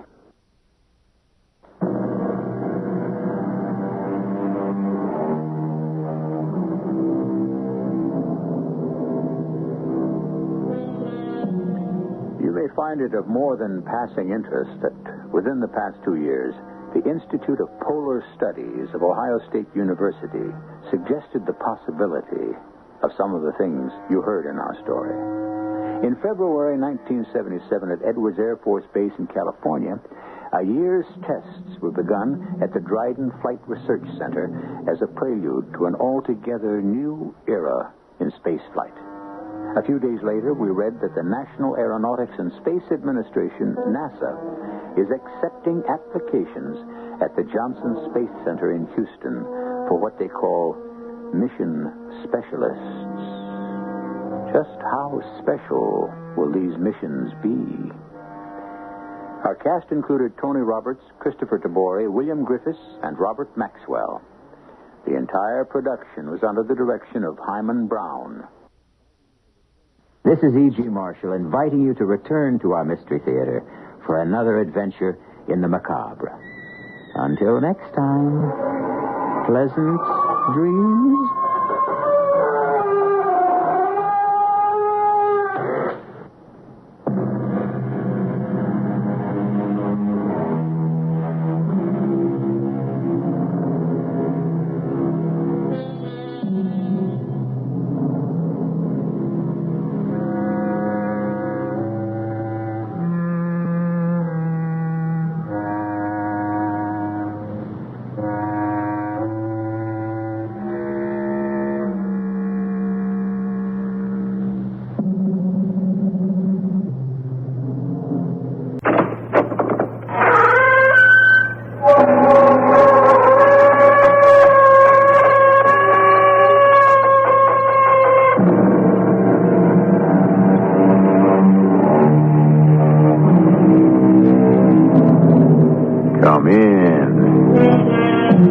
Welcome. I'm E.G. Marshall. A good deal has been made these days of the power of the ancients over life and death.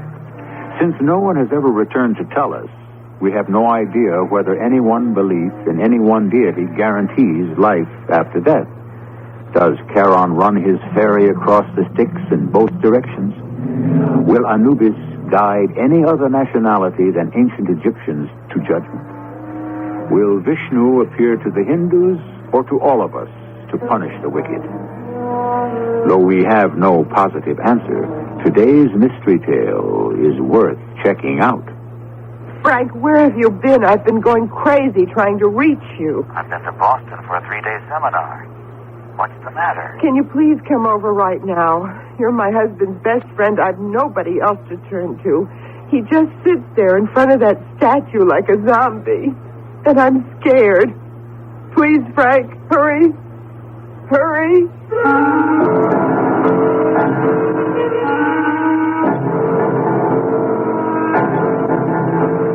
Our mystery drama, Messenger from Yesterday, written especially for the Mystery Theater by Gerald Keane, stars Norman Rose.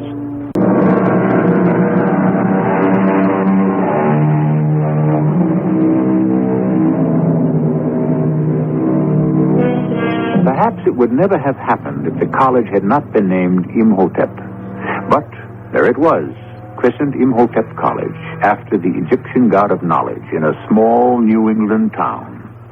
Except for a department of Egyptology, this college carried a pretty complete curriculum from accounting basics to writing art of effective.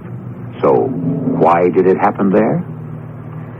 That man driving a 1969 station wagon into a driveway, that's where our story begins. Gloria! Hey, Gloria, I'm home. I know you are. So come on in the house. Gloria, can you come outside a moment?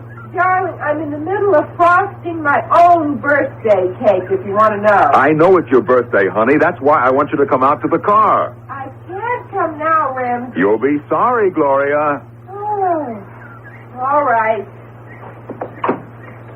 Oh, men, you are all alike. I have to stop what I'm doing because King Tut here, my famous professor of Egyptian history, has given an order. All right, now, well, what is it? I don't see anything. Look in the back. Ramsey. What is that? Are you crazy? Happy birthday, darling. A life-size statue of an Egyptian pharaoh? I don't know whether to laugh or cry. Do you think it looks all right in that corner? I don't know, Gloria. You see the way its right arm is sort of bent at the elbow? Mm-hmm. Well, I was thinking if we could sort of, prop it up against the mantelpiece, how would it look there? Ramsey, you are really too much. You bring me a life-size reproduction of a standing pharaoh, and you want to put it in the middle of the room? Oh, it'll look like it's leaning with its elbow on the mantelpiece. Come on, how about it? A contemporary sculpture. Oh, I can imagine what our friends will say when they come to visit. Gloria, who's your friend? Or, Gloria, there's a man by the mantelpiece. I was kidding. I think it looks great in the corner. Can you think of any other place? It is the only place. I certainly don't want it in the kitchen, and I don't see it in the bedroom. All kidding aside, sweetie. You like it? How can I not like it? It's beautiful. All that gilt. Must have cost a fortune, but I'm afraid to ask. Gloria, look at it. Am I crazy? But wasn't one arm bent a moment ago? What, bent? I'm not crazy because I do remember. Mr. Ray of the junk teak shop where I got it, I remember we were carrying it out to the station wagon, and that right arm was bent. Mr. Ray said it probably had been, holding something like a spear. How could it have been bent? That's what I want to know. Because right now, that pharaoh has got both his arms straight down at his sides. Am I forgiven, Gloria? Oh, I don't know. I'll think about it. Dinner will be ready soon. I don't mind cooking my own birthday dinner or baking my own birthday cake, but in all the years we've been married, you have never come home without champagne. I will never forgive myself for forgetting it. I've got no excuse whatsoever. Classes were over early, too, because my students had a test today, so I didn't even have to do any teaching. Well, I guess it was all the excitement of finding this full-size standing pharaoh in that crazy place. Yeah, it just threw me. I can't believe he let you have it for so little. Are you telling me the truth, Ramsey? Well, it's a reproduction. The dealer said that this was a test statue. You know how they do it. They make a mold of the original and then cast copies from that. I guess this one was imperfect, so they chucked it. Oh, not so anyone could tell. Well, all right, Professor West, if you can tear your eyes away from my golden pharaoh for an hour, dinner is on the table.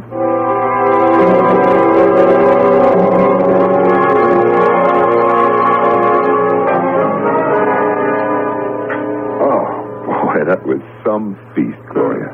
Well, I gotta loosen my belt. That chocolate cake. Some more coffee, darling? You bet. Look, can I have a second piece? You cannot. I'm putting the rest of this cake in the fridge where you cannot get at it.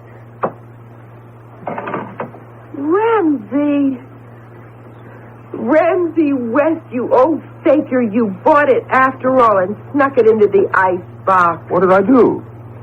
This bottle of champagne. And I was beginning to feel sorry for myself. Hey, where did that come from? Oh, Mr. Innocent. Gee, Gloria, I forgot. I got so excited finding this Egyptian statue in a junk shop, I clean forgot. Look, honey, this bottle of champagne, I never saw it before, believe me. You are the sweetest absent-minded professor I ever married. Go on, open it. I love surprises. But, Gloria, honest. Will you stop it? Now, the next thing you're going to say is that the pharaoh put the champagne in the icebox.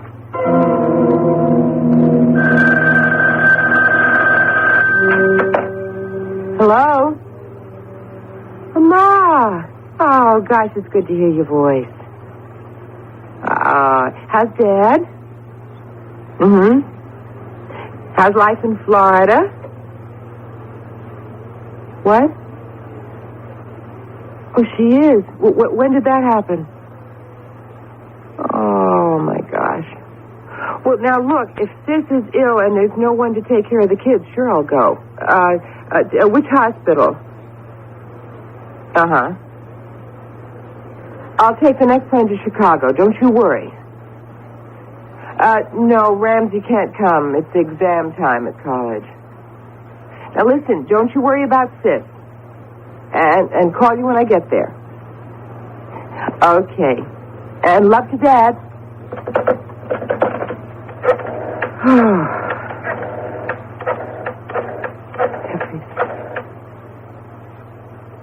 Can I speak to Professor West? Well, this is his wife, and it's urgent. Oh, I see. Well, then can I leave a message for him? Okay, tell him that my sister is sick, and I'm taking the next plane to Chicago to help take care of her kids. Will you see he gets that? Thanks a lot.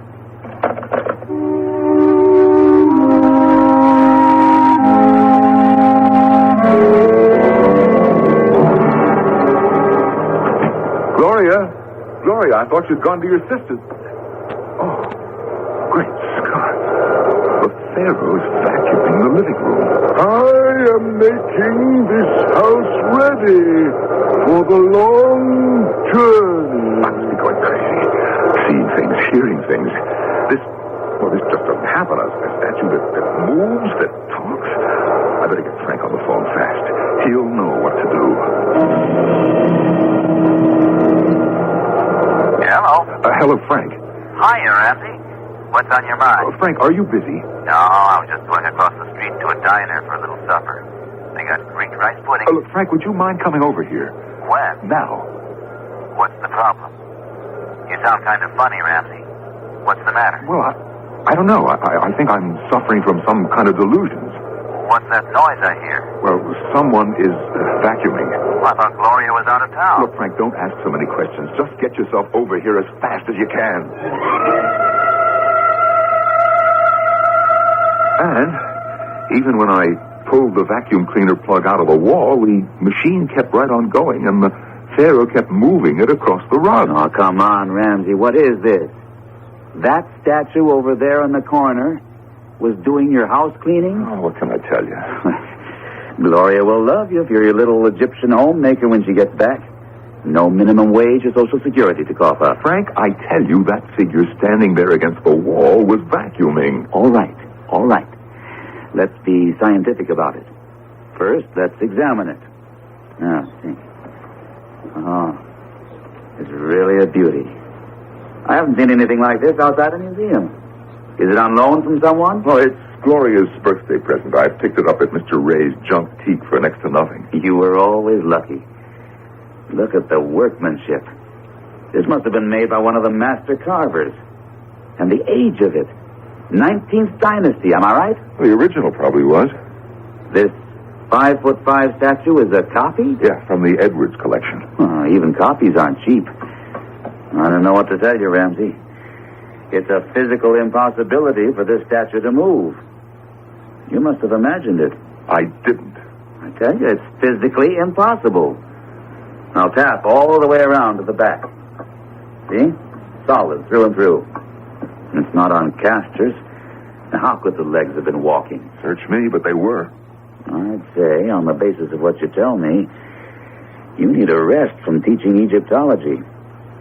You've probably become so immersed in your subject, how can I put it, the ancient Egyptians have become so real to you that your mind has brought this statue to life.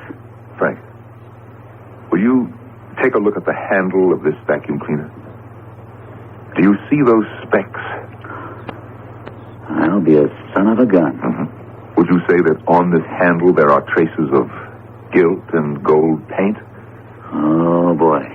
Mm-hmm. Do you still think that I was seeing things? No. But I'm beginning to wonder about me. Ramsey, how many drinks have we had? Go on, tell me more. It said, I am making this house ready for the long journey? Right, as clearly as you're saying it now. Tell you what I think. And I'm not a professor of psychology without pretty much knowing that field. Especially aberrations. Aberrations? The human mind is a funny thing. There comes a time when it acts as though it had a mind of its own. You've just had a signal, that's what. A warning. Your mind is saying, Ramsey, you've been overworking. I'm going to give you a sign that'll scare the daylights out of you. So you had better take a rest. That's what my mind is saying to me. Mm-hmm, more or less. Well, I guess you're right. It's been my experience that if those signals are disregarded, the subject could be heading for a nervous breakdown. That's a little free advice. Now, got any food in the kitchen? I'm starving. Wait till you see Gloria's creamy chocolate cake. She's got it tucked away in the icebox.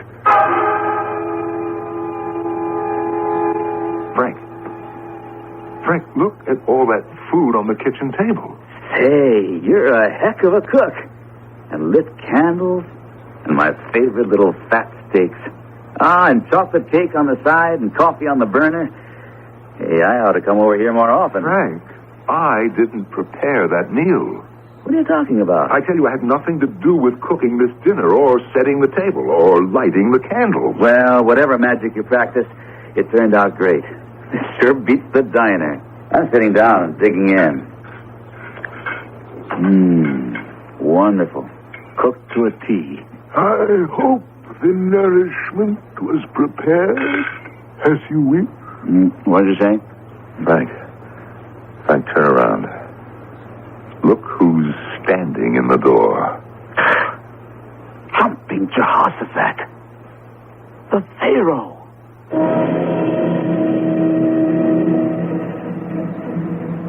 When faced with extraordinary or unexplainable phenomena, the first step is to assess what you know. Better than most other people, Professor West knows the ancient Egyptians believed that life continued after death. Whether there is fact in such a belief, who can tell?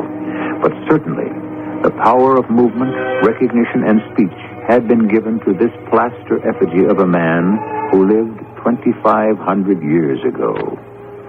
I shall return shortly with Act 2.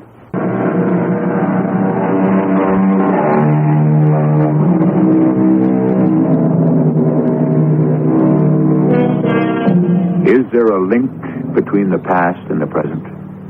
Some theorists believe we are all linked in a chain, an endless belt of humanity, destined to go round and round, which might explain why generation after generation seems to make the same mistakes.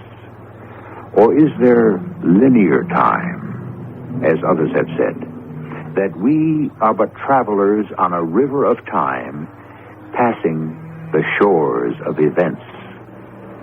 Whatever the theory, the fact remains that in the house of a college professor, a statue has moved and spoken.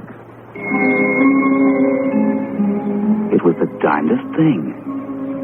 I've made a lifetime study of philosophies and psychologies, and the only explanation I could comfort myself with was mass mesmerism. Hypnotists use it, faith healers use it, and somehow Ramsey and I had fallen for it. I swear to you, Frank, I had nothing to do with preparing that dinner. Now, don't keep saying that. It's too much for me to handle right now. Let me just add up what I do know. And here I am in your living room. It's 10 o'clock at night. I've eaten. I'm sitting in front of your fireplace. You're 6 feet away. I'm standing upright. Leaning against that mantelpiece is a 5'5" reproduction of a 19th dynasty pharaoh. Now, how far would you say I am from the pharaoh? Oh, 2 feet, 3, somewhere between. Mm-hmm. It's made of plaster, has 2 feet that are well balanced on the ground, no platform, covered with gold paint. What any scientist would call a totally inanimate object. Yet I saw it move, and I heard it talk. Glad it's you too, Frank. We might get a raid on twin straitjackets. No, wait a minute. I never said you were disturbed. What I said was, you may be under a strain. So we're both under a strain. Now, let's keep pulling it apart. Do you mind if I smoke? I'm trying a new tobacco, and when I see you turning blue, I'll stop. There are matches up there on the mantelpiece. Yeah. Now, where's that tobacco? Did you say there were matches up here? Oh, my heavens. Will you look at him? He's lit a match for you to light your pipe with. Thank you, Pharaoh. Thank you. I've got it.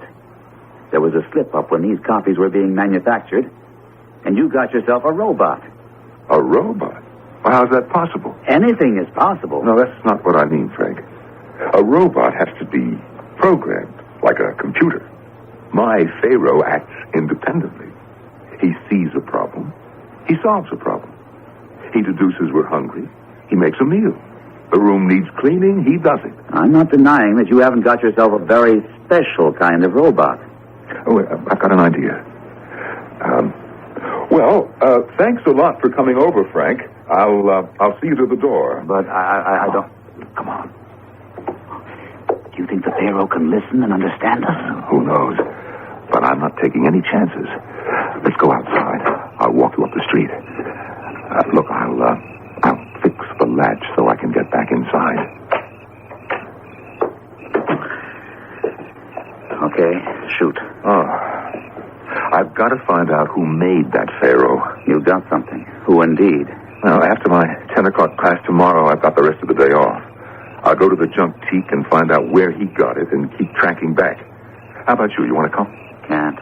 Big day for applied psych.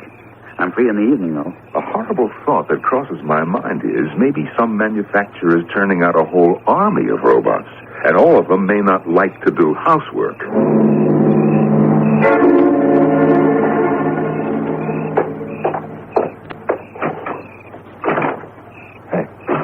Hey, what is this? I'm locked out. I know I put this door on the latch. Hey, let me in. Pharaoh, stop kidding around. Let me in. About an hour later, I was home reading in bed, and Ramsey called. Told me he'd been locked out. Had to break a window to let himself in. Said the Pharaoh was just where we left him, standing in the living room.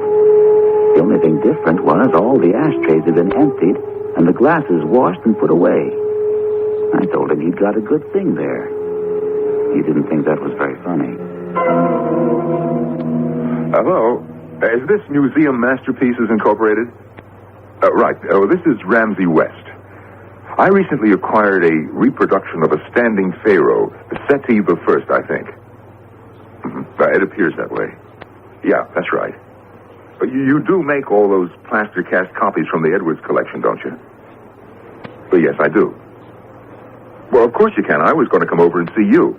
Right, I'm at 14 Elmhurst Drive. I'll be here the rest of the day. Oh, I didn't catch that name. Ludlow. And how will I know you? Some red hair, okay. Say, you aren't... He hung up.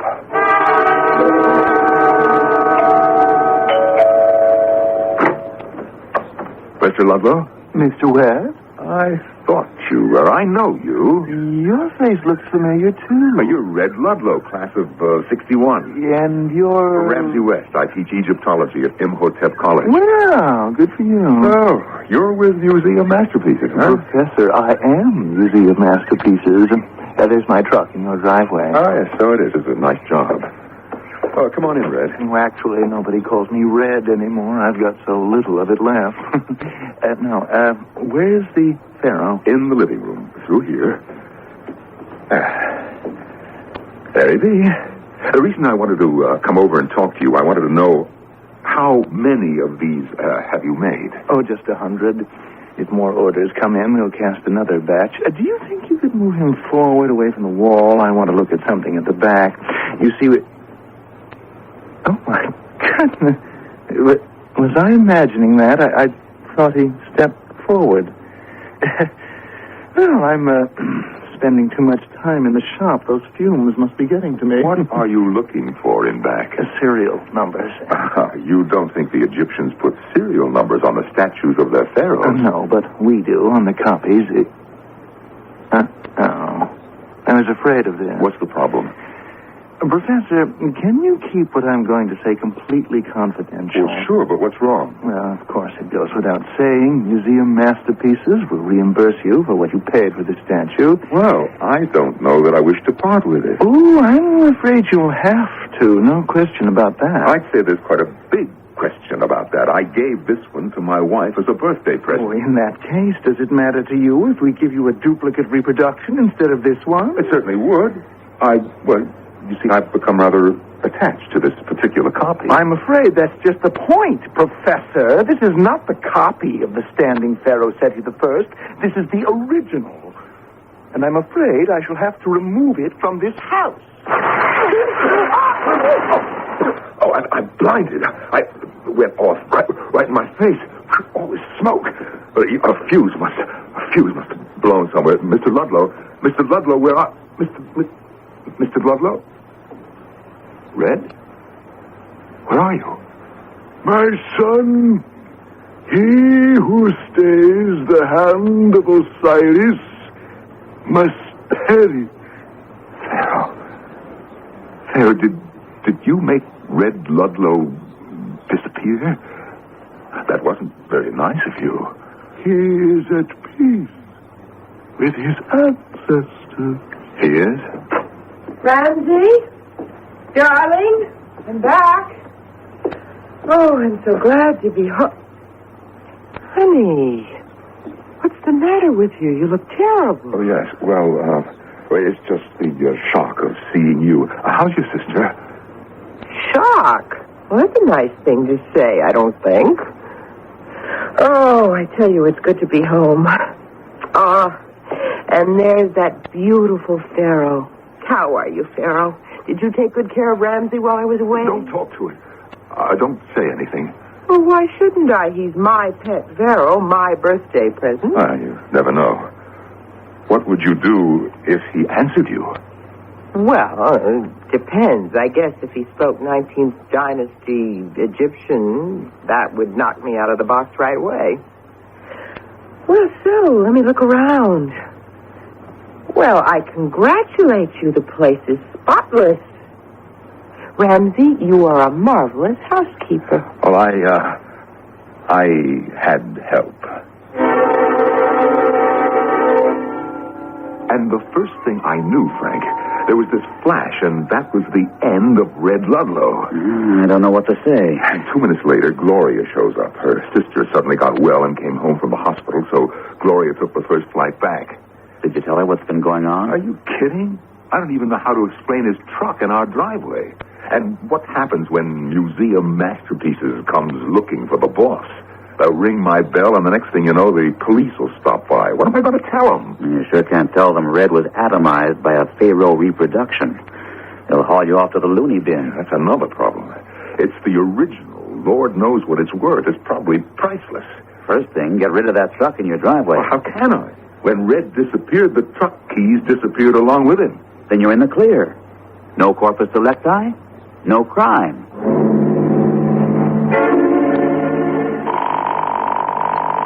Oh, I hope he's there. I just hope he's there.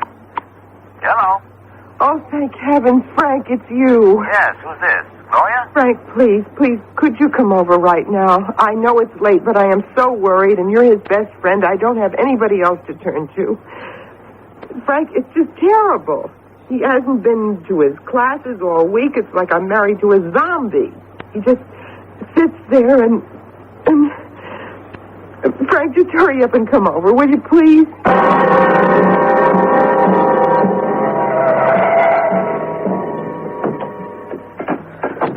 Well, I've been waiting for you out here on the porch. I didn't want you to have to ring. Come on in. Okay. What is it, Gloria? Well, I told you he hasn't been to his classes for days. I don't know if he's ever going back. Where is he? In the living room. You won't recognize it, Frank. He's turned it into a tomb. What? He got some floor-to-ceiling photographic murals of the inside of some Egyptian's tomb from some museum, and they're on the four walls. The fireplace he turned into an altar. And then, you know that exhibit of Egyptian artifacts in the front hall of the college? He brought everything here. All those funny statues of dogs and jackals and snakes and masses of dried flowers and tall grasses, and he just stuck them in jars all over the living room. But why? I don't know. It's something to do with that Egyptian statue he brought me for my birthday. Gloria, get rid of it. He just sits there like a king on a throne with this stunned look on his face. I'll go in there right now, Gloria. I'll do what I can to snap him out of it. And the worst part of it is he just won't let me near him. He makes his own meals. I don't know where he gets the food. Just comes out of thin air, I guess. He sleeps right in that room in that old army cot. I don't know what to do. And he won't let you go in there? When I go marketing, I have to go out the back door. Then I hear him talking, Frank, and I don't understand a word of it. You just leave him to me, Gloria. Go up to your room. And if I need any help, I'll holler.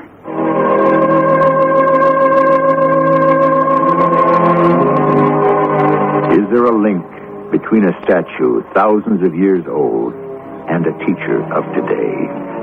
Are there powers retained in carved wood and gilt that can transcend the ages? Was a spell woven by the ancients that can still hypnotize? If I were you, I'd just make sure your lucky charm is handy when you listen with me as I return shortly with Act 3.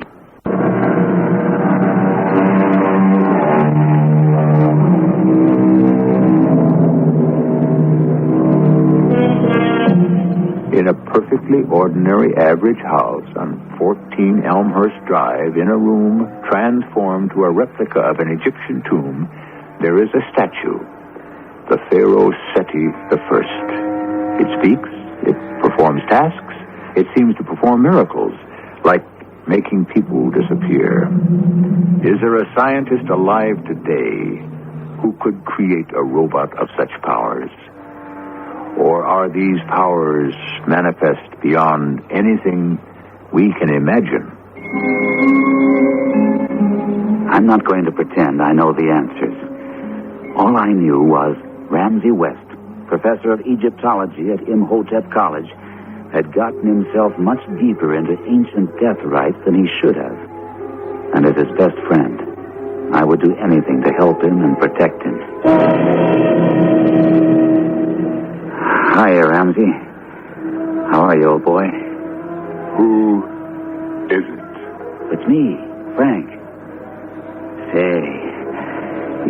this into quite a museum, didn't you? What are you doing sitting on that... Where did you get that chair? A lot of nice designs you painted on that. Made it look like a throne.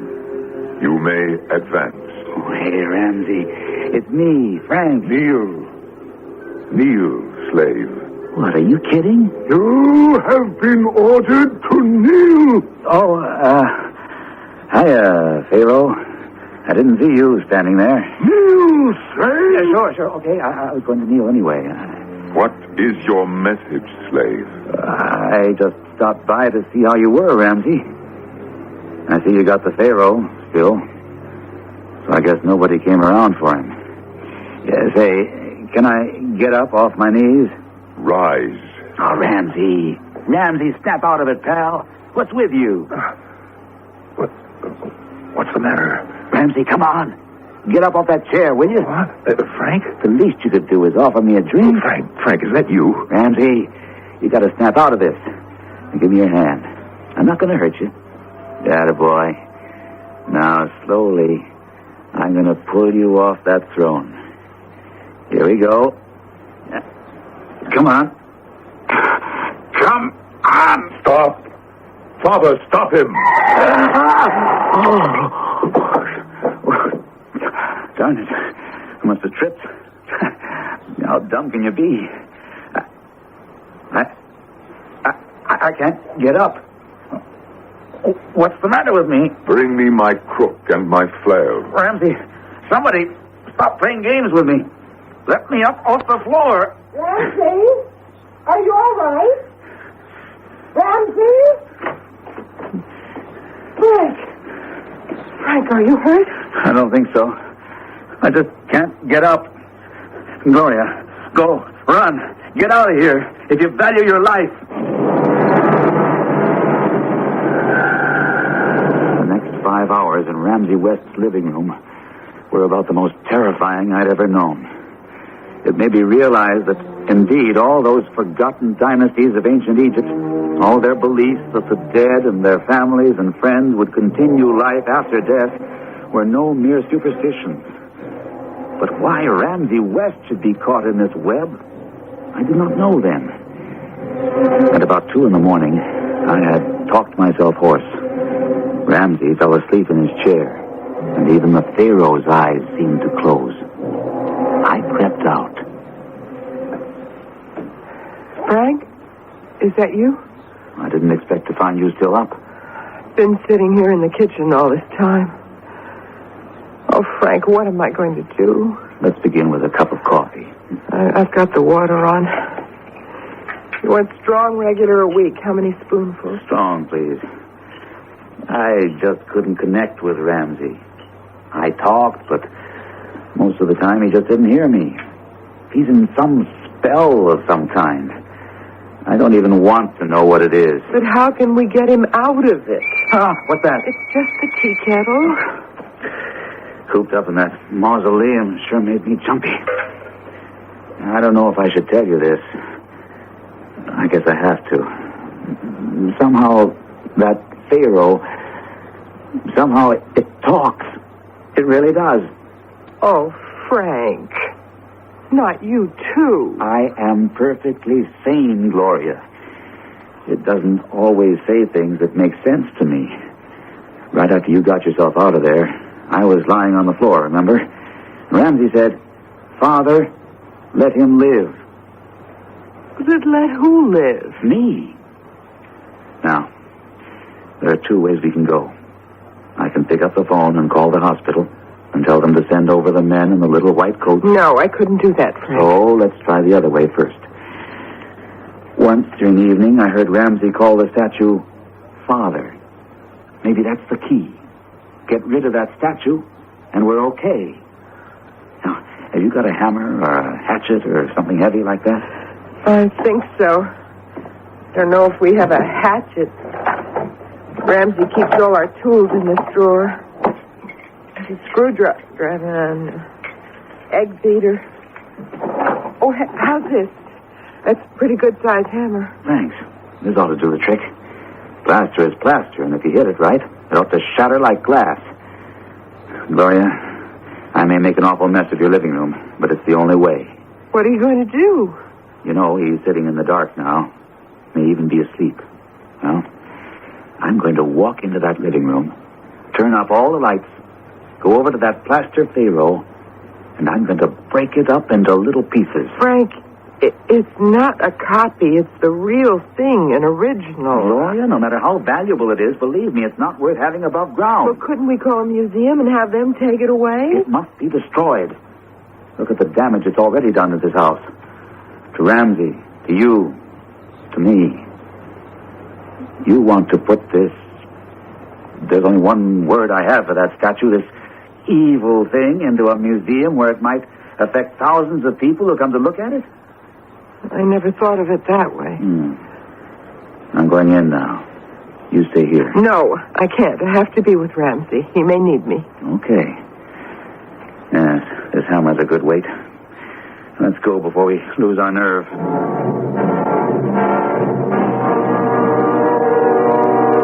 Who's there? Don't sit in the dark, Ramsey. Isn't that better? Lots of light now. My crook and my flail. Bring them here. I'm here, Ramsey. So is Gloria. I don't know who you think will bring you a crook and flail, but I have my symbol of power, a hammer. I'm sorry, Ramsey, but we have to do it. There is evil intent in the air. You bet there is. Ramsey, stay there. Just stay out of my way. Don't strike the statue. I must. Frank, what happened? Why did you drop the hammer? What? The hammer.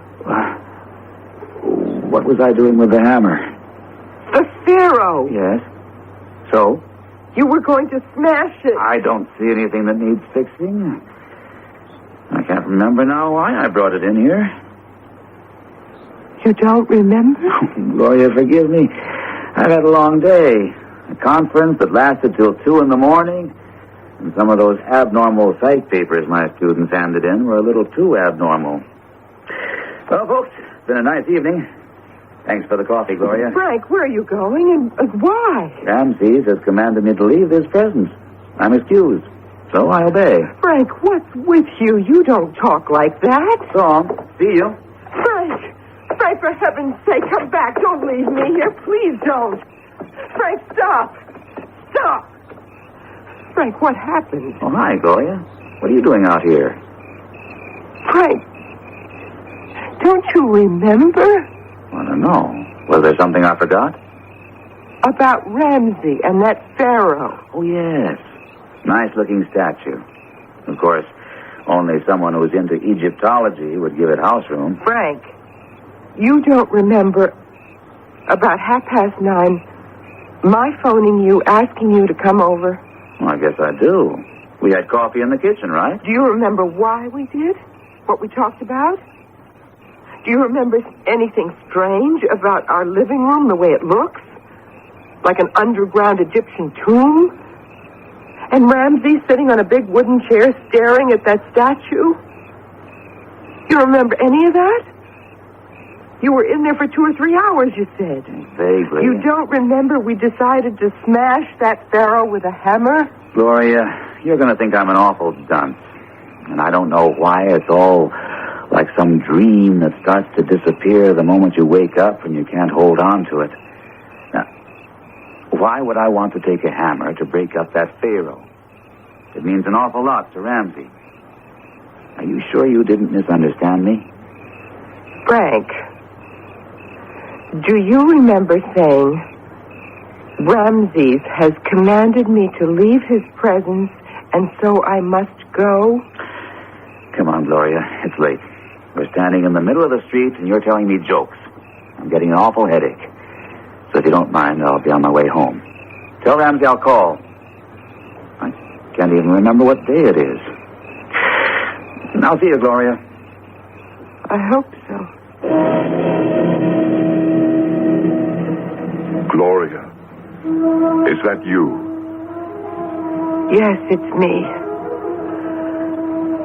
Oh, Ramsey, why do you have to sit there? I wish you wouldn't. I wish you were you. My father has something to say to you. Oh, glorious Seti, speak to thy handmaiden. My daughter, are you prepared for the journey? What journey, great Seti? You and my son, Ramses II, have been rescued from reincarnation to return to the proud kingdom. This life you enjoyed in this century is not yours to keep. Return to join your ancient ancestors. The gods await you.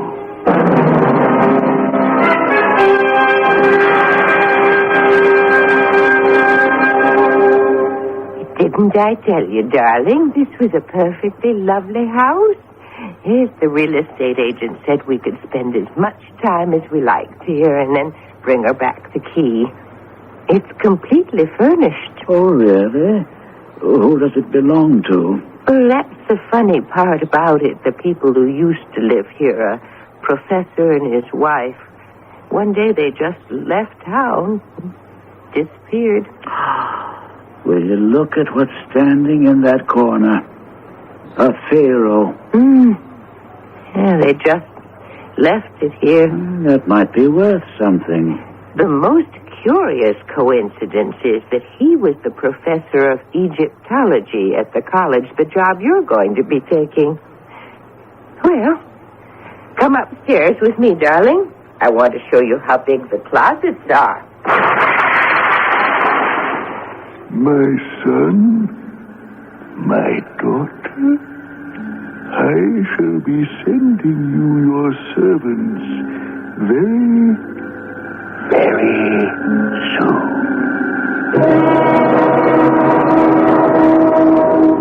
I've been looking through old textbooks on ancient Egypt to try to make sense of what happened. Of course, I was struck with the similarity of names, Ramsey and Ramses II. Then I read all that about reincarnation, and I wondered, had they found themselves in the wrong century and had to go back? Your guess is as good as mine.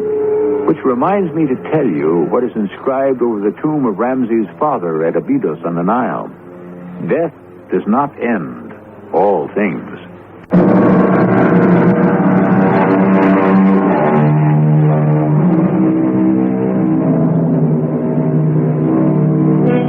An ancient king returns to Earth to reclaim his son. Possible? Believable? The pharaohs placed their faith in scarabs, amulets, and colored stones, and buried themselves so they might live forever. Is that any more primitive than current beliefs that opals are unlucky, jade wards off heart disease, copper wristbands cure arthritis? And as for the luck of rabbit's feet, numerology, astrology, let's just say the ancients had no corner on superstitions. Our cast included Norman Rose, Terry Keane, Gordon Gould, and Russell Horton. The entire production was under the direction of Hyman Brown. The CBS Radio Mystery Theater presents...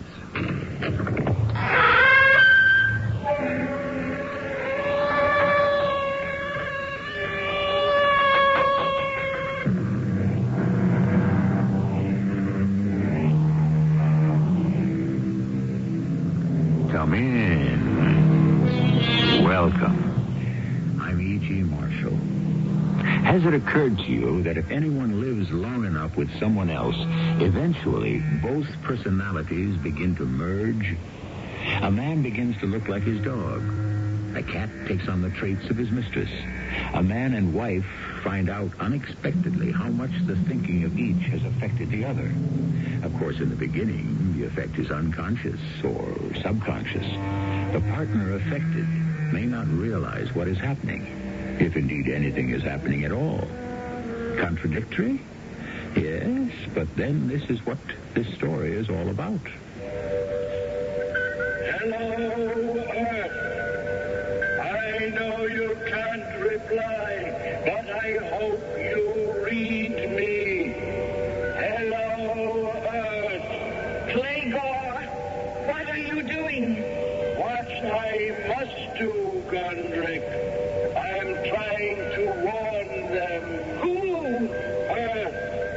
Before they are invaded, they must know the truth for the safety of the whole universe.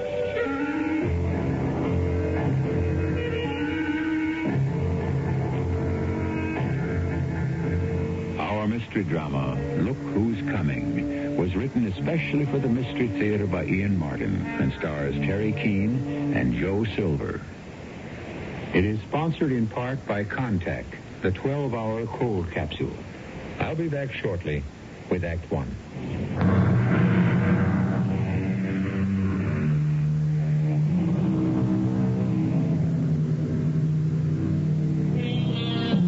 Harry and Flo Betts have been married for 23 years. Harry and Flo have argued for 23 years. Oh, mostly the normal bickering that may go on between any married couple, but the most regular argument is about their taste in TV shows. Flo is addicted to the soap opera. Harry is a certified sucker for science fiction. Both of them would scorn the idea that either could influence the other in their preferences. And yet... That you, Harry? Mm-hmm. Oh, what kept you up so long? Well, I had to see the end of the show, didn't I? Hey, you should have stayed. Oh, I couldn't. That science fiction stuff makes me nervous. Yeah? How come? You know. It would be so scary if it was true. But it isn't. It's just entertainment. Boy, the end of it was a real thrill. When that super spacecraft came down out of the sky with all the special effects, and then those people came out. What people? The planet people. You know, the ones from a different dimension. It was really mind-blowing. They didn't mean any harm? No. They always come in peace. Well, they scare me. I mean, the whole space thing scares me silly. All those funny people with their machines, and we're helpless to do anything about it. I mean, you know, they could take over the world tomorrow and pour it down the drain. There you go. Shove over, will you? Let me sit down here next to you. Look, it's only a pretend world, Flo. Not the way you take it, Harry. It's very real to you, and you make it awfully real to me. You don't believe that I really go for all this sci-fi stuff. What are you talking about? You eat it up. Yes, entertainment, sure. Harry, you're trying to tell me that you don't believe there are all kinds of little men and things floating out in space? Well, we're ready to take over the world and destroy it, huh? Flo, I just enjoy the shows, that's all. You wouldn't if you didn't think that's how it really is. Ah, that's silly. You like the stories in the afternoon, right?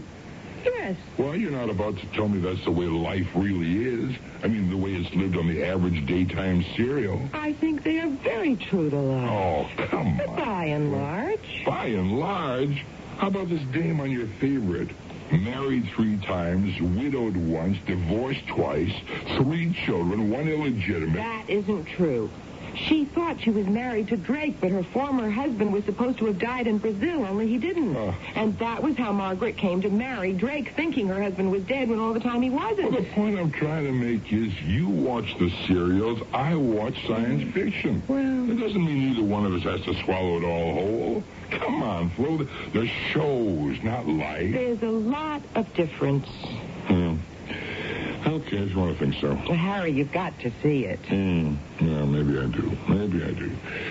You hammer away at me hard enough telling me all these crazy plots till maybe I think I'm wrong.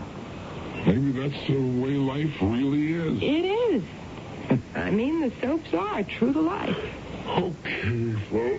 Okay. You win. I'm too tired to argue. I gotta turn in. Okay, honey, you do that. You need your sleep. Oh, what time do you have to be up in the morning? Same old drag. 6:30. What train are you catching? I'm not. I'm riding in with Mark tomorrow in his car.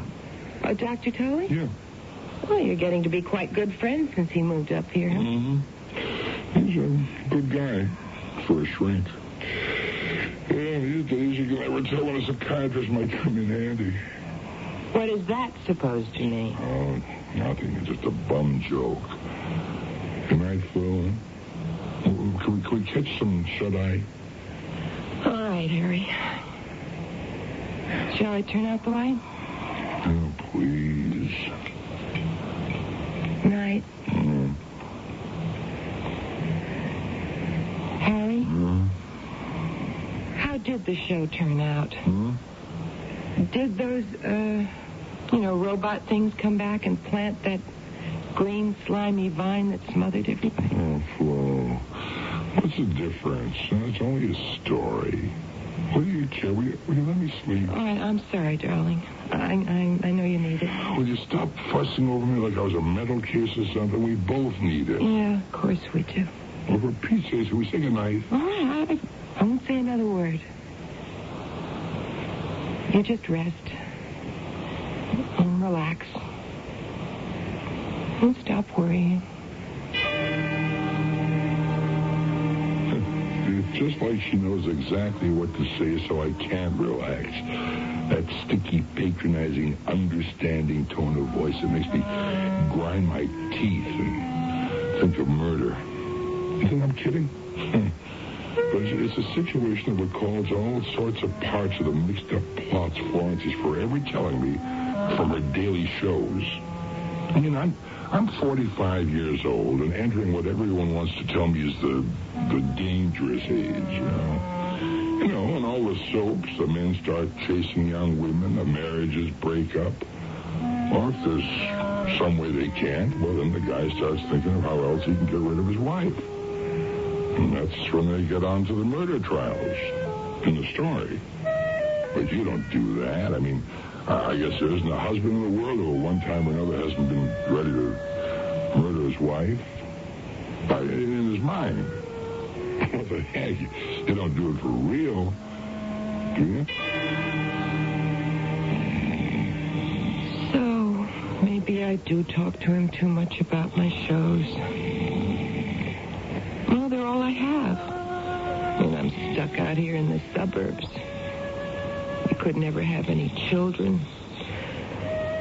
Talked about adopting. Now we've left it too late. What do I have to talk about except other people's lives? The ones I can live vicariously on the TV. It is just a step from being real. It's not like the shows Harry watches. Now, they scare me. He can shrug it off. I'm always afraid that someday one of these crazy stories will turn out to be true.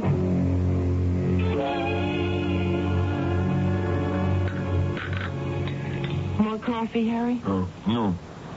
No, thanks, Flo. I gotta get moving. Will you be home in the regular train? No, I guess not. We're doing the Heminger Trust books today. I expect to be tied up till pretty late. Why? Well, you're not driving to the station, so I thought you might want me to pick you up on the way home. Oh, no. I'll probably be real late. I'll grab a cab. What's your day like? Oh, I don't know. I'll call Grace Tully, I guess, see if she wants to watch the shows with me. It's a big day. What is? The daytime serials. Friday. Murder and mayhem, huh? Some. Others are more intellectual. Yeah. Like Audrey Gray is having the brain operation, and poor little Mary still hasn't been told that Sam is dead. Oh, boy. But Five in the Family is the most important. Yeah? How's that? Well, today is the day Drake finds out Margaret and he aren't really married and that his son is born out of wedlock. Oh, boy, that ought to rock him. Listen, with his New England background, he'll never understand, and he has such a violent temper. Spare me the details. Dr. Tully just drove up. Harry? Yeah? Aren't you going to kiss me goodbye? Oh, yeah, sure. What did you do for dinner? I don't know, maybe I'll have it over at Tully's with Grace. Maybe I'll just have it alone. Alone? Who else would I have it with? Yeah.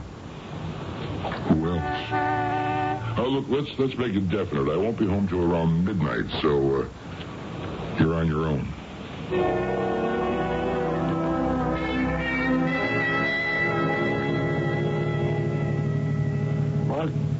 Let me ask you a question. Why not?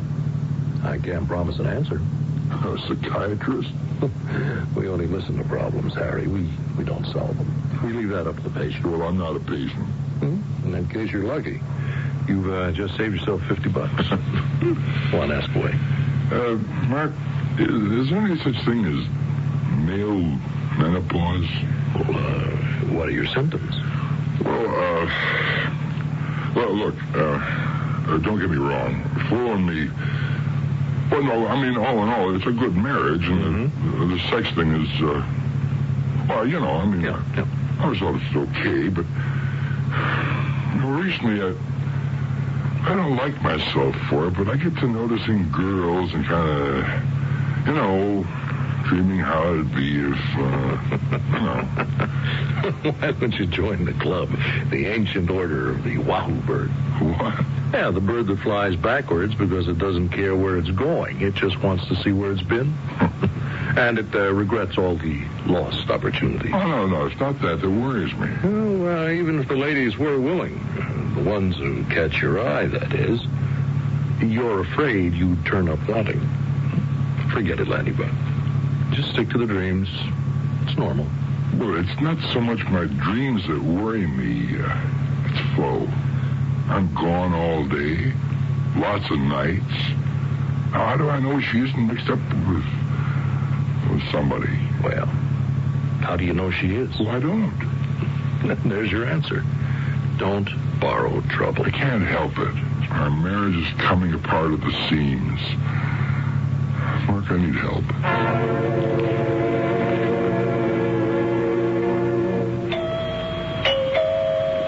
Coming. Hi, Flo. Oh, Grace, you're early. Come on in. Only for a sec, honey. I've got to cancel our date for today. Oh, you mean we can't watch the soaps together? Not today, Flo. But, Grace, today's the big day. Don't you want to know if Drake's violent temper will push him as far as murder? Oh, they'll probably hold that out till Monday. Anyways, you can always fill me in. Yeah, but that isn't the same as living through it. Well, I've got something else to live through. Tommy went on strike, and the principal is fit to be tied. He's making noises about expelling him. A 10-year-old? What's he got to go on strike about? Something about a substitute teacher who doesn't know how to handle the class. Tommy and 5 other kids walked out and locked themselves in the second-floor storeroom. What did they do that for? They issued an ultimatum that unless they get their regular teacher back, they won't go back to the classroom. And you think soap opera heroines have got trouble. Well, I'm on my way to the school now as an arbitration committee of 1. Oh, kids. Well, listen, it shouldn't take you long, should it? Who knows? But the sooner I get there, the sooner I find out. Well, if you can, get back. I'll try, but don't count on it, honey. Oh, hey, your program's on now. You better make tracks. Oh, okay, I will. Bye, Grace. Where does the time go? Already nearly 5 after. Oh, no. Don't tell me the TV's going to break down. Let me see. I have the right channel? Yeah. 2. Oh, please, don't go out on me now, TV set. Darn it, I could just stop it. Hello, Earth. I know you can't reply, but I hope you read me. Hello, Earth. Clegor, what are you doing? What I must do, Gondrick. I am trying to warn them. Who? Earth. Before they are invaded, they must know the truth. Our dictatorship would give them no warning. It's up to us to reach them and give them the choice they face for the safety of the whole universe. Puzzled and annoyed, Flo Betts pays little attention to the words that are spoken. The images on the screen are all that concern her. A man and a woman in strange and unfamiliar clothing against a background of complex instruments. For the moment, it all means nothing more than that some science fiction show has preempted her favorite soap opera. Perhaps that's all it is. But supposing the explanation is not so simple, I shall return shortly with Act 2.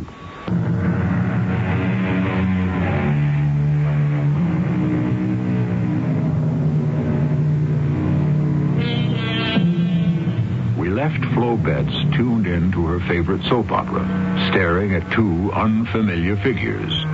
Not human, but humanoid. One a female by the sound of her voice, the other a male. They are clothed in indeterminate garments of gray, and they seem to be in some sort of laboratory or electronic workshop. Flo might be listening in fascination to what they have to say, except that she is annoyed at being deprived of the show she wanted to see. Her first reaction has been to call the offending network station. Yes, operator, I am still waiting. Thank you. Hello? Yes, that's right. I sure do wish to make a complaint. Oh, they told you what it is. Well, what is the explanation? Well, that's impossible. I'm looking at what you're broadcasting right now, and it certainly isn't Five in the Family. It's some sort of science fiction show. Yes, there are two people, a man and a woman, I guess. I don't know, you can't tell from the way they're dressed, and then they're in some sort of laboratory.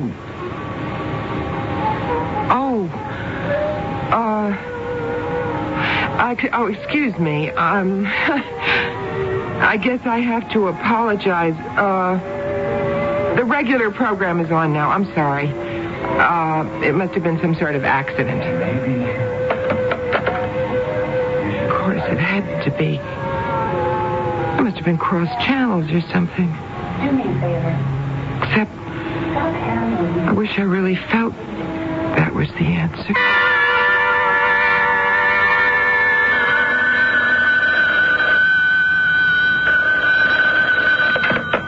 Hello? Grace, it's Flo. Oh, hi, Flo. You just caught me coming in. Yeah, everything all right at school? All is tranquil. Big peace pipe has been smoked. Tommy's not going to be expelled. No, the axe has been lifted. He's on sort of probation for the moment. Everything's hunky-dory now. Till the next crisis. Well, I'm so glad. Why didn't you come back here? Oh, it was kind of late, hon. I figured I'd blown most of the shows. Yeah, well, I just wish you had, because, I want to talk to you about one of them. Talk to me now. I'm free and easy. Not over the phone, Grace. So, call your spot. My place or your place? Would you mind coming here? I'm sort of monitoring the set, just in case. I didn't get that. Well, no way you could till I tell you. Grace, a little bit earlier today, I just had the strangest experience. Well, save it all till I get there, Flo.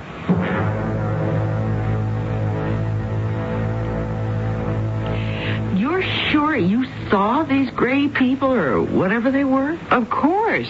And the station didn't know about broadcasting any other program? No. But while you were talking to them, there was suddenly this buzzing, scrambled kind of noise, and the regular picture came on. Yes, like I told you. It must have been some sort of an accident. Well, what do you mean? Someone pushed the wrong button or something, and like as soon as you called attention to it, they got busy and pushed the right one, and bingo, back on comes Five in the Family. Yeah, you think so? But what was this other show? Who knows? Ask Harry. He's the big science fiction bug. Maybe he knows. No, I don't want to ask Harry. Why not? Oh, Grace, Harry and me, I don't know, all of a sudden everything's like, it's just like crumbling. We're like two people who don't know each other anymore. I don't know where we're going. Oh, no. Oh, come on, Flo. Don't let it get to you. that kind of thing happens now and then. Everyone quarrels. No, it isn't a quarrel.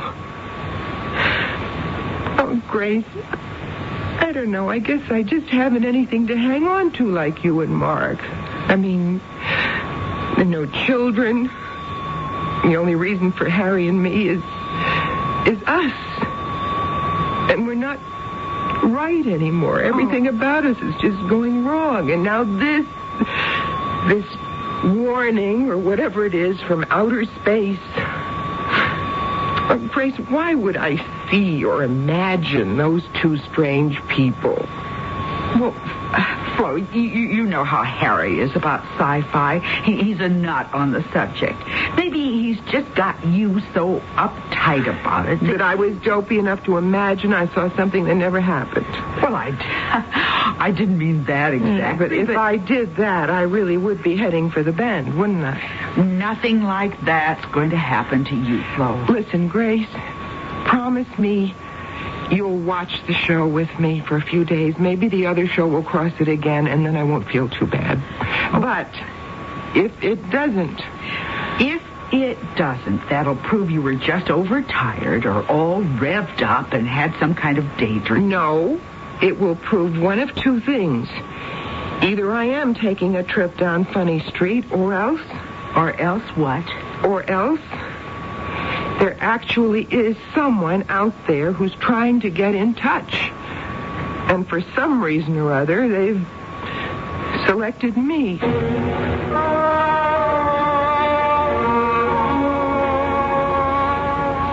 Mark, what could I have said to her? Just what you did, Grace. Only it puts me in an awkward position. Why? Well, because Harry is going to start some sessions with me. You see, he feels he needs some adjustments. The same kind of thing as Flo? No, nothing like that. Just the run-of-the-mill anxieties at his age. Well, is that what's the matter with Florence? Well, I don't know that without clinical observation. But this hallucination of seeing space people, hearing... Well, who knows? A technical accident, probably. And if not an aberration, a sort of a waking dream to placate Harry's special interest, to cover up some sort of inferiority. No, look, I'm not going to get caught up in hangnail psychology. Now, let's see if her delusions persist. Now, stick with your friend for a week or so, Grace, and, see how it develops. Okay. I'm sure it's a storm in a teacup, and Flo's first encounter with the world beyond will be her last.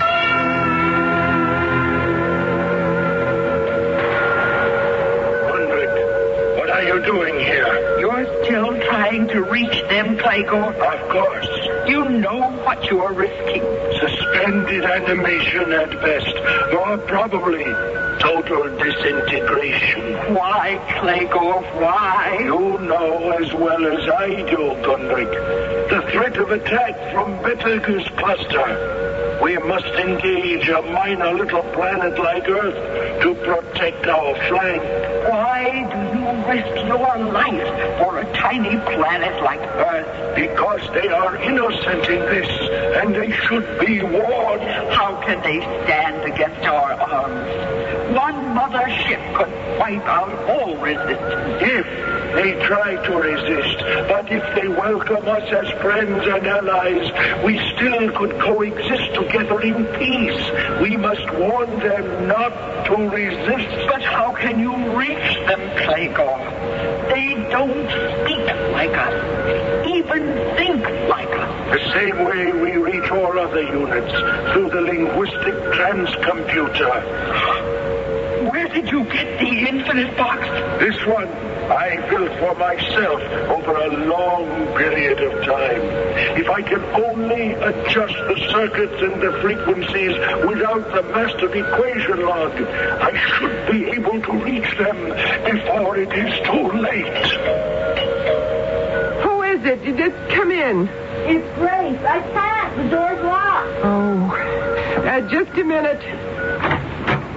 Sorry, I'm late. Never mind that. Come in. Quick. You can see. See what? The outer space people. They are on now. Quick. I don't know what you're talking about, Flo. But that's Margaret from Five in the Family. She's going upstairs to her bedroom. I recognize the house. It's the Graves' house. No. It can't be. They were there. Clegor and Gundrick. Who? The ones who want to help, to warn us. Funny names. What are they? New characters in the show? No. They're space people from some... Grace, they were there. And now they're not. Grace, hold on to me. I think I must be going crazy.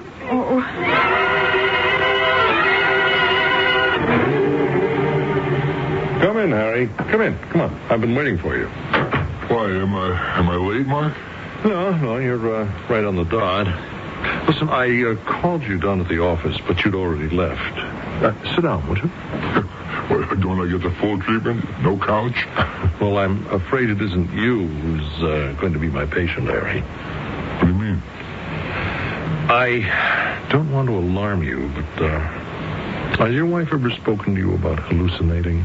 Hallucinate? About what? About anything. Has she ever mentioned having delusions? No. Why? Oh. Well, I just had a call from my wife. She's with Florence now. Oh, Flo's all right, Harry. She's all right. Now, Grace persuaded her to take a couple of tranquilizers at my suggestion. What's the matter with Flo? She says she saw, or thought she saw, some people from another planet on the TV screen. Flo? Watching a sci-fi show? That's a new one. She's always been scared to death of them. Well, apparently they interrupted one of the regular daytime serials she watches, and, well, it isn't the first time it's happened. Wait, look, Mark, I don't get all this. So what? Somebody put the wrong tape on or something? Florence checked the station the last time, and Grace double-checked again today. Nothing like that happened. Oh, no, wait a minute. You're not suggesting these two jokers from Saturn or wherever they come from were for real? No, hardly. But Florence is. What's the matter with her? Is she nuts? Well, that is not exactly the scientific term, Harry. But I think there's enough evidence of psychiatric trauma present to suggest that for her own sake, she should be examined by a competent psychiatrist. Oh, so that's what you meant by saying she should be your patient instead of me. No, it doesn't have to be me, Harry. But my urgent advice is that it should be somebody. And I believe that Florence herself would welcome it.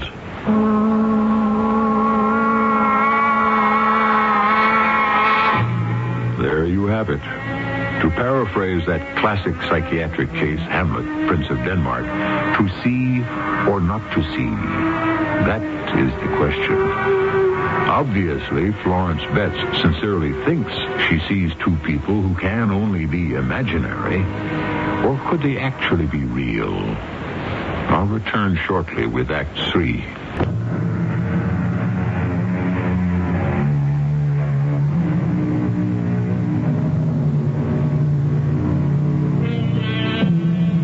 There is probably nothing in the range of human behavior or beliefs that could shock or surprise a psychiatrist. Yet, for once in his life, as he examines Florence Betts, Dr. Mark Tully finds himself half believing her nonsensical story of these two creatures from outer space. And since all the evidence of his trained mind has to reject the story and probe for the roots of her delusion, he finds himself involved against his will in trying to talk her out of it, rather than permitting her to argue it out for herself. You realize that these two people must be fantasies, Florence. I realize no such thing, Dr. Tully. They are very real to me. Yes, but most fantasies are. These are not fantasies. All right, Florence, all right. Prove it to me. I can't, and you know I can't. Well, why do they appear to you alone? Why doesn't anybody else see them? I don't know. They appear to you on a medium that millions of people watch, Florence.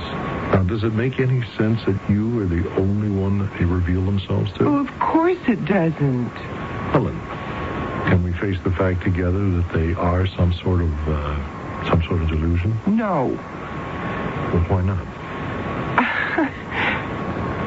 If you want to be so darn reasonable, why? I beg your pardon?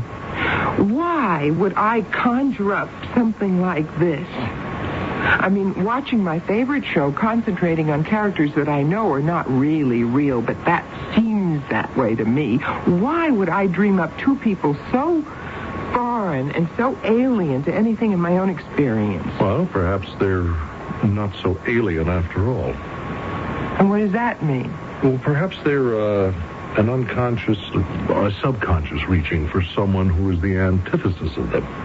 But someone from whom you become estranged. Someone you want to call back to you. Well, I don't follow all that. Well, think it through with me, Florence. Now, how long have you and Harry been married? Ask me straight out like that, and I have to think. 22 years. No children? No. Why? I don't want to talk about that. Why? It's something that hurts. Why? Because it's my fault. There are physical reasons I can't. Then why not adopt? We talked about it so many times, but it wasn't all that important to Harry. He was happy the way it was. And you? Oh, I would have liked... Since it wasn't possible... I don't know. I suppose it was all right with me, too. Well, then why the guilt? What guilt? Well, you seem to feel you let Harry down. Well, I guess I let him down in a lot of ways. Is that why you dreamed up this Gundrick and this Claygore? I did not dream them up. They seem to be here. Why would I dream them up? Well, it's Harry's hobby, isn't it? Science fiction? Something else you couldn't share? Well, it's not that I don't want to. I'm just scared of it. Why? It seems too real to me. I mean, Harry can take it or leave it alone. Somehow with me, it's just too real. Well, I wonder why. I don't know. Could it be maybe because it's an area where you can create a sort of children, a family of your own? You know, just like the serials, the soap operas? Well, now, isn't that silly? Why would I dream up something like that? Well, maybe to get your husband's attention. If I want to get my husband's attention, I can think of a lot more direct ways to get it. Now, face the fact, Florence, it isn't that way at all. Haven't you been having some marital problems lately? That is really none of your business. Well, it is if it has any bearing on these hallucinations you've been having recently. I keep telling you, it's not a hallucination. Florence, two people from outer space interfering with the daily soap opera. Now, does that make any rational sense? Maybe not, but I know that if you're not fantasizing, then what other explanation is there? The truth. What none of you will admit to, what none of you will listen to. That they are there. That they're real. That they exist.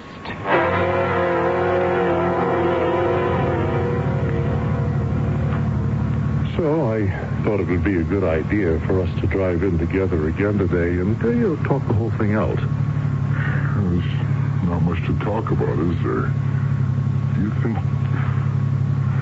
she should be put away, don't you? Did I ever suggest any such thing? No, of course not. Well, what then? Well, I think she needs some pretty extensive therapy. Huh? Who'll handle that? I will, of course. Grace will keep an eye on her like today, and with any luck, I think we can bring her around. Huh? With your personal help? Well, it's the least thing I can do for a friend. Maybe I'm glad I never got to be a patient of yours. Well, that would never have worked out. Besides, you see, you don't have any real problems. Oh? All right, it's your wife that needs me. Oh, sure, Mark. Sure, you don't have to draw any pictures. I can do that myself.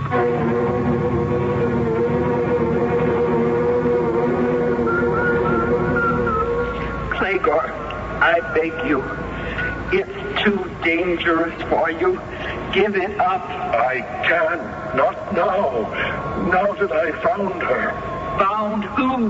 My control. A true sensitive. Someone I know will receive my message. How can you know? The response is strong, Gunrick. I can even hear it think its name. Florence. An earthling. A female. Are you in touch with her? Yes. There was some alien presence with her, but it is gone now.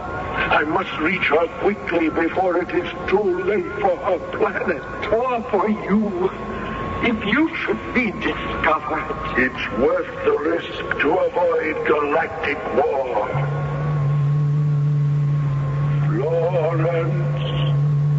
Florence, can you hear me? Yes, I hear you. I am Clegor from the planet Argus. I bring you an urgent message. One of our mother spaceships is about to violate your airspace. Do not treat it as an enemy, or you will start galactic Armageddon. Treat it as a friend, and we can make a contact to preserve the universe. Go to your leaders. Keep them from taking action against us as an enemy craft, and we can have peace. I can only hope you read me, for if you don't, the peace of all the universe I made us a nice cup of coffee to have while we're watching. Oh, you have the show on already. The ending of the first act, huh? What happened? I don't know. I didn't see 5 in the family. You don't mean you thought you saw... Oh, now, wait a minute. Don't turn the set off, Grace. Flo, it isn't good for you to watch. You thought you saw those creatures again, didn't you? I didn't think I did see them, and you must have seen them, too, when you came in. All I saw was Drake storming out of the room, and then a big close-up of Margaret crying with the music. You didn't see, didn't you hear? Hear what? The warning. What warning? From Clegor about the mothership. The mothership? The spacecraft that's coming to land here. From where? From somewhere out there. What's it coming here for? To negotiate. What? There was something about bases, defensive ones. The point is that we can't consider them as an enemy and fire on them, or else they'll wipe us out. When are they coming? I don't know, but soon. Very soon. Where are you going? I'm going to call somebody, anybody who might believe me. Who? I don't know. The FBI, the CIA, the president. They have got to know what I know. Did she actually call or try to call any of them, Grace? She got the White House mark and a polite brush-off.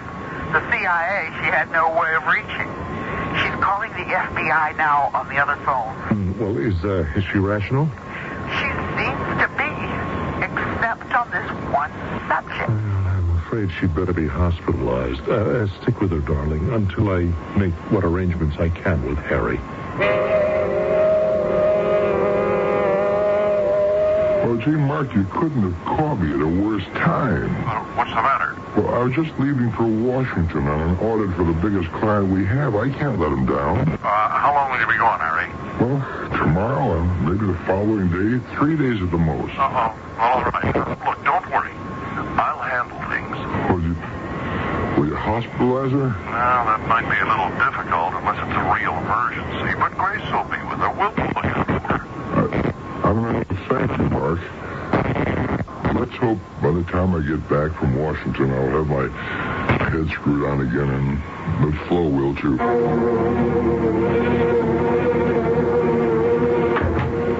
Hello, Grace.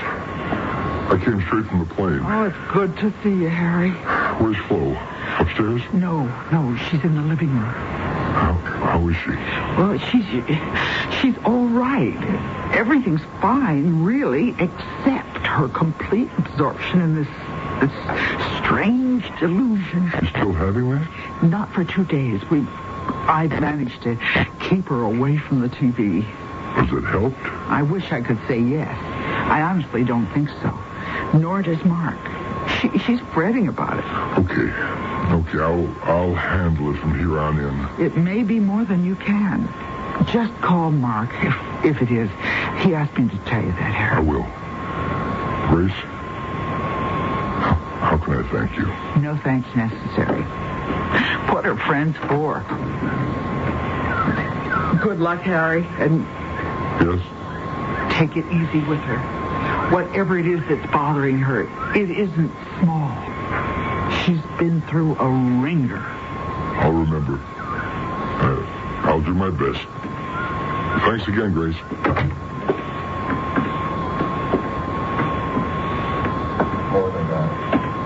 Hello, Flo. Oh, Harry. How are you? Oh, Harry, we don't matter very much. There's something a lot bigger going on. Honey, Mark and Grace have told me about... About my hallucinations. Yes, I know. No one believes in them, not even you. But you see, they are not hallucinations. Oh, Harry. If only I could convince someone that... Maybe now I can. There it is. It's coming at last. What? Can't you see it on the screen? The mothership from outer space. Can't you see it? Sure, I can see it. Just another program, Flo. Yeah, it's a darn good effect. It always looks real. Harry, don't you understand? It's what I've been begging you to understand. This isn't any fantasy. It's here. What's here? Tomorrow. The new world. If you don't believe what you see on the screen, you go look out the window. All right, Flo. I'm going to call your bluff. Yes, why don't you do that? Hey, there is something in the sky. It's heading right down on us. And the terror is, where do we go from here? What do you mean? Do we allow them to land in peace? Or do we treat them as another enemy? If we fire on them, they can destroy us. If we don't, how do we know they can't anyway? It's true. What you've been seeing is true. Harry, hold me. Hold on. Flo, where do we go from here? I don't know. I don't know the answer to that.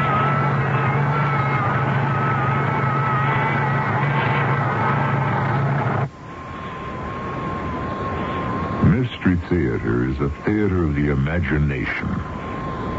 Could this happen in your lifetime, or in mine, or ever? I don't suppose it matters. We only hope to bend the mind, not shape it. But never forget how far we stretch it. That the tantalizing possibility in every story we bring you is always there. It may not have occurred yet, but the possibility never fails to exist. That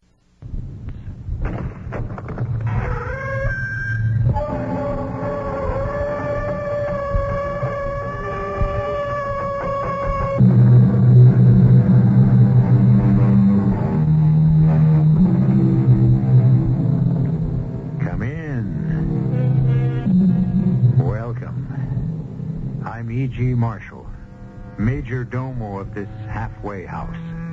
Halfway between reality and illusion. Is this all there is?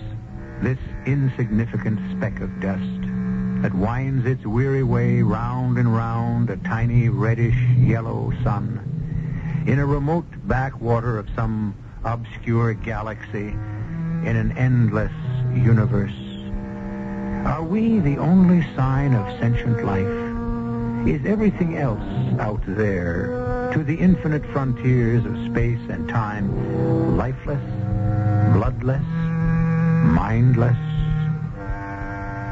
What are you waiting for? A reply?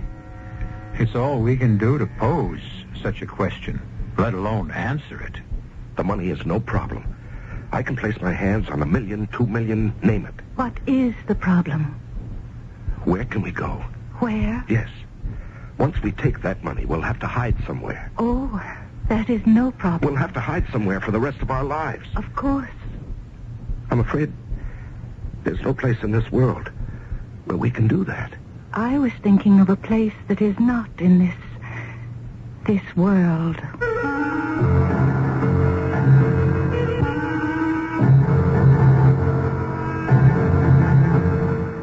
Our mystery drama, The 11th Hour, was written especially for the Mystery Theater by Sam Dan and stars Larry Haynes and Carol Teitel. It is sponsored in part by Buick Motor Division and Anheuser-Busch Incorporated, Brewers of Budweiser. I'll be back shortly with Act One.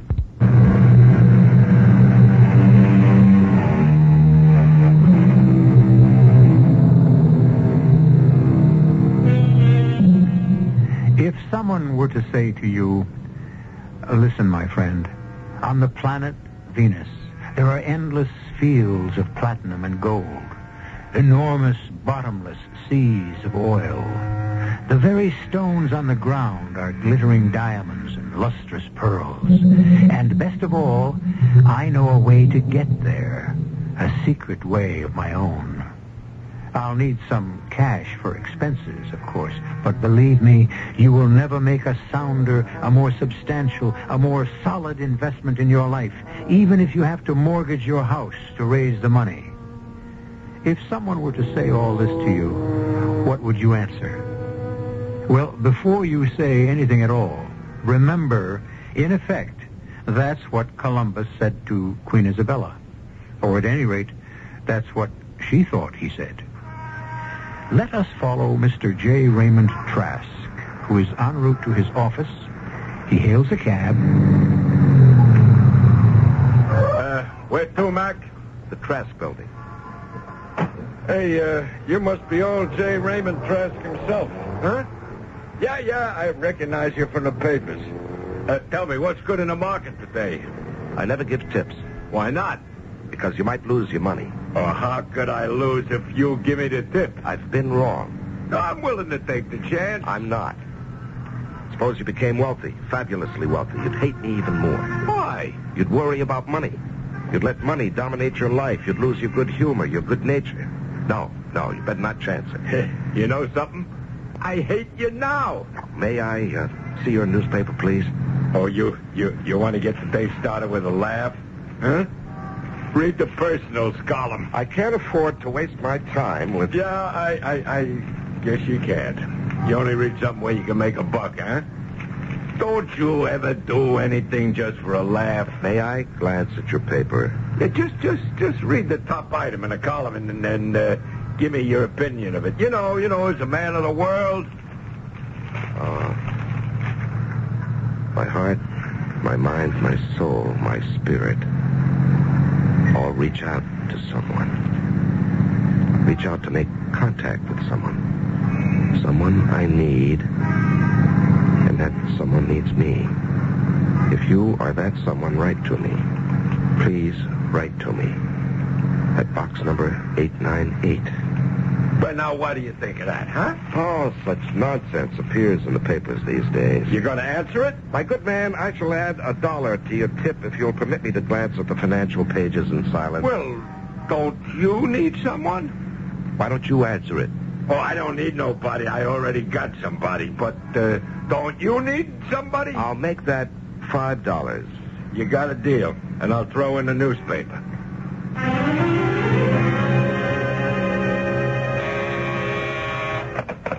Yes. All right. Send her in. Raymond, I'm sorry to bother you, but you'll do it anyhow. Very well, Millicent. What do you want? Raymond, it's about Douglas. Yes? You're displeased with him. What are you doing, Millicent? Coming here to fight his battles? Well, you know how carefully he's been brought up. I know how badly he's been brought up. All right. Millicent, I bent my most inflexible rules. I hired a man, in this case a boy, on the basis of a family connection. Ray, this is how things are done. Not by me. He's your sister's boy, but he hasn't got brains enough to peel an orange. You have to give him a chance. I gave him a chance. It almost cost me $1 million. He stupidly neglected to check on a simple... Please, just don't fire him. No, I won't. Thank you, Raymond. But he'll work here at his level of competence. And at this point, I can't see anything higher for him than in the mailroom. Oh, no. And even that may be too advanced. You can't be serious. Why not? Your nephew, my sister's son, in the mailroom. I started in the mailroom. Oh, Raymond. Why does he have to have any responsibility? I don't follow that. Be reasonable. Look, you have more money than we can ever spend. We have no children. And so, like it or not, Douglas will be very wealthy one day. What are you trying to tell me, Millicent? He has no incentive to work. He told me so himself. Why knock my brains out, Aunt Millicent? Just to get rich? I'll be rich anyhow. Well, that's quite an attitude. Well, like it or not, it's what exists. This is the most ridiculous thing. Raymond, you can't change people. You know that. And so settle for second best. Find a tolerable or at least a non-abrasive way to live with him. That's how you and I live, isn't it? Tell him to show up at his desk tomorrow. He can't show up tomorrow. You see, he was so upset that he went away for the weekend. He went skiing. Well, tell him to show up when it's convenient. Geologists' reports show absolutely no traces of precious metals in the area. Yes, Mr. Trask? And under the circumstances, my heart, my mind, my soul, my spirit, all reach out to someone. Oh, would you read that back, Miss Moyer?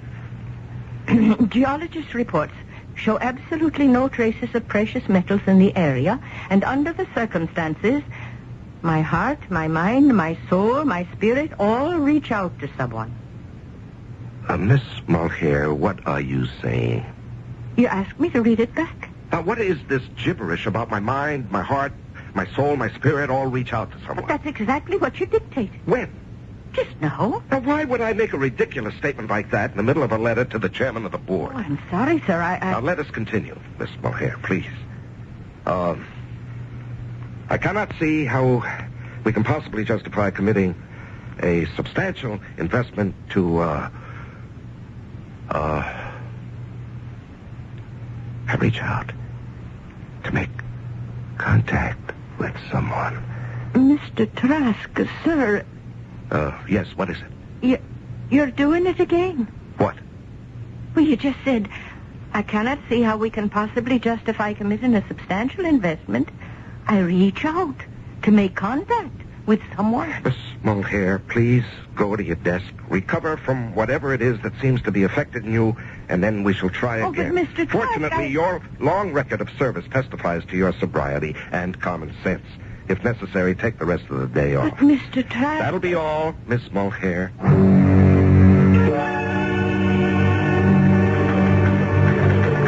Kitty Mulcair. Good morning, Mr. Wilson. Now, you must call me Douglas. Now, please, sir, I have to finish this letter. Do you know a woman truly arrives at the great peak of her beauty when she's 40? Oh, sir. You're like some glorious Gaelic queen. Mr. Wilson, Mr. Trask needs this letter. Will the world stop spinning if it's 5 minutes late? My world will. How is the old bear? I don't know. You? Miss Mulcair? You don't know? You don't fool me. You know him like a book. Lately, it's been a closed book. What have we here? I don't know. The man is distracted. How? Why? By what? It's hard to say. He goes along, all guns firing, his usual self. And then... Then what? Then... he goes away. Where? I don't know. But it's as if he takes his leave. And he starts to mutter something about reaching out, trying to make contact with somebody or something. What is all this? I don't know, Mr. Wilson. But I'm afraid. Of what? Once again, I don't know. But I've never seen Mr. Trask act peculiar in his life. Well, I do know he's mad at me. Oh, yes, sir, that he is. Well, I'll do what I can. In what way, sir? Oh, poor guy. He's been cooking so hard it finally got to him.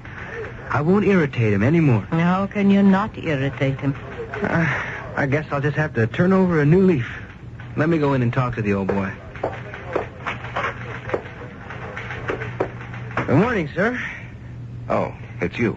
Yes, sir. And I got the decks cleared, and I'm ready for action. Now, let's understand each other, Douglas. Your aunt and I had a serious discussion, and she's right. You're a jackass, but you were born lucky. So you'll always be assured of a plentiful supply of hay.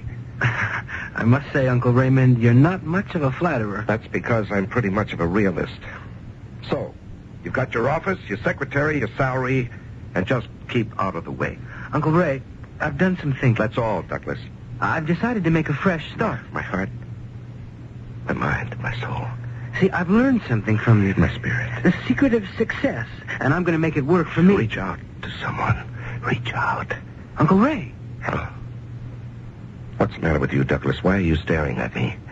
Well, what were you saying about someone reaching out? Now, look, Douglas, I don't have time for you and your nonsense right now. I'm due at a meeting. Could I come along? What for?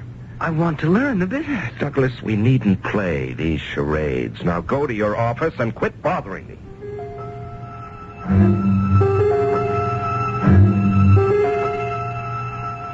If you are that someone, write to me. Oh, please make contact with me. Write to box number... Raymond, Miss Mulhare said there was no one in here with you, and I... What? What is it, Millicent? Yet I could have sworn I heard you talking to someone. You know, it must be a plot. Everyone's accusing me of talking to myself. I want to talk to you about Douglas. Now what? He isn't happy. Why? He feels uncomfortable doing nothing. Well, that's too bad. Are we, dining at home this evening? I'm going away for the weekend with the Johnsons. I see. What does that mean? Nothing. We agreed to live this way a long time ago. We don't like the same people, the same activities, and so you go your way, I go mine. Oh, I suppose I'll see you Monday evening, huh? I suppose so. Good night, Raymond. Good night.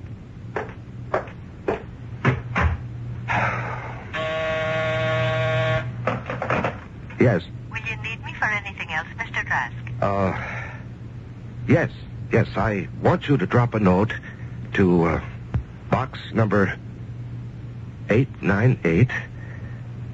Yes, Mr. Trask? Never mind. I'll do that myself. You can go home now. Yes, Mr. Trask. Have a nice weekend.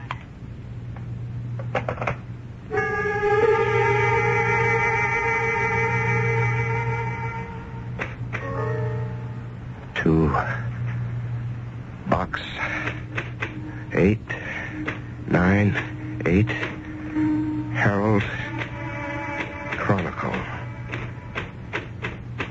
I am making contact. J.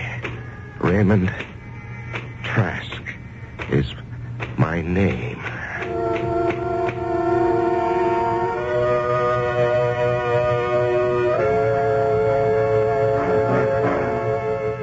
Well, the bigger they are, the harder they fall. J. Raymond Trask. What is he reaching out for anyhow? Is there a side of Raymond Trask that the world is unaware of? Somewhere, somehow, somebody is reaching out for someone. Be around when contact is made in Act 2.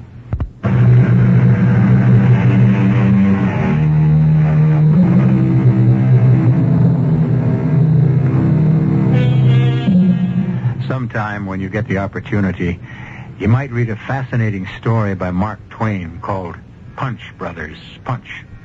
It has to do with a man who reads a catchy little jingle and then finds that the words refuse to leave his head. He keeps hearing them day and night. Well, Mr. J. Raymond Trask has accidentally come across a paragraph in the personals column of the newspaper, and for a reason he simply cannot fathom, he is in a similar situation. My heart, my mind, my soul. Mr. Trask? Oh, reach out. Excuse me, Mr. Trask. What? Oh, yes. What is it? Where shall I file this, sir? For what? This little clipping from a newspaper. It says, my heart, my mind, my soul. Where did you get that? It was on your desk. Now, look here. You had no business My to take orders from you are to take every single piece of paper off your desk and find a proper place for it. And since I don't know what this means, I don't know what to do with it. Well, couldn't your own common sense tell you where to file that? In the wastebasket. Where else? Yes, sir. Don't touch that phone. Oh, I beg your pardon, sir. Just leave it alone. But it's my job to answer your telephone. Until further notice, I intend to do it myself. And I'll get back to your office. Why, yes, Mr. Trask. Hello? This is Rael. Rael? Yes. My name is Rael. And your name is Raymond. And so we have touched. Now, look, I'm not sure that I... What are you not sure of? What? Of what I'm doing. Aren't you? Who are you? What do you want? We have reached for each other. We have found each other. What's this all about? Reaching. Touching. Why did you reach for me? I don't even know who you are. We need each other. And now we have met. Rael. What kind of a name is Rael? What kind of name is Raymond? You still haven't told me. What do you want? What do you want? I want... I don't even know what I want. You must want something, or else you would not have answered my call. When can we see each other? We have already seen each other. What do you mean? How could I possibly know what you look like? You know. You know what you want me to look like. And I know what I want you to look like. And we know what we must do for each other. I must be going crazy. Look, Rael, or whatever your name is, let's forget the whole thing, huh?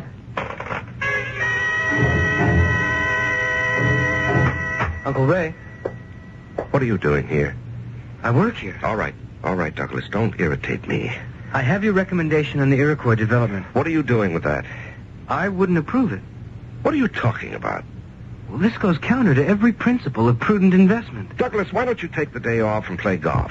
How does this group propose to develop that property? It's a nice day. There are no roads, no utilities, and furthermore, they don't even have a clear title to the property. What do you say to that? What do I say to what? This phony prospectus for Iroquois development.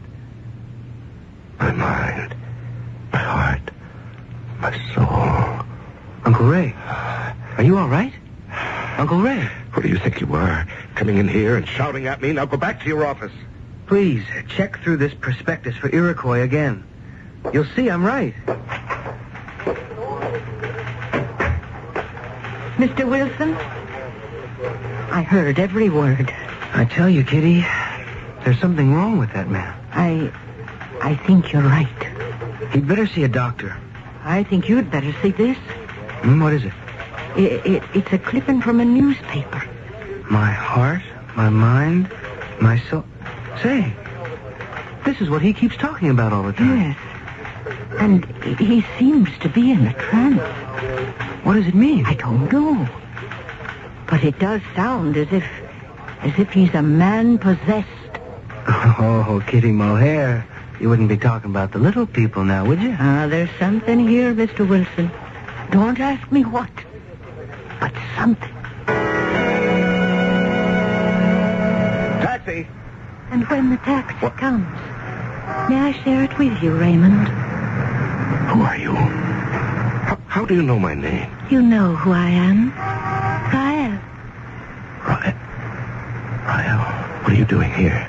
I am here because we need each other. No, we can't be seen here, not here, out on the street in public. No? No, I couldn't afford to be seen with a young, attractive woman. Why? Well, my wife. We need each other, Raymond.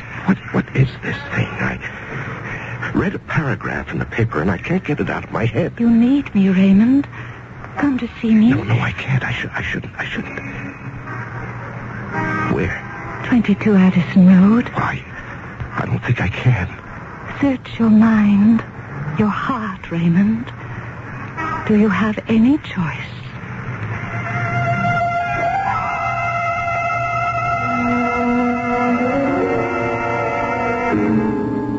What are you telling me, Douglas? I don't know. There are two crazy things going on, both of which are completely out of character for Uncle Ray. First, he mutters some gibberish from this ad in the personals columns of the paper. And the second thing, and this is what really gets me, is the Iroquois development deal. I never heard of it. Well, he's worked on some real estate thing. It's going to take millions. Now, that's nothing new for him. It's wild, barren country. I mean, you can't sell it to anyone. I assure you that Raymond can find people to put up money for anything. But this isn't a public offering. This is something for the company to finance on its own. How do you know all this? I told you. I'm serious about the business. I want to learn it. As a matter of fact, I'm even getting to like it. What can Raymond be thinking about? I don't know. And I hate to say this, but I'm afraid that Raymond is... well, he's not competent to handle the business. Douglas. Well, something has happened to Uncle Ray. I don't know what it is, but he just isn't the same person. It's as if he's a stranger. A man who no longer has the faintest idea what he's doing in that office. Just a minute, Raymond. How did you know it was Raymond? Come in. Is this how you pictured the house? I don't know how I pictured it. A house like any other house on a suburban street? I'm here. Each of us wants something from the other. I don't know what you're talking about. Then leave. It was wrong of you to make contact. Leave and give me a chance to find someone else. I want the Iroquois project. Yes? You don't know what that means, do you? You will tell me. One day I was sitting in my office and a question crossed my mind. The question was... I hope you're not going to laugh. You know I will not laugh at you. And I know you will not laugh at me. I asked myself, what am I going to do if there's a God? Yes? You see, I've lived my entire life as if there isn't any God. Do you understand? I understand. I have done everything. Well, no, not everything, but many of the things that God would disapprove of. I admit that, flat out. Yes. And I can't be a hypocrite about it. So, what do I propose to do? The Iroquois project. It's a 100,000-acre tract of wild, undeveloped country. I want to make it a place where people can go and live and find peace. Do you understand? Yes. That's good. Because nobody else will. I'm not selling anything. I'm giving it away. Anyone who wants to can live there for as long as he needs to, and everything is provided, free of charge. Do you see? I see. So, if there is a God, this will square me with him. For what I've taken, I shall have returned. But if I'm going to be okay up in heaven when I die, I'm going to be in plenty of hot water down here on Earth while I'm alive. You know that. I know. Now, in the first place, they're starting to ask questions right now in the office about the project. My wife is an officer of the corporation. She could move to stop what I'm doing. I can help you. Well, from one viewpoint, it can all look like a giant fraud. You see, from another, it can appear that I've gone completely insane. I see that. So what I can expect to get out of the Iroquois project is to spend the rest of my life either in a prison or a sanitarium, and that's why I need someone to help me. To help you do what? Escape. But so far, you have done nothing wrong. But I have. I've done more than just think about the project and talk about it. I've already spent an enormous amount of money on it. Money I simply cannot account for if I would have to. That's why I must escape. And that is why you reached out for me. Yes, but why did you reach out for me? I want to go home. Where's home? I cannot explain it. Why not? You could never understand Well, it has to be simple. Just tell me the name of the place. Rael. But Rael is your name. I said you could never understand it. Everyone who lives on Rael is called Rael. But it is the way it is said. Now, look, it has to be somewhere. How many miles? In which direction? No. It is here. Here? What are you saying? It is the other side of here. There is no way I can make you understand it. Just as I really do not understand the real meaning of your Iroquois project. But I believe you, and you must believe me. Will you say you believe me, Raymond? I believe you, Rael. But if you don't come from here, what are you doing here? I was very young, and I was very foolish. And one day, I decided for force. Do you follow me? Well, I'm not sure. And it brought me here. But it does not work anymore. And I need a new one. How can you get a new one, whatever it is? You are going to help me, Raymond. Me? How? What do I know about it? And from what you're saying, you're talking about a level of science that we have yet to achieve here on Earth. I know. Then how can I be... Every civilization has its mysterious force. The basic essence that makes things happen. I discovered the one that you have on Earth. It is money. Well, that should have been obvious. Not to a stranger. And it is money that can create my force field that will take me home again. But no one on Earth knows how to build such a machine. I do. I will use the money to transform the raw materials into energy. That'll take machinery and skill. No. You see, you here, on what you call the Earth, use your money literally. The money transforms a tree into a house. But first you go through the motions of physical labor. I know how to transform the money into pure energy without wasting time or effort. Do you understand? Well, I think so. I'm not sure. Could I go back with you? That is the only way you can escape. What you're saying is, with money, you can build a force field or thing or whatever that will transport... Or transmit. Us back to whatever it is you come from. Yes. Do you know how much money you'll need? I have priced the values of the basic raw materials. I will need exactly $1 million. $1 million. True, in these days, $1 million is no longer an awe-inspiring sum, but it's hardly an amount to be bandied about lightly. And consider the conversation you've just heard in context. Is it possible that J. Raymond Trask is one of the shrewdest articles in the financial world? Everybody thinks so. Well, estimates will be revised, upward or downward, when I return shortly with Act 3.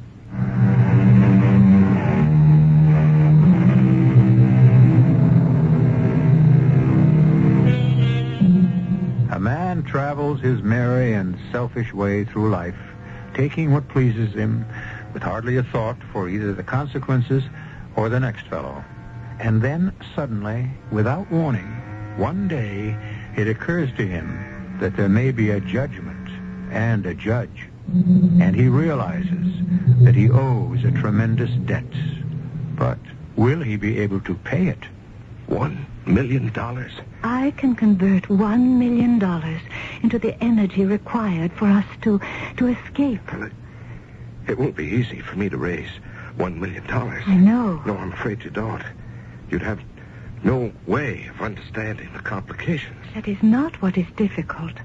Those are the mechanics. You can solve them. The conflict, the true difficulty, is now within yourself. You are beginning to doubt and to question. Well, I wouldn't exactly say that I have been through this before. What do you mean? Before you and I made contact, there were others. Others? I reached out and touched others before I touched you. Do you mean you actually spoke like this? I have been here a long, long time. But in the end, they all failed me. That was because in their hearts, they really did not believe me. Do you believe me, Raymond? This is the crucial time, Raymond. Right now, this minute. Well, I can read your mind. You can? Yes. You are saying, what am I getting into? I read some notice in a newspaper, and here I am talking to a strange woman. And it has to be crazy. Isn't that what is going through your mind, Raymond? Maybe, but it has to be. It has to be. After all, this doesn't make sense. Isn't that why you are here? Because you are tired of making sense. That is, what passes for sense in this world. Aren't you looking for a different world? My world? Come with me, Raymond. Come with me. Yes. Yes, Ryle. Yes, I'll come with you.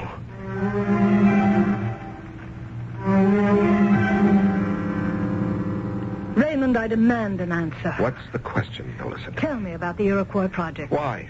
Because I am an officer of this corporation. You never manifested any interest in any of our past projects. I am interested in this one. Your being an officer doesn't give you any say in the operations of the company. That's true. I'm not accountable to anyone for the decisions I make. That is not true. Especially when I have reason to suspect either fraud or incompetence. And what makes you suspect either? The project is an expenditure of a vast sum of money with no clear way of realizing a profit. Well, naturally, it's a non-profit venture. So I must assume that you have some scheme for diverting the money into your own pocket, or that you have taken leave of your senses. And just what are you going to do about it? Go to court.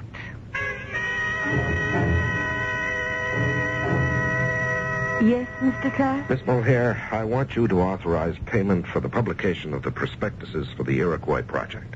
Yes, sir, but, Yes, what is it, Miss Mulhare? I don't think we can. You can pay anybody anything, Mr. Trask. You see, they went and got an injunction. Who? Your wife and your nephew. And until the court decides about certain things, all of the company funds are frozen. I see. Get Mr. Wilson in here. I'm sorry. I'm sorry I told them about the things in the paper, but I thought I would be helping you. Forget it. I'll go see him. Now, see here, Douglas. Uncle Ray, may I present Mr. Cummings? Mr. Cummings, Mr. Trask. Mr. Cummings is with the district attorney's office. How do you do, Mr. Trask? What are you and my wife trying to put over on me, anyhow? We're trying to keep you from making a fool of yourself. Mr. Trask, do you know a young lady named Rael? Why do you ask? Well, because she's quite obviously a confidence operator. You better listen to this, Uncle Raymond. She has a criminal record? She evidently places a sort of advertisement to lure her victims, who are usually persons under some sort of emotional strain. What sort of proof have you? Plenty of proof, Uncle Ray. Just listen. She gives them a story of how they can escape to, well, it's never quite clear, some sort of paradise, another world, maybe. And tell him how, Mr. Cummings. Well, that's never quite clear either. Flying saucer or some esoteric, mysterious method. Now, what do you say, Uncle Ray? I say it's a lie. Well, we have in the past received several complaints. But since all of them came before money had changed hands, there was no way to prosecute. Then she has no criminal record, Douglas. That's only a technicality. She has been in several mental institutions. Maybe she's not a criminal, but she's a nut. Just how much money has she asked you for, Mr. Trask? Yes, it is true. I have been placed in your mental institution. Rael. I must say, they do very little for one's mentality. Rael, tell me about this force field and exactly why you need the $1 million. I have already told you as much as you are capable of understanding. Rael, I want to believe. Then believe. What is stopping you? Oh, I know the habits of a lifetime. But you must believe. The world we're going to, your world. What's it like, Rael? What did you want the Iroquois project to be like, Raymond? A place of peace and love. You cannot have it here. Your world is not ready for it. And despite your 11th hour repentance, you really do not know how to build it either. Everyone in your world who tries to create peace and love pays a terrible price for it finally. When can we leave? We require $1 million. We can leave the moment you bring it here.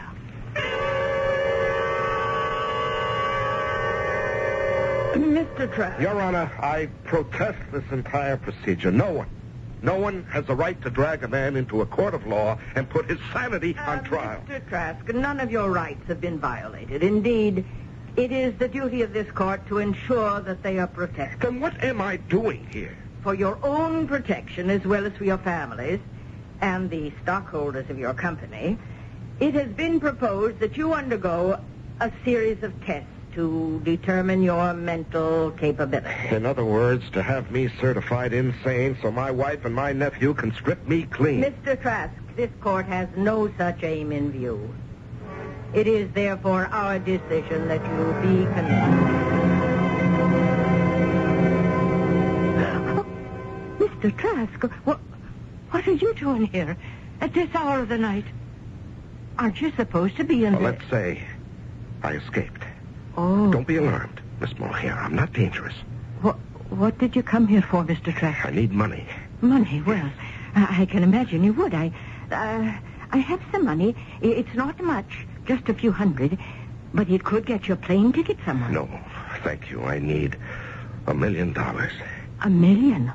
Oh, well, we don't have that much in the office. Yes, I know, but I still remember the combination to the safe. Oh, no, Mr. Trask, you wouldn't. In which we have over $1 million worth of negotiable bonds, bearer bonds, which are as good as cash. Please, Mr. Trask, please don't. Don't try to stop me, Miss Mulhare. 16, right? Over to 0. So far, you're not in any real trouble. You can beat them. 24 left. Do this. Over to 0. And you cross the line. I've crossed it long ago. Where can you hide? You'd be surprised. But there's no escape. And here we are. Oh, now put the bonds back, Mr. Trask, please. Out of my way, Miss Mulhare. Just stand aside. No, I'll not let you. I worked for you 20 years. I've loved you for 20 years. You didn't even know I was alive, but I didn't care. Just being here was enough. I said get out of my way. Oh, no, please, listen. Out of my way. Raymond.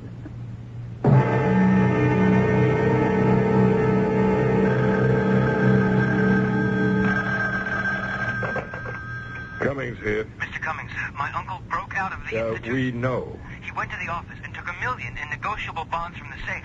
He must have gone to that woman's place. He's there now. What? We've had a place staked out. Our man saw him go in there. Don't let him get away. The place is being watched. Don't worry. Rael. Raymond. This is the money. It's even better than money. Look. I see. Rael, I'm a desperate man. Everything I've done until tonight might be interpreted in two ways. But now I've crossed the line. I've stolen this money. But it is your money. Well, it is and it isn't. But I have to know, What Rael. do you have to know? Is it true? What you promised? Look at me, Raymond. Look at me.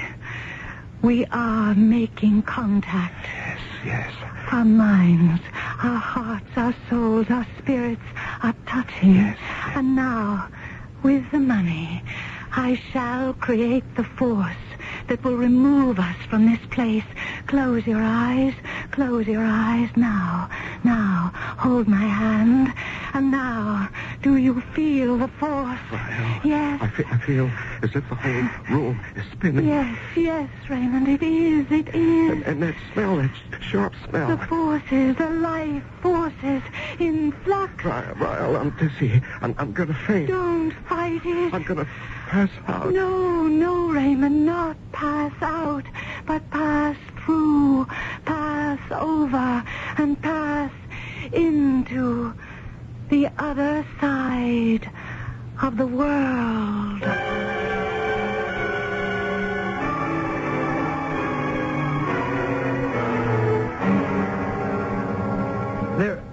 They're gone. No one's here. Oh, they couldn't get away. They couldn't. We had the place surrounded. We've been upstairs, downstairs, in the attic, down the cellar, not a sign of them. We had the place surrounded. How could they get away, Mr. Cummings? How? I don't know. They must have gotten past your men somehow. Now, look. They can't get away. We've set up roadblocks. We're covering the airport, the bus station. They have no place to go and no way to get there. We'll have them in hand in 24 hours. I promise you.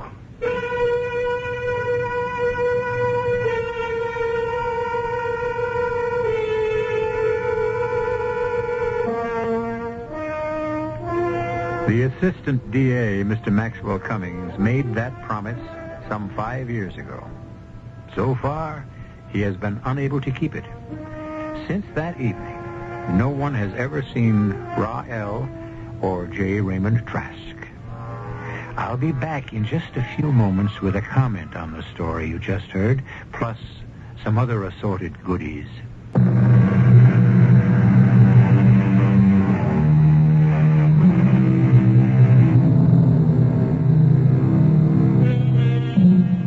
They say you can't be all things to all people. We can, because our stories have something for everybody. Do you want to believe Rael is a visitor from another world? Such an assumption cannot be disproved. Is she a slick flim-flam artist? Well, if that interpretation makes you feel better, be our guest. It is scientifically possible to create a force field to break away from the world. It's also practically possible to elude even the tightest police surveillance. All things are possible, especially here, 7 times each week. Our cast included Larry Haynes, Carol Teitel, Mary Jane Higby, Don Scardino, and Arnold Moss. The entire production was under the direction of Hyman Brown. And now, a preview of our next tale. The Greeks and the Romans were hardly barbarians. In many respects, their civilization was superior to our own. And in the second place, it is the height of arrogance to call anybody's religion nonsense.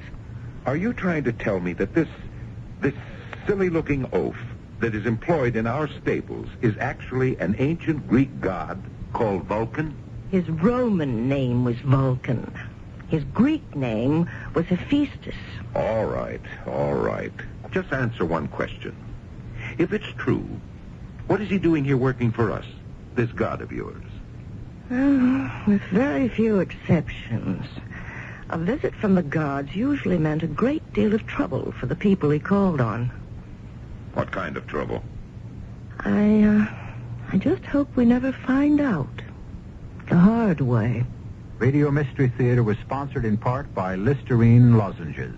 E.G. Marshall inviting you to return to our Mystery Theater for another adventure in the macabre. Until next time, pleasant dreams.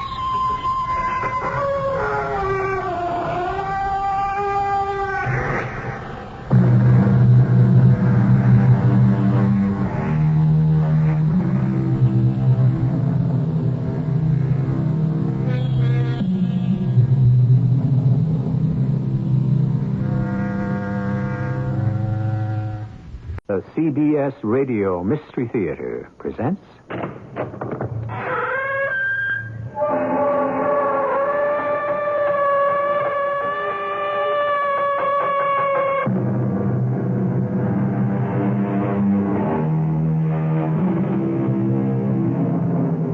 Come in. Welcome. I'm E.G. Marshall. But before you come in, stop a minute and look up at the night sky. Familiar? But there are those who will tell you that our sky is not all that familiar. That more and more it is filled with unidentified flying objects, and they will offer you stronger and stronger factual proof that they are there. Is it true? Are they really UFOs? Or to use a less scientific phrase, flying saucers? Well, Pete, did I steer you wrong? What do you mean, Bryce? The spacecraft. You just sighted it, didn't you? One way or another, I've seen quite a few stars tonight. Including your first UFO.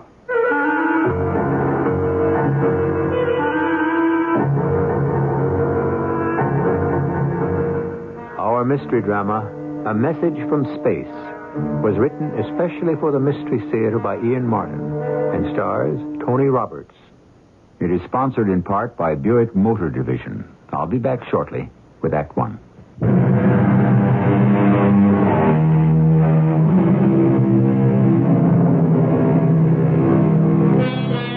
The term flying saucer was first used by a Texas farmer who saw one over his ranch in 1878. That's right, 100 years ago. For this information, I'm indebted to Arthur Shuttlewood, one of the foremost authorities in the world on UFOs. This is a story set down in the most part exactly as it was related by another recognized authority in the field, Bryce Bond.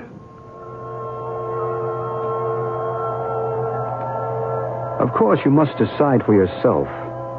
The mystery, which ended in Warminster, England, began in the office of the features editor of one of America's largest newspapers. It's open. Come on in. You wanted to see me, Prez? Come in. Come on in. Close the door. And don't call me Prez. Do I have to be that formal and call you Mr. Riley? I am your nephew. Well, you can call me by my initials like everyone else does. Well, I do. RX, prescription. Translation, Prez. All right. Anyway, you're not my real nephew, except once removed. You can't wriggle out of it, Uncle.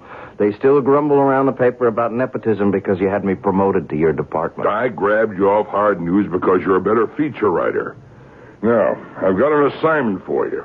Shoot. You ever hear of a place called Warminster, England? It doesn't spring to mind. That's in Wiltshire. It's one of the most ancient historical areas in Britain. Sitting right in the middle of burial mounds. They're called barrows. Some of them date back 45,000 years. Oh, it's a cozy little spot. Has it got any other claim to fame? Well, in this quiet little backwater country within the last 15 years, there have been hundreds of peculiar phenomena. Something cited, not by hysterics or nuts, reputable people, head postmaster, clerics, hospital matron, flyers, engineers, so on, you know. They all bear witness to their existence, to say nothing of many photographs which have been subjected to rigid spectrographic tests and others. Yeah, to their existence. To what existence? The objects that have been cited. UFOs. Flying saucers again? Visitors from outer space? Oh, you gotta be kidding. You don't believe in them? Of course not. Good. That's exactly why I want you to go to Warminster. Oh, wait a minute, RX. Look, I'm no scientist. What am I supposed to do? Take pictures? No. I want a series of articles for the magazine section. You know, color stuff. Lay it on as thick as you like. Debunk the whole crazy business. Well, that's okay by me. How do I go about it? Well, I'll give you some contacts. The rest you make by yourself. You have to get enough facts to prove the whole thing is nuts. It's duck soup. Thanks for the plum. At that point, of course, I hadn't yet met Pete Harron. But a meeting was to come shortly, at the beginning of the experience which was to change his whole life and lead to a sudden and breathtaking climax. I was on my way to visit an old friend of mine in Warminster, England, but the nearer I got to the town, the traffic became unbelievable. Stop and go in this quiet English countryside. A few miles short of the little town, I abandoned my taxi and decided to walk it. A decision I applauded myself for because the traffic had ground to a total halt. I'm afraid that's not going to do you any good. There's a little bridge up ahead. That's a complete bottleneck. If anything's stalled there, you're going to be stuck for a while. The ugly American. I should learn the virtue of patience. Particularly the British variety. When they put up with things, they don't gripe, they grin. Object lesson for this American. Noted. And we'll try to learn from example. So you're American too, aren't you? Guilty as charged. You're not guilty, you're just plain smart. I guess I should have had the courage and the good sense to hoof it, too. I can't claim either. Only some prior knowledge. I had a taxi, but I bailed out when I saw the jam. I realized from experience it was one of those hopeless evenings. What do you mean? Well, it looks like it's going to be a good night. The low cloud cover seems to be lifting. And if you're sensitive, you can just feel the magnetism bristling in the air. I think you'll see a UFO tonight. What? Isn't that what you're here for? Yeah, in a sense. What are you, clairvoyant or something? I have no need of ESP or extrasensory knowledge to deduce that. What do you think all the rest of these people are here for? You mean all this traffic is just people who are screwy enough to think they might sight a flying saucer? That's right. Oh, I don't mean they're screwy. Just that they expect a sighting. And probably will get their wish. Who are you? Oh, excuse me. I didn't mean to be rude. I'm Pete Herron. I'm Bryce Bond. Well, I'm a newspaper man. Yes, I know. Hey, you made my day. I mean, I always hope somebody reads my articles, but I never expect them to remember the byline. What do you do, Mr. Bond? Let's just say for the moment that I'm in communications, too. Radio and other media. You're here to do an article or a series on UFOs. Yeah, that's right. That what brings you here? In part. I have been here before. Oh, well, then clue me in. You ever see any action? Oh, yes. Many times. Oh, you mean you actually believe you saw something from outer space around here? I didn't say where they were from. Just that I've seen them. And so I'm sure have a good many of these other folks in the traffic tied up here. Oh, come on. Look, what kind of people fall for this malarkey? People just like us. You're staying at the inn when you get to Warminster. Yes. You? Yes. Listen, you seem tuned in on this whole deal. Could we have dinner together? Or, on me, of course. I mean, on the paper. Oh, we'll have dinner together, but I'll pay my own freight. Oh, why? It's a justifiable expense. Well, I really have to move on. I have an appointment to keep. Can I say something? I don't know, maybe it's out of line, but... Well, say whatever thing you want. Well, you know, you're kind of an oddball, aren't you? I mean, look, just thinking back, things you said, they weren't questions. They were more statements, and I don't know. Like my byline. You haven't really read any of my stuff, have you? No. Well, then, how do you know so much about me? Why I'm here and all that? Right where you are, you're sitting in an electrical matrix of energy beyond belief, or most human conception. You'd be surprised to know how much knowledge and communication can be carried on its waves. Well, meet you at 6:30 in the common room at the inn. If you ever get out of the traffic jam.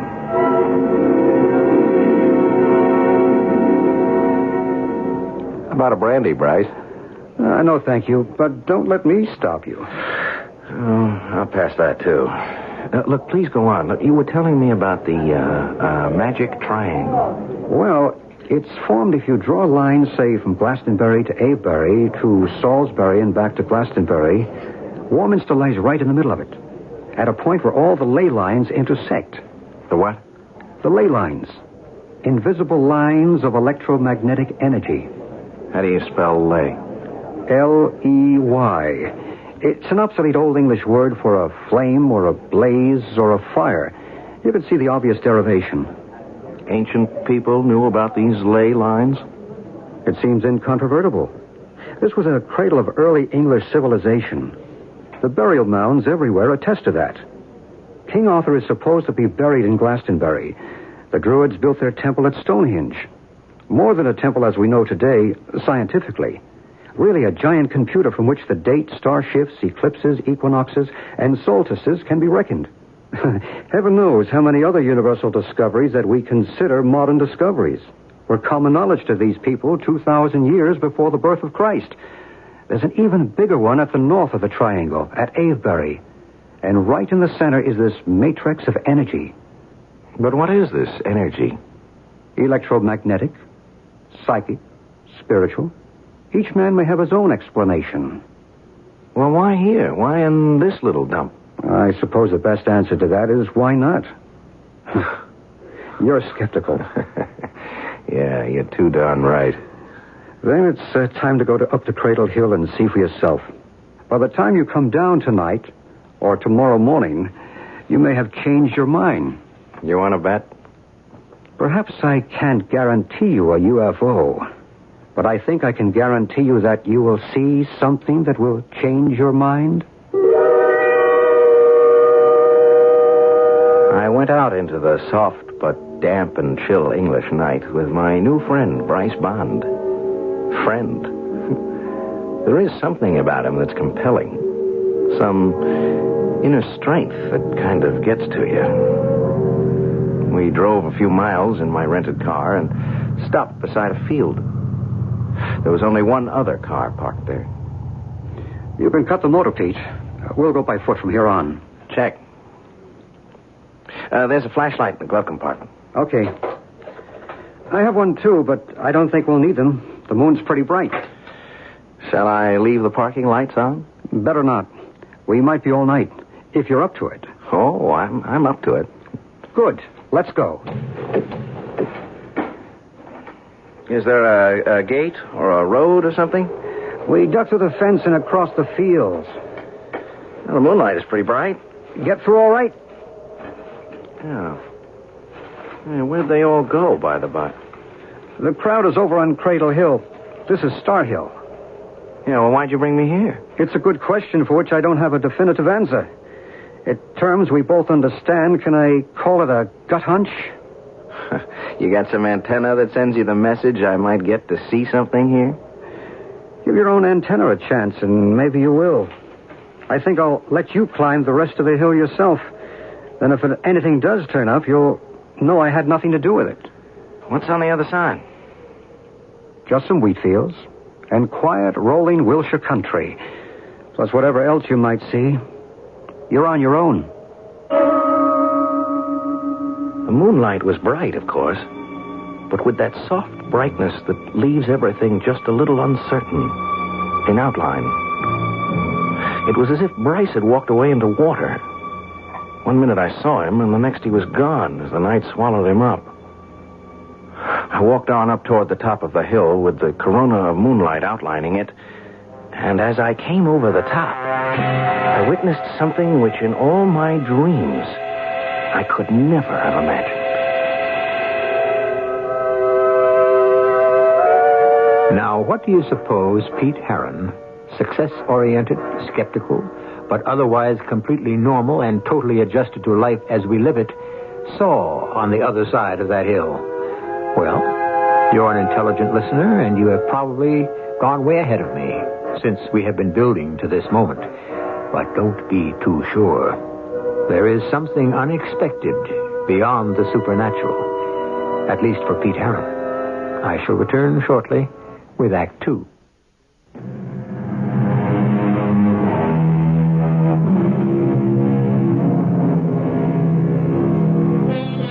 Now, let me see. Where were we? Oh, of course. Just coming over the brow of Star Hill in the moonlight, magically diffused through the damp, cool, early spring English weather. A healthy young skeptic, Pete Heron, sent by his newspaper to write a series of feature articles on the appearance of UFOs, seems about to meet the ultimate test, face to face. So, let's meet it with him. As I came over the brow of the hill, I'd been looking beyond to some gently rolling wheat fields, fading away out of the bright forelight to murky moon shadows. But in the middle of this dreamy landscape, below me and to the right, a strange thing was happening to the swaying waist-high wheat. Something like a giant fan spinning counterclockwise was laying a mirror image on the wheat below, which was blown back flat to the ground, trembling as if some whirling saucer from outer space was settling to a landing. And then it was there, circular, perhaps 50 feet across. Light slits like portholes shimmering till the craft, or whatever it was, stopped spinning and came to rest. And suddenly it was glowing so brightly I had to shield my eyes and turn away. And when I turned back and opened them, there was still rings of overexposure exploding in front of my eyes. And the craft was gone. But something else was there. Hello? Hello. Did you see it? What? The spacecraft. What would you like to call it? The UFO? I thought I saw something, but... Hey, did you see it? Of course I did. Hey, where did you pop up from, anyway? What do you mean? I came here just the same as you. You did? Oh, yeah, that's right. Yeah, I parked my car right behind a little blue hatchback. That must be yours, huh? Excuse me, I'm sorry. I ought to introduce myself. I'm Pete Harron, World Features. A reporter. Yeah, right. Well, sort of. Feature writer, you know. Human interest. Color stories. Tongue-in-cheek. Or exposés. Debunking the bunkum.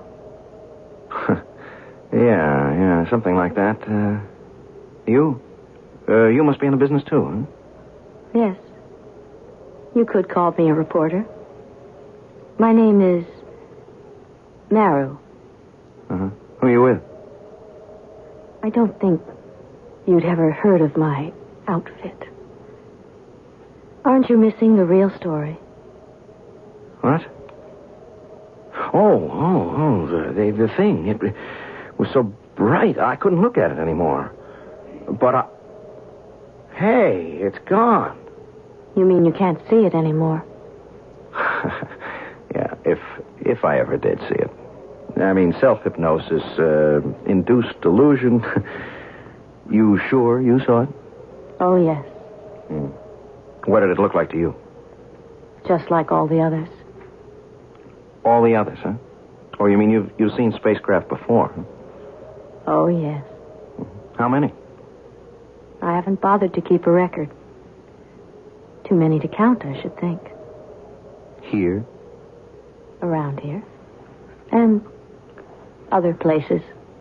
What other places? Why should I tell you? You wouldn't believe me. Hey, wait a minute. Don't go. Why not? There's nothing more for me here tonight. There won't be any more. How do you know? I know. If you really want to write a good story for your feature editor, you'd better do a little more legwork. What do you mean? Go down and examine the field more carefully. Aren't you going down there, too? No. You see, I don't have to be convinced. You're the one who has to be educated. Hey, wait a minute. Don't go away sore. I'm not sore, but I have to leave. Well, I'll go with you. I prefer to be alone. But look, Maru, wasn't that it? Maru was the name I gave you. What's your other name? Why do you ask? Well, it would kind of help so I could get to see you again. When you want to see me again, you won't need a name to find me. Maru, wait a minute. I had started after Maru, but a root or a rock ledge tripped me, and I fell headlong. I suppose I must have hit my head on something and been out for a while, because when I became conscious again, the moon had climbed to its zenith in the sky. I scrambled to my feet. There was enough light to see all the way down the hill to my car. It was still there, but the other car, the little blue hatchback, was gone. I turned back to where the illusion of the UFO had been and saw someone down in that wheat field silently surveying it. In the moon brightness, I could see it was Bryce Bond. So I went down to join him. Well, did I steer you wrong? What do you mean? The spacecraft. You sighted it, didn't you? Well, one way or another, I've seen quite a few stars tonight. Including your first UFO. No, that was just some sort of a hallucination. You still don't believe? Even with the evidence right here in front of you? What evidence? We're standing on the perimeter of a field of delicate wheat. From anywhere around the edge of it to the center, there is not one mark of passage. The wheat stands unbroken. But the center of it is one of a deep impression, where the wheat churned flat in a counterclockwise direction. The earth is scorched beneath it. If something didn't land there, how do you account for it? Oh, a sudden squall, or the wind. In an English summer? Even so, the edges would have been affected, too. Don't you believe the evidence of your own eyes? I don't know. I mean, did you see the girl I was talking to? What girl? Well, she suddenly showed up on top of the hill there. She said her name was Maru. I don't know anybody by that name. It does sound like a phony, doesn't it? It's just as phony as all the rest. Is that the way you really feel, Pete? Now, look, I'm sorry, Bryce. I don't mean to be a dog in the manger. It's just that I feel like one. Hey, I took a fall up there. I gave my head a whack. Well, let's have a look. You feel dizzy? No. Just, I don't know, a little woozy, I guess. We'd better get you back to the car and home to bed. Hey, look, I wouldn't kid you. I could use some shut-eye. I think I still have jet lag. I should have waited another day before I started out on my scientific explorations. You mightn't have been so lucky another night. Lucky? Yes. Whether you want to admit it or not, you did have some visions. I'm afraid in my book that's just what they were. My timing got out of sync. Maybe everything I saw was after I fell and hit my head. Including the girl? What did she look like? Oh, man. What a dream. Great violet eyes, skin like mother of pearl. Long, dark hair, and she smelled like a mixture of roses and lily of the valley. Yeah, something like that. Like a summer garden. You have been fortunate. Well, yeah. At least I dream in Technicolor. You refuse to count your blessings. If that girl were for real, I might. I'll look for her tomorrow, but I don't even know her second name or what town she lives in. She was out of this world. Hasn't it occurred to you that is exactly what she must have been? I was too beat and my head ached too much to bother to reply or think about anything more. I let Bryce drive the car back to the inn and I hit the sack.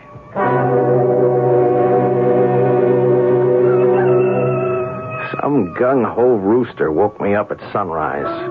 I looked at my watch. I'd had just about 5 hours rest, but I knew I couldn't get back to sleep. I was going looking for Maru. I didn't have any luck, which was why I was back in the car after dark and headed again for Star Hill.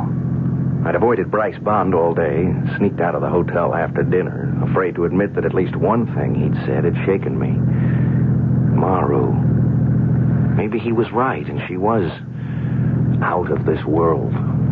But the drive, the need to see her again, was so strong, I was almost ready to become a believer. It was very peaceful on the top of the hill. The moon had risen earlier, and I could see the wheat field with the impression, that strange, inexplicable impression, still there.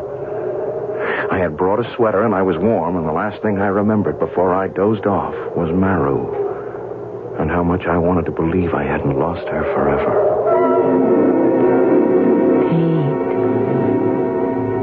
Pete. Oh. Maru. Where did you come from?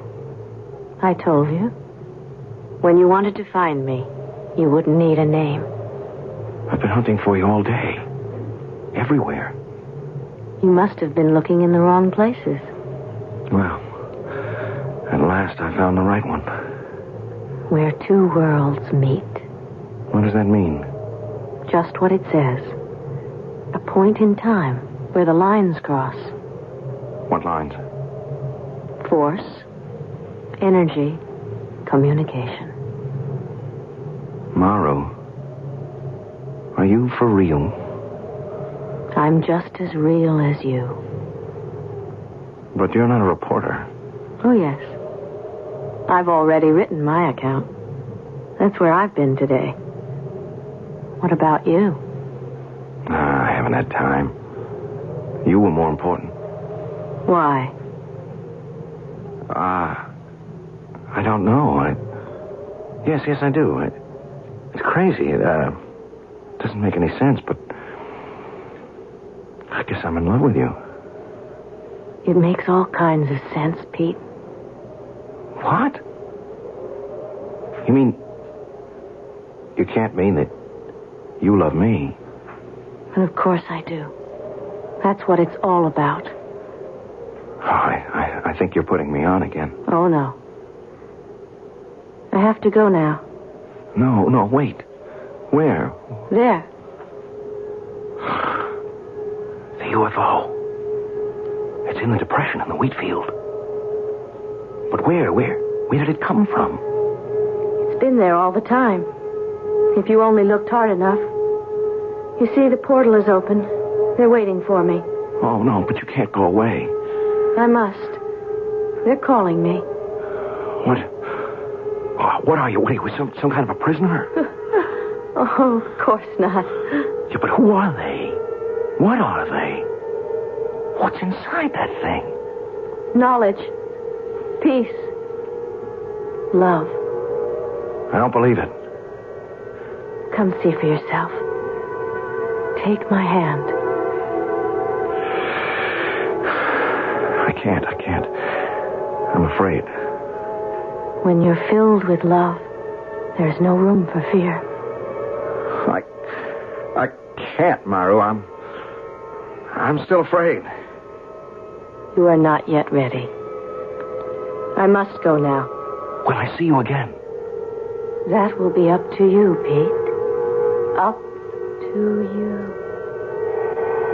With lightning speed, Maru was suddenly through that strange portal that closed like a mouth and became an indistinguishable part of the hull.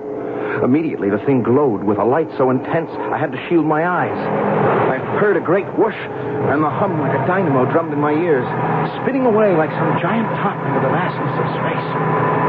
When I could look again, it was gone. There was nothing left but the depression in the field, and I started to run towards it like a madman. I've never felt so alone in all my life.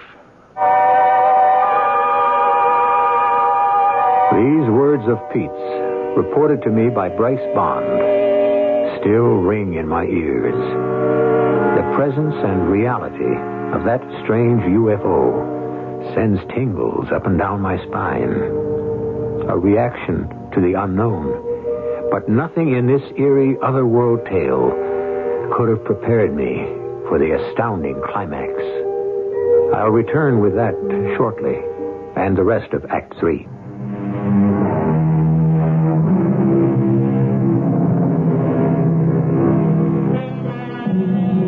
An Englishman named Arthur Shuttlewood, in his book, Key to the New Age, has said, "One must see one of these amazing phenomena to believe it, and there is no such thing as an expert in matters ufological. Individual experience is the key to all the answers." Well, now, I've never seen one, and I'm sure most of you haven't either, so we certainly can't qualify as experts. The only person I know who even comes near it is Bryce Bond. So, let's turn this account back to him. I was concerned about young Pete Herron after that knock on the head. He had remained incommunicado all day, and I was busy myself. So when I returned to the inn and found he had gone out after dark, I suspected where he had left for. So I borrowed a car to drive out to Star Hill. I came over the brow of the hill by full moonlight to see Pete rush suddenly from the edge of the wheat field to that curious depression, only to stop suddenly, his shoulders drooping, forlorn. Pete! Yeah? Oh, Bryce. How long you been here? I just arrived. Then, you didn't see it. A UFO? Yeah. No. And you didn't see her either. You mean the girl you met last night, Maru? Yes. No, I didn't. I could have gone with her. Oh, what's the use? I didn't. I didn't have the guts. Come on, Pete, take it easy. How's the head? Solid bone, clean through. Why couldn't I have... Oh, you mean the bump last night? Oh, that's nothing. It's just a scrape. Sure you're all right? Yeah. I'm all right, except for... For what happened tonight? Yeah. You want to talk about it? Maybe I do. There's so much to sort out. Yeah, I do. But not here. I need a drink. Come on, I got a bottle in my room. Aren't you coming? Right with you. Yes, they've been here. I can feel the warmth. The electricity still pulsating in the air. And that smell. That glorious scent. Roses and lily of the valley. Yeah, that's her smell. It's the way they all smell, Pete. Come on. Let's go talk.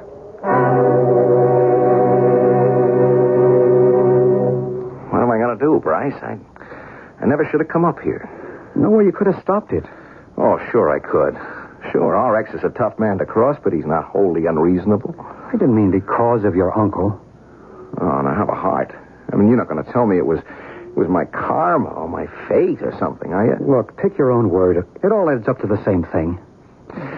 Look, Bryce, I can't believe any of this mumbo-jumbo. Come on, it's against everything I've ever been taught, I've ever learned, I've ever believed in for myself. Then what are you so upset about? Hang it, Bryce, I have been through a wild set of hallucinations or nightmares. Sure, I'm shook. Why? If that's all they were, just write them off. How can I do that? I'm beginning to think I've gone round the bend. That I'm a nut. Then what do you think caused these hallucinations? I don't know. What are you going to write about in your article? You're going to poke fun at all us certifiable nuts who run around saying that we actually see just what you have? I tell you what I want to do. I want to put my tail between my legs and run. I would. If it weren't for her. Maybe that's why she was sent. Sent? To keep you from running. Obviously, they don't want you to. Well, why would they care about me? Hasn't it occurred to you that you may have been chosen? The only person I want to choose me is Maru. I don't care about them. Who the devil are they, anyway? People like you and me, a higher order, of course. Yeah? Well, where do they come from?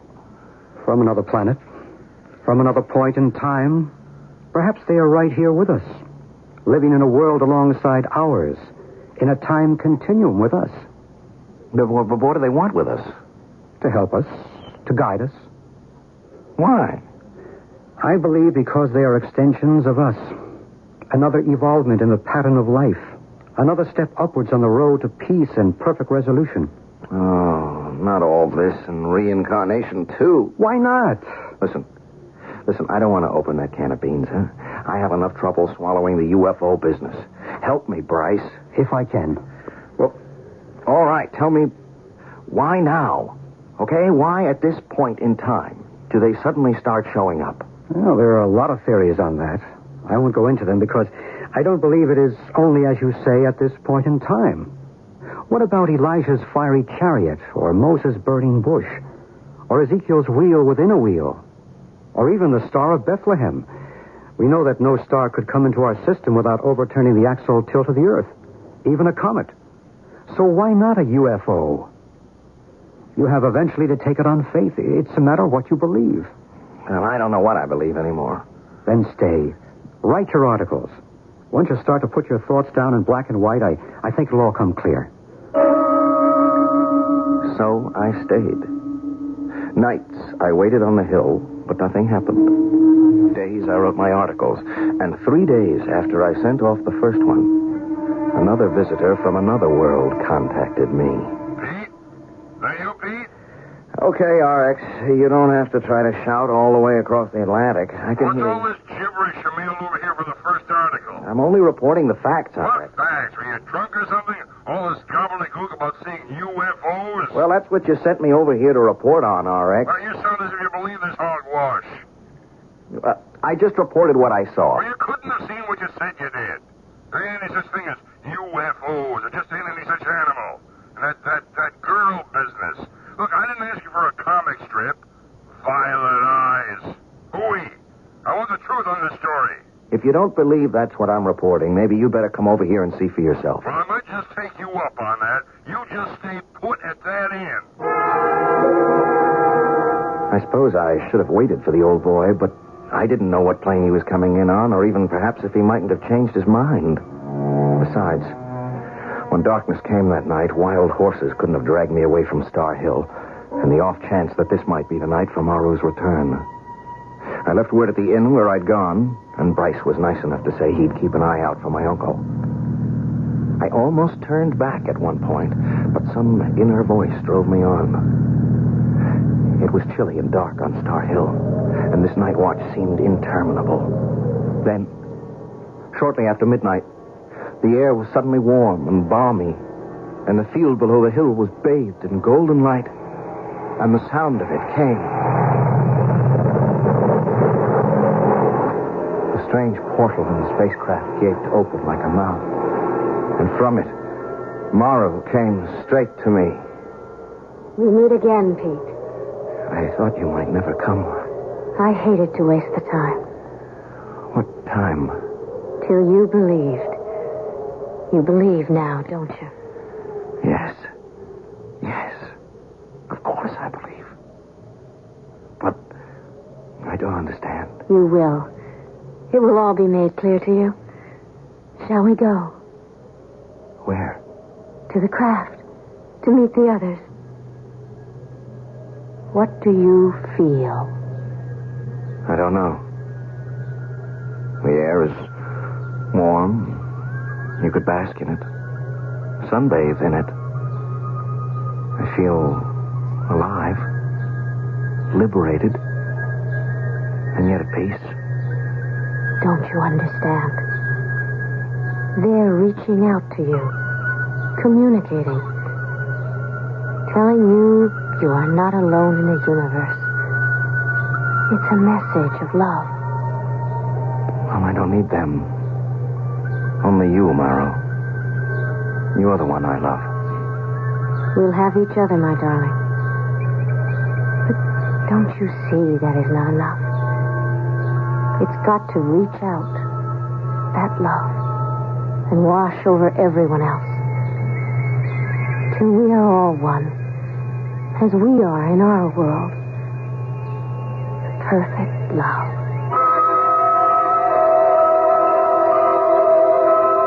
Confound it, Mr. Bond. What's that reckless young fool doing up there on that Devil's Hill? What do you people try to do to him, anyhow? That's a sensitive boy for all he tries to act hard-boiled. We, whoever we are, we're not trying to do anything to him. What's happening to him is within himself. Ah, don't give me that double talk. How do I get to this witches' carnival? If you like, I'll take you there myself. I don't like any of it, but I'll make the best of it. Well, what are we waiting for? The top of the hill wore a corona of light, which I thought was the rising moon, and never afterward could convince him was anything different.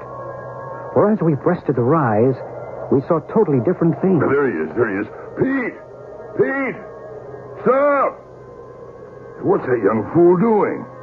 He's walking to the middle of that wheat field by moonlight by himself. He's not by himself. Can't you see the girl with him? Oh, I may be old, but there's nothing the matter with my eyes. There's no girl. He's alone. Where does he think he's going? To the spacecraft that's waiting. The door is open for them. What are you talking about? What spacecraft? You out of your mind? That's an empty field. Don't be too sure. Watch.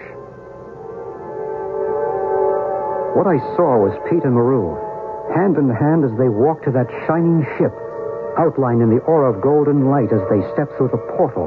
And suddenly... Good Lord. He disappeared. Like that, into thin air. Not into thin air, Mr. Riley. Listen. Listen to what? I don't hear anything. I suppose not. But then you didn't see either. Well, there's nothing to see. An empty field and Pete just vanished. What kind of a trick is this? No trick, sir. He just chose to go with a girl and love. Chose and was chosen. There was no girl. He was alone. Oh, no, Mr. Riley. He will never be alone again.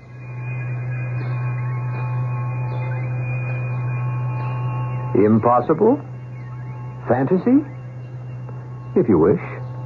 But within this same triangle, in a town named Shepton Mallet, with snow everywhere on the ground, A man once walked off his front porch and disappeared from the face of the earth without, incidentally, leaving a single footprint.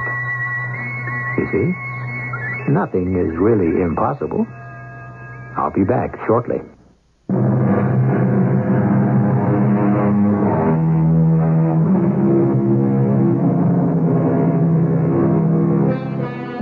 If it's a nice night tonight, wherever you are, or if not this one, the first one, when you can see the stars, step outside and look up.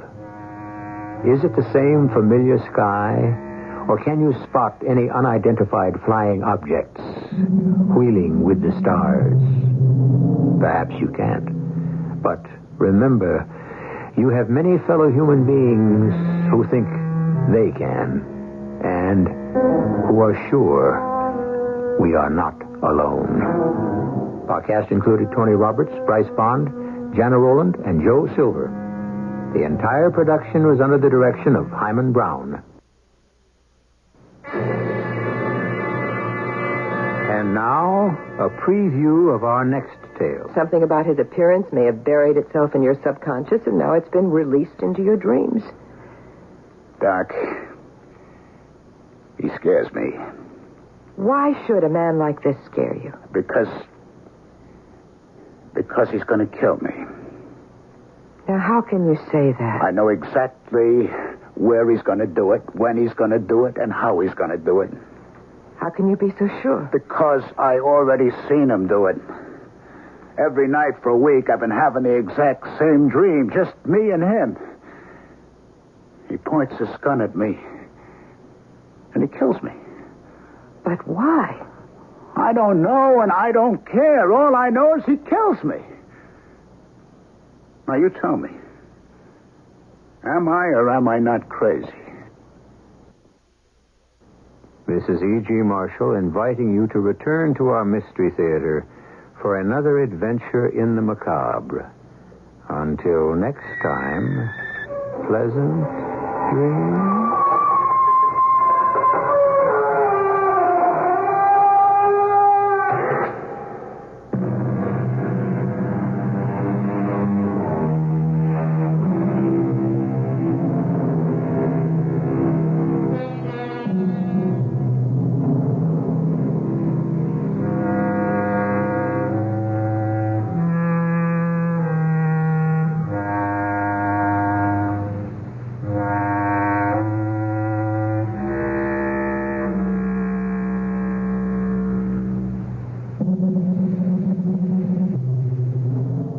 CBS Radio Mystery Theater presents...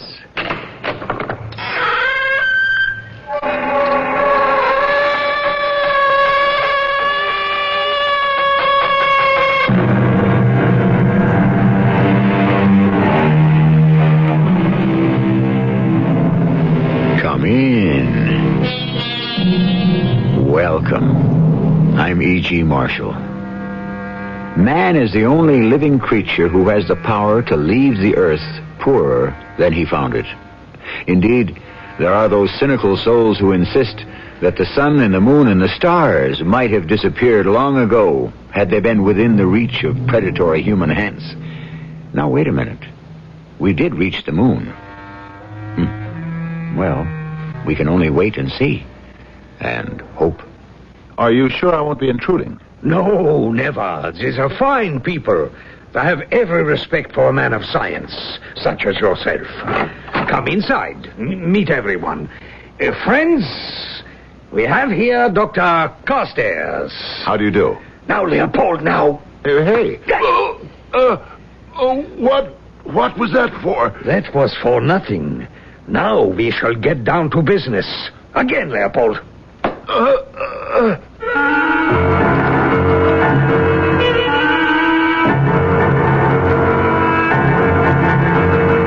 Our mystery drama, The Vanishing Point, was written especially for the Mystery Theater by Sam Dan and stars Fred Gwynne. It is sponsored in part by Buick Motor Division. I'll be back shortly with Act One.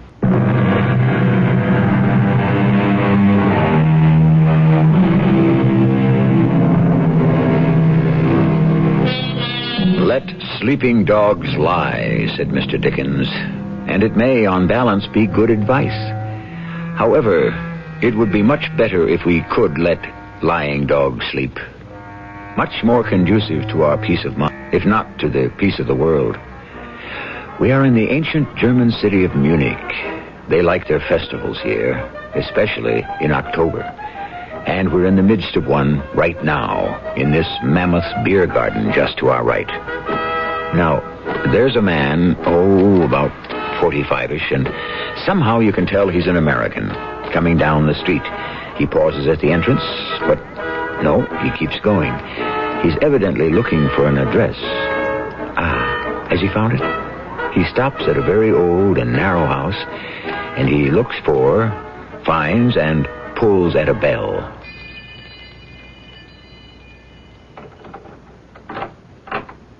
Yes? I wonder, could you help me? Fräulein, is it? Yes?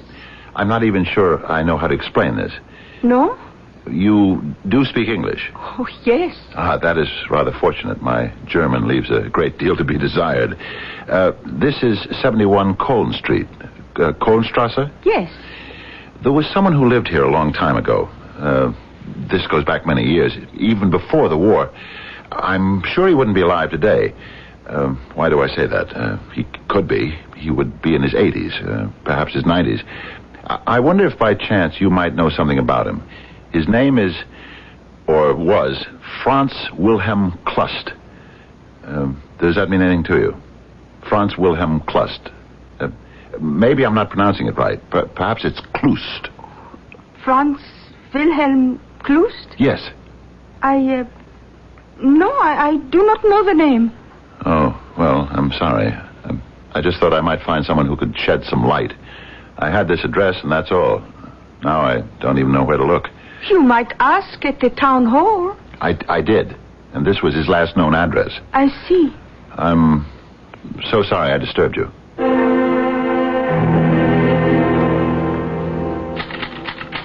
Dearest Millicent, the convention is not as stimulating as I had hoped, but things may pick up a bit tomorrow when I read my paper on dislocated ionic particles in a negatively charged nucleus. I thought I would look up a certain Professor Klust, whose monograph impressed me so much, but no one seems to know what became of him. Actually, I may be wrong, but I think there's a conspiracy of silence surrounding him. Just a minute. Someone seems to be knocking on the door. I haven't the faintest notion who it might be, but I shall find out. Yes? You are Herr Dr. Willis Carstairs? Yes, but I'm not a doctor of medicine. I have a PhD in physics.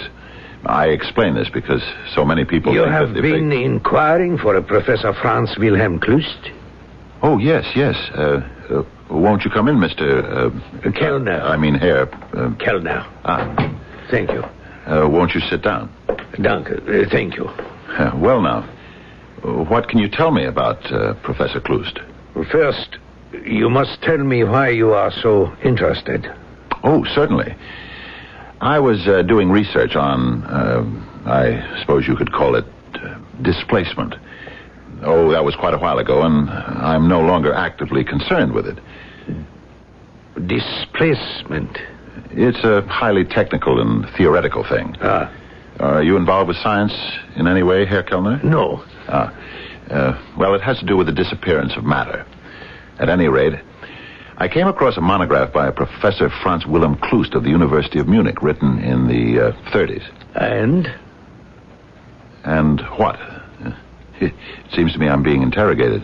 Oh, you must excuse me. You see, I am his nephew. He's an old man. Then he is still alive. Oh, yes. Oh, that's marvelous. But he is not strong. And so I wish to make sure that those who call him have an interest that is, how would you say, rechtmäßig, legitimate. Of course. As I said, at one time, I was interested in his specialty, but I've since gone on to other things. And I just happened to be here at a conference. I remembered Professor Kloost. Do you suppose I could see him? Well, yes. Now that you have established your credentials, you'll be most welcome. Thank you. When might I be able to see him? Now. Now? When one arrives at Professor Kloost's age, one does not make long-range appointments. I suppose not. Unless you have another engagement. No. I can think of nothing else I'd rather do. Then I shall take you to him.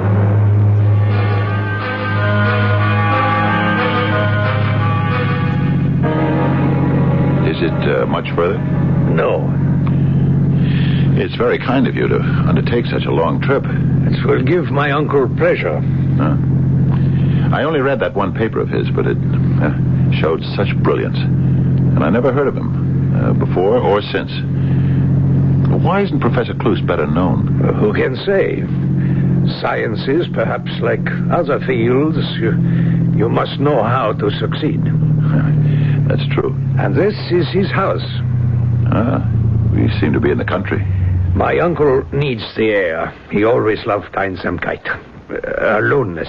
Solitude. Yes. And now you shall see him. Oh, yes. Oh, it's beautiful here. Lovely place to work. Is your uncle still active? Very much so, yeah. Very much. Please come in. I should like you to meet my cousin, Leopold. How do you do? Yes, Leopold. What is this? Einmal. No, einmal. No.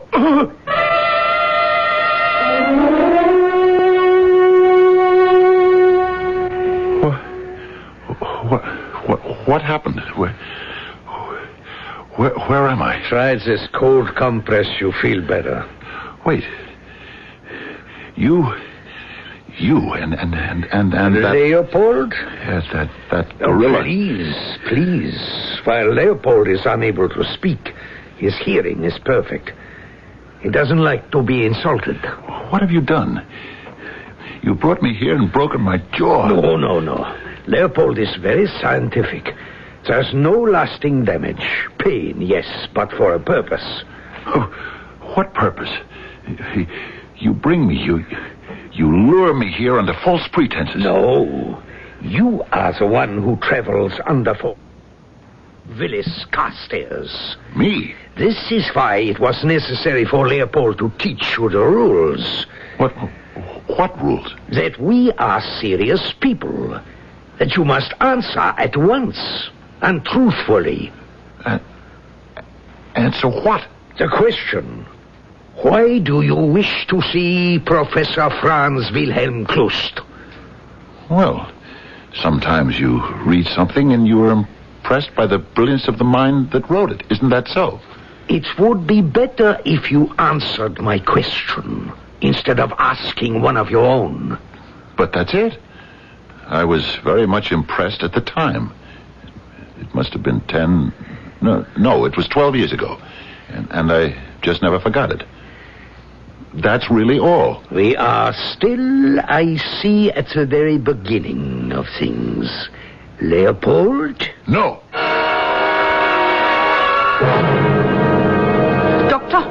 Dr. Carstairs. What? You must wake up. Wake up? Are you all right? No, I'm not all right. Come. Where? Wait. I know you. You're the woman who answered the door when I asked for Professor Kloost. Yes. Would you mind telling me just what... There is no time. You must leave. Oh, yes, I'm willing to do that. Good. I have an automobile outside. You can walk? I can even run if I have to. Well, then hurry.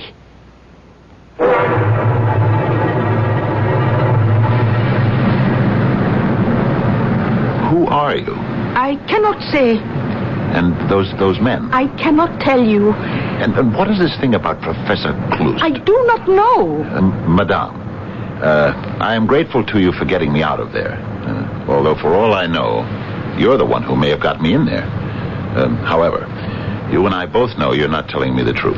Let me give you a word of advice. Forget everything that happened tonight. Forget? It was only a mistake on everyone's part. Therefore, it is best forgotten. I was beaten up. Do you expect me just to forget that? Well, sometimes that is the wisest thing. Look here, Miss Fräulein or Frau or whatever. There's something going on here that's wrong, that's criminal.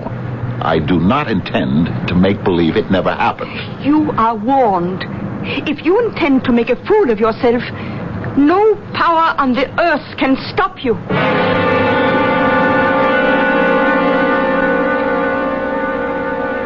And so, Herr Inspector, you see, I felt it my duty to report this to the police. Yes, of course. Quite right. I haven't the foggiest notion what those people are up to. Do you? It is important first to see if we have all the facts in hand, nicht wahr? Certainly. Now then, you are Willis Newton Carstairs, American citizen, doctor of physics, teaching at the University of California. Yes, yes. You are attending an international convention of physicists here in München. And on the night of May 21st, on or about 7 p.m. on 1900 hours, you called at 71 Kölnstrasse to inquire as to the whereabouts of a certain Professor Franz Wilhelm Klüst. That's right. Now then, may I inquire, why do you wish to see this Professor Klüst? If he's still alive, I'd like to discuss some ideas with him.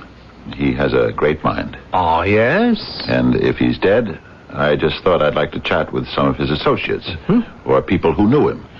I had no idea it would stir up such a hornet's nest. Well, you did wise to report the matter. We shall try to find these people and ascertain what is happening here. But, Inspector, tell me, why should there be this fuss about Professor Klüst? Well, I could not say. The man was an obscure physicist. Why should the merest mention of his name get me into so much trouble?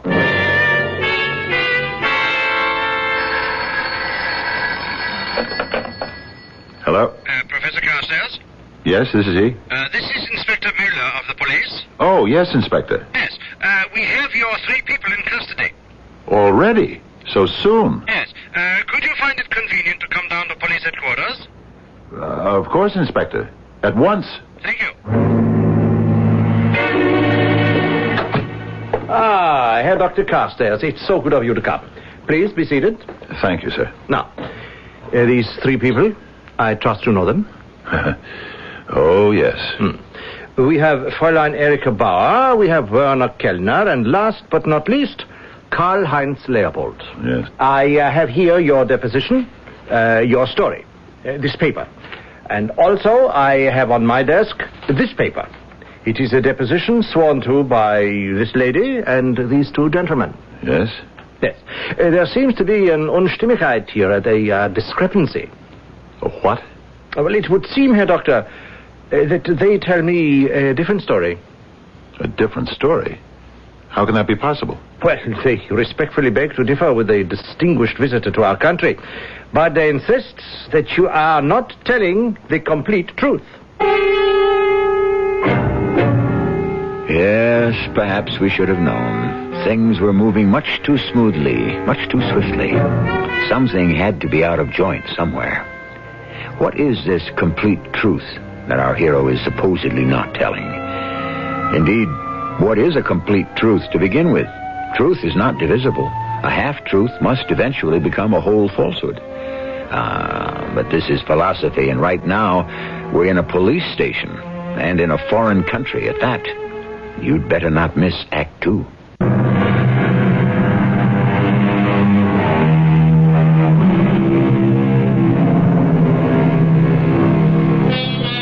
You know how these things go. You have half a dozen witnesses to an event. When you finish collecting testimony, you may very well wind up with a half a dozen different stories. No 2 eyes will see exactly the same sight. No 2 ears will hear exactly the same sound. Sometimes you wonder how it's possible to prove anything at all in this world of ours. What do you mean they tell a different story, Inspector? I told you what happened. Herr Kellner, shall you repeat your sworn statement? Yeah, Inspector. On the night of October 21st, I was in Schanzer's beer garden on Kölnstrasse. I go there to listen to the music and enjoy a glass of beer. Yes. Continue. The place, it was filled with a crowd. And I noticed this gentleman. That isn't true. I was never in such a place. Please, remain silent, Herr Doctor. You have already made your statement. Continue, Kellner. Yeah, very good. I am standing at the bar next to this gentleman, and he says to me, I could tell he was an American by the way he spoke. Well, hiya, pal. Pal? Buddy.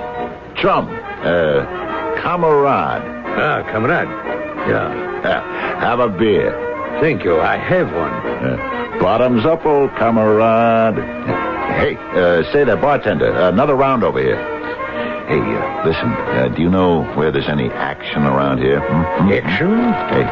Hey, I don't mean noise. I mean action. Where a fella can act sociable.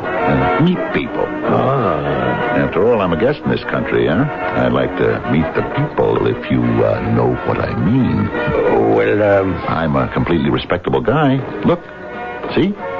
My card. Yeah. Willis Newton Carstairs, Ph.D., University of California. See? Yeah. I am going to a social gathering of friends. You could call it a party. Hey, sounds great. Perhaps you should like to come. Hey there, old comrade. What are we waiting for? It's a lie. Now, Herr Doctor... I never went into that beer garden. I don't talk the way he said I did. We deal here with a sworn statement. The entire thing is a tissue of falsehoods. We shall continue with Herr Kellner's affidavit. But it isn't true. Please, Doctor, you must at least have common courtesy. You cannot place me in a position where I'm... I must insist on silence. Yes, continue, Herr Kellner. Thank you. And so, this gentleman and myself left the beer garden. It was to be a gathering of intellectual people. Fraulein Bauer here writes poetry, and I thought they would like to meet an American professor. And so I brought him to Fraulein Bauer's apartment. At once, I was sorry, because he behaved very badly. Hey, who's she? Fraulein Bauer, may I present Herr Dr. Carstairs? How do you do? Everyone I can, baby. Hey, Kellner, old comrade, is she a live one? I beg your pardon, Herr Doctor. Come on. Is there anything doing here? Werner, who is this person? Hey, don't pull that on me. I know what kind of a joint this is. Come on over here, sweetie. How dare you? Herr Doctor, I must ask you to leave. There seems to be a mistake. What do you say, Erica, baby? Please, leave this place at once. Hey, take your hands off. I must ask you to... I said get your hands off. Karl-Heinz, Prince Otto, do something. Come on, I'll take on the whole pack here. He was like a madman. It took 4 or 5 men, finally, to subdue him. Do you actually believe this, Inspector? There isn't a word of truth in it. Fräulein Bauer, Herr Kellner, do you, either of you, wish to bring charges? Do they wish to bring charges? No. True, he behaved in the most swinish manner, but he was drunk. This affair might do him some damage at home. Then you are willing to forget? Yes. But I'm not willing to forget. Well, in that case, I shall detain you no longer, Fräulein Bauer, Herr Kellner, and Herr Leopold. Good day. Good day. Good day, Herr Dr. Carstairs. And if I may suggest, keep away from strong drink. It can create illusions. Inspector. Herr Doctor, the affair is closed. Closed? Yes. And consider yourself fortunate to be out of it. So cheaply.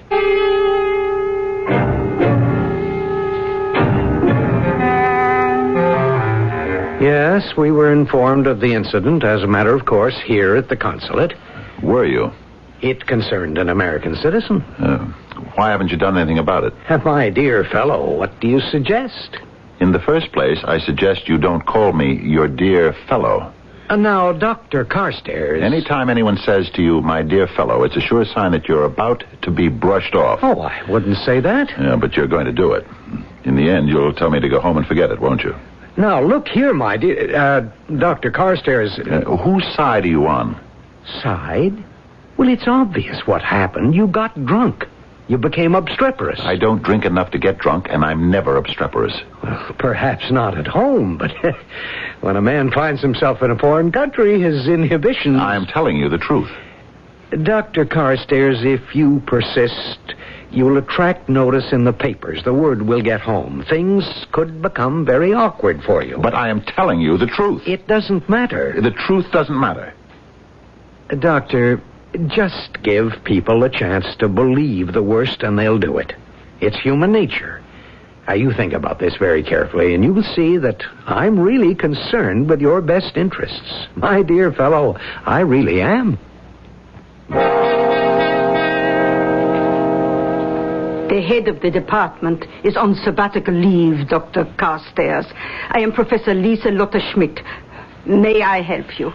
I'm interested in a Professor Franz Wilhelm Klust. Oh, you are going back a long time. Do I detect a slight tone of disapproval, Professor? Those days are finished, thankfully. That era is gone. And Klust is dead. Well, I hadn't expected that he would still be alive. What is it you wish to know about him? Some time ago, I had come across a monograph he had written in the 30s on displacement. Yes. It had some very original ideas. However, let us only speak well of the dead. What are you trying to tell me, Professor? You say it was written in the 30s, and that is correct. The late 30s. By that time, Klust was running things, academically speaking. I'm afraid I don't understand. As an American, you would not. You take academic freedom for granted. Klust was a powerful man in the party. He ran purge after purge in the university. I remember it well. I was a student here then. It's hard to believe that such a brilliant scientist would ever... He wasn't that brilliant. If you wanted to teach, you would collaborate with Herr Professor Klust. Are you saying, then, that the ideas in that monograph were not his? I only know that the original research was started by a physicist named Neumann, who died of mysterious causes. Oh? Have I disillusioned you, Doctor? I'm sorry. And whatever became of Klust? He died near the end of the war, we think. Isn't anyone sure? Things were hectic, confused in those last days. There was a rumor that the Soviets carried him off. I do not think so. You don't? He was not that good a scientist. Forgive me, I am prejudiced. I never liked the man. Well, even if he were still alive, he would be a very old man. In his 70s. Do you think that is old?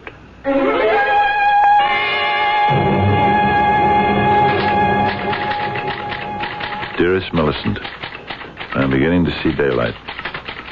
Although I must tell you, I still do not know what to make of it. Here is what happened. Trying to be as unobtrusive as possible, I decided to revisit the neighborhood where I had gotten myself into trouble the first time. I passed by the beer garden, and it was packed solidly with people. I decided to go inside. I was hidden by the crowd, and although it was noisy there was one voice that was very, very familiar. It seemed to stand out. Listen, friends. We shall succeed. Yes, we shall be a great nation. But we are a great nation. We shall be the greatest nation of all. We shall conquer through science. We have the greatest scientific genius of the world has ever known. He has been working with us, for our cause, all his life. Soon, he will be ready.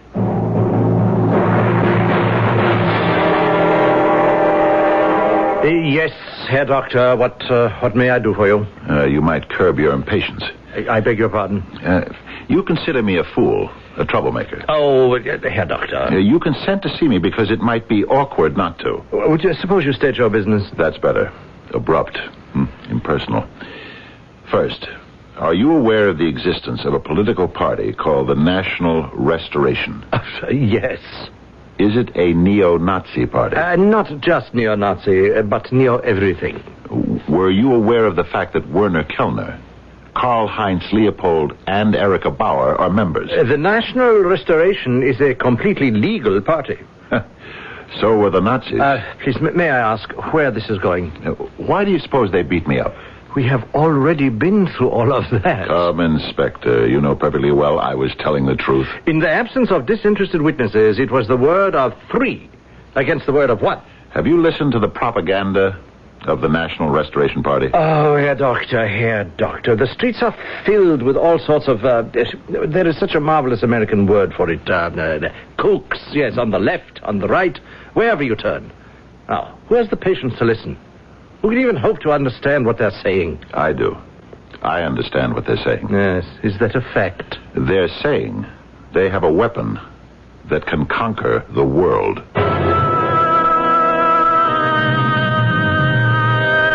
Is that what they're saying? Yes, it did seem that was what our friend Kellner seemed to be spouting back there in the saloon. But wasn't that just beer hall talk? And what if it was? Does that mean it shouldn't be taken seriously? Just how seriously is what you shall discover in Act 3.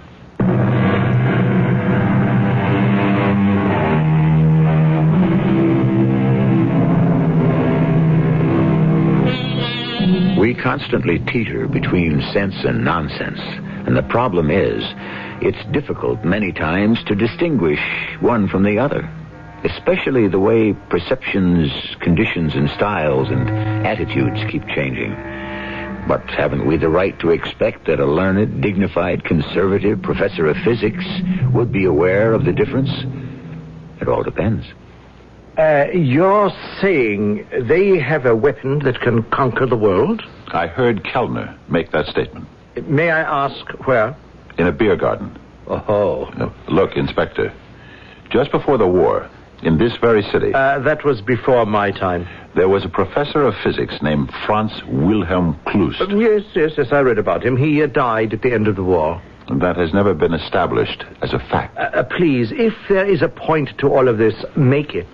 The war is over. Klust is presumed dead. Mm-hmm. That's all right with him. There's a possibility he could be prosecuted for war crimes. He goes into hiding, but he needs help. He gets it from the newly formed National Restoration Party. You have the facts to support this contention? The years go by. The original Restoration Party members get old, pass from the scene. New ones join up. But the constant, the unifying force is Klust. He is working on the weapon that will make all things possible. The party members have one grand mission: support Klust, protect Klust, maintain a secrecy that will allow him to work, to finish, to perfect the weapon. Yes, once again, the facts. Suddenly, a shocking event occurs. One night, a stranger knocks on the door and inquires for Klust. Why? All these years, everyone thought Klust was dead. Obviously, the stranger must be a spy. So, they lure him to a lonely spot, where they try to force the truth from him. Then they decide to release him to see if he can lead them anywhere. But he doesn't. They are relieved. Obviously, he was telling the truth. He was just an innocent, blundering foreigner. I must keep insisting. The facts. Professor Franz Wilhelm Klust is working on a weapon which could very well change the course of history. Yes, Herr Doctor, we shall look into the matter. Yes, I'm sure you will.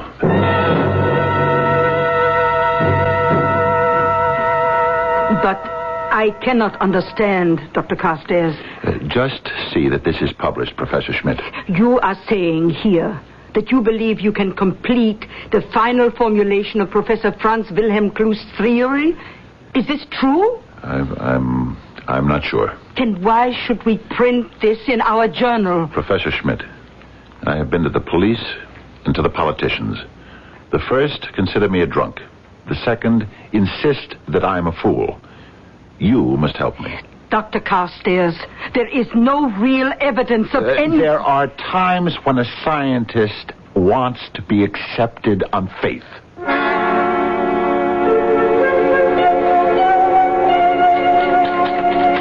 Dearest Millicent, and now we shall find out. The journal appeared this morning. By this time, they will have read my article. If, indeed, there is a they, as I believe there is. Perhaps I shouldn't be doing this, but I cannot help myself. I cannot stop myself. I keep hoping now that I have been wrong. Millicent, there is a knock on the door. I knew there would be.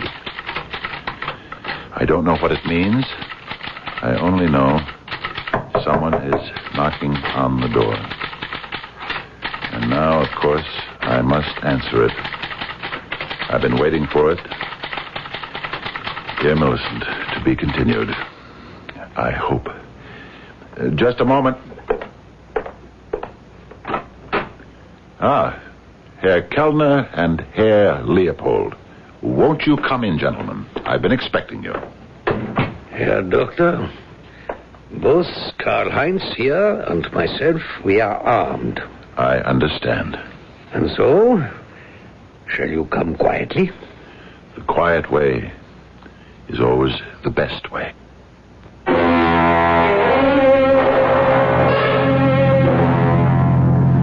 This seems to be a familiar neighborhood. Yeah. There's the beer garden and Fräulein Bauer's house. And unless I'm wrong, Professor Kloos as well. He's been here all these years, hasn't he? We have built for him a very comfortable laboratory below the house. And no one ever suspected the old man was still here, still alive. Well, what do you want with me? The old man, yeah, he is old. And from time to time, his age, how can I say it, interferes, gets in the way. I see. He needs help. And because you have claimed that you are familiar with his work, you have been chosen to assist him. At the point of a gun. And suppose I refuse? You will be shot. Obviously, you're up to no good. Oh, I disagree. We wish to do good for all humanity. And to prove it, you threaten to kill everyone who refuses to help you. Humanity must always pay a price for progress. We have arrived. Escort your guest inside, Leopold. Yes, down here we are truly away from the world. Step inside, please. Here is the professor's living room and study. See how comfortable. Oh, yes. And that door, it leads to his laboratory. Come. Professor! Professor! Yes. Oh, yes, Kellner. Professor, this is an American. An American? A prisoner of war? Where is his uniform? Oh, an American scientist. A scientist? We have captured him. So good. Yes, good. Professor, he has read your paper. Paper? What paper? He, too, has been working on displacement. He has. Also, yes. Well, we shall see about that. Come into the laboratory. You will do as he says. If you insist. So, you are Professor Franz Wilhelm Kloos. Yes. Now, what do you know about displacement? I know the theory. Any fool knows the theory. Position is positive. Volume is positive. How to negate position and volume? There must be a negative force. The negative force. Yes, it's a negative force. Neumann saw the negative force as a tool to help mankind. Neumann? Who is Neumann? Neumann saw it eliminate so much expensive, backbreaking, time-wasting labor. You could level mountains. You could clear fields. You could dig tunnels. A single ray of negative force could eliminate all matter that stood in his path. Yes. Now I remember, yes. Do you remember Neumann? Neumann. You promised to save him if he told you his secret. But in the end, you betrayed him and sent him to a concentration camp. No, Neumann. Who was Neumann? When he died, you promised Hitler you would create the ultimate weapon for him. Oh, yes, and I shall, yes. You couldn't. You can't. You don't have the skill or the knowledge. You're a fraud. No, please, I want it so much to be recognized. I am an old man. Have pity. Pity? I was not brilliant like Neumann and the rest of them. I wanted to be famous. So when the opportunity arose... Do you expect me to help you? You will help. Never. There are ways you can be made to help. And I'm sure you know all of them. I will share with you the credit. Also, I swear, look, I have isolated the negative force. I have constructed the generator. Wait a minute. You can set up a limited field of force. But how can you reverse it? Keep it away. It is mine. You get out. You know how to isolate the negative force, but you don't know how to stop it. No, get out. You don't know how to reverse it. Get out. Don't turn it on. It will destroy you. No. Don't. No. We must get out of this room. I will destroy the world. You come back here. Why have you left the laboratory? Have you the professor's permission? Why don't you go inside and find out? I shall. Leopold, Erika, guard him. I warn you, no tricks. What sort of tricks could I possibly play? What is he doing in there? Why don't you go inside and find out? Leopold, knock on the door. Again. Open it, Leopold. What is that? Go see. What happened to him? To whom? Leopold, you walked inside the room, and now he's gone. How?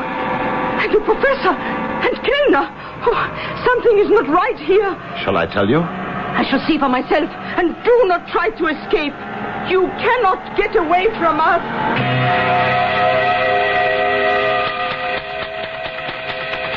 Yes, my dearest Millicent, what all of them did was walk into the field of the negative force, which displaced all of their positive atoms. In layman's language, simply made them disappear. So, deep down, in a hidden cellar at 71 Kohlenstrasse in Munich, is a negative force generator, which is creating a small negative force field, and it cannot be shut off. I don't know how to do it. I don't even think it's possible. And anyone who goes into that room and gets within range of the field, well, however, who is going to bother? The police? The consulate? No one believes me. Yes, it's a great weapon. Perhaps it's the ultimate.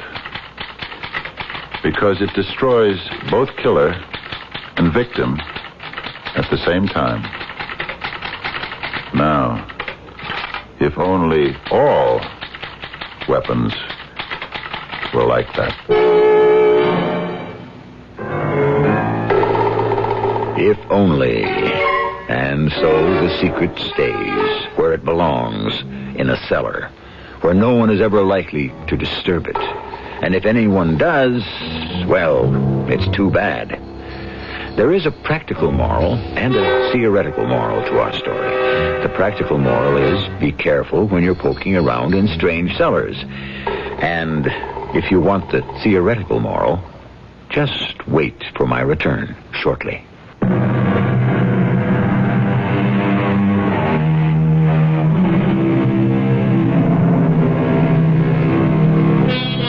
The first weapon was a man's or even a woman's fist. It was created by instinct. The second weapon was invented by science. It was a stick or a club. And once unleashed, science marched on. Over the centuries, it introduced and refined weapon after weapon. Ah, yes, we ask ourselves, where will it all end? Perhaps it will never end. Perhaps it will only disappear. Perhaps, as the title of our story suggests, we simply shall reach the vanishing point. Our cast included Fred Gwynne, Bryna Rayburn, Court Benson, and Earl Hammond. The entire production was under the direction of Hyman Brown. And now, a preview of our next tale. But who guided the flight of that bowl so it hit you? Well, I reckon if you believe that he makes everything happen, you could say the good Lord. Exactly. In his wrath, he struck you down and turned his back on you, which made you a free agent, son, open to all bidders. So we are going to exercise that option, and I'm here to take you with me. Where's that, Mr. Conjurman? A piece south of here. We call the team the Hellcats. We got quite a lineup. Come on, boy. It's time to go. You mean it's all over for me? I'm going to be dead? Well, now, Dusty boy, would I be here making an offer if we felt you would? Radio Mystery Theater was sponsored in part by Buick Motor Division and ARM, Allergy Relief Medicine. This is E.G. Marshall inviting you to return to our Mystery Theater for another adventure in the macabre. Until next time, pleasant dreams.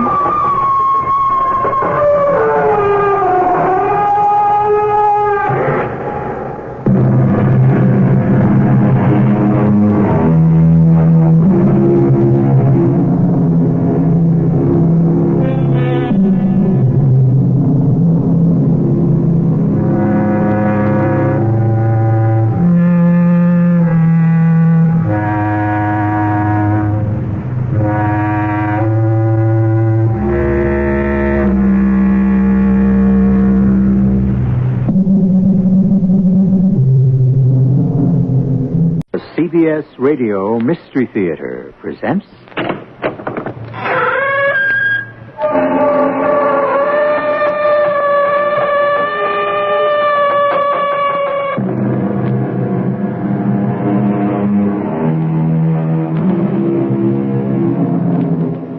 Come in. Welcome. I'm E.G. Marshall. There's nothing so ridiculous or far-fetched that it hasn't already been said at some time in some place by some philosopher, and been considered and debated and in many cases enshrined as immortal profundity. Which proves what? That there is a thin line between wisdom and folly. But that's something you always knew, right? What's the matter, Tom? I just found out about the war. The war? What war? Now, you know what war, Helen. All right, Tom. There's a war. A war to the death. You understand? Oh, sure, I understand. And you're in it, too. Well, if you're in it, I want to be in it. But the trouble is, we're on opposite sides.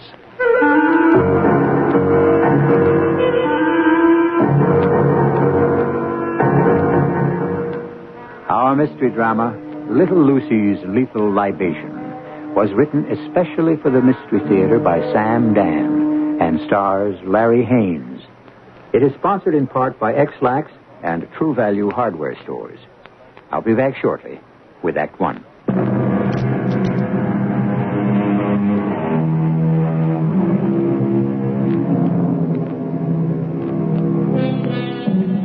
If a man can write a better book, preach a better sermon, or make a better mousetrap than his neighbor, though he live in the wood, the world will make a beaten path to his door. Unfortunately, Mr. Emerson's fine philosophic sentiment isn't exactly true. The world won't beat a path to his door unless somebody says to the world, "Hey, world, stop, look, listen. Here's the better book, the better sermon, the better mousetrap." We find ourselves in a hospital for the criminally insane. Mr. Raglan, are you ready? Ready for what? Ready to attempt the beginnings of therapy. Why?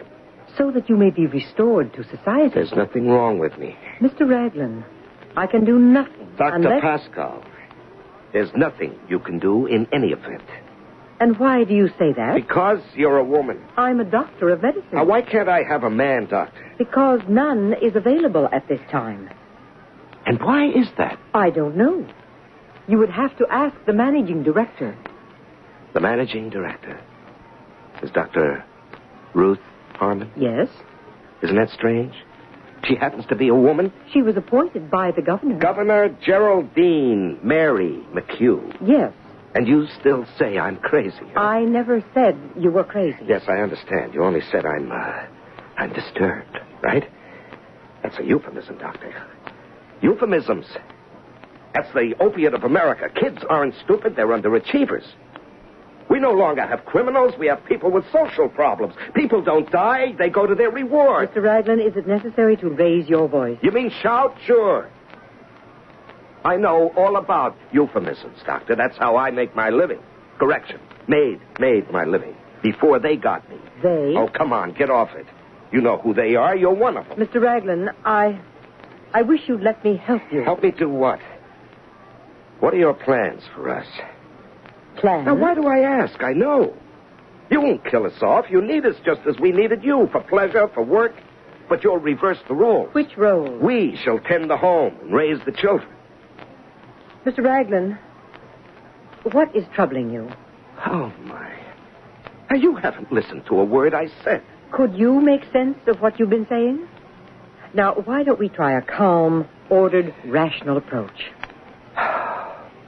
You intend to play the game. Everything neat, precise, orderly. All right. I won't fight you. You insist there's some kind of plot. Tell me about it. Doctor, why are we wasting time? What else is there to do? If you won't talk to me, you go back to your cell. I mean room. And play solitaire. So, tell me about it. Why? You're not going to help me. Okay. Then do it for yourself. What have you got to lose? Now tell me. When did it happen? How did it happen? Where did it happen? Where? When? That's easy. How? Well, how do these things happen, Doctor? How do you... Why do you get that sudden flash of insight that changes the appearance of the entire world? I remember I came home that night. Did anything happen today, Tom? What could happen? I don't know. What did you do? Anything unusual? No. Well, yes, I did an unusual thing, I suppose. Yeah? I went to the store and bought a case of... guess what? Now, just tell me, huh? Guess. A case of Chateau Lafite Rothschild. Guess again. Look, tell me or don't tell me. I bought a whole case of Little Lucy's Lively Libation. Oh, that insipid slop? Whatever made you do that? Because it has just become your account. Oh, yes, so it has. And for the sake of form, we should have it in the house. That's how I found out. Now, shouldn't we be out celebrating? Celebrating what? You were just promoted. Was I? Well, weren't you? Well, let's assume I was a colonel in the Russian army. Oh, please, And Tom. I was stationed in Moscow, where all the action is. The bright lights, the theaters, and so forth. How many did you have before you came And the home? top brass called me in and said, Tom, we have decided to make you a general and send you to a brand new post way, way out in Siberia. Well, what? Would that be a promotion, really? Tom, what has this happened? Helen, I have just been sent to Siberia. What are you saying? Oh, look, I'm going inside to watch TV. If I have to tolerate incomprehensible nonsense, at least it won't be from my husband. You know, all along, I thought that I was on my way up. Well, aren't you? Oh, no. Everybody kept saying, Tom Raglan, he's the guy to watch in this agency. Well, aren't you? The Yum Yummy account, Barco the Mutt. He was all mine, wasn't he? Yes, dear. The most fantastically creative gimmick in the entire history of dog food promotion. Absolutely. Well, I doubled their volume. Of course you did, dear. Will you quit patronizing me? I quadrupled the agency billings. And is this my reward, Little Lucy's lively libation? Little Lucy is a major American corporation. Do you know the kind of advertising they do? Ever hear any, read any, see any? Well, The answer is no. Do you know why? They don't do any. Oh, I'm sure they must do some advertising. Yeah, to the Little Lucy Company, advertising is the label on the bottle and the sign on the truck, period. Then why do they need an agency? Because they want professionals who'll make sure the printing is always legible and sharp. Ensure that the colors are always bright and true. Is that advertising? Obviously, they want you to upgrade the account. Yeah, sure. That's exactly what she said, the old girl herself. Big Mama, the boss lady, called me in.